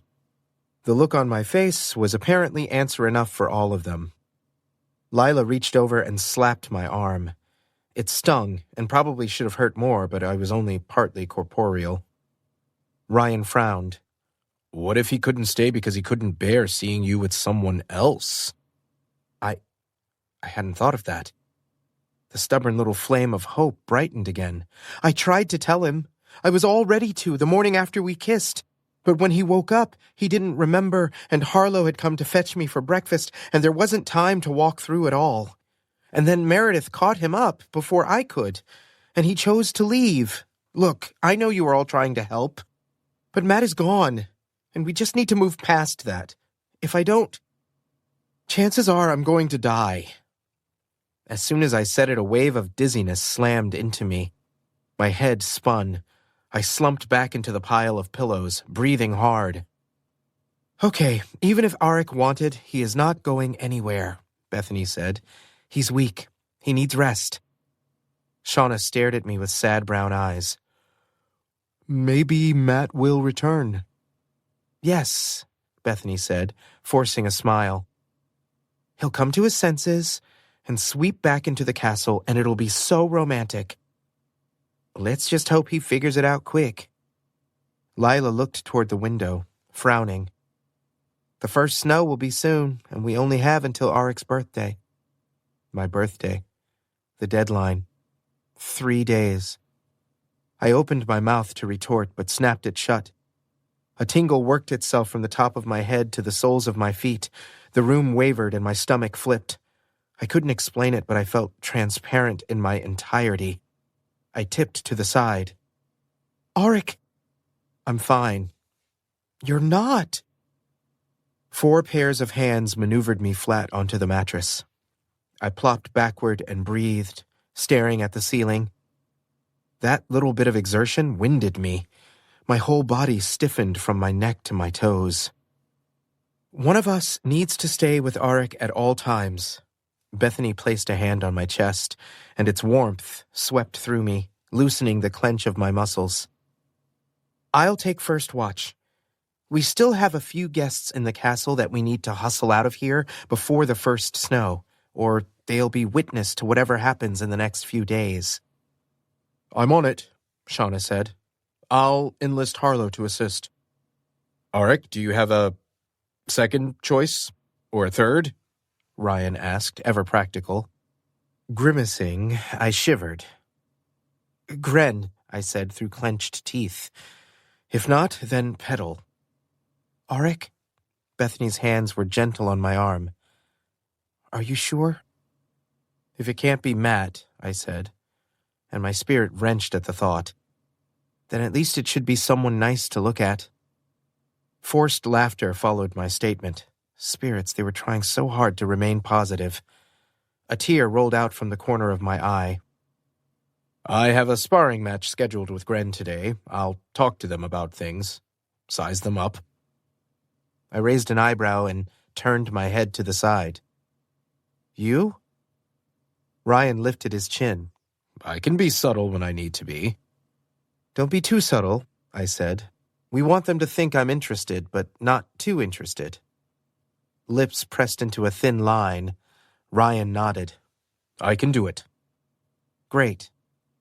I can have Meredith talk to Petal. They got along well at the ball. I gave Shauna a weak smile. Thanks. I was exhausted. My eyes slid shut of their own accord, and only the sound of the door opening and closing marked Shauna and Ryan's departure. Bethany sat near me on the bed and talked softly to Lila, but I couldn't make out their conversation. I slipped into a doze and dreamed of Matt. Chapter 31. 2 days passed in a blur. I spent most of it napping, sliding from consciousness to unconsciousness without much to distinguish the moments in between. The few times I left my room, Bethany slathered makeup on my face and visible parts just in case, and I wore clothes that covered as much of my person as possible. The group stayed by my side most of the time, switching off between babysitting me and their regular duties. They read books to me from the library when I was in bed and steadied me when I had to walk from my chambers to the throne room. We received no word from Matt, not that I was expecting any. His note had been clear. But as my time grew short, I was suddenly faced with a horrible choice. Life without Matt, or death? But Matt wasn't there, and with his departure he'd made his choice. My birthday dawned gray and overcast. For once I was up before the rooster crowed, feeling more awake and alive than I had in days. Ryan was asleep in the little room next to mine, and I did my best to slide out of bed without waking him. Cracking my door open, I poked my head out to find a servant waiting there. "Hey," I whispered. They were startled. "King Auric?" "Yeah, it's me. I'd like a bath."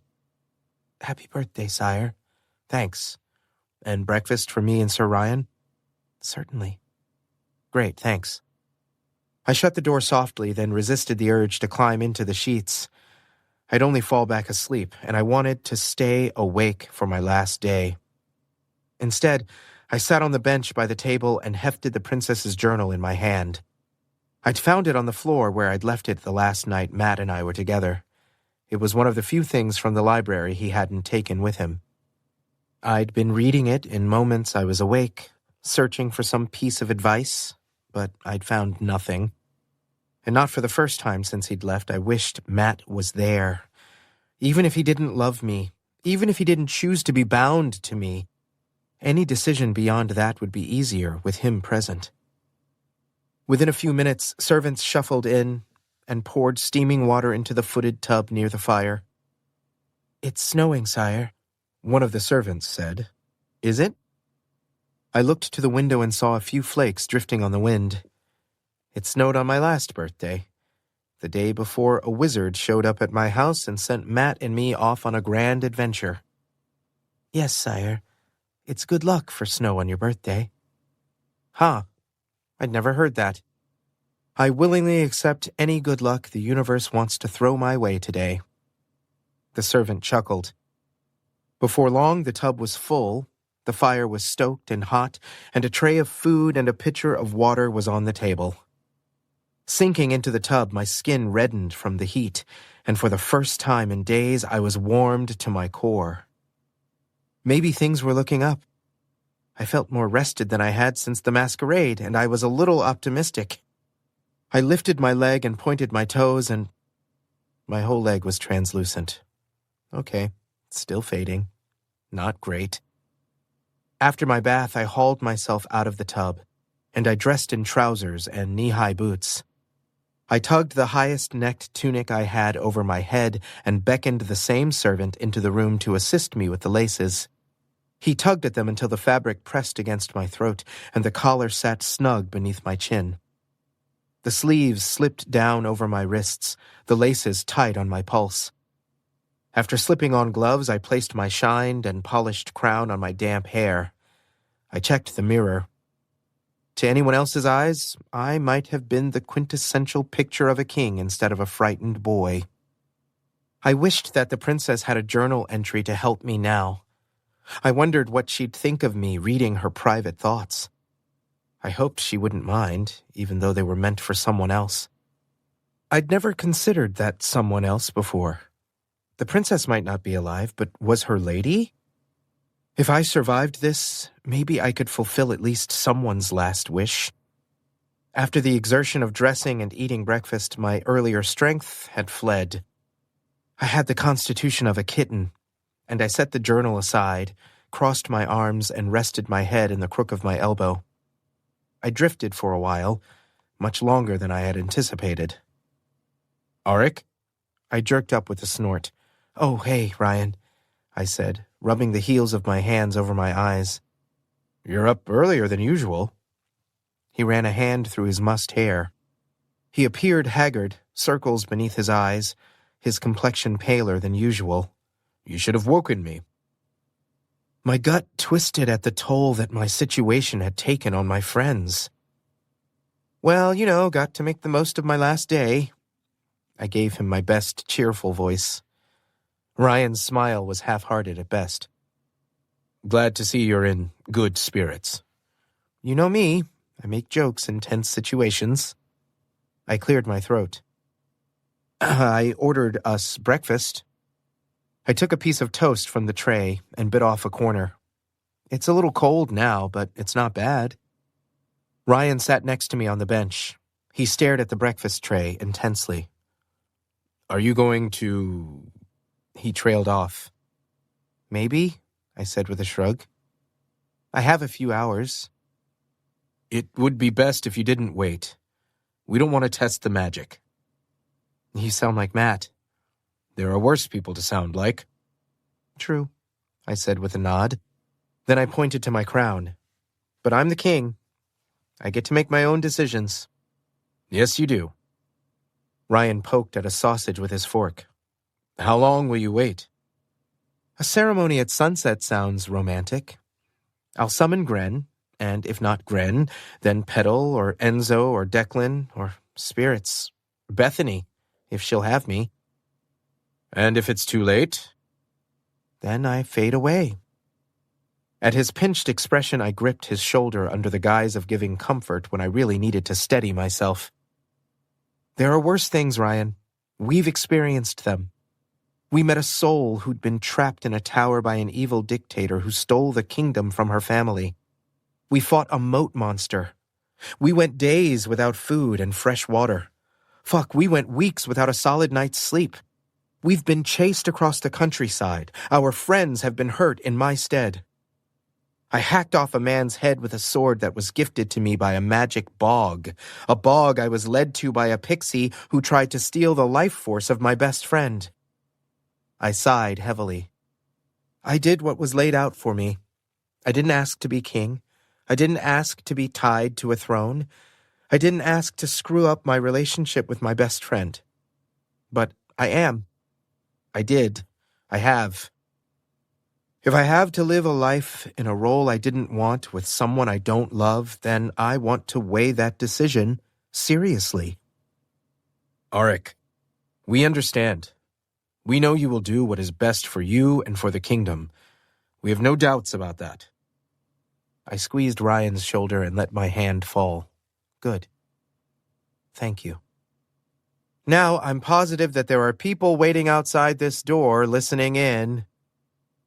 How'd he know? Bethany's voice was faint on the other side of the wood.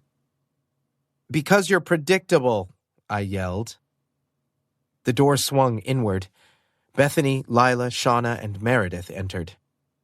Any new developments? I asked. None, Lila said.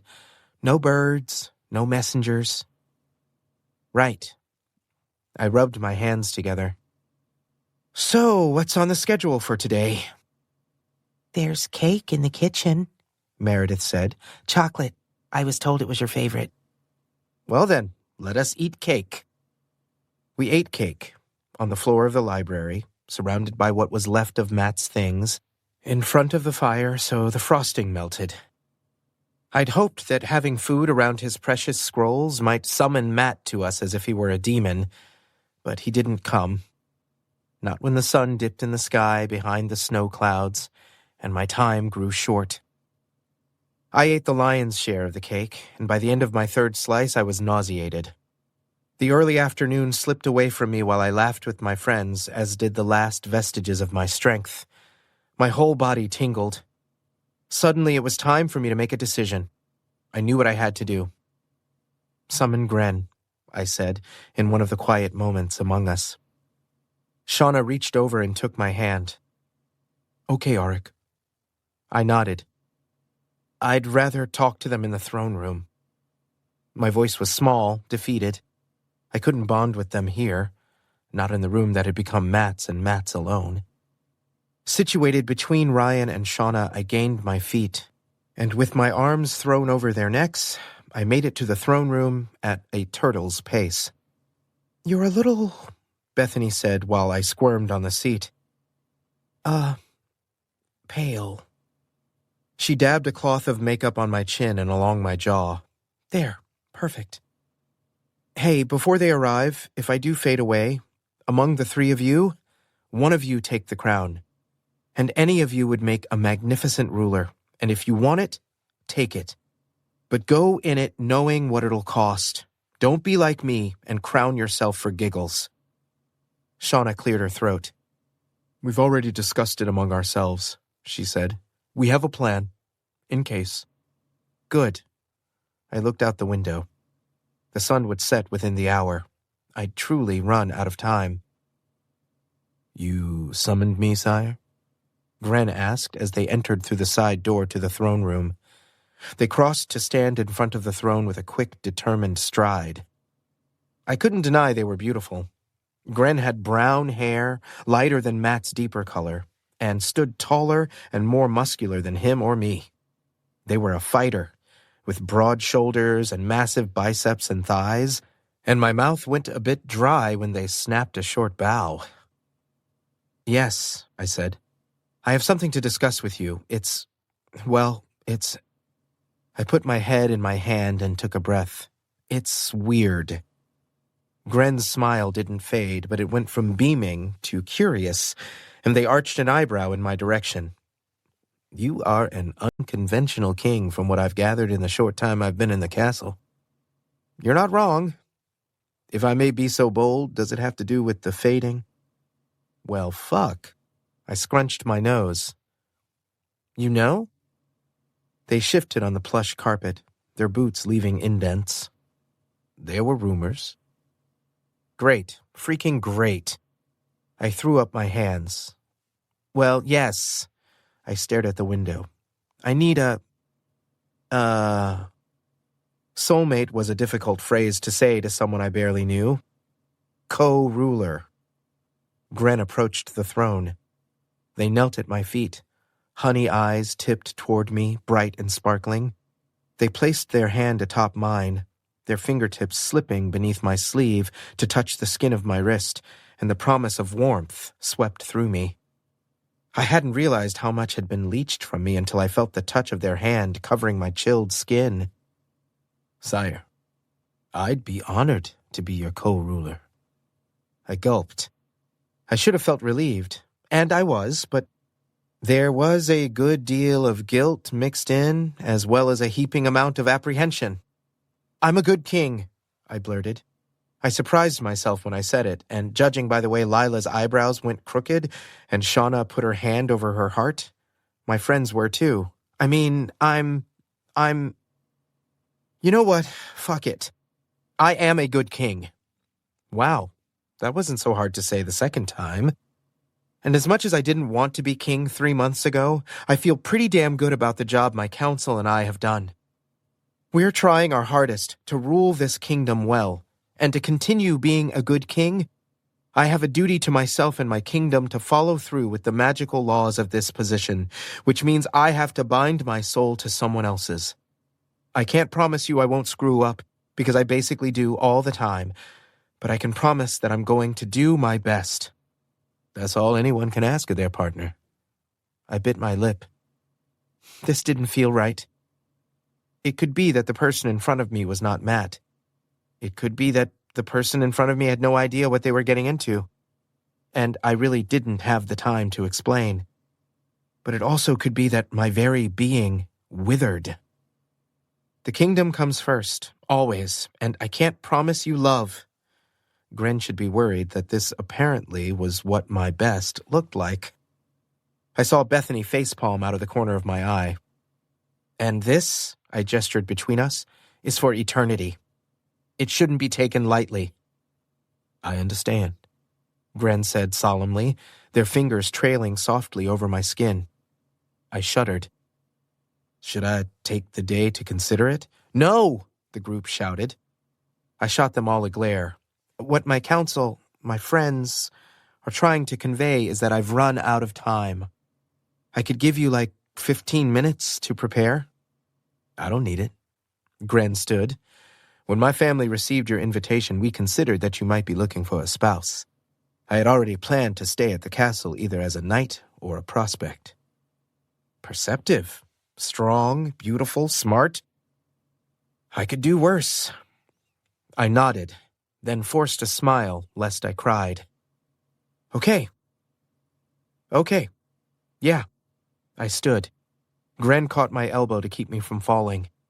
Let's do this. My friends gathered close as Gren and I threaded our hands together. Harlow appeared by my side, a long strip of red silk in his hand that he wrapped around our forearms. He tied it off with a taut knot. "Bethany," I said, looking down where my arm pressed tight to Gren's.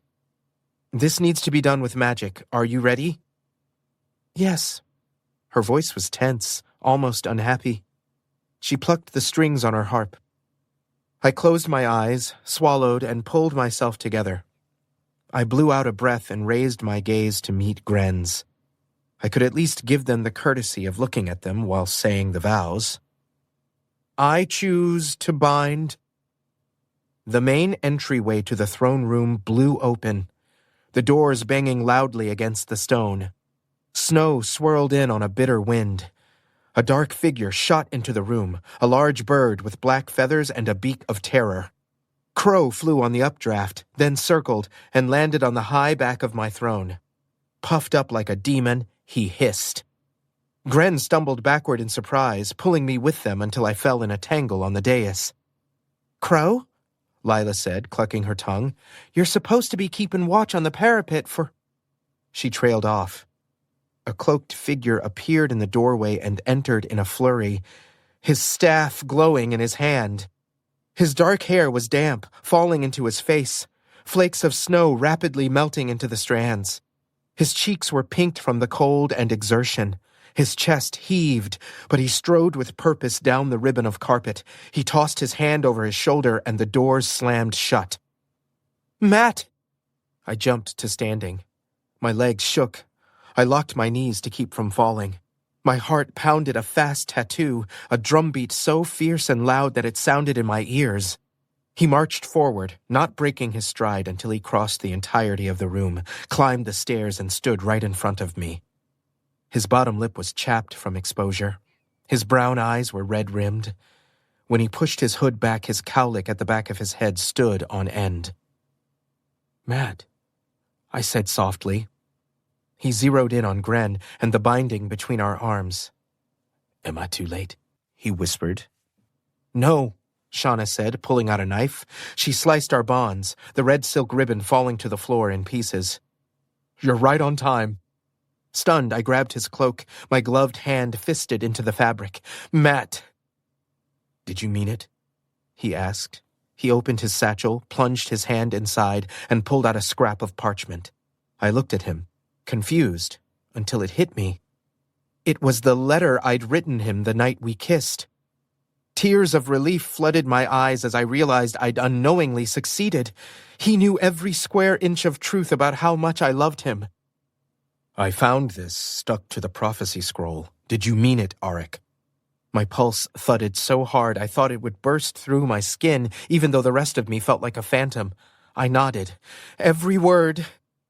"I love you." He said it so simply, so matter-of-fact, no question in the statement at all. An affirmation. A declaration. "I've loved you since you bloodied your knuckles in my defense. I've only ever loved you." "I love you," I breathed, my eyes filling. "I love you so much." His eyebrows drew together. "Then why didn't you tell me? Why?" His gaze flicked to our audience and he leaned in, cheeks flushed. "Why didn't you want to woo me?" "I thought you didn't want me to. You never showed any interest. I didn't know." "I followed you in the middle of the night in the dead of winter from our village on a dangerous quest because a potentially drunk wizard convinced you of a prophecy. How could you not know?" "I thought you were being a good friend." Spirits. I loved his wonderful withering glare. "Fine, I'm oblivious. But why did you leave after we kissed?" Matt blanched. He looked away, eyes pinching shut. "I didn't remember it until Meredith told me, and then it all came back. That I basically threw myself at you in the middle of the ball while you were trying to pursue other people. But Bethany had said something to me about being honest with you, and I drunkenly decided to follow her advice." "Wait, that's what you meant?" Matt nodded. "I was so embarrassed. I couldn't face you in the sober light of day, not when I knew you were going to reject me. Not when I would have to watch you with someone else. I couldn't do it." He shrugged. "So, I ran. Not my proudest moment, I admit. Matt, I thought you were trying to force yourself to have feelings for me. And if you didn't notice, I kissed you back, like a lot. I thought you were being a good friend, he echoed weakly. I had made it a few towns over when I finally stopped for the night, and I found your note in my satchel curled up with the prophecy. I turned around as quick as I could, but the snow delayed me. I used so much magic, but... He reached up and slid his fingers along my jaw. I didn't think I'd make it back in time. I'm sorry. A lump caught in my throat. I'm sorry I made you think that I didn't want you. I pressed my forehead to his, the edge of the crown digging into my brow. It was a small discomfort. I choose you, Matt. You're the other half of my soul. Matt's laugh punched out of him, giddy and joyful, the force of it august on my lips. You couldn't have said this before I left? You had to write a note for me to find? Why do you always have to be so dramatic? Me? I said, grinning. I was planning to tell you everything I put in that letter, but you left before I could. You're the one who left an arrival to the last minute. I almost had to bond with someone else. It's snowing, sire, Matt said, twisting the honorific into a familiar insult. I made a 2-day ride in one. For you. The tension bled out of my shoulders. I waited as long as I could. For you. Giggling, and that was the only word I could use to describe the sound that came out of me. I pressed my mouth to his and kissed him soundly. He kissed back as determinedly as he had on the night of the masquerade. My heart soared. My whole being warmed from my core, a feeling I'd sorely missed. I was Matt's, and he was mine. Not to be the jerk who cuts in, Lila said, voice loud in the otherwise silence. But, Auric, you're practically a ghost. Matt's eyes snapped open and he pulled away. Fuck. Oh, that was bad. I tugged my glove off with my teeth. And yeah, my palm was entirely translucent. It was like Lila's words gave the magic permission to act with a vengeance. My legs gave out, and I would have fallen if Gren and Shauna hadn't caught me and maneuvered me to the throne. A headache bloomed fiercely behind my eyes. My whole body tingled, like being stabbed with thousands of tiny shards of glass. I let out a strangled yelp as fire limbed my spine. My heart pounded, then seized, locked up in a painful squeeze that was unlike anything I'd ever felt, and oh shit, I was fading. I was dying. Right then. Right there. I sucked in a breath, and it stuck in my disappearing lungs. I choked, desperately trying to exhale. Matt grabbed what was left of my hand and pressed our palms together, threading his fingers through mine. Does anyone have rope or string or... Here! Bethany tugged a ribbon from her hair and ran over. Wrap it around our joined hands. Quickly, quickly. Here, Lila said. She pulled the threaded cord from her coin purse. Add this. Shauna broke a string of leather from her sword belt. And this. Not to be left out, Ryan tore the edge from his cloak into a long strip of fabric. Between the four of them, Matt and I were bound together from our forearms, over our wrists, and around our hands. Bethany, Matt said, are you ready? Yes. She strummed her fingers over the cords. Let's do this. I slumped forward. My breaths were reedy inhales and shaky, timid exhales. I pressed my other hand to my chest, but it had disappeared. I gulped, gasped like a fish out of water. Were my lungs gone? Dark spots clouded my vision. Matt touched my face with his fingertips, tilting it upward. Auric, I love you.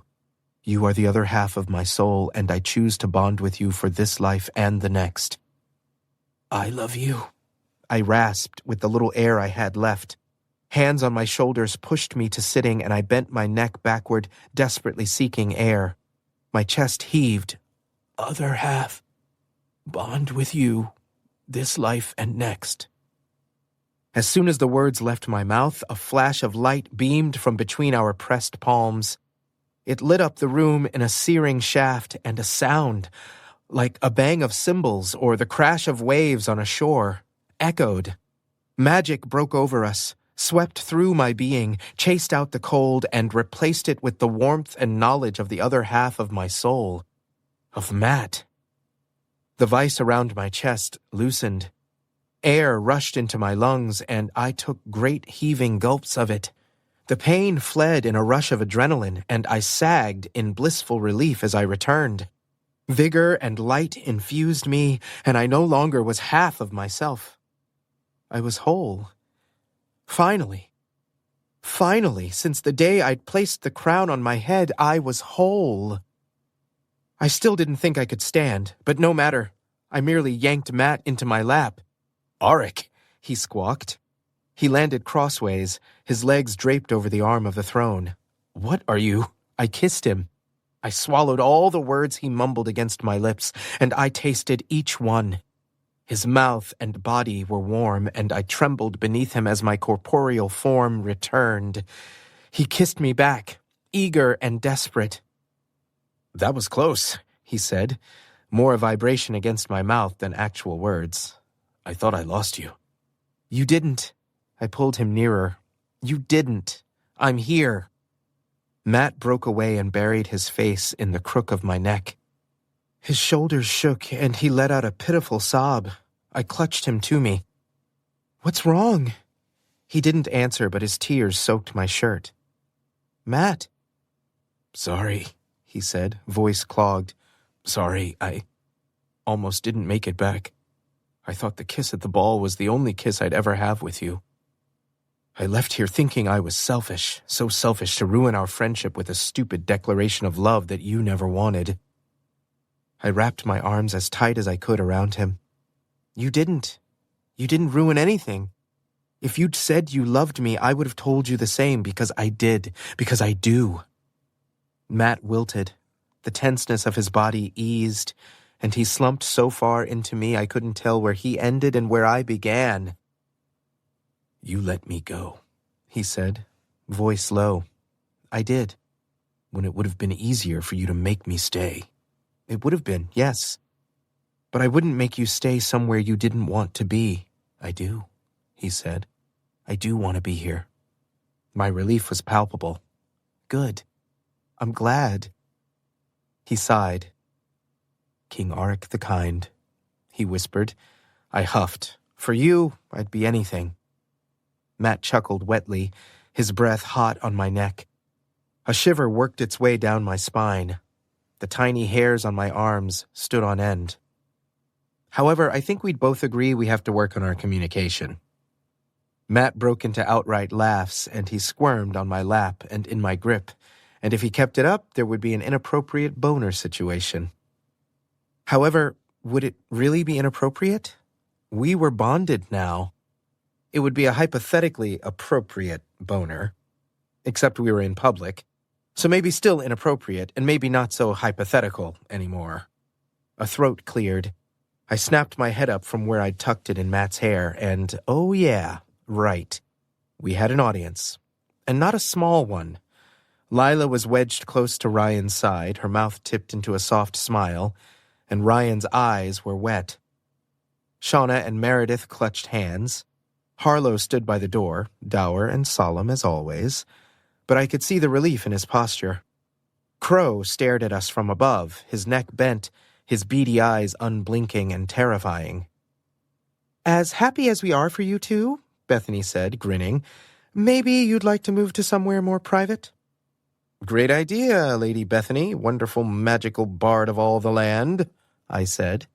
She smirked. "Flattery will get you everywhere, sire, but I have a date with a lady named Petal, and potentially an individual named Gren as well." Her voice ticked high into a question, and she winked at Gren.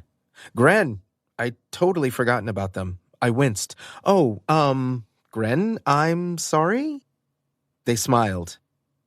"No apology required, sire. I'm happy for you." Then they turned to Bethany, a blush staining their cheeks. "And I would be honored to accompany you, Lady Bethany." Oh, how quickly they moved on. I helped Matt to stand. Surprisingly, I gained my feet with ease. My strength had returned. Matt, on the other hand, leaned tiredly into my side. With our hands still bound, we descended the dais, and with an awkward wave to our friends, we left the room. As I guided Matt to my chambers, his head lolled on my shoulder. "I need a nap." And we'll have one. Good. We made it to the door, and it was awkward work to open it with our hands tied together. You know, Matt said, not at all helping with opening the door to my chambers. We're technically bonded now. I snorted. If you think we're getting out of having an actual ceremony, I'd like you to break that to Bethany. Matt paled, but laughed. No, I don't think we'll be able to wiggle our way out of that one. His choice of wiggle had me thinking about him in my lap on the throne, and my face flushed. Thankfully, I managed to open the door and pull Matt inside, closing it with my foot. Thank the spirits for my prowess in writing love letters. Otherwise, I'd be a ghost about now. Matt raised his eyebrow. Or bringing someone else to your chambers. I looked away. Last resort, Matt. Last resort. Hey, he touched my cheek. I know. I don't blame you. Throat tight, I leaned into his touch. Thank you. What I was saying, though, he said, wetting his lips, was that technically we're bonded, and this is our first night together. Huh. He was not wrong. And if we stuck to tradition, that meant, well, bedroom activities. My pulse raced, and all the renewed blood in my body went south. You're not too tired? Matt's gaze focused on my mouth. He pushed closer until his body was flush with mine. He wrapped his free hand around the back of my neck. I've waited years to touch you. Do you think I could wait another second now that I have you? Well then. I grabbed Matt by the front of his shirt, and together we tumbled into my bed. Chapter 32. Matt leaned against the headboard. His dark hair was a mess from my fingers, the back of it sticking up. Shirtless and with a sheet tucked around his waist, he held up a familiar scrap of parchment between his fingers. My letter. Matt smirked at me. Oh no. Oh no. Full disclosure, I totally thought you were going to read it, then reject me. I was not in a great headspace. His smirk grew, his eyes crinkling at the corners. He cleared his throat and unrolled the missive. My dearest Matt, he began. I lunged from my side of the mattress, but he snatched it away from my outstretched hand. I fear I may never be able to say this to you, but I love you, fiercely, with all my heart. Which you then crossed out and replaced with being, which you crossed out again and replaced with soul. I groaned. I rolled over and rested my chin on Matt's chest. Could you please stop? I beg you. Oh no, this is a work of art. You're an ass. Well, they say couples take on each other's traits. Rolling my eyes with the utmost affection, I poked Matt in the side. Fine. You read my letter. It's sappy and maudlin and has bad grammar. But you know what's under the wine stain on the prophecy and never told me. Matt's face colored. He looked away, his eyelashes a sweep across his cheekbones that the girls in the village always talked about as being wasted on him. If only they could see him now. Doused in soft morning light, rumpled and beautiful. But they couldn't because he was mine, and I was never letting him go. It's embarrassing. And you think an entire ode to your face that I literally wrote down is not? Sighing, he tossed the letter on the nightstand. Fine, it says, and the mage will love the chosen one from afar and will stand by his side for the rest of their days. That's it? What do you mean that's it? That prophecy basically called me out for pining and then said I'd be by you and love you forever. Matt waved his hands. It said nothing of you loving me in return. I couldn't let you see that. I couldn't let anyone see that. Wait. I sat up. You didn't accidentally spill the wine, did you? It was on purpose. Matt's ears went red. I sat up. You filthy liar! I dug my fingers into Matt's ribs, and he laughed and squirmed away, ticklish. Yes, I did it. I spilled the wine on purpose. And I bet you could have magicked the stain away. Matt looked to the ceiling. Yes, and I thought you realized that the night Meredith spilled the wine all over us in the council room. I cleared that up fine. I thought for sure you'd notice. I'm oblivious. Yes, I realize that. Are you ever going to tell me what happened with the innkeeper's son? Matt grimaced at that. Let's leave that one for another time. Curiosity piqued. I almost pushed the matter further, but, well, I had time. And it struck me then. I had time. I had time with Matt. I had him and he had me for the rest of our lives and into what lay beyond, because we were bound forever. Hastily, I wiped a stray tear away. Fine, I guess. Matt eyed me. Are you okay? He slid his hand under my jaw and wiped the moisture away with his thumb. You're crying. I'm overcome with emotion, I said, smiling, soft and fond. I was thinking about how we have each other forever. Forever, he said with a nod, and always. My soul agreed. I leaned toward him and roped him in for a firm kiss full of promise, with hope and love and knowledge that there would be more to follow. The prophecy said so. And peace came over the land and remained for 1,000 years. Epilogue. On the twin thrones of air in the realm of Chickpea, I, King Auric the Kind, and my royal consort, Lord Matt the Great, sat and surveyed the throne room. Our official joining celebration was in full swing, and all the guests twirled around the dance floor in bright dresses and dashing suits like confetti on a breeze. Music swelled and echoed, laughter bloomed, drinks spilled as toasts rang out. A few months had passed since my birthday. It was spring, almost summer, and the lords and ladies from all over the kingdom had traveled to join us in our celebration. Bethany had outdone herself with planning.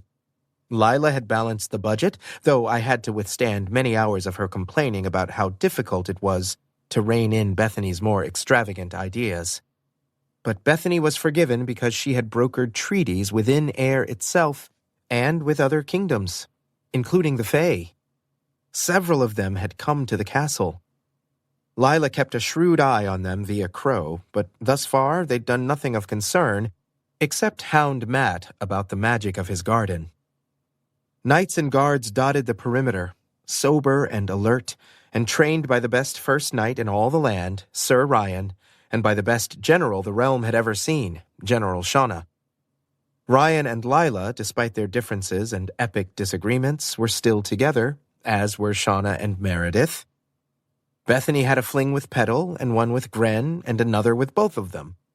At the moment, she declared herself single, though a new recruit had recently caught her eye, and she currently danced with her around the floor, dress swishing, hair piled high in an elaborate style, laughing as daintily as ever. Our friends were happy. We were happy. I was happy. Overcome, I brought Matt's hand to my mouth and kissed his knuckles. The crowd expressed awe in unison, which startled me. I'd forgotten it was a celebration in our honor, and we were under undue scrutiny, so wrapped up in Matt and everything that was him. We were still firmly in our honeymoon stage, as many of our friends liked to point out, and I reveled in the unabashed freedom to stare at him and memorize the contours of his face and the sounds of his sighs. Matt laughed, and my heart leapt. As he read my mind, Matt's smile turned sly. "Tonight, my love," he said, leaning over the arm of his own throne to whisper in my ear, "will be our first night together." A flush worked its way up from my neck into my cheeks. I squirmed on my throne because as much as I'd grown over the course of a year and a half, inconvenient boners were still a thing that happened on occasion. Excuse me?" I broke my gaze away from the other half of my soul and found an older woman had approached. She wore a simple gown. She had wrinkles at the corners of her eyes and smile lines around her mouth. Her hair was gray and long and flowing down her back. I'm sorry to interrupt. My name is Lady Lauren, and I'm not quite sure why I was invited to your celebration, but the invitation said to find you as you had something of mine. Oh! I stood and descended the dais. My heart fluttered as I took her hand in mine and bowed, kissing her knuckles. It's you! Her mouth turned down in confusion as she curtsied in return. I'm sorry. I don't understand. How do you know me? I didn't know how to respond. I knew her because of how the princess described her. I knew her because of how she acted in the tack room and on the picnic and during the dancing lessons. I knew her stubbornness and pride and her love and her beauty. Matt joined my side and saved me from my own awkwardness. We don't, he said. Well, we do, but only through writing. She looked between us. I'm sorry, I still don't understand. Through writing?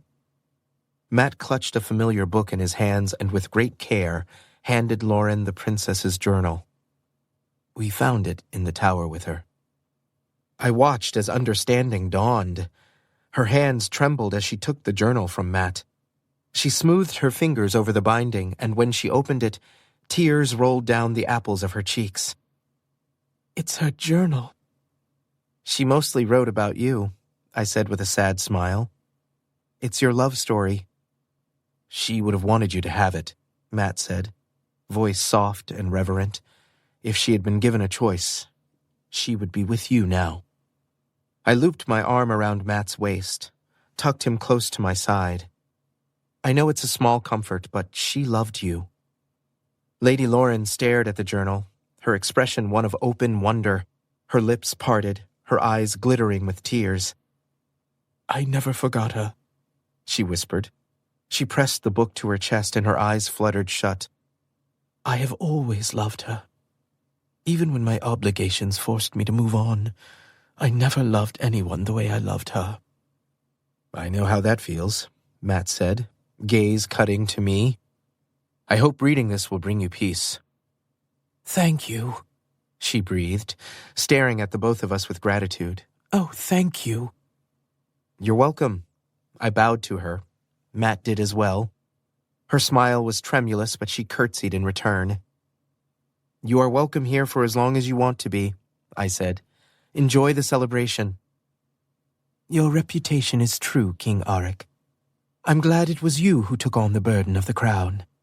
Our kingdom is in wonderful hands. It is, Matt said. He leaned into my side. It is. We talked a bit longer, but soon she drifted away, holding the book and flipping through the pages. That was a good thing you did, Matt said a few moments later, inviting her here, giving her the journal. Remember that letter I wrote you? He smirked. How could I forget? I did it because of something the princess had written. If I ever get out of here, I'm going to tell her I love her. She never did get out of that tower, but we did, and it was up to us to pass on her final message. Matt stared at me with wide eyes. I love you. And I love you. He kissed my cheek. Dance with me, sire? Not an insult, but an endearment, one full of love and warmth. I thought you'd never ask, Lord Matt. I swept him into the cage of my arms and pulled him close. And as the music reached a crescendo, we stepped into the swirling crowd and danced. So This Is Ever After was written by F.T. Lukens and read by Kevin R. Free. Editing and post-production by Danny Meltzer. This has been a presentation of Simon & Schuster Audio. So This Is Ever After is available in print from Margaret K. McElderry Books. Also available from Simon & Schuster Audio, In Deeper Waters, written by F.T. Lukens, read by Kevin R. Free.